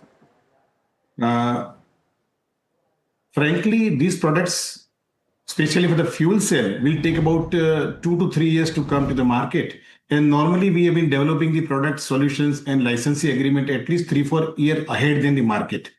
So we believe that the fuel cell will give the numbers from 2028-29 because to provide the fuel cells, the hydrogen market should be sufficiently matured. And we believe that our electrolyzers supply chain will take up for this year. So we'll be able to start giving the numbers for the year 26-27 to start with electrolyzers. Next year, it will gradually increase, and we are aiming to use our capacity more than 200 megawatt by year 2028 for the electrolyzer also. So that's good growth. Now, the other thing is 40% growth in terms of FY27 is what you're looking at. What gives you that confidence to sustain this kind of number? And two, in terms of the capex, what's the plan to fund it? Our next year's capex is between about 280 to 330 crores. That is across our group companies. That includes the investment of the new manufacturing facility of the Advait Battery Ecosystem Private Limited, new manufacturing facility of the electrolyzers under our company called Advait Green Energy Private Limited. Then we also have the capex. We are doing about 100 crores in our existing business. That will be operational again from this year, October. So these are the capex number, and we find enormous opportunities for across all the sectors that we are working for. And we do not find any difficulty on achieving these kind of numbers. Okay, all right. Mr. Seth, thank you so much for taking out the time and, actually answering all those questions so candidly. Let's try to pull up the stock as well and see as to what it's doing in trade today. As we speak, it's trading at its day's high point. 5.4% of a gain is what we're seeing on Advait Energy. But Nilesh, quickly, any view on the charts for this one? Because since the listing, it's been on a constant up move, unlike what recent IPOs have done. Well, absolutely. I have a very limited data, but whatever data is available, the counter has clearly remained in an uptrend after listing. the undertone looks strong, and we may see a new record high going forward towards 2200 to 2300 in the near term. So yes, if somebody has already bought in, then keep a trailing stop loss at 1950 and stay put for further upside towards 2200 to 2300. All right, okay. Okay, so that's the view coming in on Advait Energy. Nilesh, as well as, Nilesh, thank you so much, of course, and Dilip, thank you for taking out the time and speaking with us at NDTV Profit. But viewers, you know what, a big statement coming in. US Ambassador to India, Sergio Gore, says the US-India deal is now 99% complete. Let's listen in as he speaks to NDTV Profit on the sidelines of a City conference. Look, we're 99% there. The last 1% we're working on. To put it into perspective, we've been working on this deal for a year and a half. The European Union deal with India took almost 19 years to get done. And so we're very optimistic that this will get done. You have two like-minded partners, the United States and India, that want to get this done. And the incredible thing about this is it will be a win-win situation for both of our countries, and we're very excited to get that across the finish line very soon.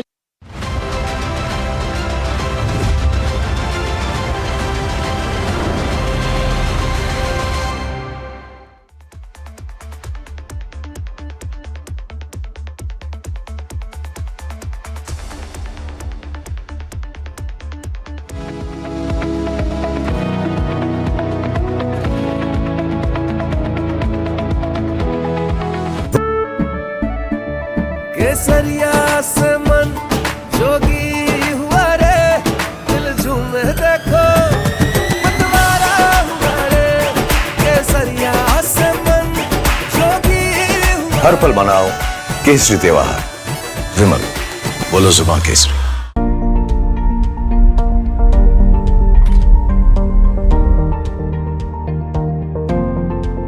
Investments in specialized investment fund involves relatively higher risk, including potential loss of capital, liquidity risk, and market volatility. Please read all investment strategy related documents carefully before making the investment decision. The news, Ayush. Since when do we do scripts? Fair point. Picture this. The biggest stage. Floodlights. Wow. 4K, the works. Where's the hook? There's going to be celebrities and guaranteed eyeballs. Where's the hook? Think about this. Front page advertisements and hoardings. Bro, where's the hook? Cross-platform, digital first, virality. Without a hook, no way. The message is clear. It's 2026. You gotta be real in a world of reels. You gotta be original in a world where everything seems generated. That's it. That's what we're looking for.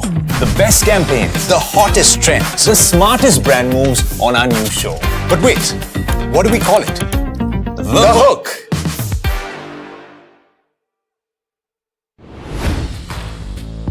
Hi, I'm Tamanna Inamdar. Watch me on NDTV Profit, where I break down the day's biggest business stories. What happened, why it matters, and what it means for your money. Hi, I'm Niraj Shah. Watch me on NDTV Profit for the most incisive market intelligence and meaningful corporate conversations. And I'm Alex Matthew. Markets, mutual funds, insurance, personal finance. I help you cut through the noise and make smarter financial choices. And here's where you can watch us.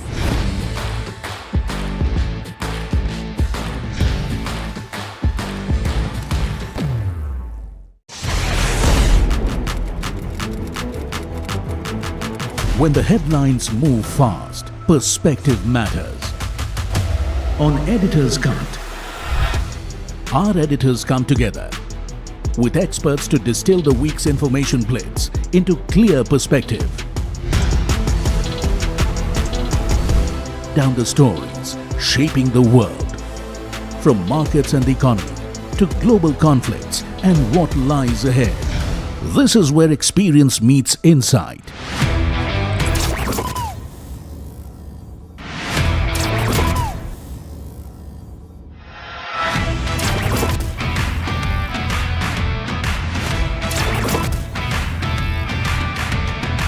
No noise, no hype, just sharp takes on what to watch next. Editor's Cut, every Friday, 3:30 p.m. only on NDTV Profit.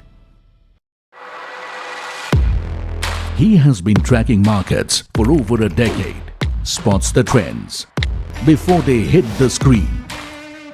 And he is now bringing his analysis to the show that the market watches. Watch Sharad Dubey on Know Your Company, a show that puts the most traded stocks under the scanner. We dissect the company so that you, the investor, don't have to get the management to answer questions relevant to you. Watch Know Your Company weekdays at 11:30 a.m. to understand your next big bet.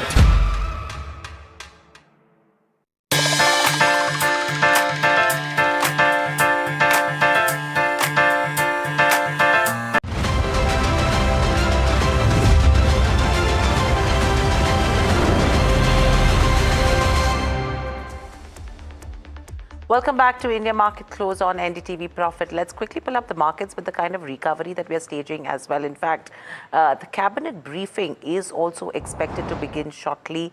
And the commentary that we've heard from Sergio Gore is something which is keeping us absolutely afloat because the day's recovery has been spectacular. Though we're trading in the negative with cuts of 0.2%. You have recovery coming in names like BSE as well. Pull up the capital market stocks as we speak. Only a BSE, I would say rather.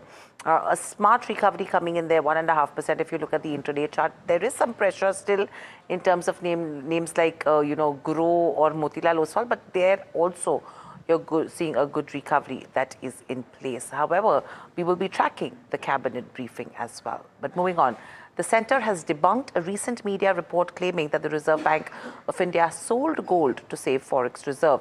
The claim is that the RBI may have sold gold amounting to approximately $12 billion. Piyush is here with more details. Piyush, what are you picking up?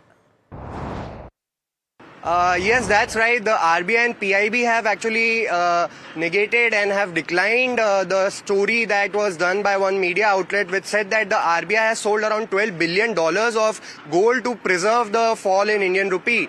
The RBI shared data which said that the gold reserves in its overall forex kitty has actually increased. It has increased from around 14% in September 2025 to 17% as on March 31, 2026 and further to around 17% as on May 22, 2026. Now, if we compare the gold reserve data between May 2025 to April 2026, we can see that the value of gold reserves have actually risen from 6.91 lakh crore to 11.33 lakh crore, essentially because the prices of gold have also increased over this period. And the RBI's physical gold tonnage that it holds has risen from 879.58 ton to around 880.52 ton. So this is the major update that the RBI shared, and it has declined the story by a media outlet on RBI selling around $12 billion odd of gold to preserve the fall in Indian rupee. Back to you. Okay, thank you so much for that. In fact, we have Ajay Bagga as well who's joining in. Ajay, I know, and so, thank you for your patience and being on hold as well. My question to you is, with the entire article that did come in, yes, there was a lot of hue and cry with regards to, is this what the RBI has done? We have a rebuttal coming in now. But your initial view in terms of how are you looking at this entire story with regards to selling gold to conserve the rupee? Obviously, the RBI has not done that, but your initial comments. Yeah, RBI has not done this, and for someone who was in the markets in 1991, when India had to mortgage its gold, we flew out gold to London and mortgaged it to get foreign exchange lines. This is a very sensitive matter. As a culture, pledging gold is the last resort. It just comes before selling of property to meet some hardship. So, as a culture, we are very, against something like this. And this kind of an article yesterday turned out to be mischievous. It did blindside a lot of the market when it came out because it was from a reputed wirehouse. And they basically took the mark-to-market of the FX reserves without realizing that the rupee depreciation and the fall in the gold price is what was causing the mark-to-market, not an actual sale of gold. We have seen, for example, Turkish central bank sold most of its gold reserves earlier this year to protect its currency.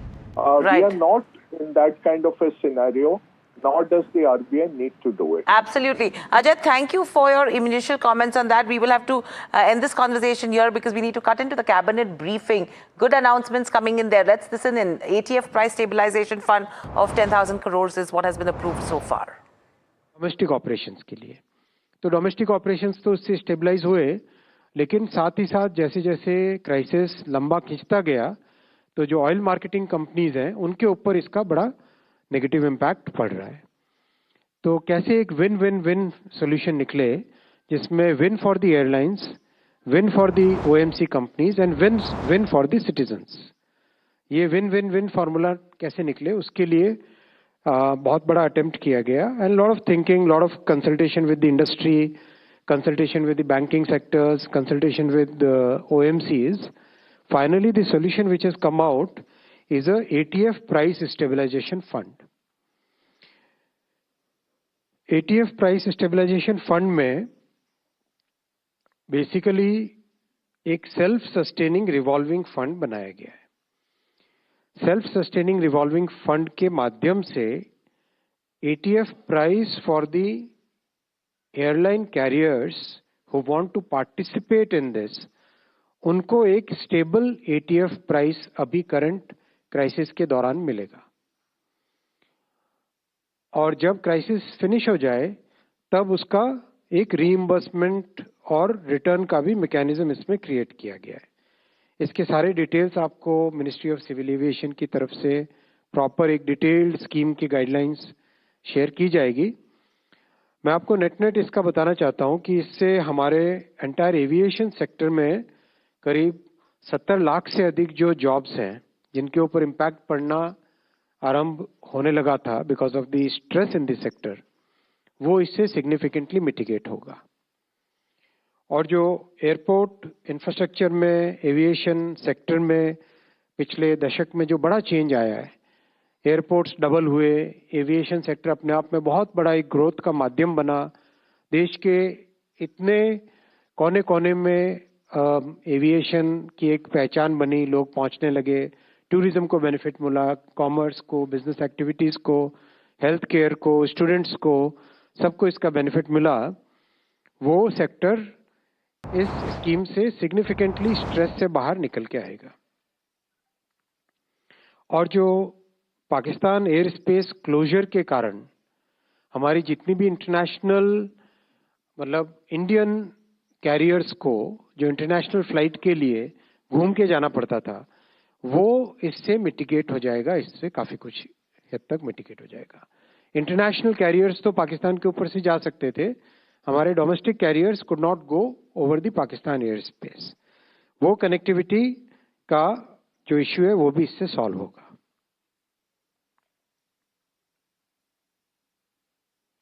ये पहला आज का फैसला था। दूसरा है old trucks और buses Delhi में, NCR में, इनको रिप्लेस करने का एक 5041 करोड़ रुपीस का फंड, एक स्कीम आज अप्रूव हुई है कैबिनेट में। जैसा आपने देखा होगा हाल ही में बहुत सारे स्टेप्स लिए गए दिल्ली के पोल्यूशन को कंट्रोल में लाने के लिए। जो बड़ा फोकस किया गया है क्लीनिंग पे, प्लांटेशन पे, इलेक्ट्रिक व्हीकल्स के अडॉप्शन पे, चार्जिंग इंफ्रास्ट्रक्चर बनाने के लिए और कई सारे ऐसे स्टेप्स लिए। उसमें जो एनालिसिस से निकला वो ये था कि 40% of the particulate emission is because of the transportation sector, और उसमें भी primarily because of the diesel and petrol vehicles which are flying in the city, चाहे वो 2 व्हीलर्स हो, चाहे 4 व्हीलर्स हो, चाहे बसेस हो, चाहे ट्रक्स हो। इन सब में से भी जो मेजर कंट्रीब्यूटर्स हैं वो है ट्रक्स और बसेस। तो ट्रक्स एंड बसेस के रिप्लेसमेंट का, replace the older vehicles with modern less emissions वाले BS6 और CNG और इलेक्ट्रिक व्हीकल, ऐसे ट्रक्स और बसेस का रिप्लेसमेंट का स्कीम आज बना है। It's a very genuinely good scheme because इससे एक natural incentive create होगा और लोग जो भी पुरानी ट्रक्स और पुरानी बसेस हैं उनको रिप्लेस करना चाहेंगे. अगर हम डेटा देखें तो BS1 to BS4 जो व्हीकल्स हैं, पुराने वाले व्हीकल्स हैं, वो 67% मोर CO और 97% मोर पार्टिकुलेट मैटर एमिट करते हैं compare to the BS6 vehicles. तो उनको अगर हम रिप्लेस करते हैं तो एक सब्सटैंशियल रिडक्शन आता है पार्टिकुलेट एमिशंस में.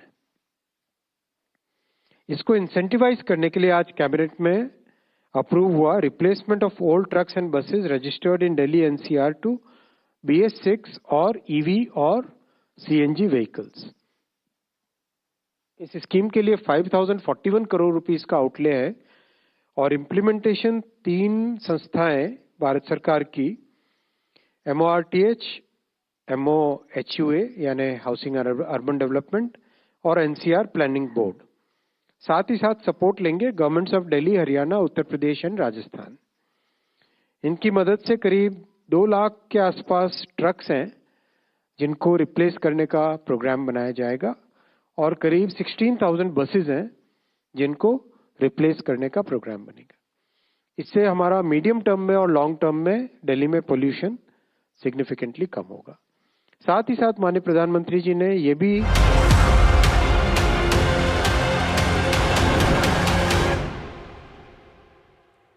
So that is NDTV Profit News Break confirmed, where the cabinet has approved ATF stabilization fund of 10,000 odd crores. And in addition to that, you're talking about, your scheme for phasing out old trucks and buses in Delhi.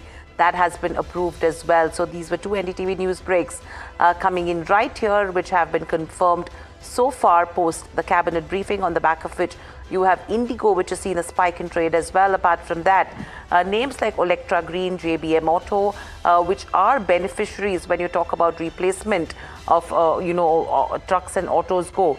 Those counters are also seeing a spike in trade. In fact, let's get in Deven Choksi as well, who's joining in.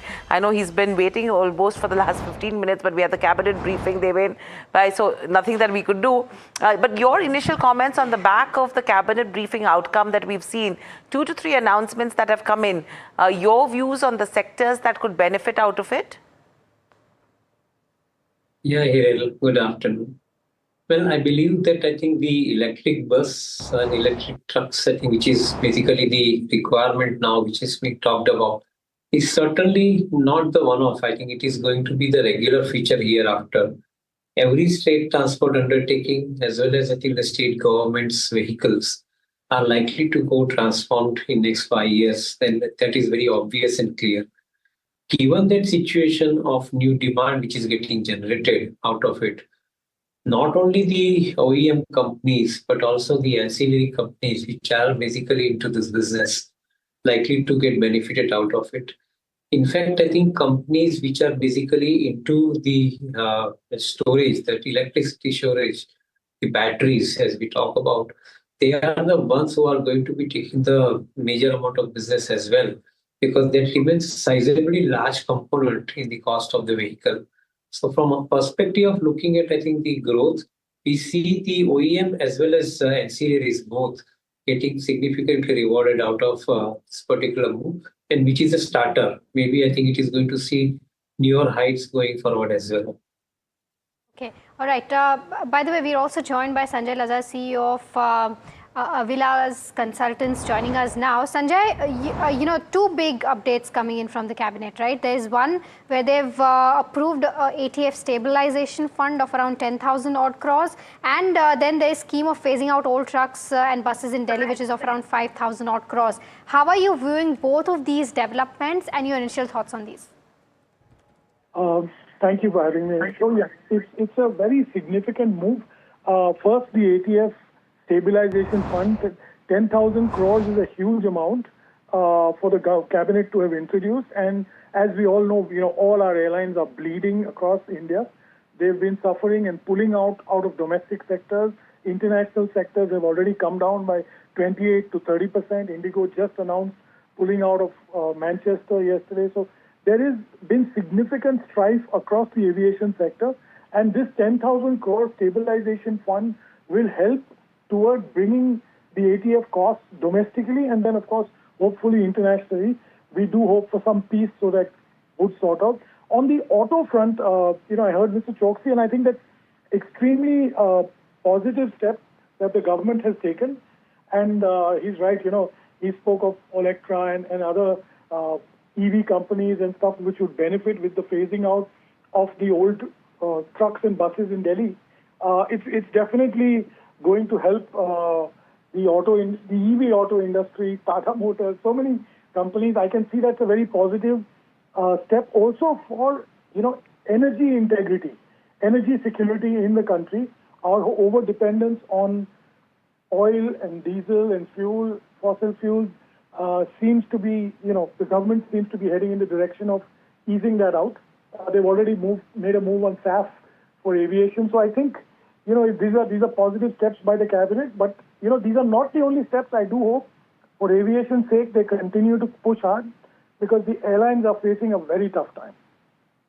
But Sanjay, my question to you is, in terms of the package that has been announced as a relief measure, do you think that will be enough? No, it won't be enough. For aviation, certainly not. It's a start, but it's a start. Rather than not having anything over the last 2 months, this is a major start. It's not the end of the road, like I said. The government needs to do a lot more. The first big thing will be, VAT on ATF. They should bring it across on GST uniformly across the country, or drop the VAT to more reasonable levels at all the states. So that's another big thing that the government needs to do. Also needs to do something in terms of lease rents for, the smaller airlines for aircraft, because there is still uncertainty in the world leasing market. And, people are scared to give aircraft to India after the Go Air fiasco. It's okay if you're an Indigo or a Air India, you get aircraft at dirt cheap prices, but the smaller airlines don't, and that's something that we need to look at. So at least this is the step in the right direction. Yes, is the question. Big step, Absolutely. Thank you, Sanjay, so much for joining in. Always a pleasure to get your views as well. So step in the right direction. Shivangi, couple of names that have seen a spike right now, from a Indigo to a JBM Auto, Electra, Green. Anything that you like on the charts? Very good afternoon. Thank you for having me. We've seen Indigo has seen a good amount of short covering, and this has caught my attention. Now, of course, the commentary will be positive on this one, and this will see a good amount of follow-up. But there is some bit of resistances intact at the higher levels. But then again, we are, aiming at a good short swing over here. One could look at this one for the next up move towards 4,700 levels, with a support of 4,450 zone. That's with regards to where Interglobe Aviation goes. Devenbhai, let me come to you with regards to IT. I know it's very interesting to see what's happened in terms of IT over the last 2 trading days. And today, that pullback that has come in TCS, the biggest single day fall that we've seen since March 2020. And if I was just looking at BSE 500 components, if you just pull up that one on the screens as well, all the losers on BSE 500 are IT companies: TCS, Persistent, TechM, Coforge, L&T, Tech, eClerx, HCL Tech. No one is spared. Small cap, mid cap, large cap. What do you make of this, Devenbhai? Wait for the day to get over and probably get the data from FIIs. I think they are the ones who are killing the entire spectrum right here, because they are in hurry to take the money out of the country. Because they probably have the better interest available in the other markets of the world in form of AI and the semiconductors, which is the Japan, Taiwan, and Korea, South Korea, is something which I think they're pumping in money pulling out of India markets. And that's where probably some of the classic victimization of Indian IT companies happening. Frankly, if you ask me, I think probably most of the Indian IT companies today, I think they are available at a valuation which is far more attractive. The downside risk in the business is minimal.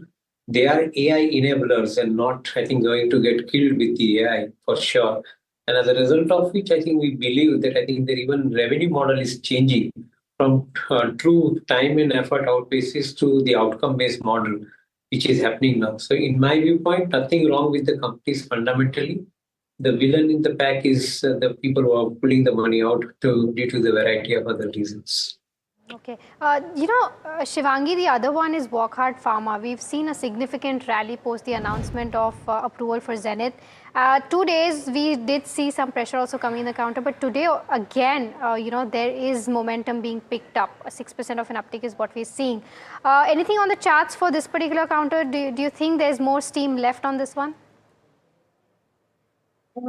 Definitely, Wockhardt Pharma did grab a lot of attention of lately, but we've seen profit taking take over the index more than the momentum. Today, again, it has built-in strength, but it needs to hold above 2150. Only then will I be able to trust the stock with the move, ongoing. But overall, we will still do a little wait and watch over here. So that's the view on Wockhardt, but the other counter in focus is LTM, and this has been under pressure today. And the entire IT pack is, right? But our colleague Jasmeet joins us to give us a bull versus bear perspective on this particular counter. Jasmeet, over to you. Well, thank you for that, Mahima. Now, LTM becomes a key candidate for bull versus bear on the back of several reasons. Well, the management just came out with their overall analyst day investor presentation where they plan on increasing the overall revenue by 2 times in the coming year, which becomes a key concern given the brokerages remain bearish on this particular counter. Well, so here is the entire analysis of the bull and the bear case. While the bull case, the company sees a 2x jump in the revenue from here on in next 5 years, which basically means a 15% of revenue CAGR over next each year. But if you look at the growth in the previous year for this particular counter, it stands at just 6%. So basically they have to grow double of 6% more than that in the coming years. While the second bull case, if we look at the overall growth of AI, they expect the macro level TAM to increase, the overall total addressable market to increase from $1.3 trillion to $2.3 trillion. But alongside that, they also see that the current traditional services can see a downtick of roughly $0.3 trillion, which is not at all addressed as of now. How much of this will come from the TAM's perspective? Now, in terms of the other bull case, the company targets a 200 BPS increase in terms of the EBIT margin going ahead till FY31. But in terms of the overall acquisitions that the company has planned, the increase in acquisition might impact the overall margins, and further the company has also recorded a record level order book. So when the orders ramp up, they eventually impact the margins, which is not taken into consideration. Now if we look at the other bull case in FY26, the company had a record level for the company in terms of the overall deal wins reaching at $6.6 billion. But in terms of deal conversion, that still remains a slow for the company, with something to watch out for. Now, well, the interesting aspect comes in the overall ANR, that's the analyst recommendation for this particular counter, where the buy rating stands highest at 24 with the return potential of roughly 90% from here on. It's a wait and watch of how does the stock changes and how does the overall Q1 pan out for the company. In terms of key valuations, currently they're at 38 times, which is the highest among the mid caps, and the 5-year average is at 37, in line with the current valuation. But the interesting one is to watch out the next year valuation, the 12 months forward, which is at nearly half of the current, that's at 18 odd times. So all in all, we do see the management remain bullish on this particular counter, but brokerages and the street remain cautious. Okay, so that's with regards to where LTM goes. Thank you, Jasmeet, for that. Shivangi, with the kind of recovery that we've seen in terms of where markets go towards the close, I know, we're just 2.5 minutes away, but any picks that you have that you would want to give viewers right now? Hospital, which has seen a lot of OI built up of lately. And this one has been on my radar for a bit of a time, and we've seen that this is one of the strongest in the diagnostic space stock. So this could be definitely kept on radar. So that's, of course, with regards to where this one goes. A quick view on the Ether charts as well, Shivangi. Yes, I'm just pulling up the charts. This looks like a good recovery today. We've seen that on the weekly basis, it is holding up the key exponential moving average. We could, however, see some, short swing over here. Although there is a bit of resistance is intact, but 1200 is what we can look at with a support of 1110. Okay, so that's with regards to Ather. In fact, let me pull up a Ola with this one as well. And thank you, Shivangi, so much for joining in. It's always a pleasure because you have these EV companies which are buzzing in trade, Ather and Ola. But very quickly, you know, what's interesting is we're still holding on 23,400 kind of levels. 5 points below that, but probably you'll see a closure that somewhere there. 0.4% lower is what you're seeing in terms of Nifty 50. Interesting is Bank Nifty, Mahima, over here. A percent higher. Let's just look at the intraday chart of Bank Nifty. If we can just have the intraday chart, and that will tell you the strong recovery that Bank Nifty has staged as well in terms of today's session. So this is one of the key positives that we should be looking at. Advanced decline ratio, let's pull up that one. I think that should be interesting with the way the mouth was narrowing. There you go. I mean, do you have anything to say about it? 1,500 declines versus 1,058 advances. I mean, we've seen a recovery here. You've seen a decline coming in from the highest levels in terms of the declines as well. So that push and pull has continued in terms of where markets are concerned. But what are broader markets telling you in terms of closing? So, I mean, let's try to pull up the mid-cap 150 and the small-cap 250. This, of course, gives you a picture that there is strength slightly in terms of where the small-cap goes. But 150 is still down by about 0.4%, largely in line with the benchmarks. But small cap is, you know, where it was 1 hour ago as well, just almost ending on that flat note. Let's try to pull up the BSE 500 as well and see as to where the action really is coming in from. You have certain names that are pulling that trade up. KPR Mill, Lakshmi Organics, RHI, Magnesita, Borsa Renewables, etc. All gaining in that range of 8 to 9% each, but this side still continues to be tech heavy. TCS, IT is Persistent, the losing LTI, end. Let's just look at the heat map in terms of Nifty 50 as well, because that's something we've not looked at so far in terms of closing. But you've seen greens which have slightly increased than where we were, but Apollo Hospitals, Indigo, SBI, mixed bag there. IT on the losing end with ITC, Eternal, L&T, Adani Enterprises and Jio Financial Services. So pretty interesting day of trade. However, the recovery that we've seen in today's session has been absolutely smart. Individual stocks have been the ones which have seen the kind of gains that have come in, and you're closing at around levels of 23,396, just at about that 23,400 mark, and it's Bank Nifty which has been the highlight of the day with smart gains coming in there. But completely out of time with that, it's a wrap on this edition of India Market Close from Mahima, the team that put the show together, and myself. But before we let you go, listen in to the reply that NDTV Profit's Nimit Dixit got from US Ambassador to India, Sergio Gore, who's hinting that the India-US trade deal is now nearing completion with negotiations in the final leg. Only 1% is what is remaining. Let's listen in. Just want to understand the statement that you made and has been made earlier about the 1%, that's the sticking point right now. Wanted to understand if you could give us any details about what that 1% is and why it's not coming through. I understand you said it's a massive deal and it takes time, but if you could give us some details about what that 1% is. Look, I don't want to negotiate publicly, I'll be honest with you, but that's a great question. You must be with the media. Are you? What outlet? NDTV Profit. Great question.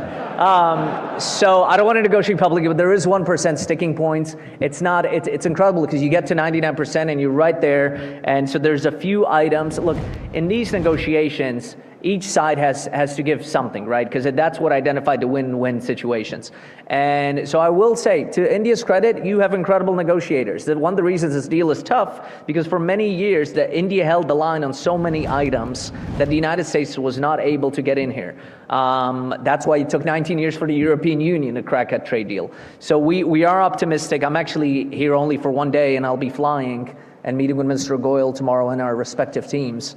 And so we're very hopeful on that one last percent. And a lot of it is frankly technicalities. Part of it is when does something kick in, and it's a lot of legal language, but we're hopeful that it'll get there. Good question.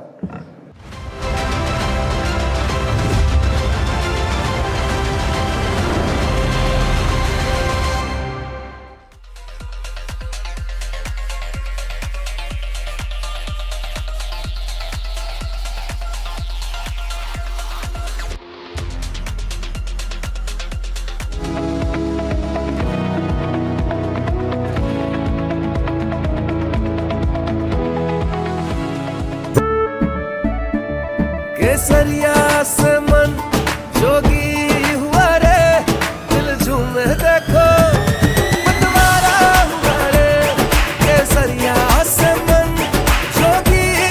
हर पल मनाओ केसरी त्योहार।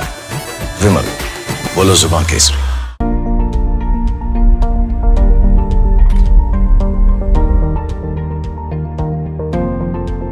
Investments in specialized investment fund involves relatively higher risk, including potential loss of capital, liquidity risk, and market volatility.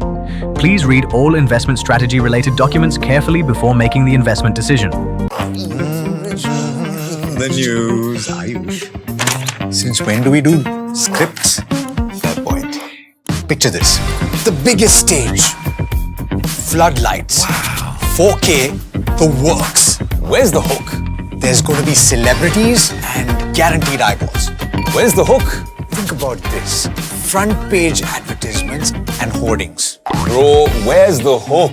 Cross-platform, digital first, virality. Without a hook, no way. The message is clear. It's 2026. You gotta be real in a world of reels. You gotta be original in a world where everything seems generated. That's it. That's what we're looking for. The best campaigns, the hottest trends, the smartest brand moves on our new show. But wait, what do we call it? The Hook.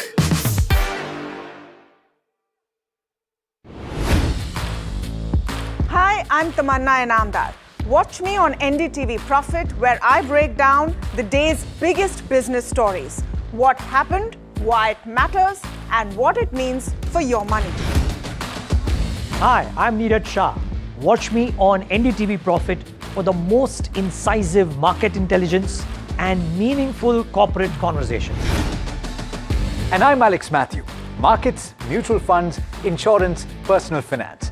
I help you cut through the noise and make smarter financial choices. And here's where you can watch us.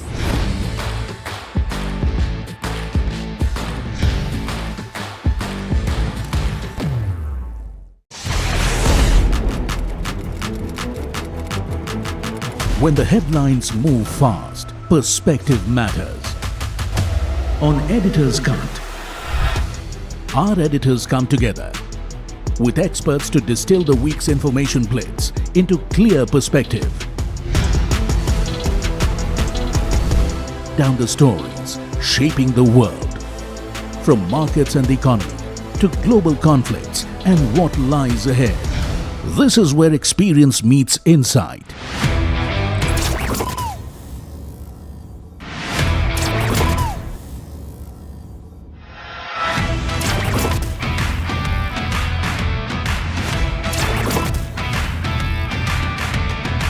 No noise, no hype, just sharp takes on what to watch next. Editor's Cut, every Friday, 3:30 p.m. only on NDTV Profit. He has been tracking markets for over a decade, spots the trends before they hit the screen. And he is now bringing his analysis to the show that the market watches.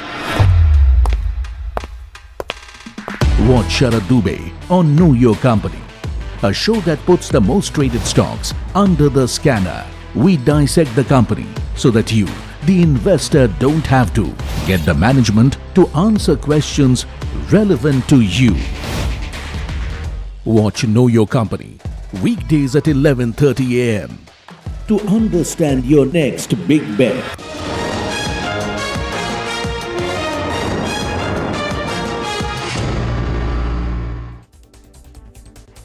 Hello and welcome. You're watching Market Express and I'm Himakshi Bahugna. Let's get straight into the show and see how the markets have really fared today. So viewers, D Street has seen value buying at lower levels in the afternoon trade as benchmarks recovered part of their steep early losses. Nifty has rebounded 200 points from day's low, while Sensex has also seen near 1,000 points recovery. Broader markets, however, they've kind of posted smart recovery from day's low and also mirrored the key indices. And in terms of sectoral trades, IT stocks reversed their gains in trade today, with IT index being the biggest laggard, followed by realty counters. And on the other hand, fresh buying was seen in the financials as PSU Bank Index have led the sectoral gains. Now let's look at some key counters that were buzzing away in trade today. First up, we have TCS, which has witnessed its sharpest single-day decline since March 2020 as investor concerns over AI-driven disruption rocked the IT sector. And the sell-off wiped out a recent recovery that had seen the stock gain nearly 9% from its lows. Market sentiment turned cautious after brokerages warned that rapidly expanding AI companies could increasingly compete with traditional IT services players. And the fall comes despite continued large deal momentum and even recent strategic wins, including an expanded partnership with Euroclear Sweden. And this move highlights growing investor focus on how artificial intelligence could really reshape the global technology services industry.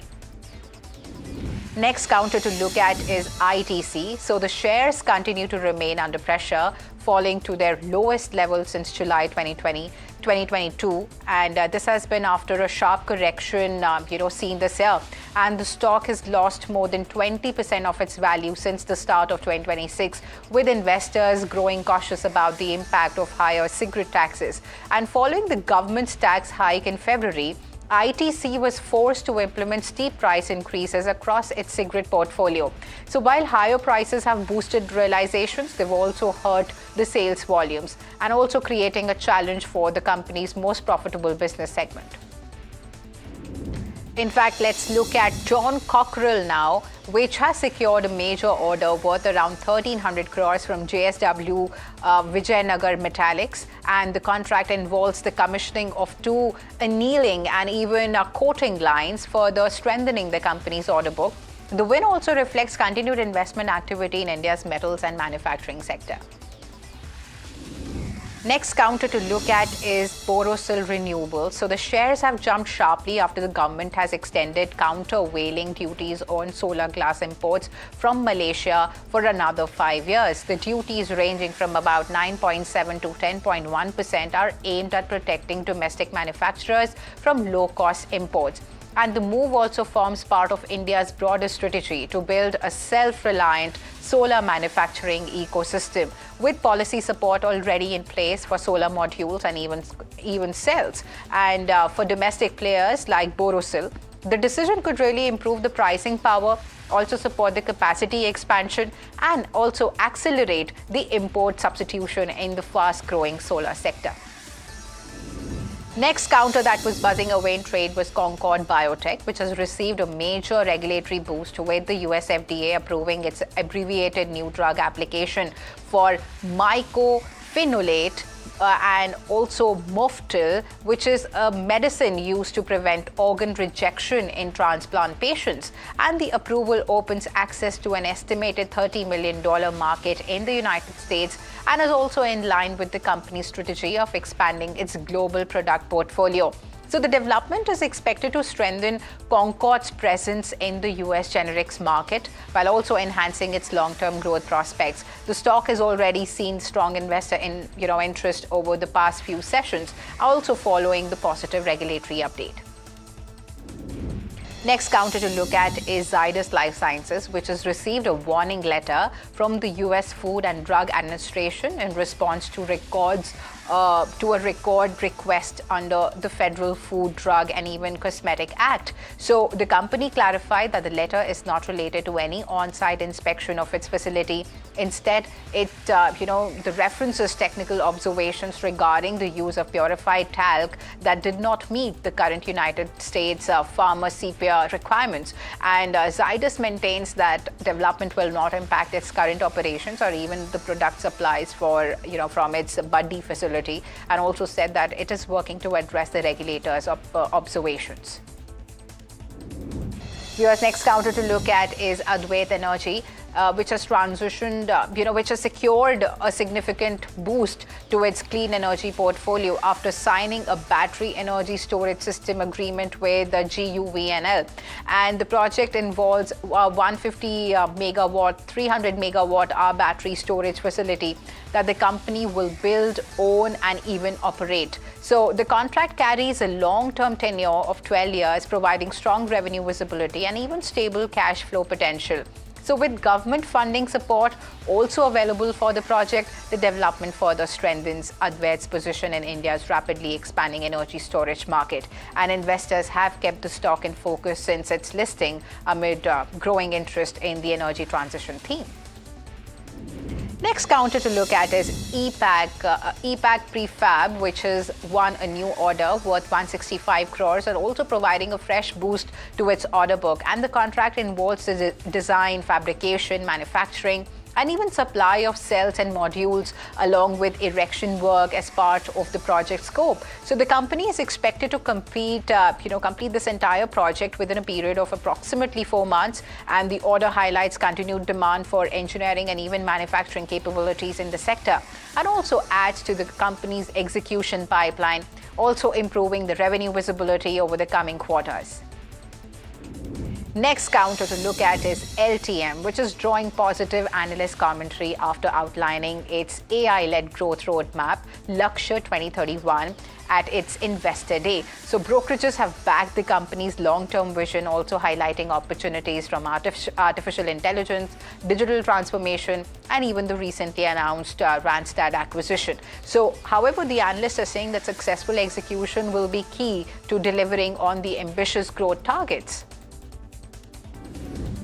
And here's Gina Seco Life Care has emerged as one of the market's biggest gainers, with the stock surging over 30% in just 2 sessions. Investors are cheering the company's strong earnings growth, high margin Ayurveda product portfolio, and even a scalable business model that continues to deliver operating leverage. The company currently operates a network of 36 hospitals focused on Ayurveda-based healthcare solutions, and rising patient footfalls, improving profitability, and even an expansion pipeline have further strengthened confidence in its long-term growth story, keeping the stock firmly in the spotlight.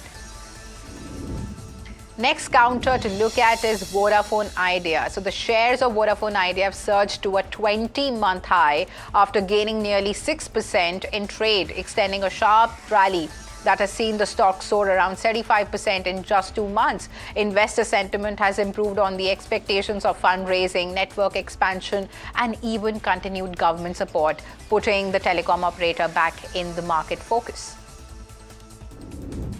Viewers, next counter is Ashok Leyland. So the shares have come under pressure, falling nearly 5% and touching about a 6-month low amid concerns over slowing demand in the commercial vehicle segment. And weak monthly sales trends, also rising competition and caution around fleet operator spending have really weighed on the investor sentiment. Next counter to look at is CMR Green Tech. So its IPO has received a strong response from investors, also getting fully subscribed on the very first day despite a cautious broader market environment, and the robust demand highlights continued investor appetite for quality public issues, with market participants now closely tracking subscription trends, GMP signals, and even the road to listing.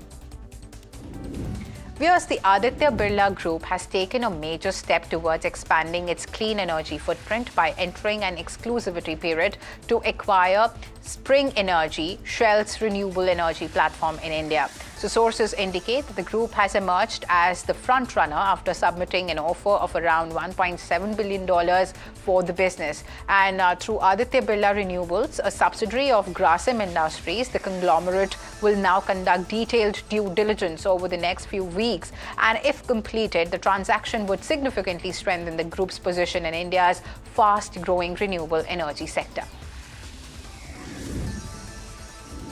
Viewers, the Trump administration is proposing fresh import duties of up to 12.5% on goods from around 60 economies, targeting what it calls failures to curb trade in products linked to forced labor.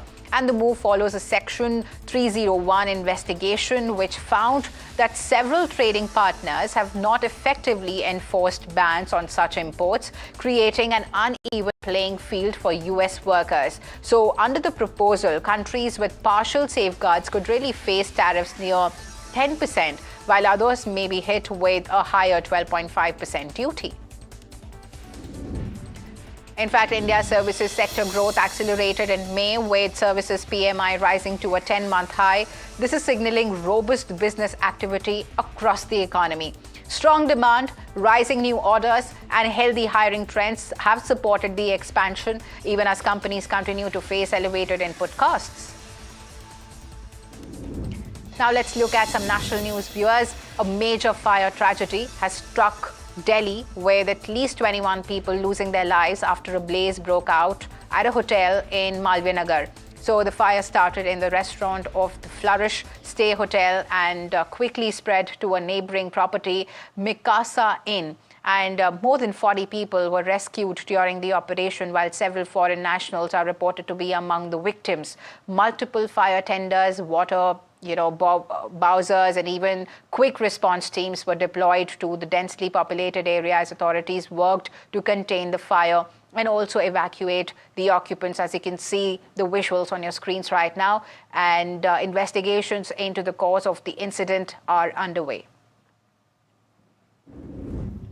Viewers, in a major crackdown following the Pune Hooch tragedy that killed 15 people, Maharashtra authorities have arrested 333 individuals linked to the illegal liquor trade. The Excise Department and also the police, they've conducted 440 raids across the state, seizing large quantities of spurious liquor, chemicals used in its manufacturing, and even multiple vehicles. So the operation was launched to curb the illicit liquor network and also prevent further loss of life.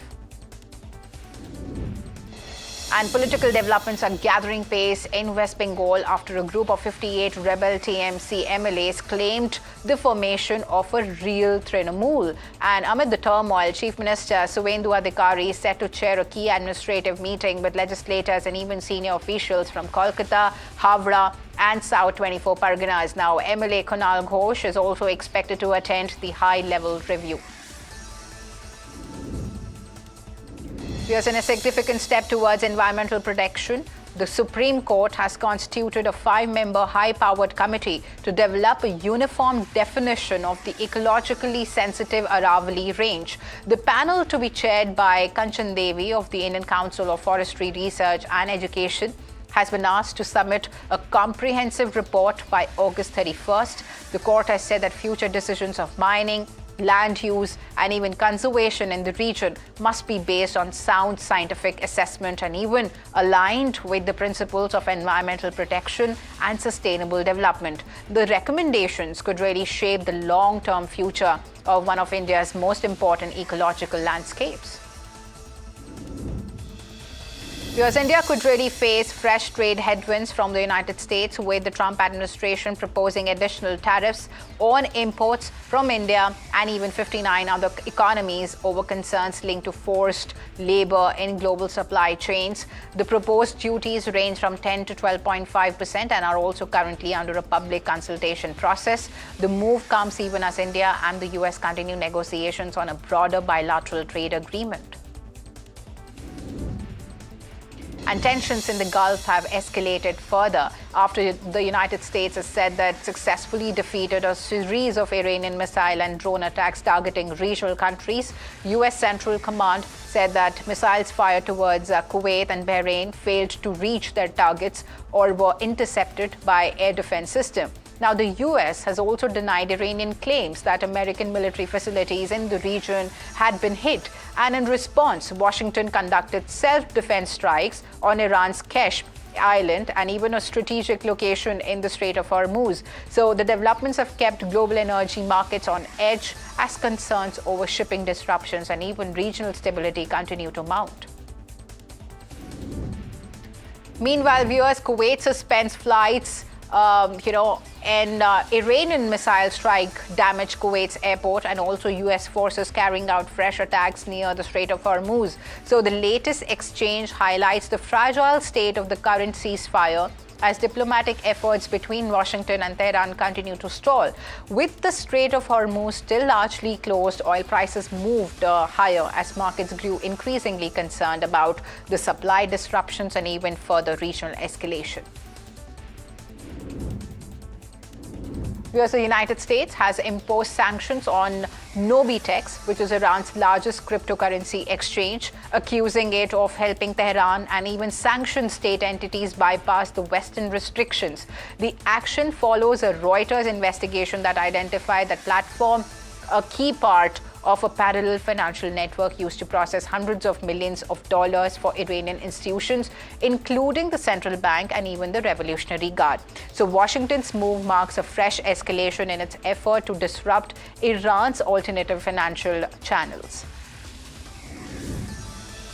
Let's look at some sports news now, viewers. Former India captain Sourav Ganguly will now receive Y category security cover after the West Bengal government reportedly downgraded his protection from the higher Z category level. The revised security arrangement comes after periodic review by state authorities. Ganguly remains one of the country's most prominent sporting figures and even continues to enjoy government-provided security. And India's teenage batting sensation, Vaibhav Suryavanshi, has received a major vote of confidence from the BCCI, with board officials indicating that selectors will do whatever it is necessary for the youngsters' development. And after a record-breaking IPL season, Suryavanshi's chances of an early India call-up appear to have strengthened, with the spotlight now firmly on the chief selector, Ajit Agarkar, and even the selection committee. Viewers, Dutch giants Ajax have appointed Michel as their new head coach ahead of the upcoming season. And the former player returns to club with the task of restoring Ajax's dominance after a challenging campaign. And the appointment signals a fresh start for the Amsterdam-based side as they look to rebuild and even compete for major honours once again. Here's Bollywood actress Jacqueline Fernandez has pleaded not guilty in the high-profile money laundering case linked to the alleged 200 crore extortion racket involving Sukesh Chandrasekhar. Appearing before Delhi's Patiala House Court, the actress rejected the allegations against her and even said that she would face the trial. The court has now formally framed charges in the case, marking a significant step forward in the legal proceedings. Sukesh Chandrasekhar, his wife Leena Maria Paul, and even several others are also named as co-accused in the matter. And here's a Federation of Western India Cine Employees has revoked its ban on actor Ranveer Singh and also filmmaker Farhan Akhtar's upcoming film Dawn 3. So this decision comes after legal exchanges between the parties, clearing a key hurdle for the much anticipated project. With the dispute resolved, production and promotional plans for the film are expected to move ahead without further disruption. And with that, viewers, it's a wrap on this edition of Market Express. Stay tuned to NDTV Profit for more news and updates.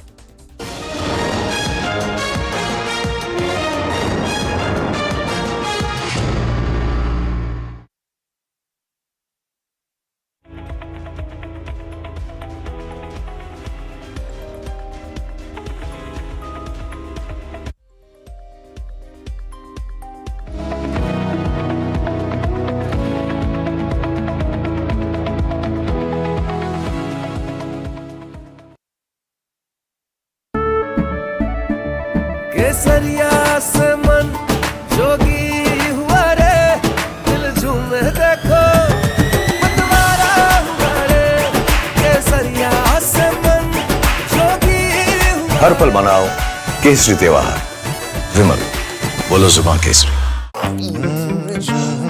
The news Ayush. Since when do we do scripts? Fair point. Picture this. The biggest stage. Floodlights. Wow. 4K. The works. Where's the hook? There's going to be celebrities and guaranteed eyeballs. Where's the hook? Think about this. Front page advertisements and hoardings. Bro, where's the hook? Cross-platform, digital first, virality. Without a hook, no way. The message is clear. It's 2026. You gotta be real in a world of reels. You gotta be original in a world where everything seems generated. That's it. That's what we're looking for. The best campaigns, the hottest trends, the smartest brand moves on our new show. But wait, what do we call it? The Hook.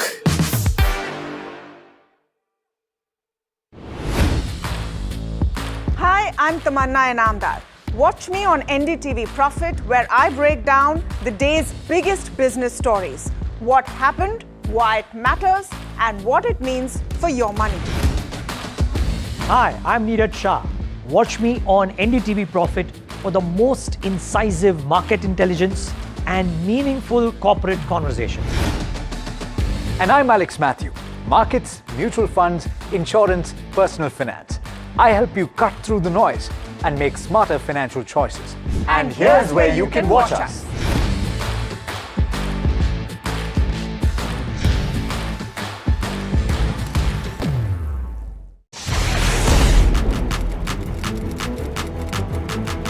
When the headlines move fast, perspective matters.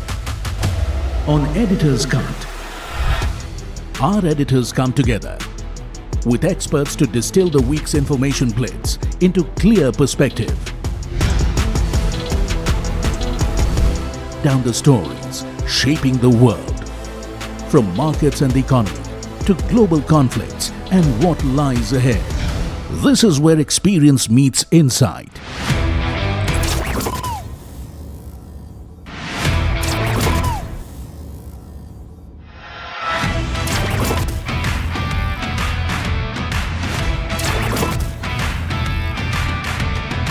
No noise, no hype, just sharp takes on what to watch next. Editor's Cut, every Friday, 3:30 p.m. only on NDTV Profit. He has been tracking markets for over a decade, spots the trends before they hit the screen. And he is now bringing his analysis to the show that the market watches.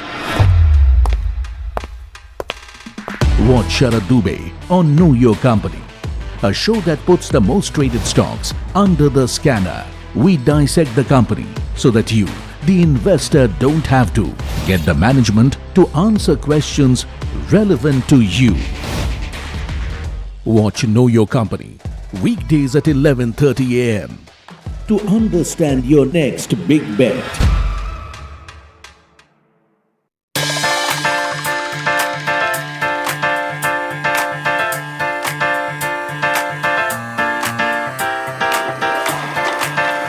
NDTV Newsbreak confirmed Cabinet approves ATF price stabilization fund of 10,000 crore rupees for aviation sector amid the Middle East crisis. Union Minister Ashwini Vaishnav says that the move will help stabilize the ATF prices and will prevent disruption of airline operations.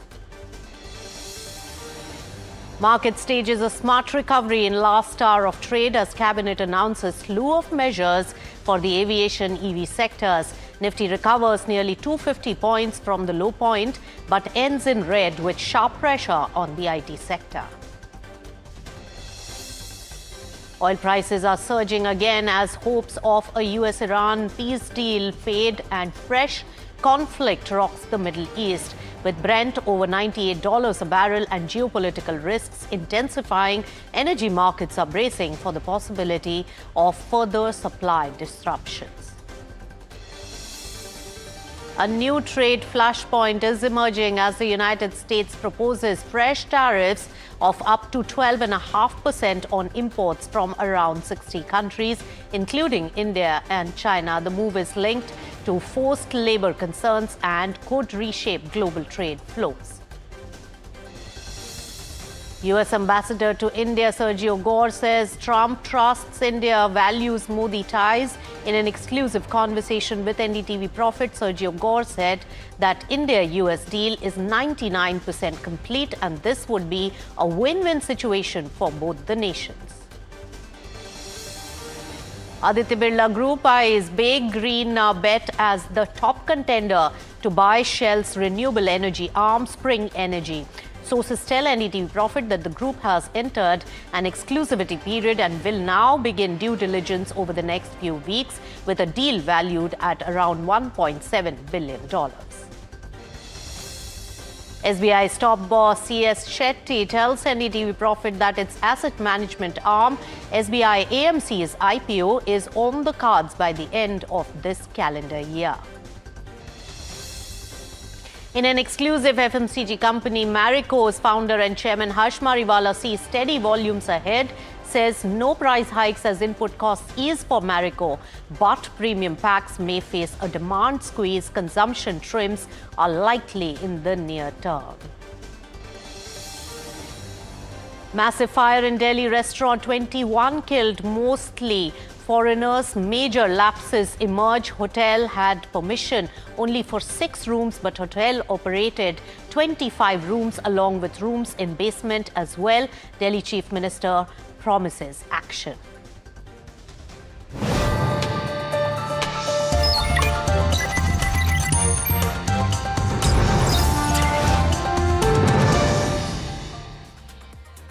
Hello and welcome. You've tuned into Profit 360. I'm Nisha Poddar, and let's get you all the top headlines that you need to know about in the day today. Let's begin first with an important development coming in, which is going to be of national interest. In a major relief measure for the aviation sector, well, the cabinet has approved 10,000 crore rupees of aviation turbine fuel or ATF prices stabilization fund. Now, the move comes after the global ATF prices surged nearly 2.5 times amid the West Asia crisis. Let's listen in to what the Union Minister Ashwini Vaishnav had to say on this particular approval given by the cabinet today. Aviation turbine fuel ETF इसका price बहुत बढ़ गया। जो अगर हम देखें तो मार्च में 60 रुपए पर लीटर एटीएफ का प्राइस था, वो बढ़ के 142 रुपए हो गया मई 2026 में। इसलिए सरकार ने एटीएफ प्राइसेस को कैप कर दिया था 75 रुपीस 60 पैसा पे डोमेस्टिक ऑपरेशंस के लिए। तो डोमेस्टिक ऑपरेशंस तो उससे स्टेबलाइज हुए, लेकिन साथ ही साथ जैसे जैसे क्राइसिस लंबा खिंचता गया तो जो ऑयल मार्केटिंग कंपनीज हैं उनके ऊपर इसका बड़ा नेगेटिव इम्पैक्ट पड़ रहा है। Finally the solution which has come out is a ATF price stabilisation fund. Basically एक सेल्फ सस्टेनिंग रिवॉल्विंग फंड बनाया गया है। इससे हमारे एंटायर एविएशन सेक्टर में करीब 70 लाख से अधिक जो जॉब्स हैं जिनके ऊपर इम्पैक्ट पड़ना आरंभ होने लगा था because of the stress in this sector, वो इससे सिग्निफिकेंटली मिटिगेट होगा।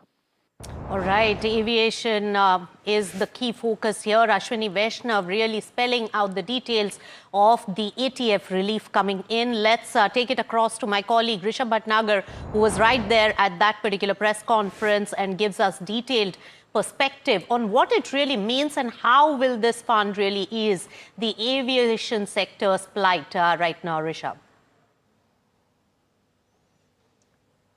Absolutely. So this is firstly an NDTV Profit news break that has been confirmed. The government has come out with a 10,000 crore rupee worth ATF price stabilization fund. Now, what the minister also said in his bite was also the fact that ATF accounts for roughly 40% of the operating cost for airlines. So a rise or a spike in ATF prices was adversely affecting OMCs as well as customers. There was a lot of sort of demand flux that was happening when it comes to ATF price. So you've also had the government cap these ATF prices, but that wasn't found to be a very sustainable solution. So instead, what the government has come out with is what they call a self-sustaining revolving fund. Now, let me tell you a bit about how this will work. Essentially, what this will do for airlines is that a one-time budgetary amount of roughly 10,000 crore rupees will be given out to the OMCs. This is an interest-free advance that is given to them. All scheduled Indian airlines are eligible for this. Now, this fund will be compensating OMCs for the losses whenever ATF price goes above a certain approved benchmark that will be determined by a mechanism under this scheme. So as and when that price fluctuates over that, the losses can be recovered through these 10,000 crore rupees. And once this crisis is over, once ATF prices settle, that's when you can have these funds actually being recovered from the OMCs and sent back to the government of India's consolidated fund. So that's what we're picking up in terms of how this fund will be structured. Sure. Okay.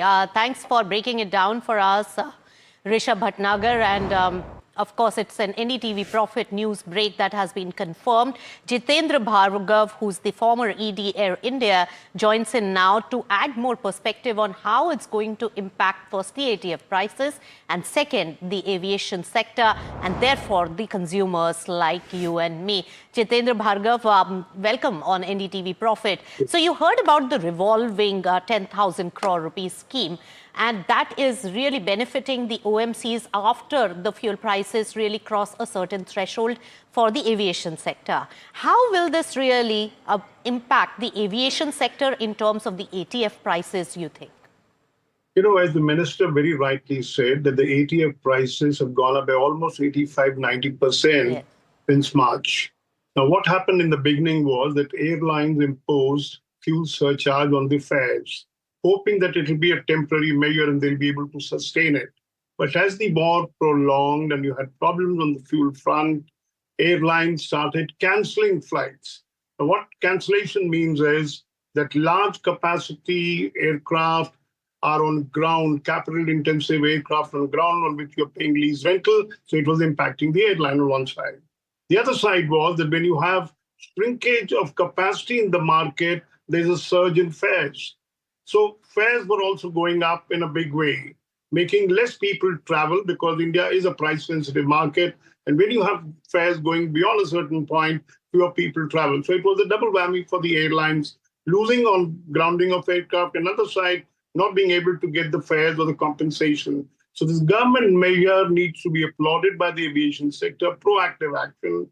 And when you say ATF constitutes a major chunk of the cost, single largest cost factor for operations, now what do you do when you know that the fares that you can't really predict what would be the ATF prices in the month of 2 months from now, 3 months from now, how do you sell your tickets? That's why they were resorting to cancellation. Now with the stability having come in, that you have capped the ATF prices at 75 rupees 60 paisa, and you said this is where the stabilization fund would come in, help the OMCs, so there'll be no great hurry to say, let me jack up the fares or put pressure on the government that we are sustaining the price. So it's an across the board welcome relief, OMCs, airlines and passengers, of course. Yes, so it's a welcome relief that is coming in. Jitendra Bhargav, my one quick question to you is that how is the aviation sector really reacting to these measures? What more measures could be required? And will this also bring some sanity on the way there was a disruption in the routes and cancellation of airlines and flights at the current moment because of this cost? Bail out the airline, the losses will be contained, which is a welcome relief from their side. Passengers, of course, will applaud it because they will have more capacity in the market. Therefore, reasonability of fares would be there. So if you look at from whichever perspective you want to look at, it's a very welcome relief. And it is not just in India that airlines resorted to flight cancellation because of the fuel prices going up astronomically. So India, of course, Indian government has reacted, which is a very welcome sign. So people would welcome it and say, look, this is what is happening in our industry. But let's not forget that India, it's not just the ATF prices. Most costs of an airline industry are dollar denominated. And with the depreciation of rupee vis-a-vis dollar, airlines were suffering all the more. So when you look at it from the fewer passengers traveling, ATF costs, rupee depreciation, lease rental payable in dollars, and you require that many more rupees to pay for each dollar that you have to pay for the lease rental and other things. So it will be a welcome relief. All airlines would welcome it and say, look, we've got breathing space. We can work our thing. But one provision that the government must put in here is that having provided the stabilization fund, no more cancellation of flights should be allowed. Yes, that's what I was. That's exactly what I was trying to ask you. That will this bring sanity in at least flying and commuting for the country, for the people of the nation? Fine, Jitendra Bhargav, all your insights well taken. And yes, the government has taken care of the OMC losses while capping the ATF prices for the airlines. So a two-pronged measure has really helped the entire sector. Thank you so much for joining in with your perspective. All right, moving on to the markets. Dalal Street saw value buying at lower levels in the afternoon trade as benchmarks really recover part of their steep early losses. Now, Nifty rebounded 200 points from the day's lows, while Sensex also saw near 1,000 points recovery. In fact, my colleague Jasmeet is right here with a detailed wrap on the market action today. Jasmeet, tell us. Well, a weak day for markets today. Nifty 50 ends in red, down about 0.3%. In terms of top losers, we have the IT stocks. That's Tech Mahindra and TCS losing the most, down about 6.5%. While if you look at the broader market underperforms the benchmark in today's trade, while Nifty Midcap 150 ends in red, down about 0.3%. In terms of top losers in Midcap 150, we have stocks like Persistent Systems and Coforge, both the IT names losing the most in Midcap 150 as well. In terms of Small Cap 250, that ends flat in today's trade, 2%. And in terms of top losers, we have IFCL and RHI, which are among the top gainers for small cap 250, both gaining about 9.5%. In terms of top loser, we have stocks among JM Financial, which is down about 5%. In terms of key sectors end on a mixed note. While Nifty IT being the top losing sector, which is down about 5.2%, we do see the brokerages coming and being bearish on overall IT space, as they say the overall AI can give a tough competition to IT services. That's why we saw a turnaround where Nifty IT was top gaining sector yesterday, but today in trade Nifty IT emerges as a top losing sector. Now in terms of top losers in Nifty IT, we have stocks like TCS and Persistent Systems, both down over 7.7 odd percentage. In terms of the other key trends, while Nifty PSU Bank was a top gaining sector in today's trade, it's gained about 1.5 odd percent. And in terms of top gainer in Nifty PSU Bank, we have stocks like Indian Bank and Central Bank both gaining the most, up about 3 odd percent. If we look at the other key trends, we do make a note that Nifty IT snaps its 3 days of gaining streak and loses in today's trade, while Nifty Financial Services snapped its 5 days of losing streak and gain in today's trade, while lastly Nifty Oil and Gas is down for the 6th consecutive day in a row.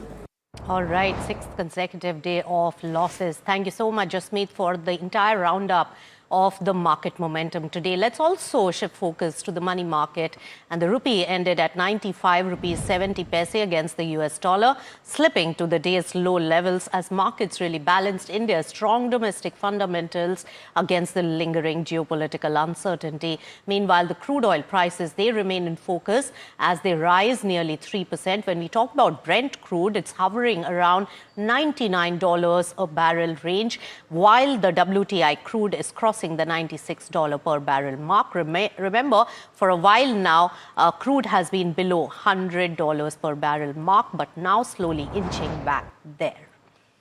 All right, in a big development, US Section 301 investigation has found India among the 54 countries that failed to really curb the imports of goods made with forced labor.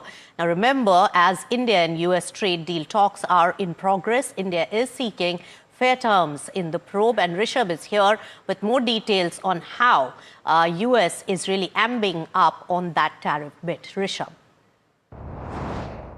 Absolutely. What we're picking up is the USTR findings on one of its Section 301 investigations are out. Remember, this investigation is some sort of a way to determine what sort of tariffs the US can now impose on various trading economies. Remember, the US has been using tariffs as some sort of a leverage over economies to get a better trade deal out of countries.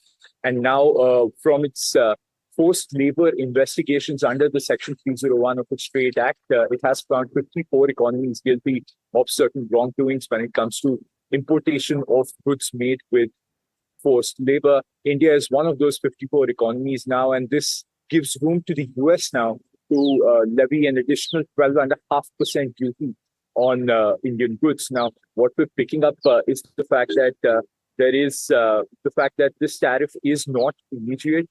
This is, of course, subject to appeal.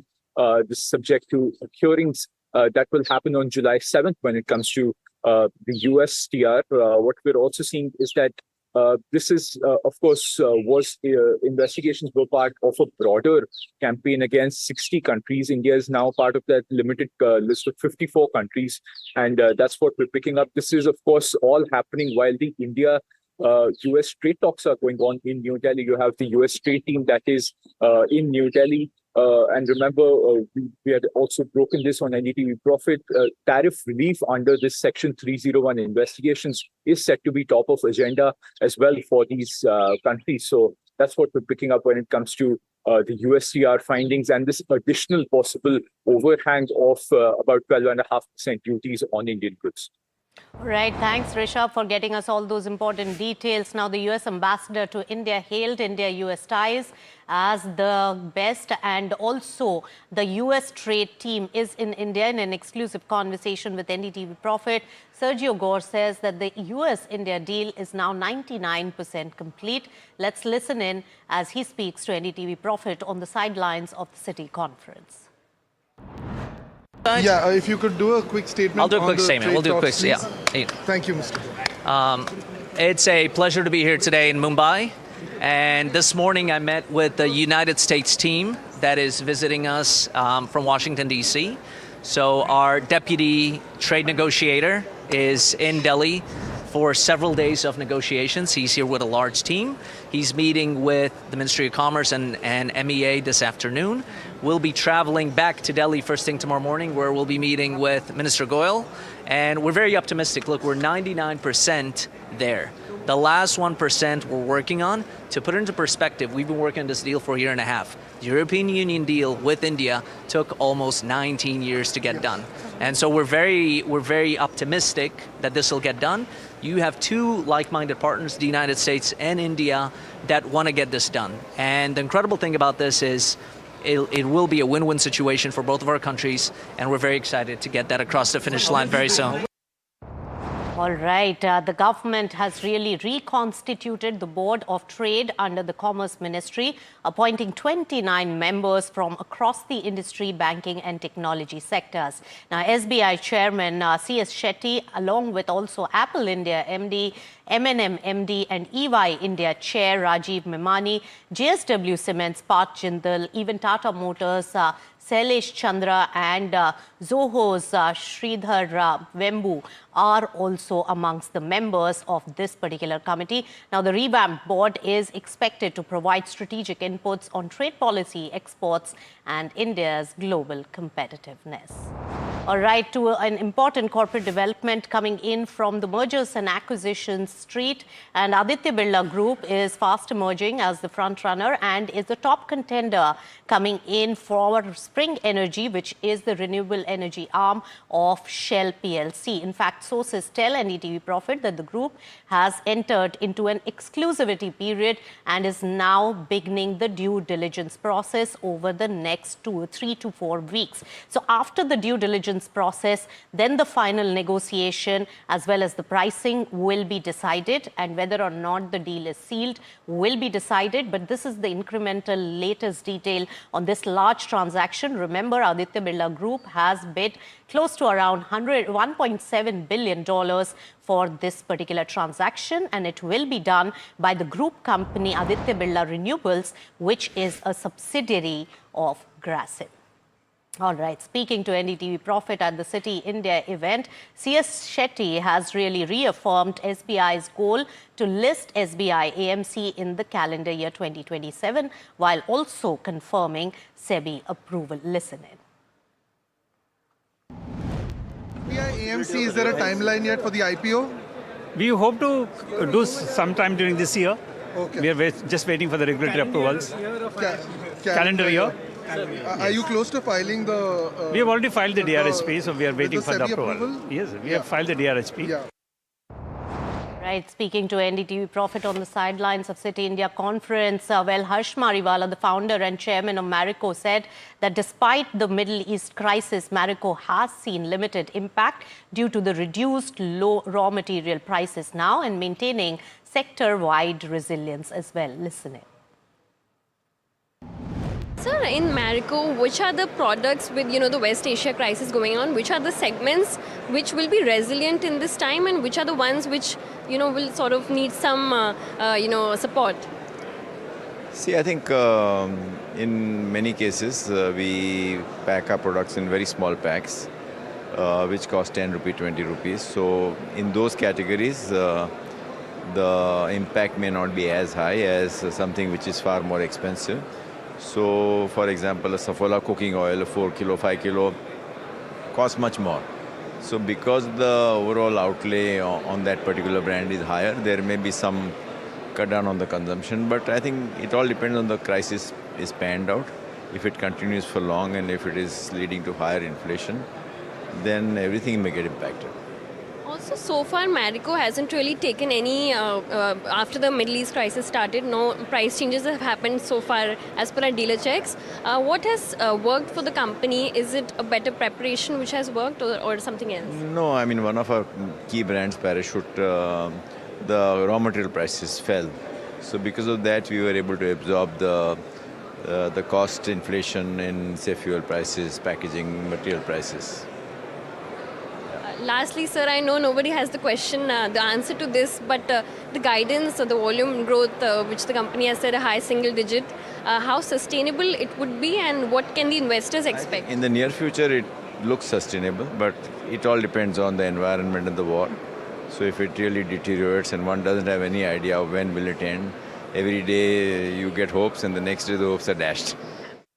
All right, Harsh Mariwala very candidly speaking to my colleague Ridhima Bhatnagar about the war situation and its impact. Now, a devastating fire in South Delhi has claimed at least 21 lives, many of them really foreign nationals, and left several others injured. More than 40 others have been rescued so far. Fire broke out at 8:50 a.m. in the restaurant of the Flourish Stay Hotel, which was reportedly located in the basement of the 5-story building. The fire later spread to a hotel and Mikasa Inn next to it, and authorities say that around 40 people have been staying in that hotel at that particular time.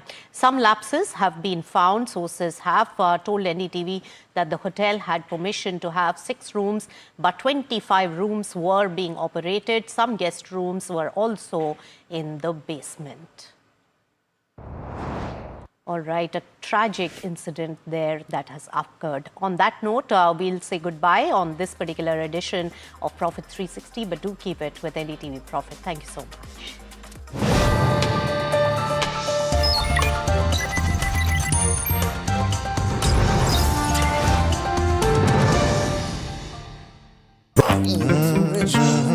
The news, Ayush. Since when do we do scripts? Fair point.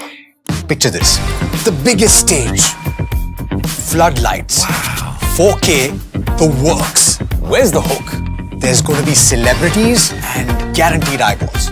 Where's the hook? Think about this. Front page advertisements and hoardings. Bro, where's the hook? Cross-platform, digital first, virality. Without a hook, no way. The message is clear. It's 2026. You gotta be real in a world of reels. You gotta be original in a world where everything seems generated. That's it. That's what we're looking for. The best campaigns, the hottest trends, the smartest brand moves on our new show. But wait, what do we call it? The hook.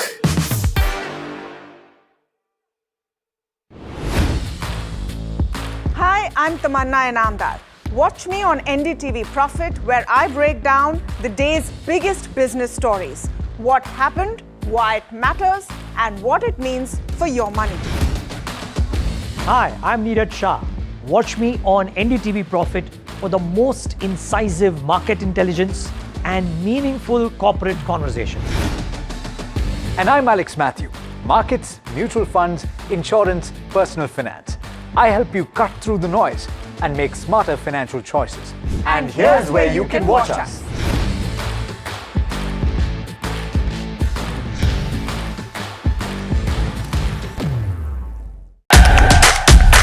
India's unshakable news habit.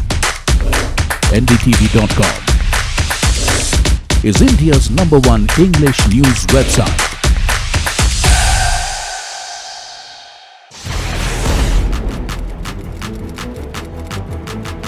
When the headlines move fast, perspective matters. On Editor's Cut, our editors come together with experts to distill the week's information plates into clear perspective. Down the stories shaping the world, from markets and the economy to global conflicts and what lies ahead. This is where experience meets insight.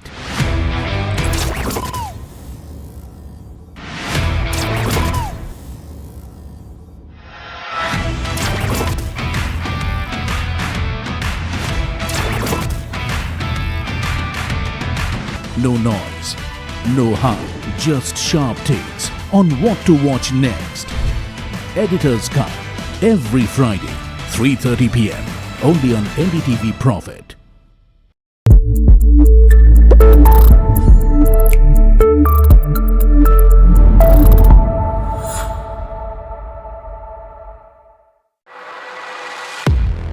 He has been tracking markets for over a decade, spots the trends before they hit the screen. And he is now bringing his analysis to the show that the market watches.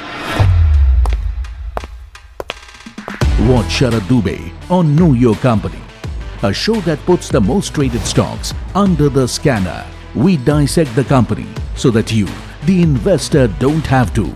Get the management to answer questions relevant to you.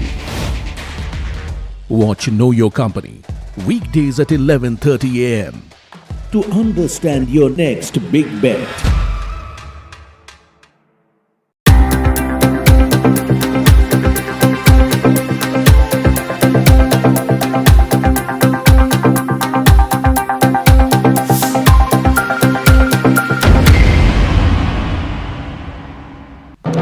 When others are warming up, I'm raring to go. The stories that matter, the stories that shape your life. Hello and welcome to watching Prime 5 with me, Raisha Sehgal. What's happening? The show that sets the prime time agenda. We'll be deep diving into this topic to tell you what's at stake. Join me, Raisha Sehgal, on Prime 5 only on NDTV 24/7.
Hello and welcome to KYC. I'm Sharad Dubey and you are watching NDTV Profit. This is the show where I get you the hottest companies, what's the story behind it, and interestingly, will there be any alpha made or not? So let's start with the company in focus today. That would be definitely there, but I'll give you some hints. Try to guess it. It's India's third largest manufacturer of magnetic winding wires, and if you look at the export angle also, that's also very strong. Company delivered with a very strong operational numbers, and it was recently listed also. Let's see the date. What's there? Of course, it's backed by Malabar Investments as well. Try to guess the company. This was listed on December 23rd, 2025, near that Christmas Day period. Interesting. But the stock has given a solid returns, up 113%. Stock double हो चुका है IPO price से. लेकिन ये stock है क्या? ऐसे खराब बाजार में इस स्टॉक में अच्छी returns? Which stock is this? The stock in focus is KSH International. The company is coming for the first time in KYC, and we'll try to decode what this company is all about, what's the outlook ahead, and why did the numbers come so strong in Q4. But a lot of questions are there. Let's try to answer them one by one. Why are we calling this company? Strong growth outlook for FY 27-28. Will this sustain? Because 4 quarter numbers were strong, and that is where we would like to see the momentum in this counter. Also, the second question, the views on exports and specialized wire segment. The management has explicitly stated in their press release that these are the growth levers. Let's try to understand more about the demand trends in the client confidence, especially on the client onboarding front, and also how the raw material prices are jumping, and is there any pass-through mechanism, because the company definitely has a lot of raw materials tied up to metals and minerals. The utilization numbers of the factory and the capex plans, what are the numbers looking like for the next 2 odd years. Also, we'll be looking at the future product mix as the company is pushing towards the value added segment. Apart from this, another important question is there any execution risk, because monsoon is nearby in their industry? There is at times execution risk or lumpiness as well. And to explain this entire process, we'll have Rajesh K. Hegde. He's the MD at KSH International, where we'll ask a lot of questions for Rajesh. But let's try to understand the company first. Ye company karti kya hai? First and foremost, I would like to point out 2 important portions. The company was founded in 1981. It's India's third largest manufacturer, of magnetic winding power and also the largest exporter. So definitely their revenue mix is pretty interesting. They provide ultra precision special and standard magnet winding wires to OEMs. So that is something to watch out for. But where does the wire go? It's in the power, renewables, railways, motors for the EV and the ICE, internal combustion engine segment. So they are catering to a lot of industries. Also for industrial, there is home appliances, compressors and refrigerators as well, where most of their wiring solutions are there. Now they have 4 manufacturing facilities which are located in Maharashtra. Apart from this, also the key factor to watch out for is the total annual capacity. Look at that, it's around 43,445 million tons per annum. So that is something we'll be watching out for. And interestingly, 2.45% stake is held by Malabar Investments. 70% capacity utilization is there in the 4th quarter. Also, let's look at the other key triggers for the stock. FY26 EBITDA per ton stood at 67,625. Compare that with the numbers last year, it was 52,356 rupees per share. Also, let's look at the segmental revenue mix. The specialized segment that is still there, value added margin is higher. It's around 75% of the margins. Compare that, it's around 25% for the standard wires which we are talking about. Apart from this revenue mix, the key clients, very big names are there. BHEL, CG Power, Hitachi Energy, Bharat Bijli, ABB, Bosch. So you can say technically it is a power ancillary company, and this is why the entire sector has been seeing a lot of strong, you could say, tailwinds, and it's an approved supplier to Power Grid, NTPC, NPCIL and RDSO. So definitely the company's credentials are pretty strong. But how was the 4th quarter? The first question is strong volume growth coming in, and the mix is also good. Higher copper prices were also there. So we need to understand what's the pass-through mechanism for them. The volumes increased by 29% on a year-on-year basis. So that is showing strength. Apart from the volumes also, there's specialized magnet winding wires. That's the revenue going up by 103%. And if you look at the exports, that has also gone up by more than 92%. Apart from this, the Q4 performances, what's working for the stock, more reasons than what's not working. Strong growth outlook for the exports and the specialized wires, ye management ne kaha hai. And apart from this, the improvement is coming in the working capital ratios by a little number of days, but nevertheless, it's very strong. Debt equity ratio, that has healthily come down. Of course, post the IPO, they've used that to reduce the debt. It stands at 0.39x. Also, apart from this, the strong customer confidence has come in, especially during these uncertain times.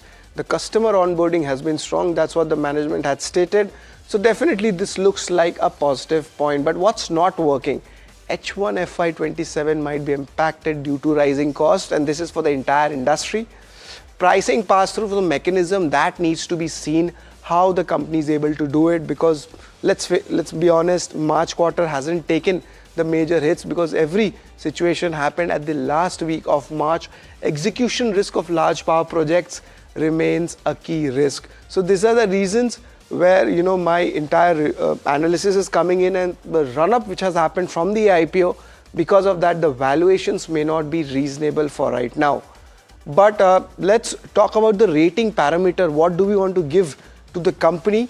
But before that, let's give in the total numbers to actually check out. This includes income statement, balance sheet, cash flow, and of course the ROC, ROE numbers also for the company. I've also taken the shareholding pattern and the street cred, but remember the company was listed just last year on December 23, so the data is quite less. Operational parameters I've taken in terms of valuations, but I have flagged that the valuations are not cheap for the stock, and the outlook ahead, what are the numbers or what is the company expecting going ahead. But let's start with the first one. That one is your income statement, and look at that growth. Last 3 years CAGR, the stock has been going more than 50% up. Perhaps it's justifying its premium valuation right now. 50, 63% of top line and operational growth in the 3-year CAGR numbers. Even the Q4 numbers, if you look at it, they also have shown strength. If you could just pull out the Q4 numbers to show what the growth is on a year-on-year basis, be it revenue, EBITDA or net profit, most of them have doubled up, the top line and the bottom line. Let's have a look on the margins, what has happened, and I feel margins has taken a little bit of hit. It was going comfortably above that 6% mark, but now it's at 5.5%. So we'll try to understand why the margin pressure and will this continue going ahead or not. But net, I could say this is a strong thumbs up when it comes to the income statement. Up next is balance sheet. I mentioned to you earlier that the debt levels are on the lower side, and that's what I'm talking about. The balance sheet has done well. The cash levels have gone up. Look at that, it's around 84 crore rupees, and net worth seems good as well. So all in all, a good balance sheet management. So I'm going to give this a thumbs up as well. So we spoke about income statement, we spoke about balance sheet. Let's look at cash flow. Is there any lumpiness in this business model, or this just a neutral way of looking at things? And yes, things have improved. The EBITDA number has improved and the company has turned net cash flow positive. But there is lumpiness in this industry, and I want to be fair in my rating. So I'm going to give this a neutral rating for the cash flow segment. Let's pull out the return ratios and see what happens. And largely, the ROC numbers is something to track. It's around 13%. It went at a peak of 17%. Slight cool off at 16%, but nevertheless, it's a 15% plus ROE business. Return ratio, same story happens here for the ROE numbers also. It's comfortably at the 20% mark. So net, it's a very solid return ratios for a business model like that, but a little bit of moderation has come. So that is where a little bit of question comes for me going ahead. So I'm going to give this a neutral rating. Let's go on to the next one. That is the shareholding segment. Of course, largely the promoter stake has been, you could say, neutral around 75%. But one thing which I liked was the FIDI. They have increased the stake partially from 4% to 5%. For FIs and for DIs, this number is around 13 to 14%. So that's pretty interesting as well. So I'm going to give this a thumbs up as well. Also in the street cred, we are having the stock's reaction. From the IPO price, the stock is up 113%. And look at that. From the listing price, the stock also jumps 121%. So the stock has made money if you have invested in the company or even after that. But let's look at the operational parameters, what is there. I have taken EBITDA per turn and sales volume per turn, and look at that, the operational numbers are pretty strong and a good jump, both YOY basis as well as a sequential basis. So I'm going to give this a thumbs up as well. Let's talk about the outlook, how things pan out, and largely you need to take this thing with a pinch of salt. The company wants to exit FY27 with an installed capacity of almost 59,000 million tons. Good execution momentum is something which they have spoken about, and the increased demand for export products and the special segment in the new countries is something which they are looking out for. Now they have signed up new domestic OEM customers for standard wire products and also diversifying the business to leverage the new growth market. So it's a neutral rating right now because of uncertainty coming in. But let's try to recap what are the important KYC ratings coming in. Income statement, balance sheet has been quite strong. On the other hand, the street cred and shareholding, if you look at it, largely the stock has given good returns post IPO as well. Operational parameters have been strong, and so has the interest amongst the institutions. So net on the higher side of the average earnings which I gave in the KYC segment, the company gets 6.5 out of 8. So that is a really solid, strong set of numbers which we are giving for KSH International. But we have the next speaker, Rajesh K. Hegde. He's the Managing Director of KSH International. An interesting snippet about him also. He has 28 years of experience in strategy and management, and of course a strong education coming in as well, and he joined this company in 1996. So joining us, we'll have Rajesh K. Hegde, the Managing Director at KSH International. Good afternoon, Rajesh. It's always a pleasure to have you with us. Just wanted to understand the fourth quarter numbers are quite strong. How does the outlook look for FY27, FY28? Good afternoon, Sharad. Thanks for having me on the show. So, if you look at our Q4 earnings, see, we are sitting on a pretty strong demand environment. and we had this new additional capacity that is come in the new plant, which was available for Q4. This has allowed us to basically address the demand which was actually available in the market as well. This has finally led to the volume growth over the previous year of about 29%. Now, demand is driven by two things. A few things. The T&D cycle, which is there, which is very strong across not only in India but across the world as well, and that's the primary drivers for us for that is the renewable energy rollout that's happening across the world, and the data center demand that is there. And then you have also, for us, basically it's the export demand because, almost all my customers are in expansion mode right now. So if you look at the growth outlook that you asked, it remains strong, especially in the T&D segment. Transformer OEMs are, growing, adding new capacity. Most of the capacity will also kick in. The new plants will start sometime in FY28. And then finally, we also have, two other levers for future growth as well, which is the localization of the AC compressor segment that is happening, AC compressors that's happening in India, where because of BIS and also for local content requirement. So there are a number of new plants which are being set up for manufacturing AC compressors, which uses the standard magnet winding wires. And, another future lever for growth will be the EV segment, which of course is quite small right now, relative to the T&D segment. But we feel that, in future, in another couple of years, this is the segment which will drive the specialized magnet winding wire and the standard magnet winding wire demand. Rajesh, apart from this, the concerns definitely come in when we talk about the raw material prices. There is a pass-through mechanism also. We just need to understand what's the lag here. Is it a 1 quarter lag? Because the impact will start coming in this quarter.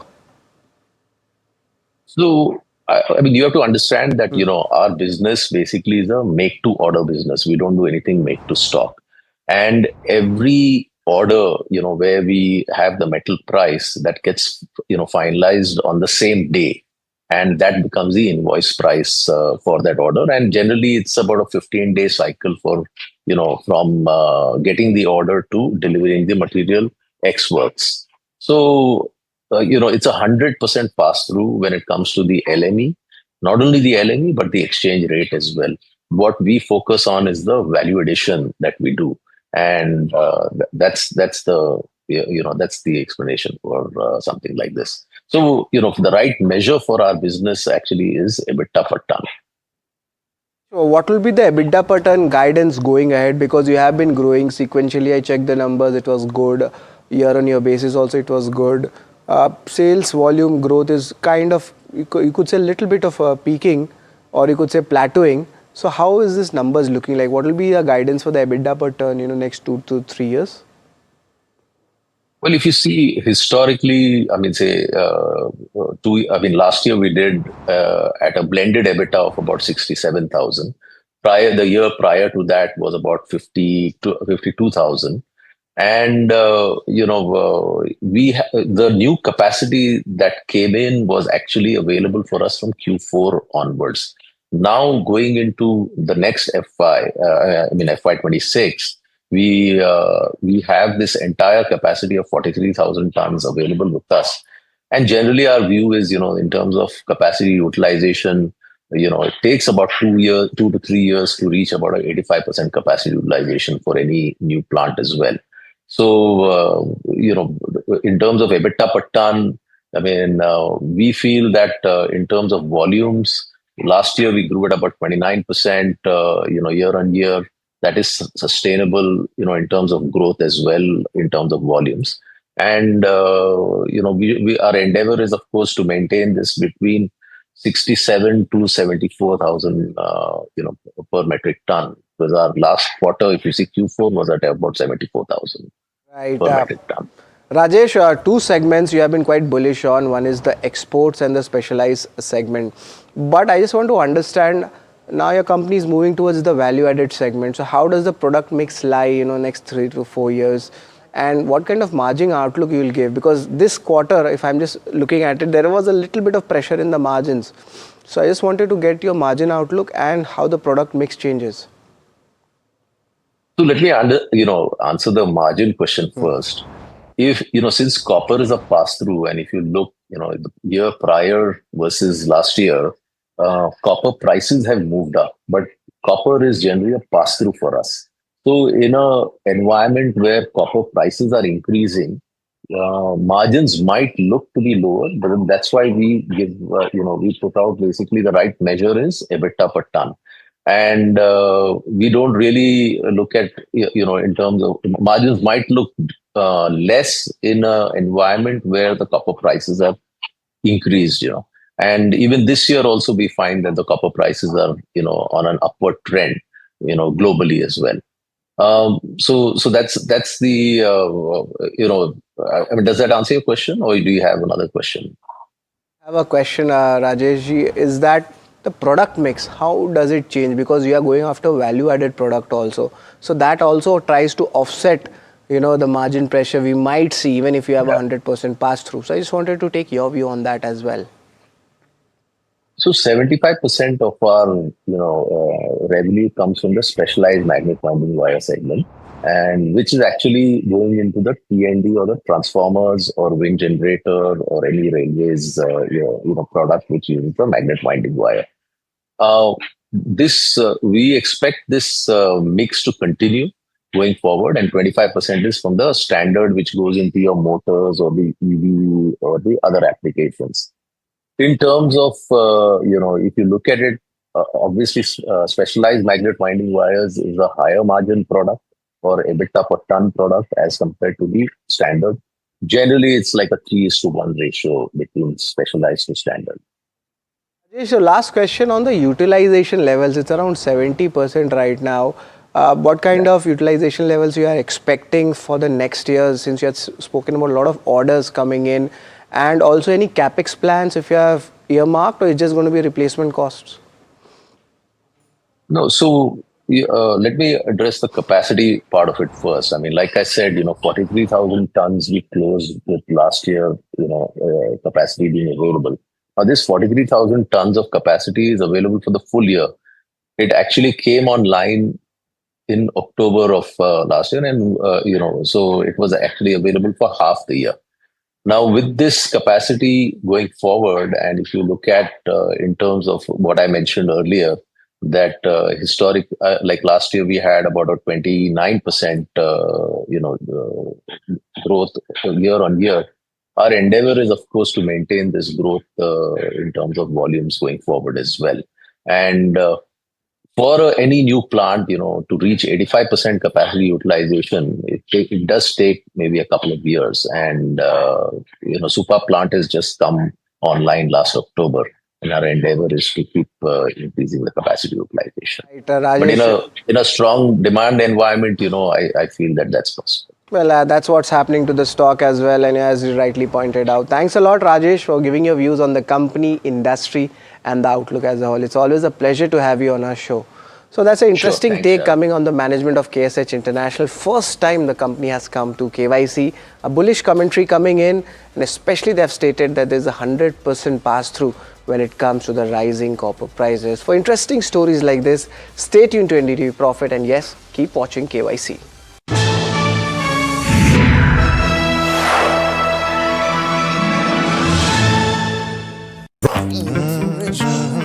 The news, Ayush. Since when do we do scripts? Fair point. Picture this. The biggest stage. Floodlights. Wow. 4K. The works. Where's the hook? There's going to be celebrities and guaranteed eyeballs. Where's the hook? Think about this. Front page advertisements and hoardings. Bro, where's the hook? Cross-platform, digital first, virality. Without a hook, no way. The message is clear. It's 2026. You gotta be real in a world of reels. You gotta be original in a world where everything seems generated. That's it. That's what we're looking for. The best campaigns, the hottest trends, the smartest brand moves on our new show. But wait, what do we call it? The hook.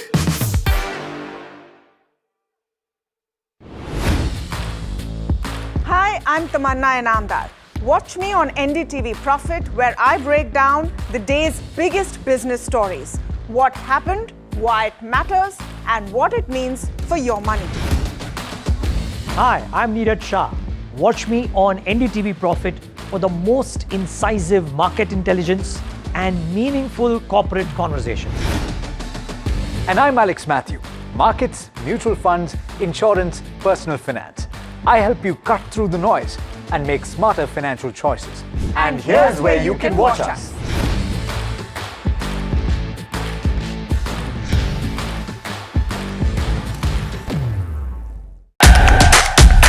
India's unshakable news habit.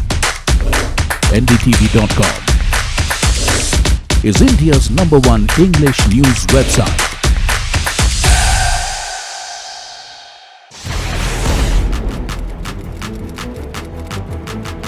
When the headlines move fast, perspective matters. On Editor's Cut, our editors come together with experts to distill the week's information blitz into clear perspective. Down the stories shaping the world, from markets and the economy to global conflicts and what lies ahead. This is where experience meets insight.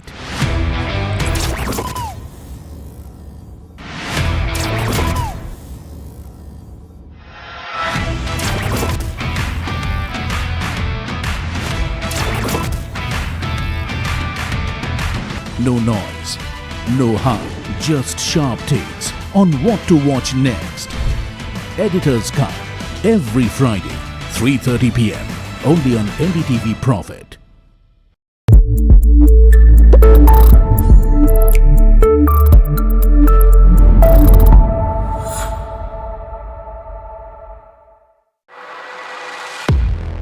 He has been tracking markets for over a decade, spots the trends before they hit the screen.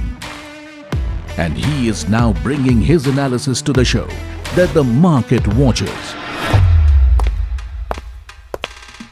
Watch Sharad Dubey on Know Your Company, a show that puts the most traded stocks under the scanner. We dissect the company so that you, the investor, don't have to. Get the management to answer questions relevant to you. Watch Know Your Company weekdays at 11:30 a.m. to understand your next big bet.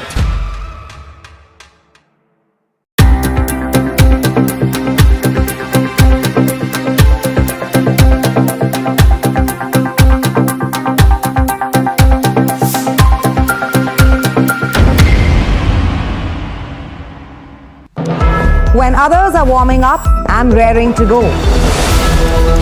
The stories that matter, the stories that shape your life. Hello and welcome to watching Prime 5 with me, Raisha Sehgal. What's happening? How The show that sets the prime time agenda. We'll be deep diving into this topic to tell you what's at stake. Join me, Raisha Sehgal, on Prime 5 only on NDTV 24/7.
The news, Ayush. Since when do we do scripts? Fair point. Picture this. The biggest stage. Floodlights. Wow. 4K. The works. Where's the hook? There's going to be celebrities and guaranteed eyeballs. Where's the hook? The think about this. Front page advertisements and hoardings. Bro, where's the hook? Cross-platform, digital first, virality. Without a hook, no way. The message is clear. It's 2026. You gotta be real in a world of reels. You gotta be original in a world where everything seems generated. That's it. That's what we're looking for. The best campaigns, the hottest trends, the smartest brand moves on our new show.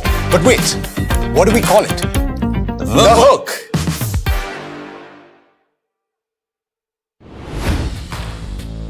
Hi, I'm Tamanna Inamdar. Watch me on NDTV Profit, where I break down the day's biggest business stories. What happened, why it matters, and what it means for your money. Hi, I'm Niraj Shah. Watch me on NDTV Profit for the most incisive market intelligence and meaningful corporate conversations. And I'm Alex Matthew. Markets, mutual funds, insurance, personal finance. I help you cut through the noise and make smarter financial choices. And here's where you can watch us.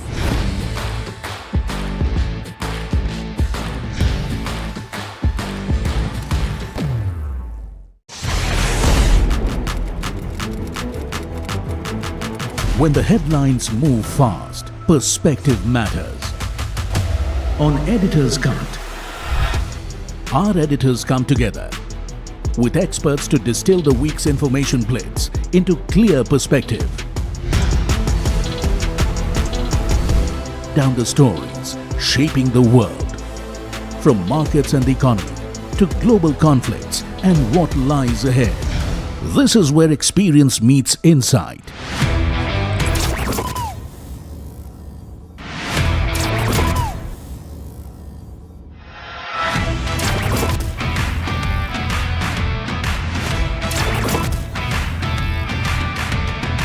No noise, no hype, just sharp takes on what.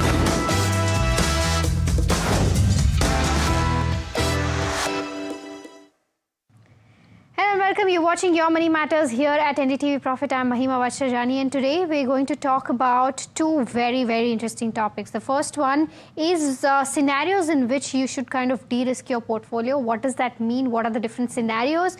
And when should you consider de-risking your portfolio? And the second one that we're going to talk about is on REITs. And the second conversation is going to give you an entire perspective of what REITs are, what returns can you expect, who should invest in, what is the time horizon to invest in the same, etc. So all of this is what we're going to discuss on this a particular episode of Your Money Matters.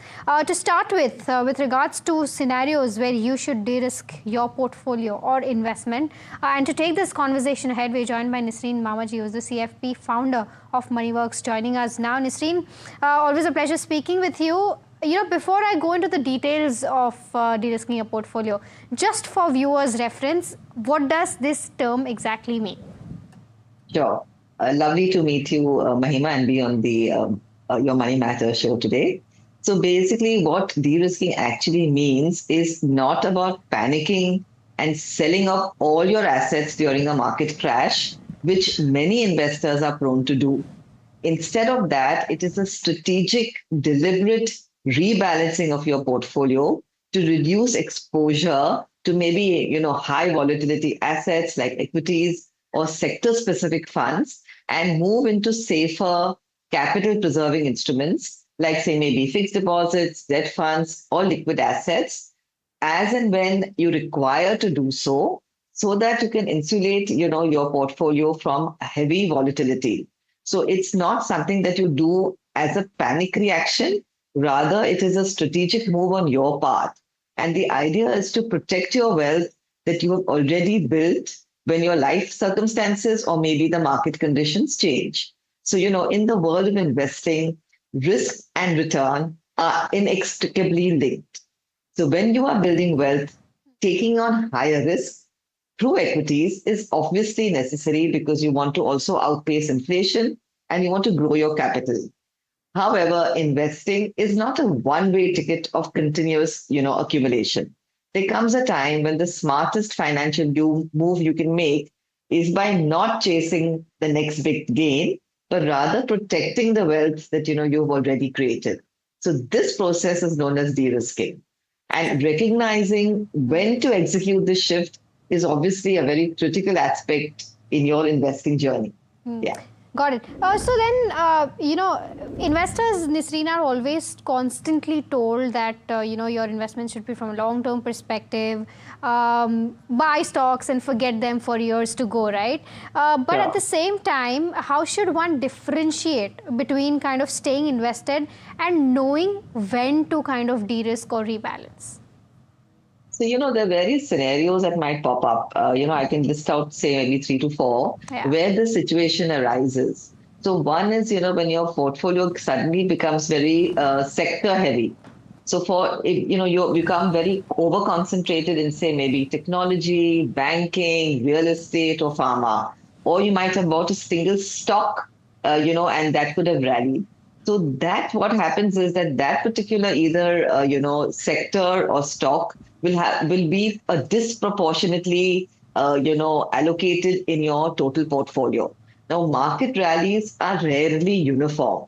So often a single sector, it could be technology, it could be pharmaceuticals, it could be energy, will suddenly experience an extended bull run. And that could cause the value of these specific holdings to skyrocket. So when this growth is, disproportionate, for example, you will be exposed to a concentration risk without realizing it. And therefore, suppose one particular sector has gone above 50 to 60% in your total portfolio, that's the time when you should be taking action. Now, what is the action that you could take is, you could downsize this particular sector in the total portfolio. This could be de-risking on your part by taking out some of the capital growth from this winning sector, which has seen an extended bull run, and redistributing it across diversified sectors in your total asset allocation. So take out your profits from the one which is, overvalued at this point and redistribute it to maybe even fixed income assets. Another scenario could be, you could be facing job security or say maybe income volatility. That's also not as rare as we assume. That's a very regular feature. A lot of my investors do continuously talk about this particular phase in their lives, So here the loss of primary income during a market downturn forces you to suddenly liquidate a long-term investment or at a loss also because you have to pay for your daily living expenses. So here your portfolio, should not be in a vacuum. It should be kind of tied to these midterm or short-term emergencies, which you will be facing because all of us will face that. So, if you could be, say, anticipating a layoff in your industry, your business could be experiencing a severe downturn, you could be in a major career pivot. A lot of women also have to suddenly take, breaks because maybe, they're going to expect a baby and they want to take a longer break. They could be dependents that require them, and again, they will need to take a longer break.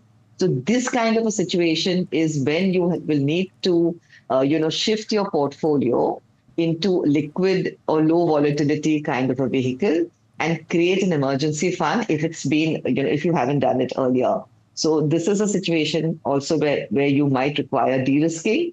Another scenario is obviously, you are closer to retirement. So that's the danger zone that all of us will experience. So what happens here is suddenly if you're closer to retirement and there's a market crash, then again, your portfolio will be at risk. So what you can do is start moving towards, a very safe retirement nest egg. So in financial planning, we consider, say, 3 to 5 years immediately before your retirement is when your instruments should be in a, return zone where you can expect liquidity for, say, the next 15 to 20 years. A stock market crash should not impact your portfolio too much, where, you are forced to sell equities at the rock bottom prices. So, when you're closer to retirement, you should be able to have a very safe and secure journey. So you can shift your portfolio from a very aggressive stance to maybe an income preservation, capital preservation and income generation kind of a portfolio. So that's the de-risking that will happen there. Got it. And possibly, Go ahead.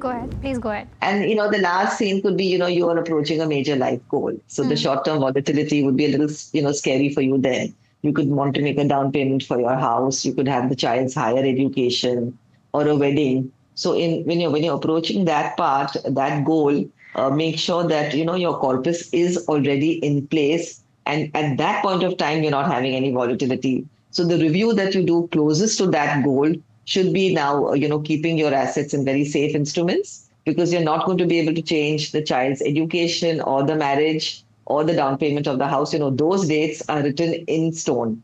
So closer to that date, you can start de-risking the portfolio and make sure that the corpus is in place for that kind of a goal, because you don't want to gamble with that. Absolutely, absolutely. So then, Nisreen, while somebody is kind of de-risking, considering de-risking that portfolio, especially in the last 1.5 years, we've seen as to how markets have performed, right?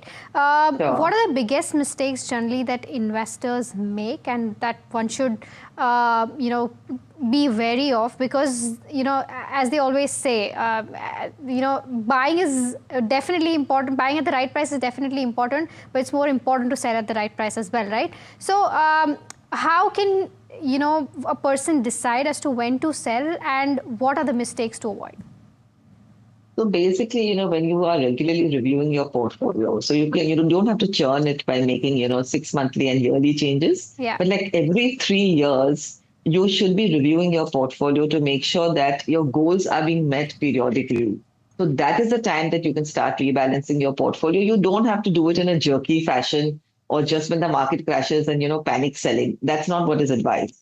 The advice is, and the recommendation is, as a mutual fund distributor, I would definitely give you that suggestion, is that when you are doing your reviews, if you find yourself suddenly too exposed to a certain sector, too exposed even to a certain capitalization, because it's necessary to also have a portfolio which has got equal weightages in your portfolio. It need not be very small and mid-cap heavy also, because, when you are entering maybe a retirement zone or closer to a life goal, you could find that particular capitalization has become devalued.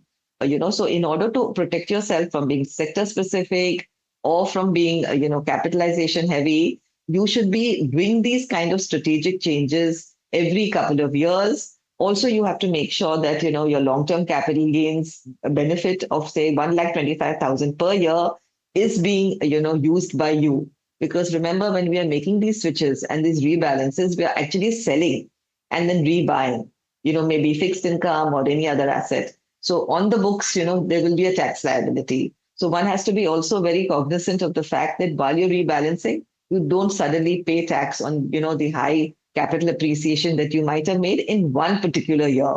So you can rebalance that over a few years to make sure that, your capitalization, your sector specific, portfolio is looking more diversified.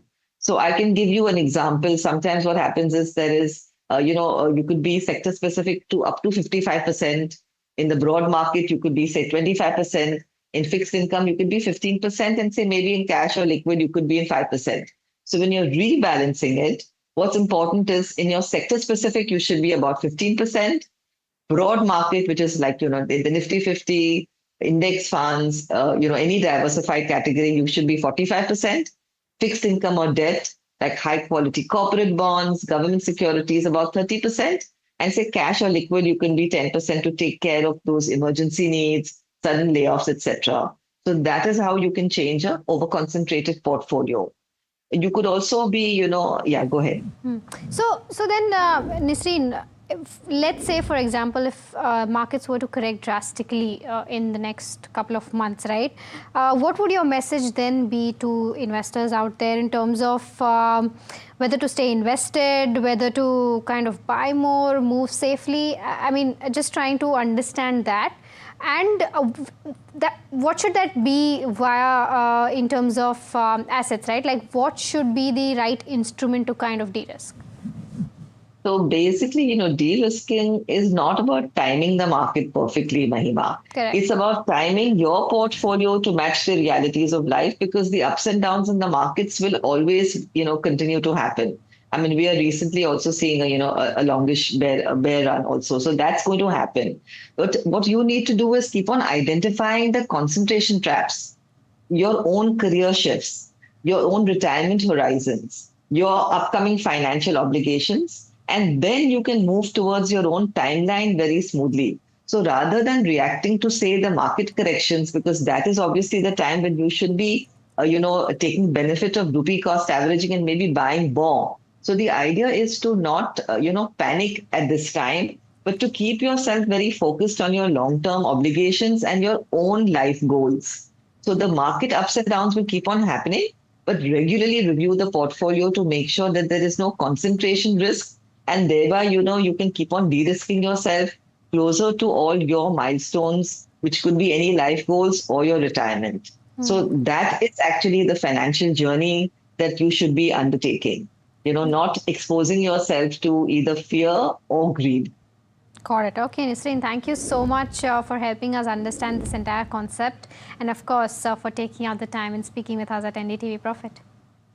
Thank you so much. My pleasure entirely, Mahima. Thank you. All right, so we spoke about de-risking your portfolio, but at the same time, it's also important to kind of diversify your portfolio, right? And to understand as to what diversification means via REITs as an asset. Today, we are joined by Raj Mehta, who's the EVP and Fund Manager at Parag Parikh, joining us now, who will help us understand this entire concept of REITs. When should you invest? What are the returns that you get? And what should one watch out for before investing in them? To take this conversation ahead, like I said, Raj is joining us. Raj, very good evening to you, and thank you so much for taking out the time. My first question to you is that REITs in the recent past has kind of become familiar for a lot of retail investors. There is some action coming in there. People have now started to understand also as to what this is and have started to invest as well. In terms of a perspective from a long-term play, how should one position in terms of adding REITs to their portfolio? Definitely. So thank you, Mahima, for having me here. So for a long time, people have had only two asset classes in their financial part of the portfolio and held real estate and gold in the physical form. So now with financialization of savings happening, we are seeing a lot of people moving into gold ETFs, silver ETFs, as well as REITs to diversify their portfolio, which is a good thing. But I also think that REITs is something which is not easily understood by the retail investor, and there needs to be some knowledge sharing or awareness sessions that need to happen around REITs. You said that a lot of people have now started to understand, but yes, there's still a lot of learning to do for the retail investors before investing in REITs. So to diversify your portfolio apart from equity and fixed income, definitely REITs is a good addition to your portfolio, given that real estate has its own disadvantages in terms of very high value of the properties, not being divisible. So if you own one property of say 1 crore, but you want to sell say 10 lakh worth of real estate, you will not be able to sell it. Then there are these documentation and legal issues that keep cropping up. So because of all these issues, REITs become much more investable. It's a liquid instrument. You can invest as low as 1,000 rupees, as high as any amount. So in that way, REITs has its own advantages versus owning real estate. At the same time, one needs to be careful that REITs own only commercial real estate. They don't own residential real estate. So if at all an investor wants exposure to residential real estate, then physical is the only option that is there. If he or she is fine with owning commercial real estate and leasing it out, then REITs is a better option to have. Okay, all right. So then, just from a standpoint of what kind of, returns they give, with, interest rates globally kind of remaining elevated, how attractive do you think earning from REITs is? So if you look at the current market scenario, these REITs have something called the distribution yield, which is nothing but your dividend yield. So these REITs keep distributing whatever rentals that they earn, either in the form of dividends, interest, or some part maybe capital repayment. So if you take take a look at the distribution yield, it's somewhere around 6.5%. So that's the regular income that you earn from investing in REITs. On top of that, you earn capital appreciation via NAV and price appreciation. This is because the properties that these REITs own appreciate over a period of time, and it's reflected in the net asset value of the REITs that is there. So that is there. Plus, these REITs also earn from rent escalations over a period of time. Whenever these leases come up for renewal, they are able to lease it at a higher rate, and then there are some bottlenecks that are there, and they earn from operating efficiencies and all that. So because of which you get 6.5% distribution yield plus 4 to 5% kind of capital appreciation over a period of time, and then you get these rent escalations as well. So double-digit returns is something that investors can look at from these products. So early double digits, I believe, Raj. Yes, that's correct. So what are the key metrics then to kind of track while you're choosing a REIT, a particular REIT? Is it, distribution, yield, occupancy, NAV, revenue growth, etc.? I mean, what are the key metrics to look at? Sure. So distribution yield is definitely one of the factors. Apart from that, diversification is something which is very, very important, because all these REITs are present in only 6 to 7 top cities or grade A cities that are there. At the same time, tenancy concentration is something which is also very important. So if a particular tenant contributes a large part to the REIT's revenues, then, and if that tenant wants to vacate, say, India as a country, then that becomes a key risk. At the same time, you also need to look at factors like weighted average lease to expiry, which is nothing but in how many years these leases will come up for expiry. That will give you a picture on how soon they will be able to renew leases at higher rates. That is also one of the factors that need to be kept in mind. Got it. The other aspect, Raj, is that in terms of, just from a perspective of somebody who is looking at diversification of your portfolio, right? The idea is to diversify your portfolio into real estate via REITs. Any specific percentage of allocation that one should keep? There has to be a threshold, right? That not beyond this percentage. What should that be like? So very difficult to give a percentage, because every investor will have its own his own financial plan. But somewhere around 10% is something that should definitely be there in anyone's portfolio. So broadly, depending upon the age, risk profile, and everything, the equity portion should be anywhere between 50 to 70%. The balance should be a mix of debt and REITs. And India's overall REIT market has been just recently developing, right? In the next 5 years, what are you expecting? Are you expecting yields to further go up? Are you expecting more REITs to be launched? What is the expectation, and how should one try to leverage that? No, definitely we'll see more REITs coming up. So right now there are about 6 REITs that are listed, out of which 5 are on the commercial real estate and 1 is the retail REIT that is listed. But we definitely see more REITs getting listed. REITs collectively own anywhere between 15 to 20% of the commercial real estate space that is available in the grade A cities. So definitely there is scope for them to grow, and at the same time more REITs to come in. It's also for the sponsors or the real estate developers, it's a good way of deleveraging their balance sheet, hiving off the real estate into a REIT, and then issuing units for that. So it's good for the developers as well. So definitely we see good scope in terms of more listings happening. Coming to the yields, they may not go up that much. So again, it moves in tandem with the interest rates that are prevailing in the country, but more or less they should be in the similar kind of range. These REITs currently trade at anywhere between 3 to 5% kind of discount to the net asset value that is there.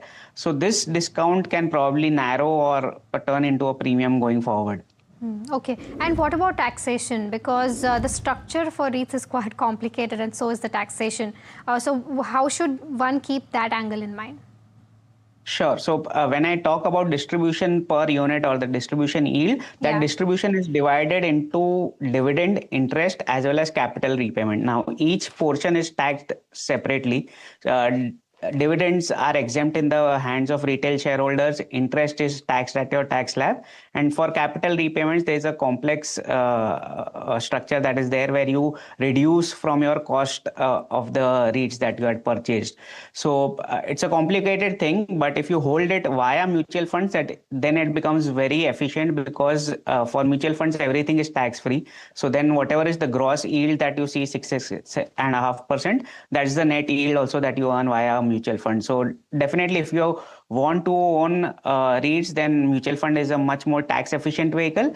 But if you are owning it as a retail investor, then you will have to go into nitty-gritties in terms of what part of the dividend, what part of the distribution is interest, dividends, and then capital repayments. Okay, and do you think that REITs offer a better risk to reward as compared to buying residential or commercial property in tier 1 cities? Right. Yeah. Much better than residential, definitely, because residential yields are anywhere between 2 to 3% depending on which city you are looking at. Correct. Commercial, owning a commercial real estate directly versus owning something via REITs, as I said, there are some inherent disadvantages that are there in owning physical assets, whereas this is much more flexible. If you want to rebalance, that is better. Also, for a lot of investors, what happens is that, say if you have a 1 crore portfolio in terms of financial investments, and if you want to diversify into real estate, you won't get something for 10 lakh rupees. So if you are investing, say 50-60 lakhs in a commercial property, then you are investing 50-60% of your portfolio. So that becomes heavily skewed towards real estate. So for a large part of retail investors, REITs is a better way to diversify into commercial real estate. Okay. The last question. Right now, if I'm not wrong, all the REITs that are listed or are there cover, your commercial spaces, your malls, residential properties, etc. Do you think there is scope that these will also go into data centers, hospitals? Because that's the area which is growing and is expected to grow at a better CAGR as compared to your residential and commercial properties. So definitely that is possible. Warehousing is there. So some may come under infrastructure trusts, which is InvITs, or some may come under REITs.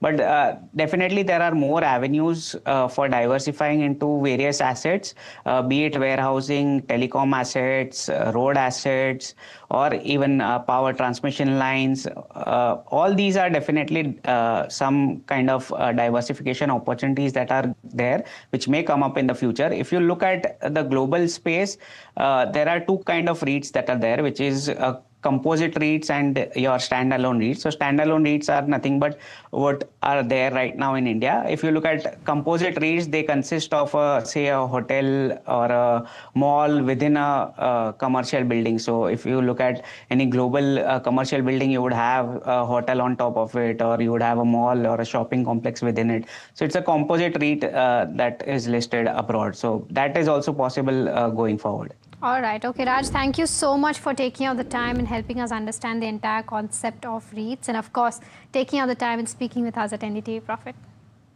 Thank you so much. All right. With that, we are completely out of time on this edition of Your Money Matters. But viewers, do stay tuned. More news and updates on the other side.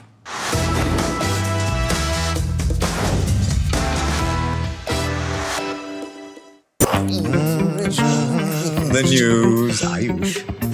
Since when do we do scripts? Fair point. Picture this. The biggest stage. Floodlights. Wow. 4K. The works. Where's the hook? There's going to be celebrities and guaranteed eyeballs. Where's the hook? Think about this. Front page advertisements and hoardings. Bro, where's the hook? Cross-platform, digital first, virality. Without a hook, no way. The message is clear. It's 2026. You gotta be real in a world of reels. You gotta be original in a world where everything seems generated. That's it. That's what we're looking for. The best campaigns, the hottest trends, the smartest brand moves on our new show. But wait, what do we call it? The Hook.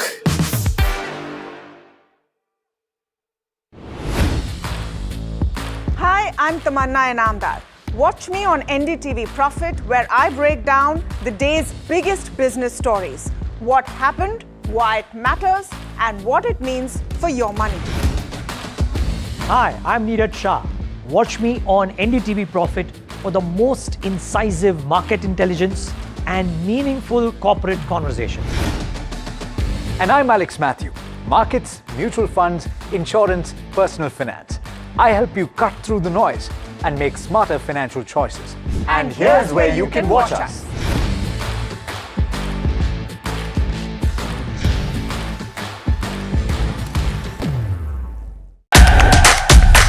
India's unshakable news habit. NDTV.com is India's #1 English news website.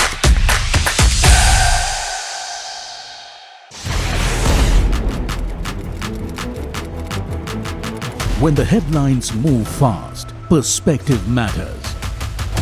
On Editor's Cut, our editors come together with experts to distill the week's information blitz into clear perspective.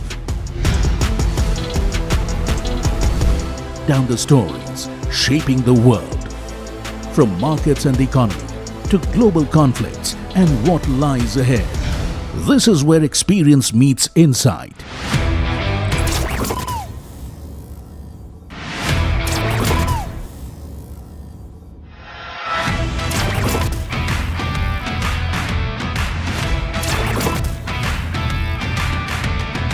No noise, no hype, just sharp takes on what to watch next. Editor's Cut, every Friday, 3:30 p.m. only on NDTV Profit.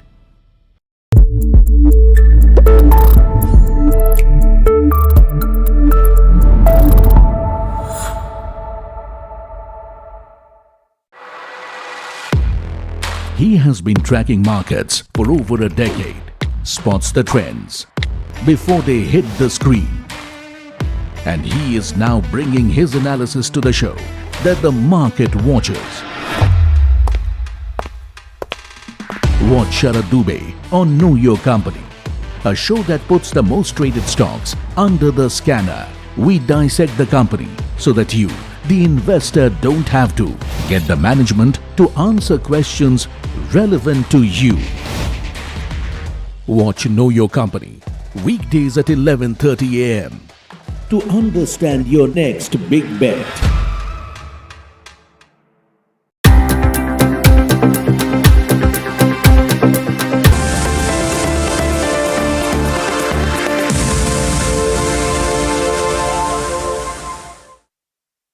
We are joined in by Amish Shah. He's the head of India Research at Bank of America Securities.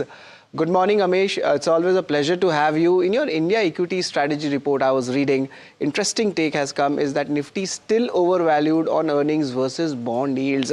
Now, what does this mean and why? When do you think, if correction goes on, the valuations turn favorable on that? Sure. Hi, morning, Sharad. Thank you for having me. So look, valuations you can look at in multiple ways. One of the way is obviously the comparison of Nifty versus its own history in terms of valuation. There we could argue that India has become reasonable in terms of valuations. The second is to compare India's valuation to emerging markets, where adjusted for growth, India still continues to be one of the expensive markets. And the third comparison is to compare it with the other asset classes like bonds that you mentioned. Given that the bond yields have gone up, and equities is always a premium over what you can get over the bonds. So relatively speaking, equities are currently expensive in comparison to returns that you could possibly make from debt markets as well. So that's the context. Having said that, we do think that if you are somebody who is invested in Nifty, there is a possibility that from current levels you can make about 10% rupee returns. So as a foreigner, maybe the returns will be lower on the back of rupee depreciation, but a single-digit kind of dollar returns is still possible from Nifty in India. Okay. Amish, good morning. This is Hiral on this side. My question to you then is, I mean, you're talking about where valuations stand in terms of Indian markets. However, if you have to look at the FI positioning as well, they've continued to remain sellers. Now, what factors, according to you, will actually get them to turn buyers in terms of Indian markets? Because the other concerning area I have right now is the SIP data. The SIP is on a reduction path right now. So there is the retail investor also who's probably losing that kind of interest right now?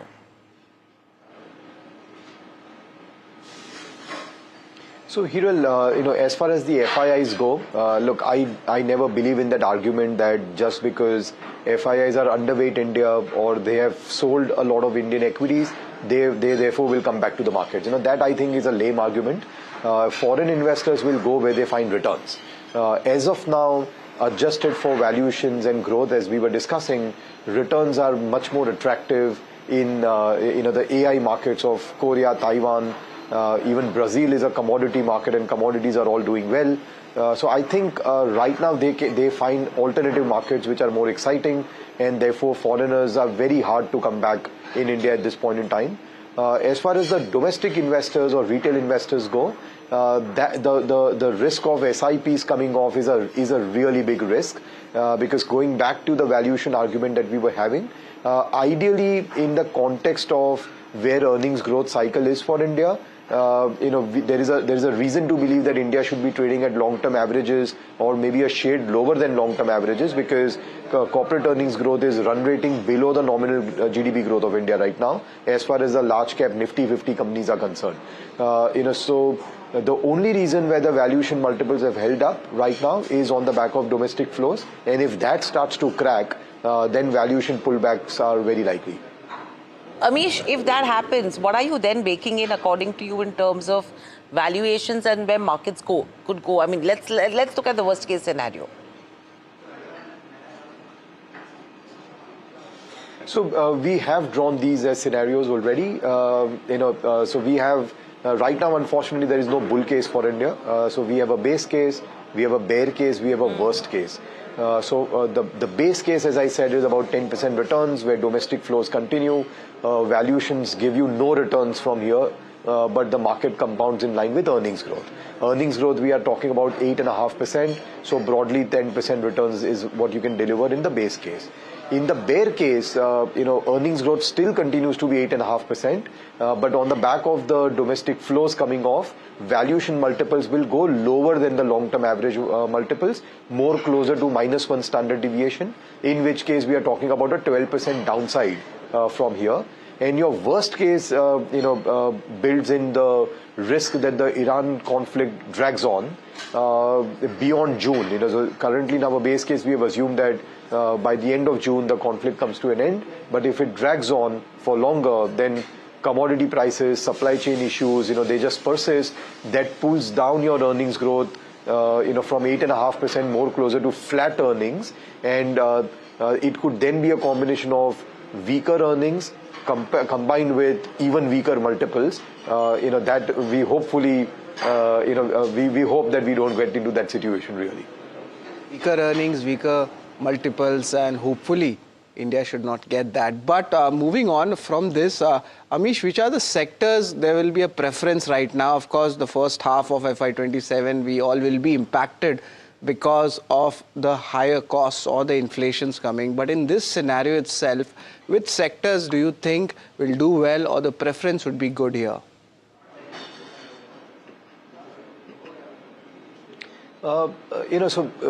We have bucketed them in terms of either themes or whether there is value or there is a visibility of growth. So I think from a thematic perspective, the theme that we like the most right now is energy security. Clearly we would agree that this is not an India conflict. This is somebody else's conflict, but India is getting impacted because of its imports of energy. So what can we do over time to localize energy within India or to have your own energy replacing the imported energy?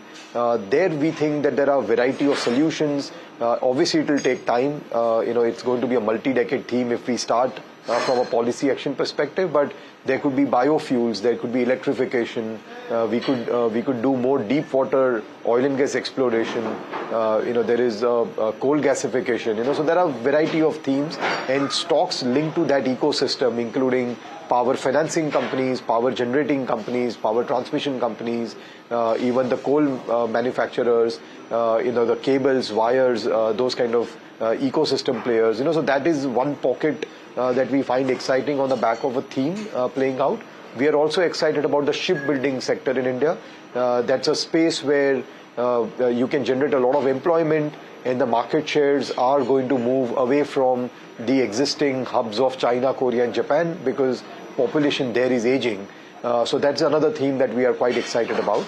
So that's one bucket. The second bucket is lapping up to the global themes. So if globally there is AI, which is doing very well, what feeds into the AI ecosystem is commodities. So things like aluminum stocks, copper stocks, again cables and wires, transformers. So those are the kind of stocks that we think will do well. Linked to the global growth story. And then coming to the value bucket, we do think that certain utility companies, both power and gas, plus telecom, plus hospitals and pharma, is something that we are excited about. And then finally, within the value, we will also put in the financial space, which was always value, and because of the West Asia conflict has become even cheaper. Those are interesting sectors, Amish, that you're mentioning about, but I was just looking at BOFA's trajectory in terms of what you're expecting from the RBI. The house view is a cumulative 50 basis point interest rate hike for FY27 as a whole. With the way things are panning out, you have the policy which is just slated in the next couple of days. How severely will this macro tightening that we're looking at pressure the domestic cyclical sectors as well, if you have to look at real estate or even for that matter auto, because the view in terms of auto is very different. Auto and auto companies, if you hear their commentary, absolutely bullish when you talk about FY27. Yesterday I did meet the management of Maruti, where they were indicating that EV and CNG sales have been spectacular in the last couple of days in terms of bookings. So there is that divergence in terms of views that is coming in from what the macro could look like, what it could look like on the ground, and what corporates are talking about. Absolutely, Hiral. So interest rates is obviously one factor that could lead to growth slowing within the auto space. The other is the commodity, cost inflation, which can impact the margins for these companies. Look, a large part of the GST cuts from 28% to 18% that we saw around Diwali last year, a large part of that benefit is gone, and the residual is likely to be gone very soon if companies will have to take price hikes in order to offset the commodity pressures. So you are right that the outlook currently for autos is very good, but we do think that the outlook can moderate on the back of these issues going forward. But specifically within the autos, the EV theme that you spoke about, or the CNG that you spoke about, I think that will see further acceleration. And we are already seeing early signs where EV cars or EV capacities are now facing supply side challenges. So companies are already talking about adding more capacities there. So we do think that two-wheelers, commercial vehicles, the conventional ICE technology, passenger vehicles, those can be vulnerable to commodities and rate hikes, but the EV side of ecosystem can actually accelerate from here. Okay, so it's going to be interesting to see how things develop as well. But thank you, Amish, so much for joining in. It's always a pleasure to speak to you as well. Hello and welcome. You're watching NDTV Profit. I am Mahima Vajrajani, and today we're going to have a very interesting conversation with Manpreet Gill, who's the CIO of Africa, Middle East and Europe of Standard Chartered, joining us now. Manpreet, very good morning to you, and thank you so much for taking out the time. I think it's time to talk about, what you've... in fact, I was just going through a report as well, and you've kind of argued that the equity rally needs to be broadened over that semiconductor space as well. So I think my first question to you is that apart from this, what are the sectors that you think from a slightly long-term perspective of 2 to 3 years where the rally will occur and kind of could be the next beneficiaries of the entire AI cycle that we've been talking about? Hi, Mahima. No, you're absolutely right. I think what stands out of the equity market rally thus far around the world is that it feels almost singularly, centered around the AI and within AI, the semiconductor sectors. And you see that in US equity markets, but even if you look across Asia, most of the gains in Asian equities have been led largely by Korean and Taiwan equities, which of course are semiconductor plays. So in our view, there is for that to broaden out. But I think the sector picks obviously would vary quite a bit by region. I think in the US, the tech sector itself is quite vast and goes well beyond just semiconductors and those AI plays. So, we just think as you think through even the AI cycle, we think areas like software and internet usually are the other beneficiaries when you think through long term. But when you look, within Asia as well, I mean, we're overweight Indian and Chinese equity markets. So a broadening play to us would start to, broaden the focus on valuations and growth of more boring sectors, right? Like financial and consumer discretionary in India. To us, it's about how does that rally broaden? And I think that's the top-down view we're taking.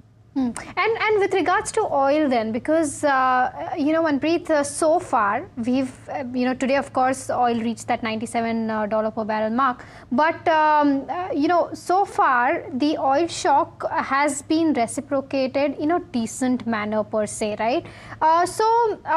What do you think is the tipping point from here on, where higher oil prices go in terms of hurting growth, inflation, equities meaningfully? How are you reading that whole situation? Well, we just think that inventories and how they evolve from here over the next couple of months is going to be actually very, very important, because so far we just think we avoided a much worse oil price shock because inventories have been able to, pick up the slack, whether that was initially floating inventories and now, of course, drawdown of strategic and commercial inventories. Now, there are many, many ways that you can measure it. It's unfortunately not a single measure, and that's why you see a wide range of estimates about when you start to see more stress in the system. But most estimates we've come across suggest that these inventories can buffer the supply shock, through the closure of Strait of Hormuz, through a large part of summer.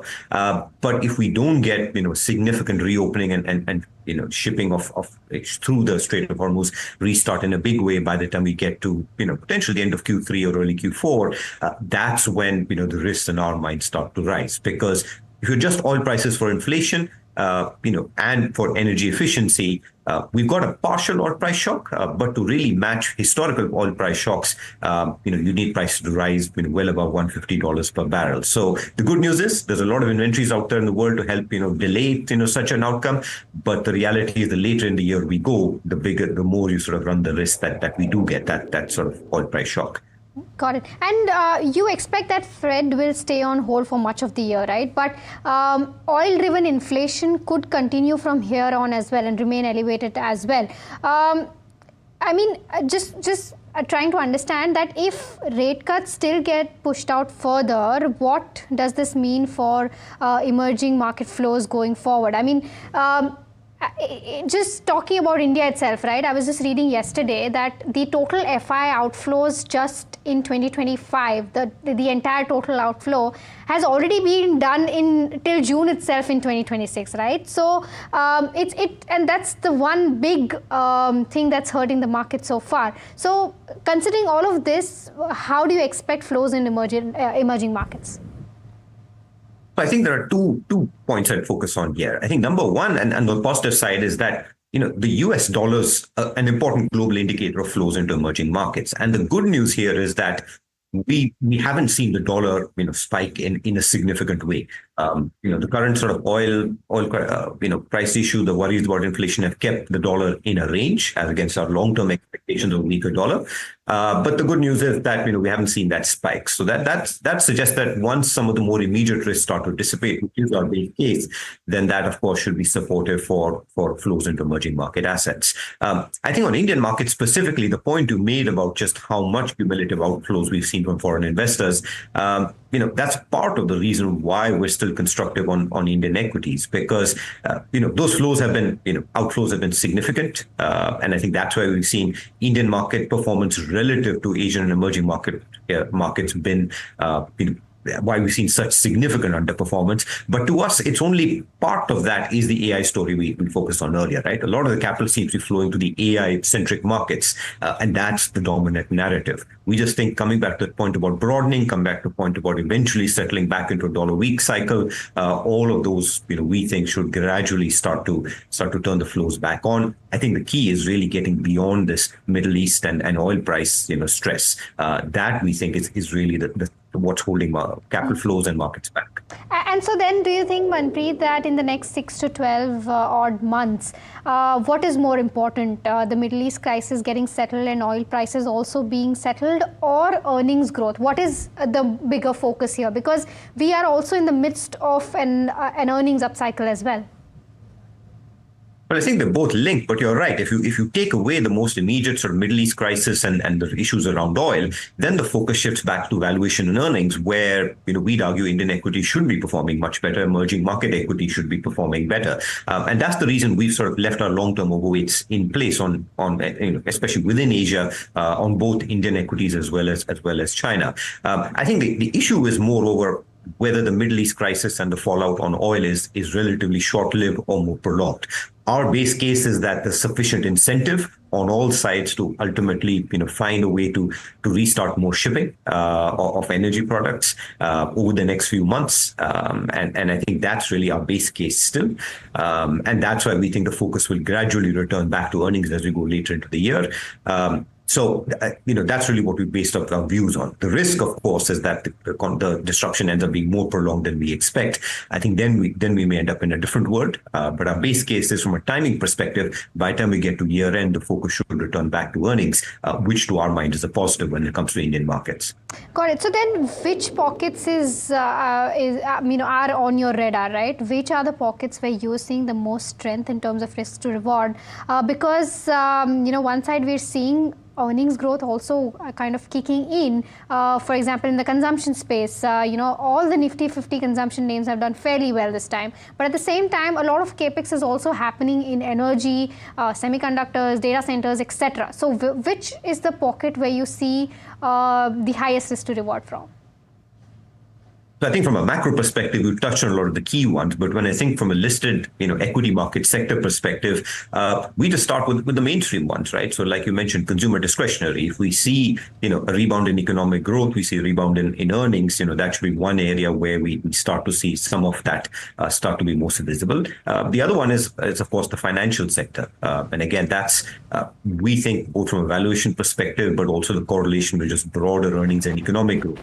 I think what we do is, of course, we take more of a top-down view, and we think these are just examples of sectors that should benefit if we start to see the market narrative shift away from oil risks, from semiconductors alone, and look at broader sort of earnings and valuations fundamentals. Of course, once you get to that point, we may start to see, fallout on more exciting sectors. But for now, these are the two areas, besides just taking exposure to Indian markets alongside China in an emerging market basket.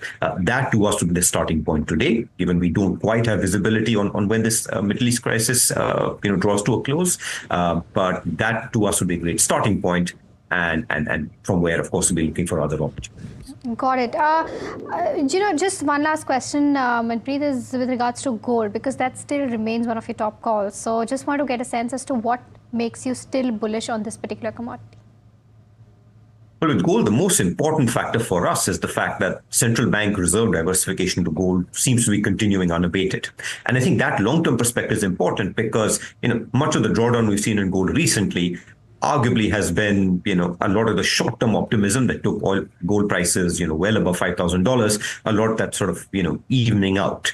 But, 2 points to us, right? One is, if you look at the chart, we're still, holding above the 200-day moving average. That's one way to think about the long-term uptrend being in place. And second is, if you look at the monthly, data releases, they do come with a lag, but central banks continue to accumulate gold, diversify into gold from major emerging markets. So month-to-month volatility, that would be normal. In fact, as more reserves shift into gold, one would expect gold to be used more as a reserve management tool, just as government bonds have been in the past. But our view is to look through that and say, central banks want to diversify more into gold. That source of demand is intact, and that's really why we're holding the overweight. All right, Manpreet, thank you so much for taking out the time and giving us all those insights, and of course speaking with us at NDTV Profit. Thank you very much. Jonathan Garner, Chief Asia and Emerging Market Equity Strategist, who's joining in to talk to us about what he actually thinks of the FI perspective about India et al. And the impact of the West Asia crisis. Jonathan, good morning. Welcome to the show. My question to you is, with India's lower strategic commodity reserves, which are absolutely relative to China or Japan, at what threshold of global oil prices would you actually consider moving India back to an overweight position because you've recently downgraded India? Well, the most important thing, as in any call that we make on markets, is what's going on with earnings and what's going on with valuations. I do want to stress that the earnings outlook for India is pretty constructive. We've got around about a 15% EPS growth on a 12-month forward basis, and valuations are a little below 20 times forward P, and that's down from peak multiples. But the issue is not really India, it's what's going on elsewhere. And in North Asia, we have completely spectacular earnings growth. For example, in Korea, something like 230% year-on-year earnings growth this year, which I think will be a record for any emerging market. We're probably looking at 30% plus for Taiwan.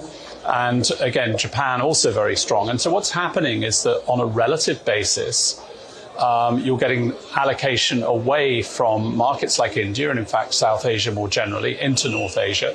And even though North Asia's outperformed dramatically this year, this will be the second year in a row that Korea is performing very strongly, the forward PE multiples are actually in some cases lower than they were at the start of the year because the earnings growth environment just continues to improve. Okay. Jonathan, with sticky inflation, with the impact on oil, where do you see the highest risk of EPS contraction happening? Well, again, it's certainly true that if you look at it across the whole world, a high oil price environment is more negative in aggregate for Asia than it is for Europe or for the US. But again, there's a North Asia versus South Asia thing going on here. Some of the countries that are most negatively impacted by a structurally higher oil price are in South Asia. It's not to say that North Asia doesn't have oil import needs, but there are much bigger strategic reserves of oil and gas in some of the North Asia geographies, and that's helped them be somewhat more resilient so far. But you're right to identify the oil price as a big swing factor, and were the oil price to fall back in the second part of this year, that would certainly be helpful from a balance of payments perspective for India and other countries in South Asia. Okay, so Jonathan, the question then is, with FIs moving out, how are they perceiving India at this point in time? Because that is a concern that India is looking at. Well, actually, if you look at the FII outflows, they've obviously had to be matched by SIP buying domestically in India. But really, you can date the FII outflows to really the third and fourth quarter of 2024, and then they picked up in 2025 and so far this year. So it's about a sort of 18 months, maybe going towards 2-year phenomenon now. And it's related to my answer to your previous question. It's to do with when some of these structural themes around very strong capex in relation to AI, but also defense spending on energy and other thematics began to become much more central to investor portfolios. And they became much less interested in long-term consumer-centric themes within Asia and things that are more adjacent to the consumer, like the financial sector. And so in markets like India or indeed Indonesia or a market like the Philippines that are very skewed to consumer and financials, you've had this tendency for foreign capital to be withdrawn. And where you're much more skewed to upstream capex-related names, which is the case in Korea, Taiwan or Japan, that's where you're getting the strong foreign investor inflows. Okay, so, India, that becomes a problem right now in terms of emerging markets as a whole. But thank you, Jonathan, so much for joining in. Always a pleasure to speak to you as well.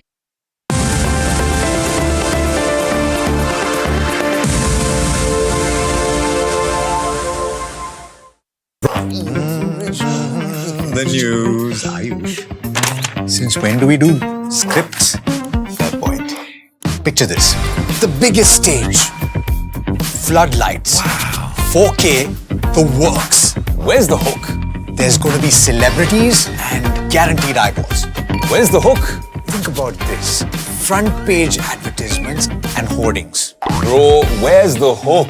Cross-platform, digital first, virality. Without a hook, no way. The message is clear. It's 2026. You gotta be real in a world of reels. You gotta be original in a world where everything seems generated. That's it. That's what we're looking for. The best campaigns, the hottest trends, the smartest brand moves on our new show. But wait, what do we call it? The Hook.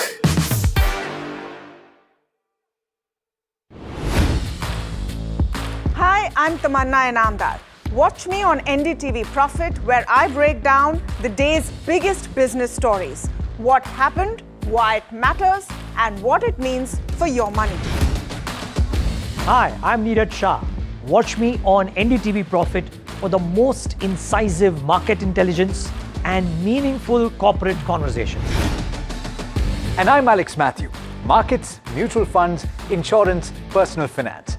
I help you cut through the noise and make smarter financial choices. And here's where you can watch us.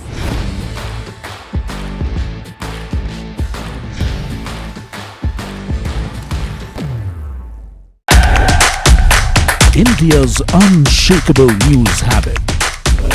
NDTV.com is India's #1 English news website.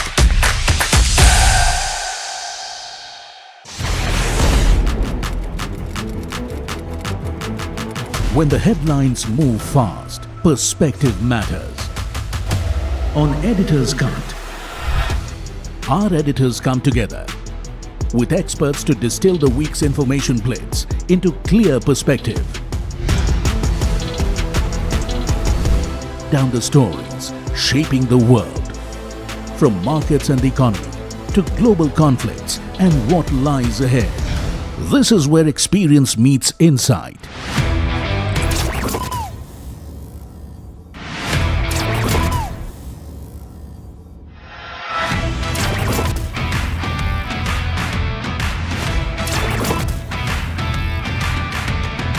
No noise, no hype, just sharp takes on what to watch next. Editor's Cut, every Friday, 3:30 p.m. only on NDTV Profit.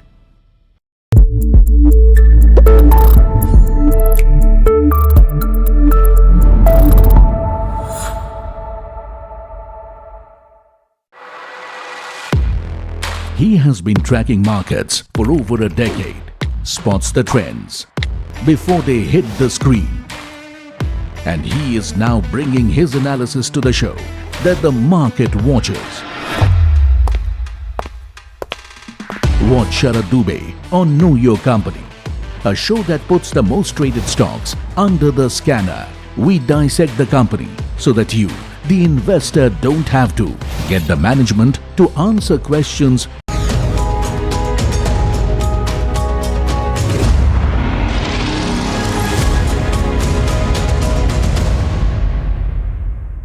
Hello and welcome. I'm Vikram Oza. This is The Big Question.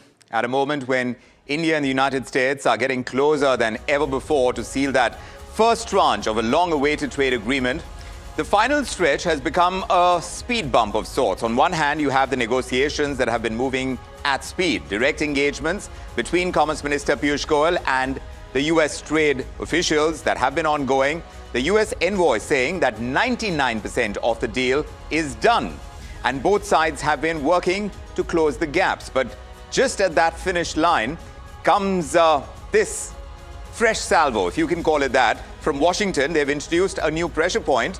This is Section 301 of the US Trade Act. So now with 301, the Trump administration is proposing additional tariffs of up to 12.5% on countries, which of course include India. They're alleging gaps in preventing goods that are linked to forced labor from entering the global supply chains. Now, this section gives the US sweeping powers to unilaterally impose tariffs on what it considers unfair trade practices. And it was the very weapon that was used by the Americans against the Chinese in their ongoing trade war. So public hearings are scheduled. The tariffs are not yet final, of course. 12.5% is still out there, but it is a threat. So the question is, why raise this now when talks are at their most sensitive stage? Is this about compliance? Is it leverage in negotiations? Because the truth is that the final 1% of this deal is where the real friction lies. The key choke points, they're well known. It's market access for American goods into India, especially agriculture. Tariff structures on manufacturing and autos, another choke point. There are about rules that surround data, technology, and IP protections. And of course, India's long-standing push for tariff relief and fair treatment under US trade laws, like Section 301, like we were talking about. So here at the same time, back home, India is recalibrating our own strategy, expanding our board of trade. Look at the kind of names over there. You have MD CEO of Tata Motors EV, Anish Shah, the Managing Director of Mahindra & Mahindra, CS Sethi, the Chairman of SBI. These are the industry heavyweights that are being brought together in that trade board to sharpen India's export competitiveness and position India much deeper in global supply chains. But then rising protectionism that's happening globally, increasing transactional trade, the kind that Washington is pushing for, all of these could complicate India's ambition when it comes to exports. So tonight the big question is not just about a 12.5% tariff that we are looking at, the prospect of it. Now the question is the US using tariffs as a negotiating weapon? And is India being pushed into a corner in the final phase of this deal? And should New Delhi compromise to secure a strategic partnership, or should we hold firm on the core economic interests? Which is why the big question tonight that we are tracking, the speed bump that we're likely to see because of not just the 12.5% tariff threat, but now that we are so close to striking a deal, how is this going to help us leverage our own position? How much should we push? How much should we compromise? Let's just take that across to our panel. And joining us this evening, we've got some excellent guests. Former diplomat and former ambassador to the United States, Meera Shankar, is with us, along with the former ambassador to the World Trade Organization, Jayant Das Gupta. They are joined by the former Union Secretary in the Ministry of Commerce and Industry, Ajay Dua. And Sanjay Gupta is also with us. He is the treasurer of the All India Rice Exporters Association. So thank you all for making the time for the big question. And I'd request you to really jump in at any point in the debate. If you want to make a counterpoint, add to what is being said, just raise your hand and I'll come to you quickly. But let me ask Mr. Das Gupta first. Mr. Das Gupta, the Americans, they are invoking Section 301. They're proposing tariffs of up to 12.5% on India. And this is over alleged forced labor gaps. How significant is this? Legally speaking, how significant? And does it really fundamentally alter the power balance in the trade negotiations that are ongoing? Bit of background to this. As you know, the US Supreme Court struck down the president's directives to impose taxes, arbitrary import taxes on different countries. And then under Section 122 of the Trade Expansion Act, the US president imposed 10% tariffs across the board on all countries.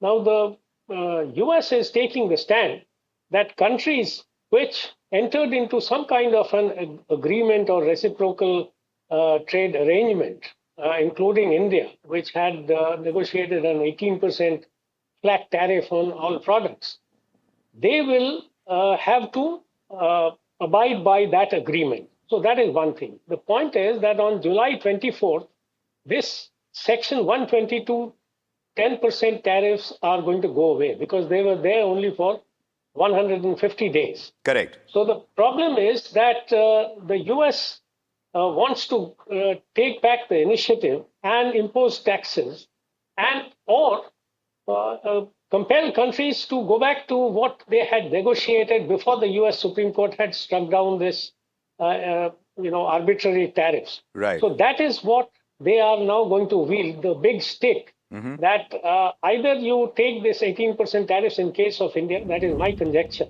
okay, or we will impose 12.5% on additional tariffs. So you will be back to square one and you will have to face this tariff threat. So better settle with us, have this agreement, give us market access, and sign this deal. So all of this happening at a very crucial time. Mr. Dua, we are being told the deal is 99% done. That's what we are hearing from Mr. Gore. So what exactly is stuck in that final 1%? Is it just Section 301? Is it about the Americans pushing India in the final stage? Are these tariffs and market access really the sticking points only? Vikram, no one can say with certainty what are the sticking points because nothing has been disclosed by the government or the US team. So either side, they are quietly talking about what's happening. But if it was 99% agreed to and only 1% remains, then I think there should be no problem at all in our coming to an agreement at least on what's being called the first tranche of the agreement, wherein, and the second tranche, which is the larger agreement coming in much later. So it's only conjectures, and my conjecture is, and it has been reported in the press as well, that there are three issues about which the talks have yet to come to an agreement. One is the India's red line, yes, which has been for a long time, that we don't want to give access to the US in agriculture, dairy, and almonds and walnuts, yes, something which the US has been wanting for a long time. In addition, it seems the US has also raised the issue of data protection, that the data which is collected in India by the US companies, we want it to be stored in India. Digitalization will suffer, innovation will suffer, those are the and global innovation will suffer.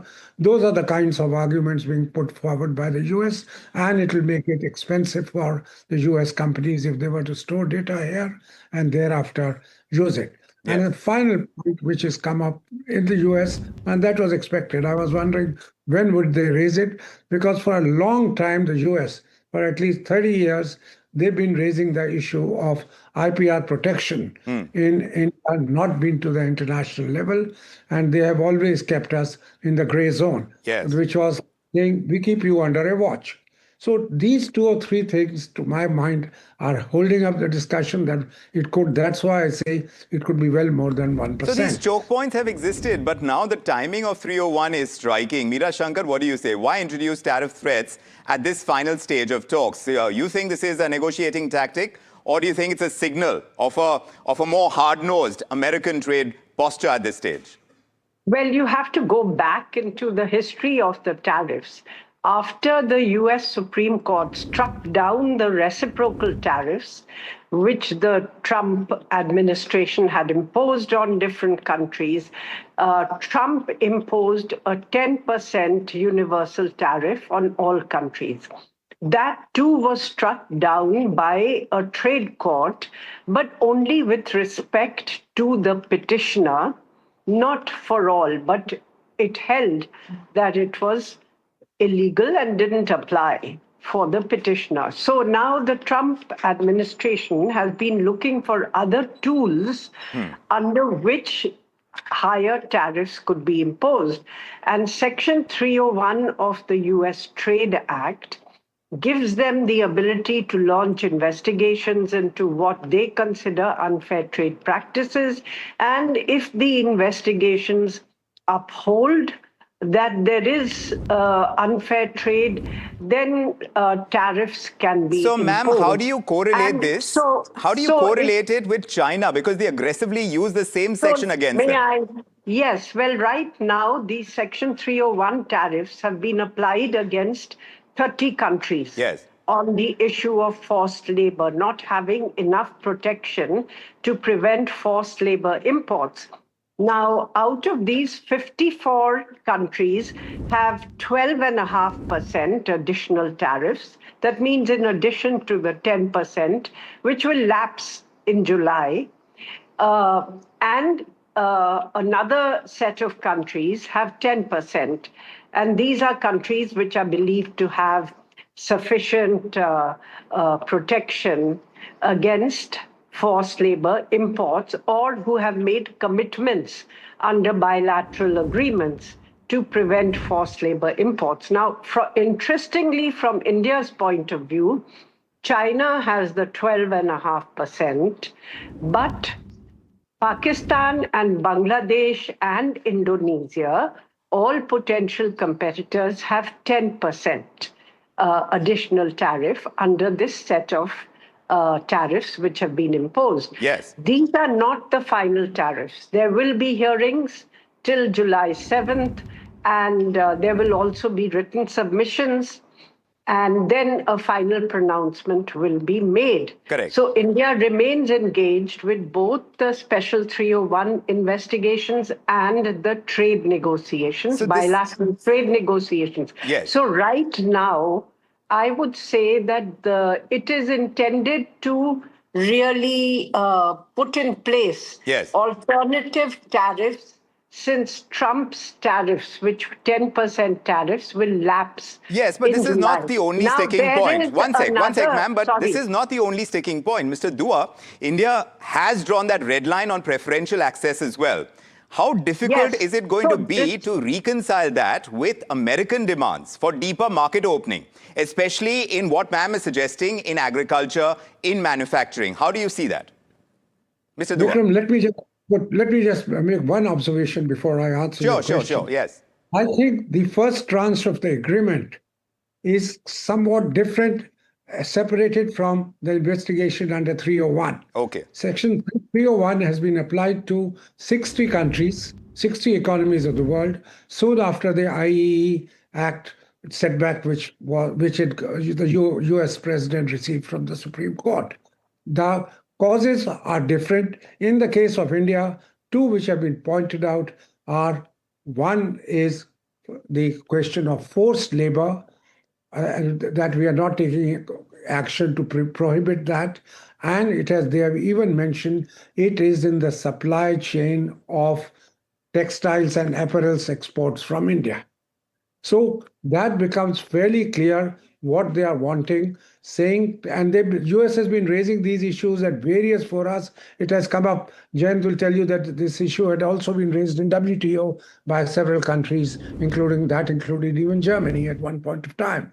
The question is, those 301, let me also make it very clear, can be applied even after the first tranche of the agreement has been signed, or even the second tranche, because that is a part of the firepower which the US administration has given to its president. Fair enough. It can be applied irrespective of the agreement. See, the agreement between United States, Mexico, and Canada, the President Trump he's levied duties on steel. He's levied duties outside the framework of the agreement under some of these powers which he's got, what was called the, I think, Smalley Act, and later 1974 Act of the US government. Yes. The point I'm just trying to make is the 1% or more, whatever it is, it applies with respect to the points which are not acceptable to us. Correct. And some of them are not acceptable to the US.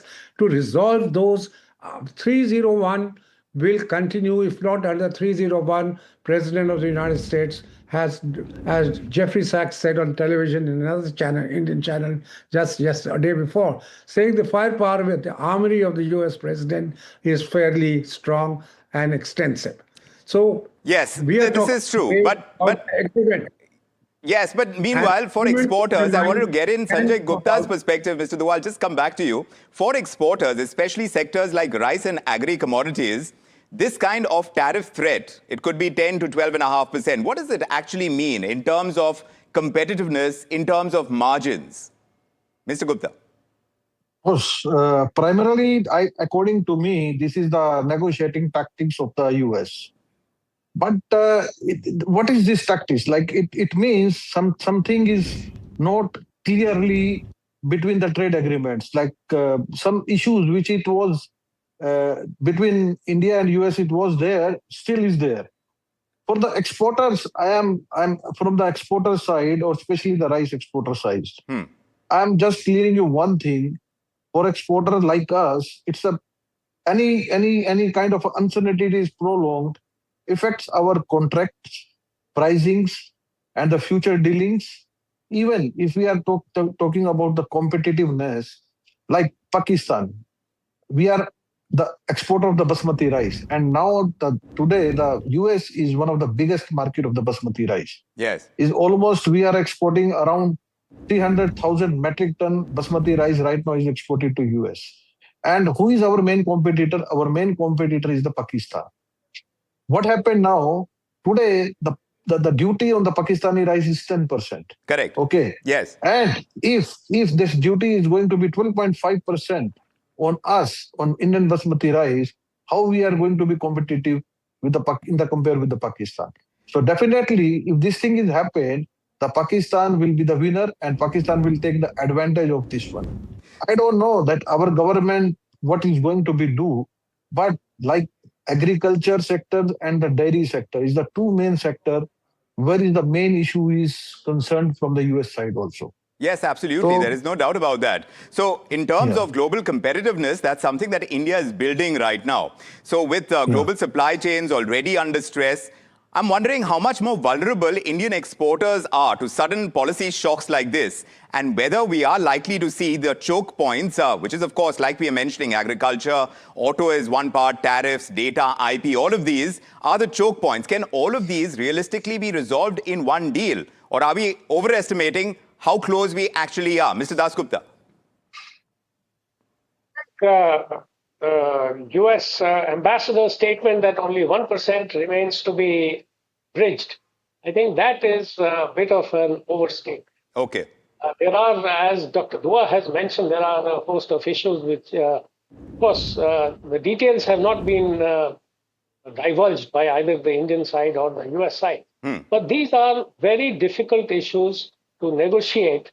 For instance, the GM food issue, the whole of agriculture almost, and then dairy, including dairy products, of course, and a lot of industrial products as well. So there will have to be negotiations, but one of the things which the Indian side had stressed is about fair, equitable, and balanced. And there was talk of reciprocal access, which means that the US will have to lower its tariffs and market access requirements for India vis-a-vis other competing countries. Now, that is something on which the US has not been forthcoming at all. So if the Indian government decides to keel over and accept 18% or 12.5% of this 301, then it would be not at the cost of, it would be at the cost of, giving away our, market for no gains, except for the fact that the US would allow us to keep exporting at slightly higher levels than Pakistan, Indonesia, Bangladesh, and many of our competitors. So it is a difficult choice for the government to make at this juncture. So Meera Shankar, where do we stand on that leverage point that India has?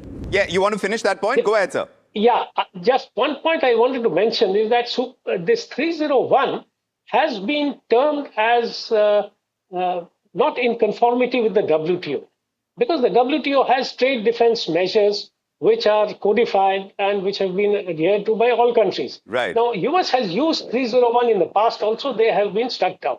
Now, this threat will keep on hanging on not only India but other countries as well, that the US president can initiate an investigation which is to be determined by the USTR, who's a part of the US president's cabinet. Right. And he can impose any kind of tariffs. So this threat will always be there, irrespective of whether we enter into an agreement or we don't enter into an agreement. So the threat, if it stands right now, how much leverage do we have, Meera Shankar? India, of course, on its part is expanding its board of trade, pushing exports.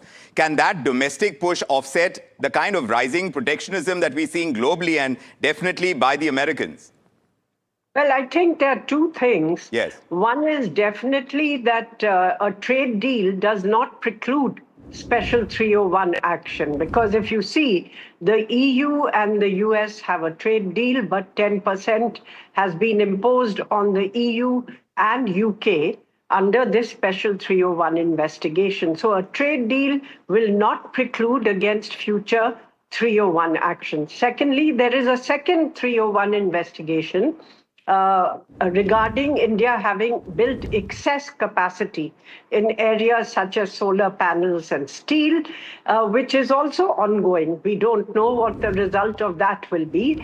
Thirdly, even though the framework agreement was one-sided, with the US seeking reductions or zero duties across the board for their industrial products, and giving India an 18% tariff as opposed to a 3.5% tariff, which applied under the MFN WTO agreement, India was still willing to accept it because you had a marginal advantage of 1 to 2% against other Asian developing countries who had 19% or 20% tariffs, including Pakistan, Bangladesh, Indonesia, Vietnam.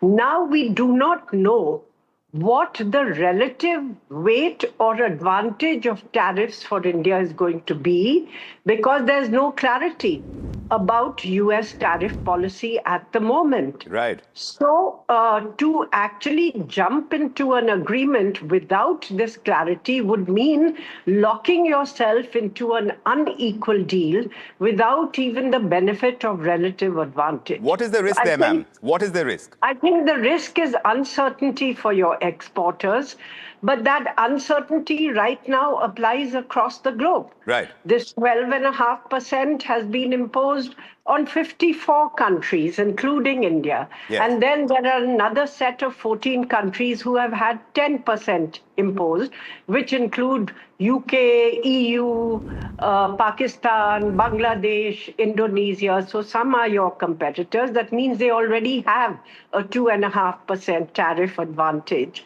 over you. Yes. So how is this going to play out? Is there something we can do to, adopt laws for prohibiting the import of products made with forced labor? That is one thing. But I think what we have to do is to continue being engaged with the US, both on 301 and on the bilateral side. But not sign off on the deal. That's what you're saying. Don't sign off on the deal just yet. Without being rushed into a premature agreement till there's clarity on these points. Mr. Dua, what do you say? Relative advantage. Mr. Dua, what do you say? If India agrees to concessions now, do you think we risk setting a precedent for future negotiations with the US, even other countries? Let me put it slightly differently, Mr. Ojha. I think the US is, by launching this 301 investigation against 60 economies of the world, and that includes Vietnam. Vietnam, as you know, is the number 2 the export surplus of Vietnam vis-a-vis US is just after Taiwan. Taiwan has the maximum export surplus, then Vietnam, then China, and fourth is Mexico. Even against Vietnam, US has initiated this 301. US has, at the same time, it has delayed signing of the bilateral trade agreement with Vietnam. Yes. So it should have been signed. It was agreed to earlier at a particular, I think the rate was 10%. Correct. It was agreed. Yes. But it's not been, one, it's not finally signed. Second, 301 is going ahead. But the delay, as far as I know, is not from Vietnam side. Correct. That delay is from the US. Yes. Because US wants to complete the 301 action, come to a conclusion before the 20th of July, when the 150 days for levying the powers That's of the levying. American side. How much should India concede ground? Mr. Dasgupta, bottom line, should India fast track this deal despite the tariff threat, or should we hold firm even if it is going to delay the agreement? I'll be very blunt. This is something which will come to haunt us in the future also if we concede. So I think we have to stand firm, we have to act tough, and we have to ask for reciprocity. If the US doesn't give it, it had already affected our exports in the last year. So be it. We will have to take that pain. And despite that, our exports have gone up quite a bit. Correct. And mind you, our exports in goods have been stagnant at around $440 billion for the past 3-4 years. It is in services that we have been going ahead at a fast clip.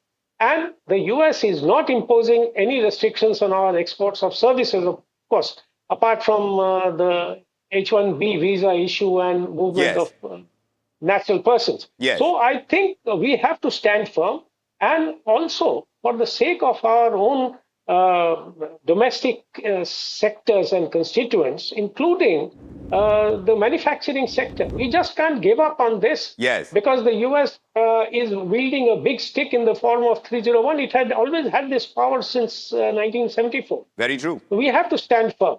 We have to stand firm. The deal may be 99% done, but in trade negotiations, like we know, it's always the final 1% that is going to define the outcome. And what we are seeing right now, a clear shift. The United States willing to use tariffs not just as policy, but as leverage. That's obvious. But for India, this is a test of strategy. Do we close the deal quickly, secure strategic alignment, or do we hold our ground on the core interests from agriculture to tariffs to policy sovereignty. Because the reality is quite obvious. A strong trade partnership cannot be built on pressure tactics alone. It has to be balanced, it has to be predictable, and it has to be mutually beneficial. I want to thank Jayan Das Gupta, Ajay Dua, Meera Shankar and Sajay Gupta. Thank you for joining us, sharing your perspectives on what is clearly a very important debate and an important discussion that India is having with the US as well. And for our viewers, of course, the line is quite clear. Yes, we are very close to a trade deal, an important one for India when it comes to the United States for the kind of partnership in trade that we have with them. But to be able to do it with the kind of leverage that Americans have and how much ground to concede and how much to hold firm on, those are going to be deciding the future course of India's trade policy and where we stand in the global economy. I'm Vikram Oza, from me and the team on The Big Question. Good evening.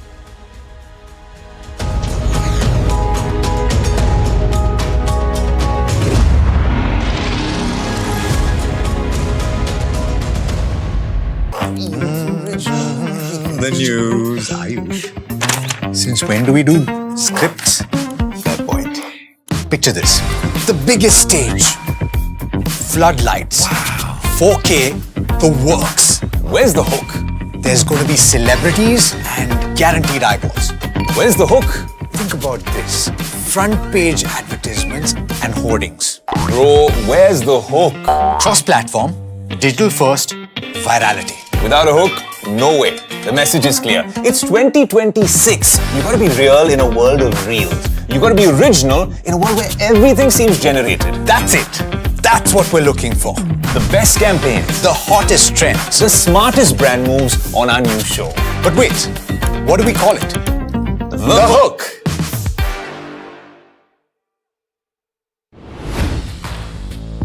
Hi, I'm Tamanna Inamdar. Watch me on NDTV Profit, where I break down the day's biggest business stories. What happened, why it matters, and what it means for your money. Hi, I'm Niraj Shah. Watch me on NDTV Profit for the most incisive market intelligence and meaningful corporate conversations. And I'm Alex Matthew. Markets, mutual funds, insurance, personal finance. I help you cut through the noise and make smarter financial choices. And here's where you can watch us.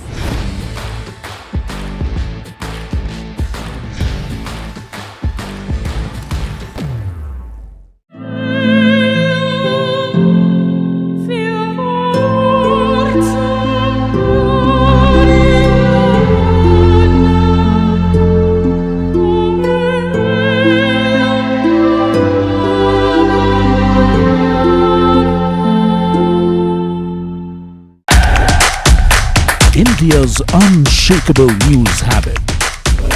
NDTV.com is India's #1 English news website.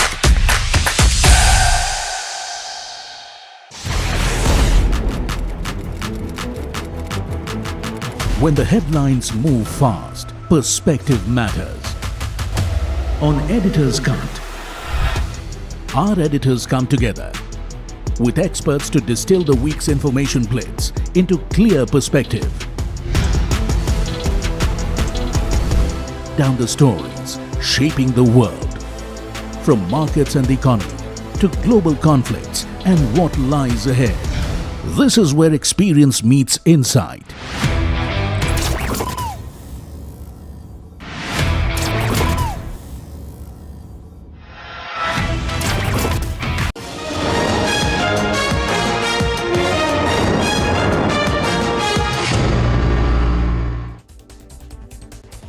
Hello and welcome. You're watching Market Express and I'm Himakshi Bahugna. Let's get straight into the show and see how the markets have really fared today. So viewers, D Street has seen value buying at lower levels in the afternoon trade as benchmarks recovered part of their steep early losses. Nifty has rebounded 200 points from day's low, while Sensex has also seen near 1,000 points recovery. Broader markets, however, they've kind of posted smart recovery from day's low and also mirrored the key indices. And in terms of sectoral trades, IT stocks reversed their gains in trade today, with IT index being the biggest laggard, followed by realty counters. And on the other hand, fresh buying was seen in the financials as PSU Bank index have led the sectoral gains. Now let's look at some key counters that were buzzing away in trade today. First up, we have TCS, which has witnessed its sharpest single-day decline since March 2020 as investor concerns over AI-driven disruption rocked the IT sector. And the sell-off wiped out a recent recovery that had seen the stock gain nearly 9% from its lows. Market sentiment turned cautious after brokerages warned that rapidly expanding AI companies could increasingly compete with traditional IT services players. And the fall comes despite continued large deal momentum and even recent strategic wins, including an expanded partnership with Euroclear Sweden. And this move highlights growing investor focus on how artificial intelligence could really reshape the global technology services industry. Next counter to look at is ITC. So the shares continue to remain under pressure, falling to their lowest level since July 2022. And this has been after a sharp correction, seen this year. And the stock has lost more than 20% of its value since the start of 2026, with investors growing cautious about the impact of higher cigarette taxes. And following the government's tax hike in February, ITC was forced to implement steep price increases across its cigarette portfolio. So while higher prices have boosted realizations, they've also hurt the sales volumes and also creating a challenge for the company's most profitable business segment. In fact, let's look at John Cockerell now, which has secured a major order worth around 1,300 crores from JSW Vijayanagar Metallics, and the contract involves the commissioning of 2 annealing and even coating lines, further strengthening the company's order book. The win also reflects continued investment activity in India's metals and manufacturing sector.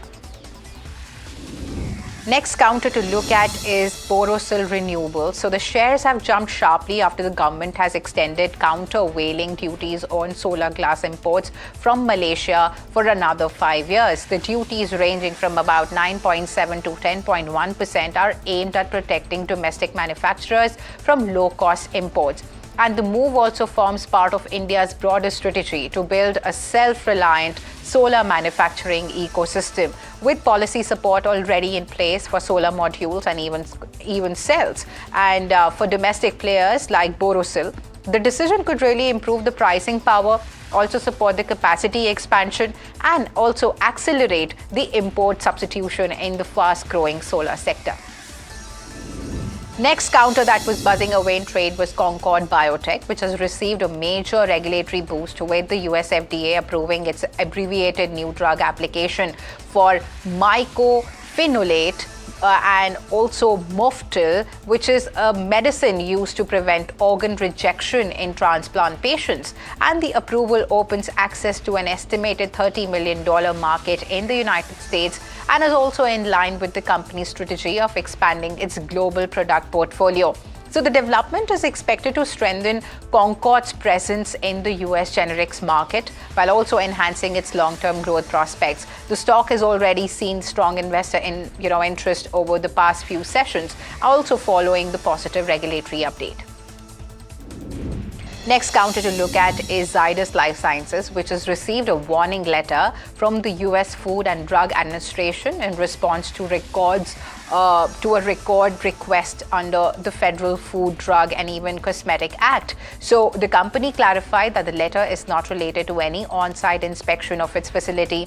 Instead, the references technical observations regarding the use of purified talc that did not meet the current United States pharma CPR requirements. And Zydus maintains that development will not impact its current operations or even the product supplies from its Buddy facility, and also said that it is working to address the regulators' observations.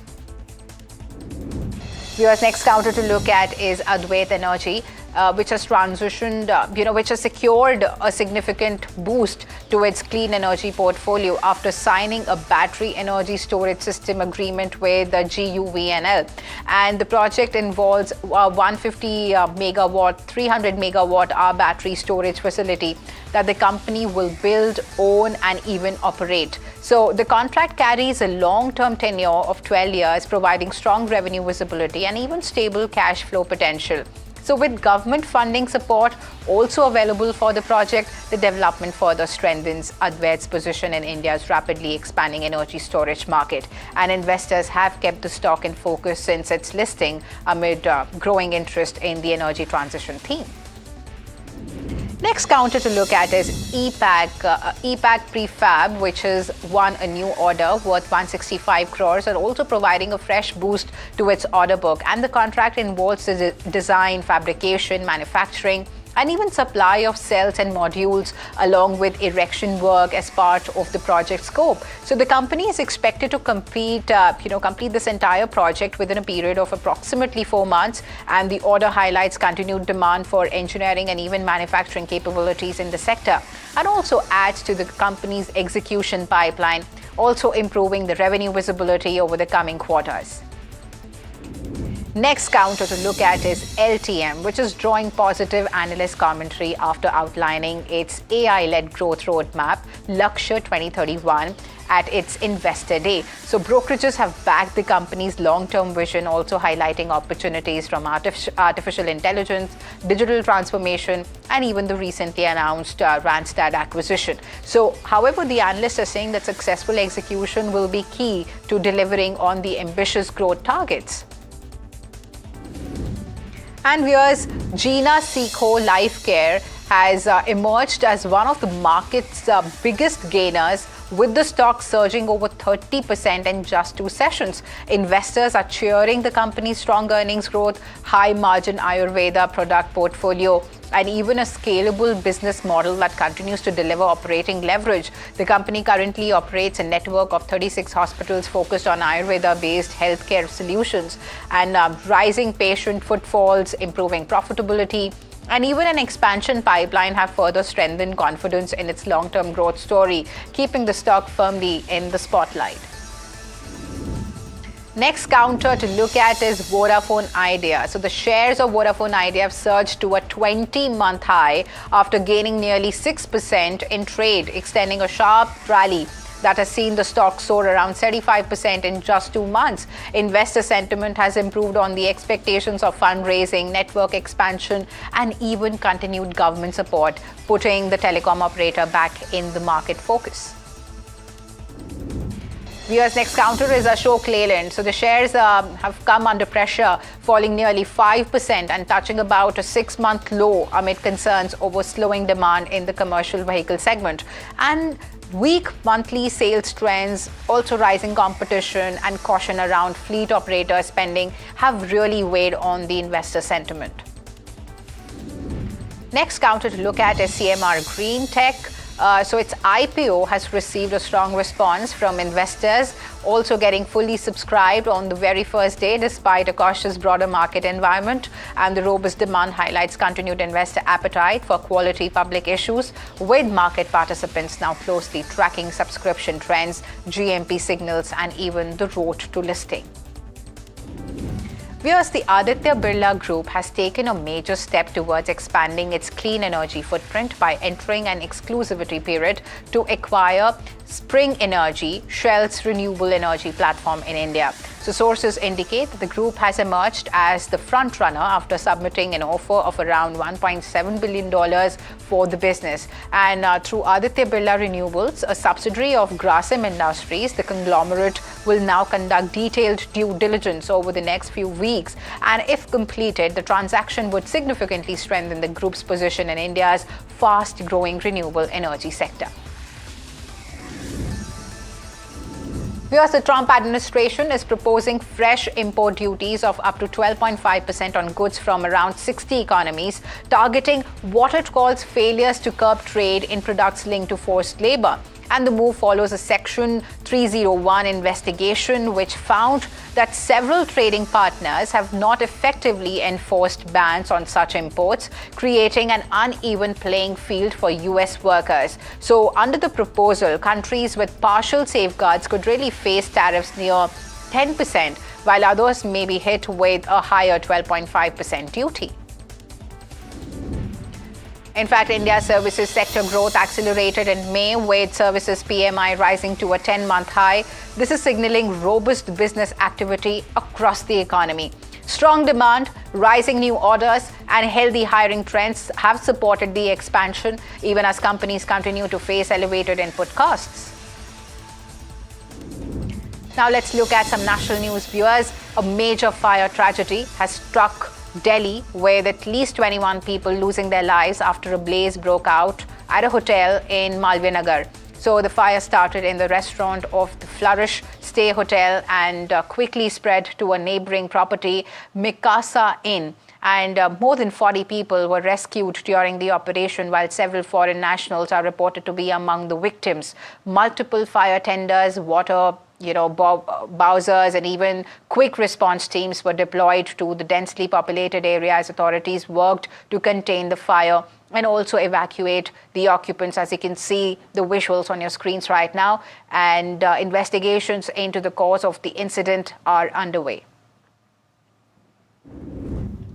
Viewers, in a major crackdown following the Pune Hooch tragedy that killed 15 people, Maharashtra authorities have arrested 333 individuals linked to the illegal liquor trade.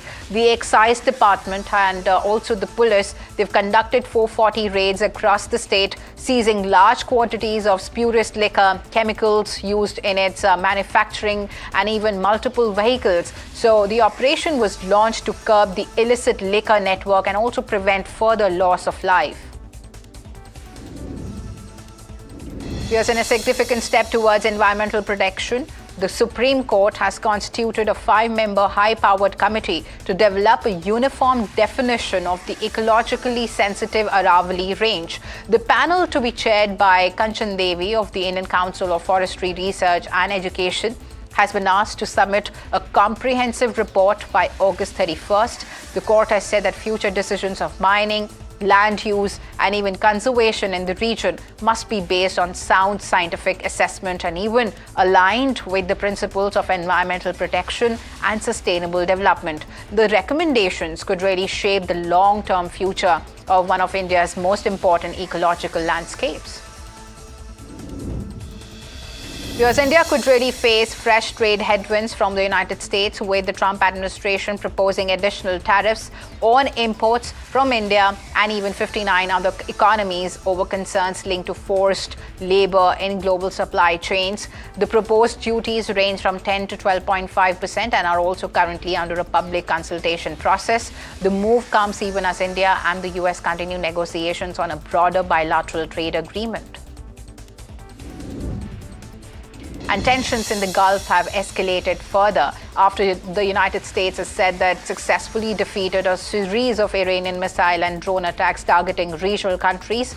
US Central Command said that missiles fired towards Kuwait and Bahrain failed to reach their targets or were intercepted by air defense system. Now, the US has also denied Iranian claims that American military facilities in the region had been hit. And in response, Washington conducted self-defense strikes on Iran's Kesh Island and even a strategic location in the Strait of Hormuz. So the developments have kept global energy markets on edge as concerns over shipping disruptions and even regional stability continue to mount. Meanwhile, viewers, Kuwait suspends flights and Iranian missile strike damaged Kuwait's airport, and also US forces carrying out fresh attacks near the Strait of Hormuz. So the latest exchange highlights the fragile state of the current ceasefire as diplomatic efforts between Washington and Tehran continue to stall. With the Strait of Hormuz still largely closed, oil prices moved higher as markets grew increasingly concerned about the supply disruptions and even further regional escalation. Because the United States has imposed sanctions on Nobitex, which is Iran's largest cryptocurrency exchange, accusing it of helping Tehran and even sanctioned state entities bypass the Western restrictions.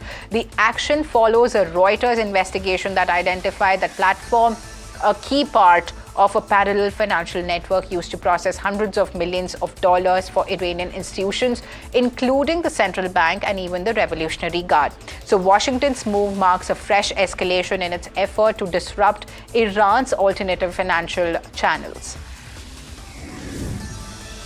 Let's look at some sports news now, viewers. Former India captain Sourav Ganguly will now receive Y category security cover after the West Bengal government reportedly downgraded his protection from the higher Z category level.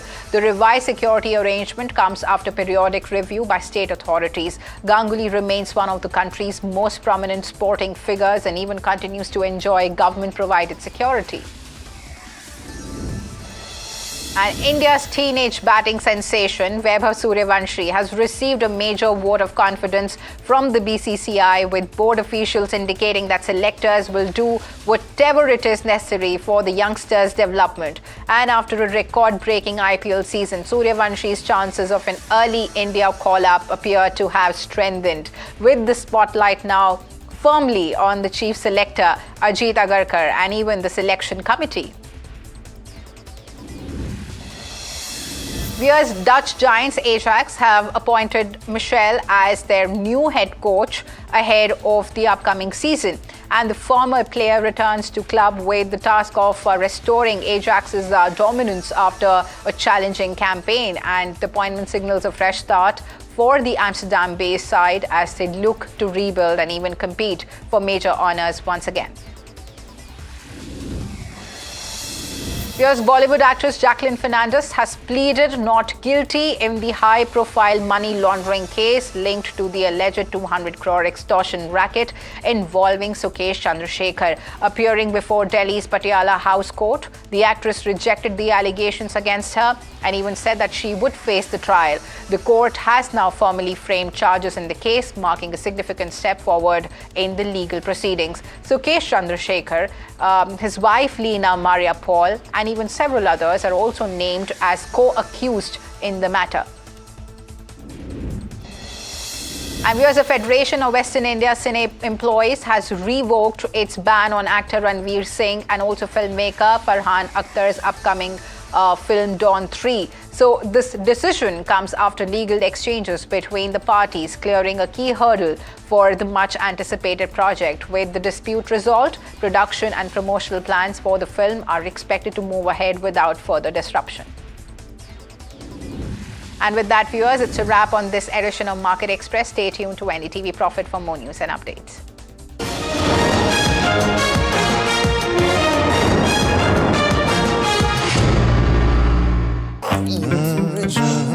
The news, Ayush. Since when do we do scripts? Fair point. Picture this. The biggest stage.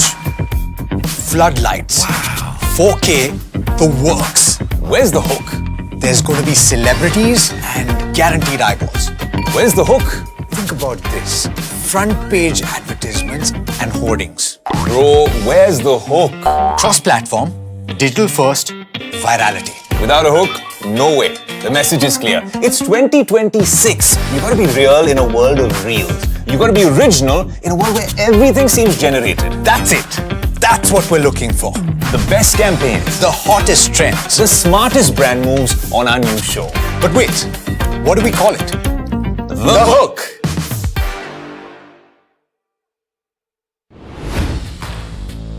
Hi, I'm Tamanna Inamdar. Watch me on NDTV Profit, where I break down the day's biggest business stories. What happened, why it matters, and what it means for your money. Hi, I'm Niraj Shah. Watch me on NDTV Profit for the most incisive market intelligence and meaningful corporate conversations. And I'm Alex Matthew. Markets, mutual funds, insurance, personal finance. I help you cut through the noise and make smarter financial choices. And here's where you can watch us.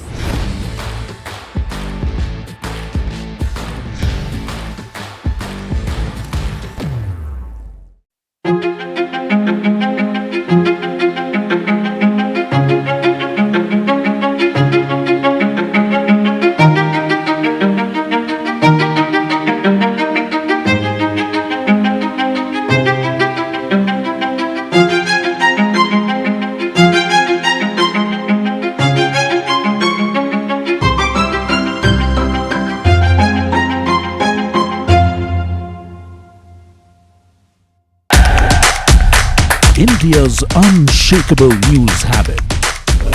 NDTV.com. is India's #1 English news website.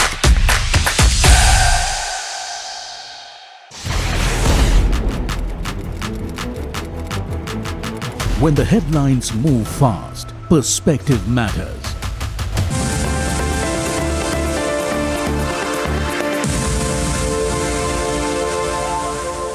We are joined in by Amish Shah. He's the head of India Research at Bank of America Securities.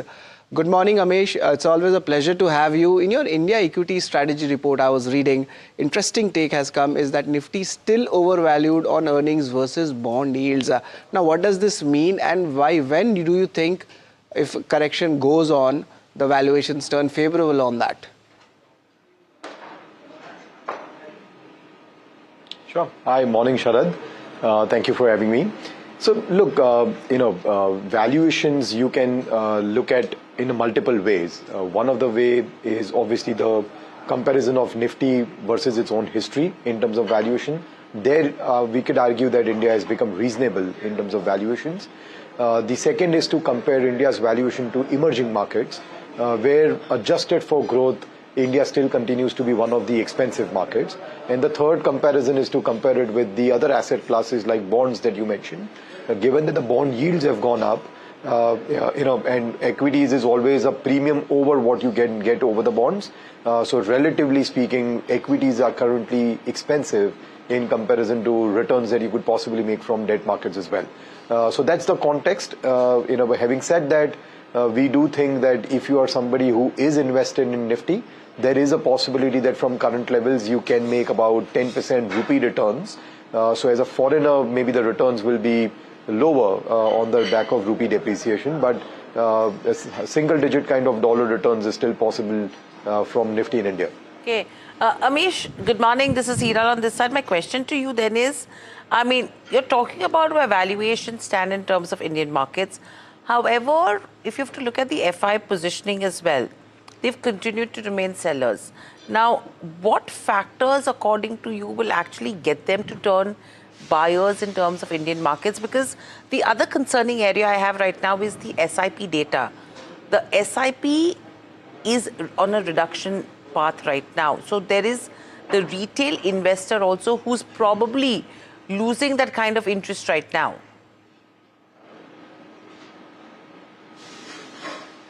So Hiral, as far as the FIIs go, look, I never believe in that argument that just because FIIs are underweight India or they have sold a lot of Indian equities, they therefore will come back to the markets. That I think is a lame argument. Foreign investors will go where they find returns. As of now, adjusted for valuations and growth, as we were discussing, returns are much more attractive in the AI markets of Korea, Taiwan. Even Brazil is a commodity market and commodities are all doing well.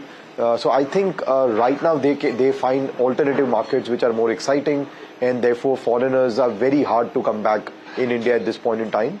As far as the domestic investors or retail investors go, the risk of SIPs coming off is a really big risk, because going back to the valuation argument that we were having, ideally in the context of where earnings growth cycle is for India, there is a reason to believe that India should be trading at long-term averages or maybe a shade lower than long-term averages, because corporate earnings growth is run rating below the nominal GDP growth of India right now, as far as the large cap Nifty 50 companies are concerned. So the only reason where the valuation multiples have held up right now is on the back of domestic flows, and if that starts to crack, then valuation pullbacks are very likely. Amish, if that happens, what are you then baking in, according to you, in terms of valuations and where markets could go? I mean, let's look at the worst case scenario. So we have drawn these as scenarios already. So we have right now, unfortunately, there is no bull case for India. So we have a base case, we have a bear case, we have a worst case. The base case, as I said, is about 10% returns where domestic flows continue. Valuations give you no returns from here. but the market compounds in line with earnings growth. Earnings growth, we are talking about 8.5%. So broadly 10% returns is what you can deliver in the base case. In the bear case, earnings growth still continues to be 8.5%, but on the back of the domestic flows coming off, valuation multiples will go lower than the long-term average multiples, more closer to -1 standard deviation, in which case we are talking about a 12% downside from here.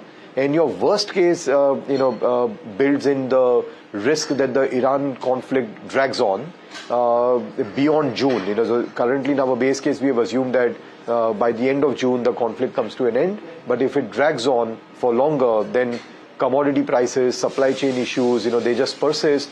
That pulls down your earnings growth, from 8.5% more closer to flat earnings. And it could then be a combination of weaker earnings combined with even weaker multiples. That we hopefully, we hope that we don't get into that situation really. So it's going to be interesting to see how things develop as well. But thank you, Amish, so much for joining in. It's always a pleasure to speak to you as well.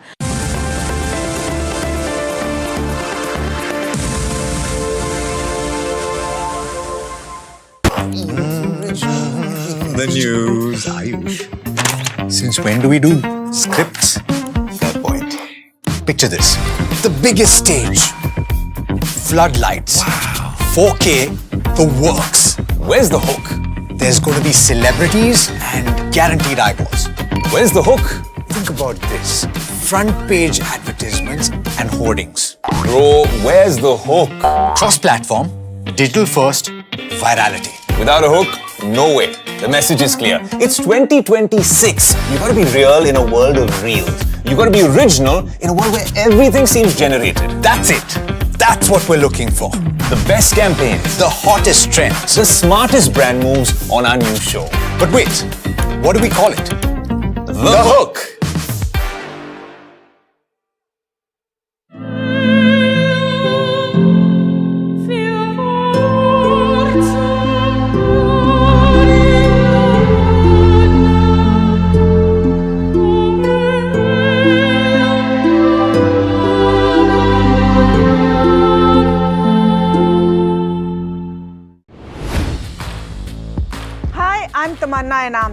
Watch me on NDTV Profit, where I break down the day's biggest business stories. What happened, why it matters, and what it means for your money. Hi, I'm Niraj Shah. Watch me on NDTV Profit for the most incisive market intelligence and meaningful corporate conversations. And I'm Alex Matthew. Markets, mutual funds, insurance, personal finance. I help you cut through the noise and make smarter financial choices. And here's where you can watch us.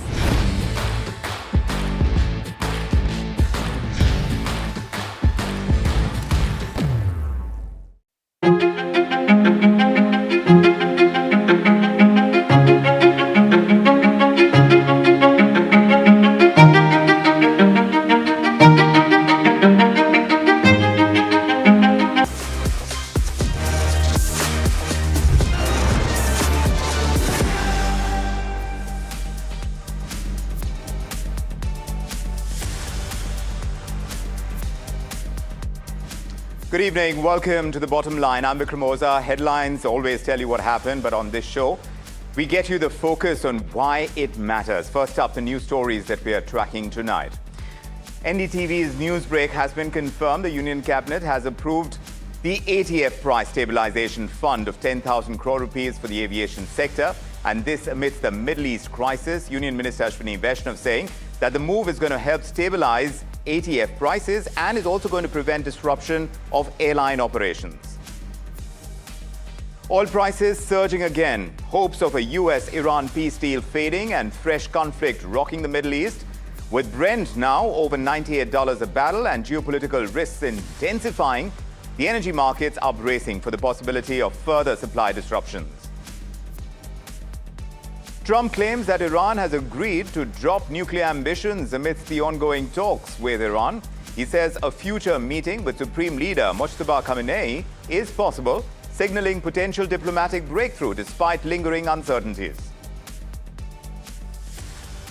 Today in the Indian markets, we've seen a smart recovery in the last hour of trade as the Union Cabinet announced a slew of measures for the aviation and the EV sectors. The Nifty has recovered nearly 250 points from its low point, but ended in the red with sharp pressure on the IT sector. US Ambassador to India, Sergio Gore, saying that Trump trusts India and values ties with Prime Minister Modi. In an exclusive conversation with us on NDTV Profit, Sergio Gore also saying that the India-US deal is 99% complete, and this would be a win-win situation for both nations. On the flip side, a new trade flashpoint emerging as the United States proposes fresh tariffs of up to 12.5% on imports from around 60 countries, and that includes India and China. That move linked to forced labor concerns, and it could reshape global trade flows. Government sources confirm that Anthropic is expanding Project Glasswing. Anthropic is offering Mythos access to organizations in India and beyond. That rollout widens from earlier US-UK only access. It marks a significant global scale-up of that initiative. Tragically, a massive fire in Delhi restaurant has killed 21 people, mostly foreigners. Major lapses have emerged. The hotel had permission only for 6 rooms, but was operating 25 rooms, along with rooms in the basement. The Delhi Chief Minister is promising action. In Karnataka, DK Shivkumar era begins in the state. DKS taking oath with 13 other ministers.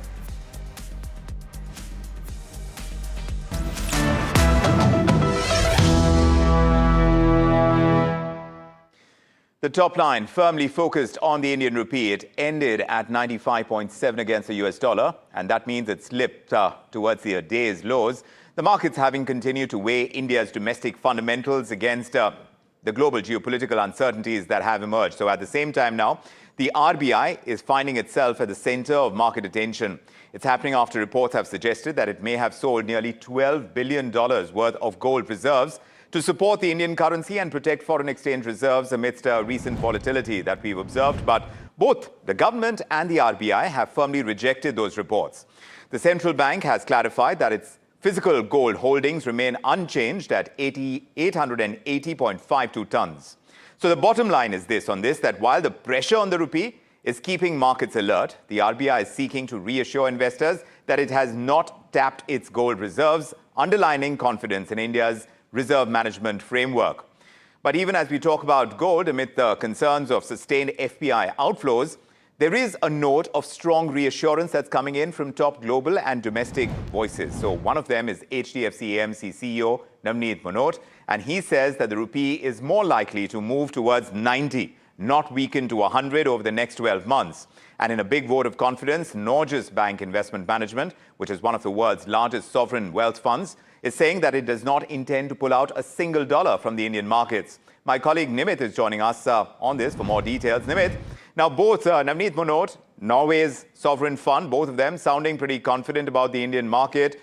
Are we seeing a real shift in FPI sentiment on India, or is this just reassurance amidst the continued outflow pressure? What are you hearing? I think a bit of both is actually true here. They were very positive on India, and the question was very directly put to them on this panel about the outflows, the FBI. Norges Bank, which is one of the world's largest sovereign wealth funds and a huge investor in the Indian capital market, says that it is not going to pull a single dollar out of India. And the discussion also moved around, when you talk about capital markets, about the domestic inflows. And everybody, including the foreign capital, said that they're not threatened by domestic inflows. In fact, they welcome them, because this actually makes the market more valuable. It keeps the market afloat and prevents market correction. It says that without the domestic strength that India's market is showing, which is one of the largest stories in the world, they say, there would have been a market correctness beyond 20% and 20% lower, in fact. Another very important thing to understand, like you already mentioned, is Navneet Munot. He said that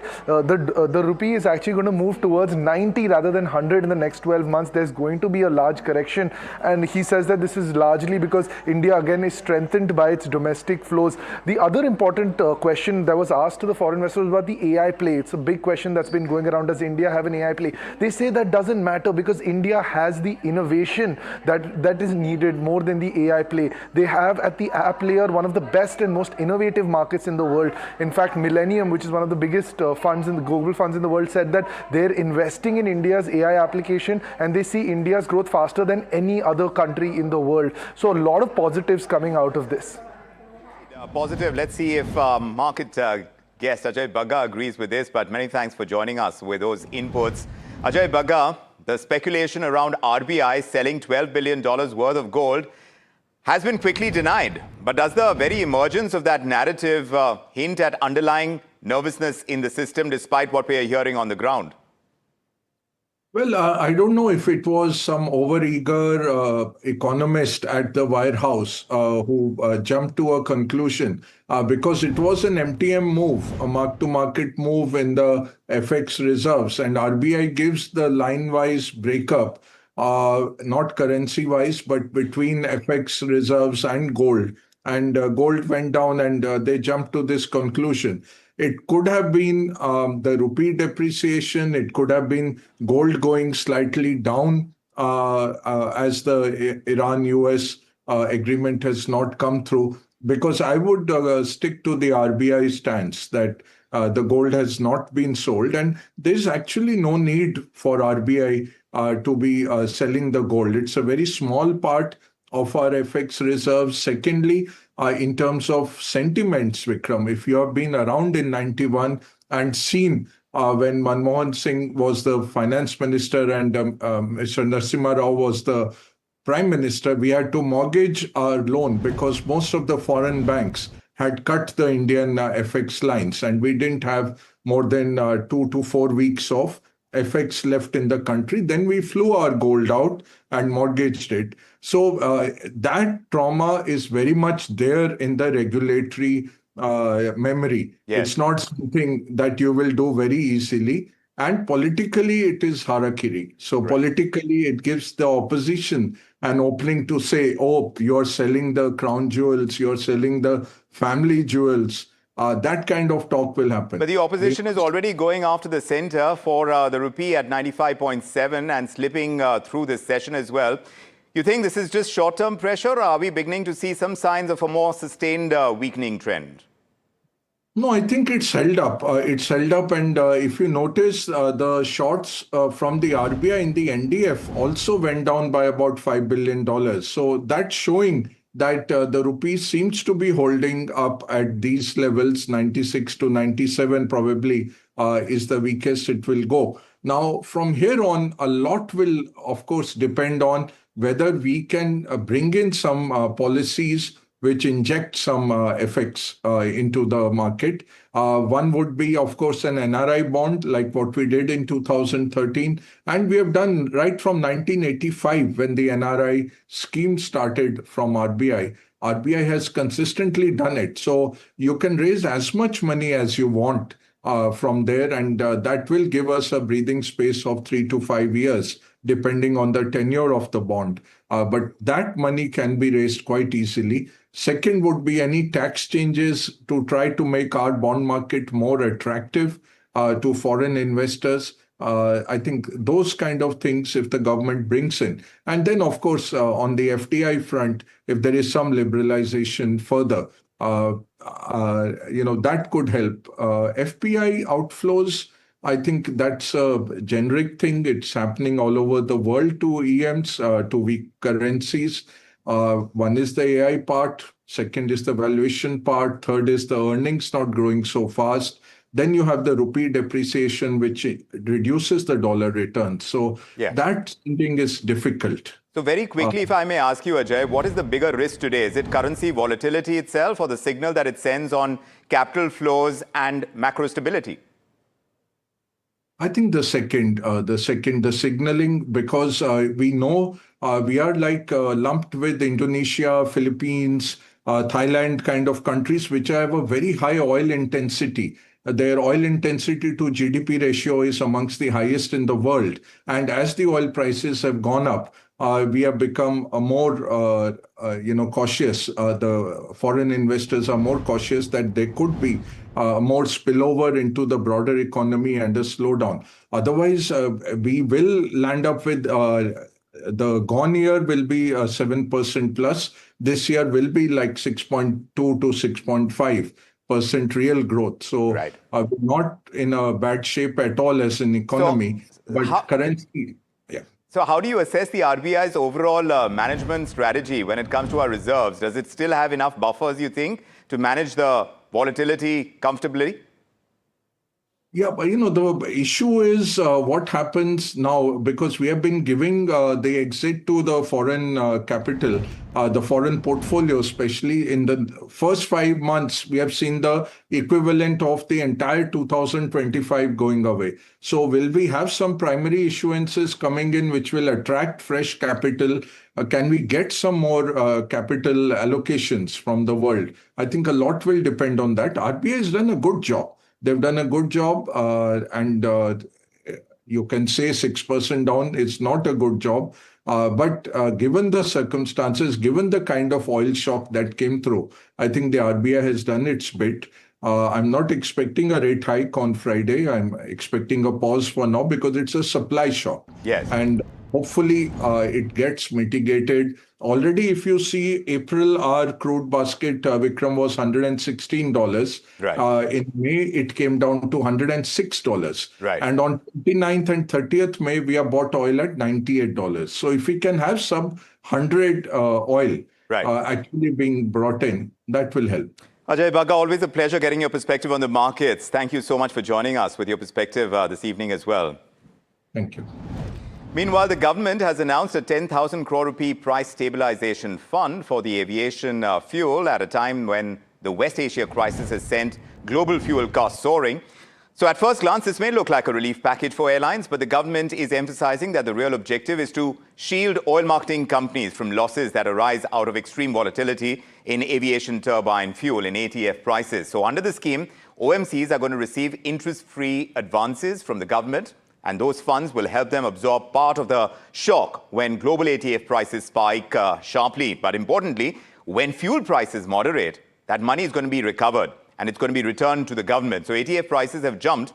You've seen them move from around $60 a litre in March, now to over 140 rupees per litre in the month of May. And that puts pressure on both the airlines and fuel suppliers. So fuel accounts for nearly 40% of an airline's operating costs, and it can rise to as much as 60% when you have these periods of extreme volatility. The Union Minister, Ashwini Vaishnav, also clarifying that the scheme has no direct relation to air ticket prices, and nor does it cover past under-recoveries of the OMCs. Instead, it is designed to ensure stable fuel supplies, greater cost predictability for airlines, and financial protection for OMCs during this exceptional period of geopolitical uncertainty. So the bottom line is quite clear. This seems less about cheaper airfares. It's more about preventing a fuel price shock from disrupting India's aviation ecosystem. Listen in to what we got from the Union Minister, Ashwini Vaishnav. Aviation turbine fuel ATF, इसका price बहुत बढ़ गया. जो अगर हम देखें तो मार्च में 60 रुपए पर लीटर ATF का प्राइस था, वो बढ़ के 142 रुपए हो गया मई 2026 में. इसलिए सरकार ने ATF प्राइसेस को कैप कर दिया था 75 रुपये 60 पैसा पे डोमेस्टिक ऑपरेशंस के लिए. तो डोमेस्टिक ऑपरेशंस तो उससे स्टेबलाइज हुए, लेकिन साथ ही साथ जैसे जैसे क्राइसिस लंबा खिंचता गया तो जो ऑयल मार्केटिंग कंपनीज हैं उनके ऊपर इसका बड़ा नेगेटिव इम्पैक्ट पड़ रहा है. Finally the solution which has come out is a ATF price stabilisation fund. Basically एक सेल्फ सस्टेनिंग रिवॉल्विंग फंड बनाया गया है. Meanwhile, Union Transport Minister Nitin Gadkari is speaking at a Hero Motorcorp event. He's speaking on fuel. Listen in to what he's saying. कुछ पत्रकार कभी-कभी आते हैं कि आउट ऑफ टर्न जरा इलेक्ट्रिक गाड़ी की वेटिंग लिस्ट है, हमको जल्दी मिलाने के लिए मदद करिए. तो परिस्थिति बाद इलेक्ट्रिक ट्रक भी आ गया. अभी हाइड्रोजन के भी 3 हाइड्रोजन पर चलने वाले 3 टाटा के ट्रक को भी हमने लॉन्च किया. हाइड्रोजन की बसेस भी आई है और ये सबसे हम आत्मनिर्भरता की तरफ बढ़ रहे हैं. और मुझे बहुत खुशी है कि लिथियम आयन बैटरी की कीमत एक समय जो $150 पर किलोवाट पर आवर थी, वो अब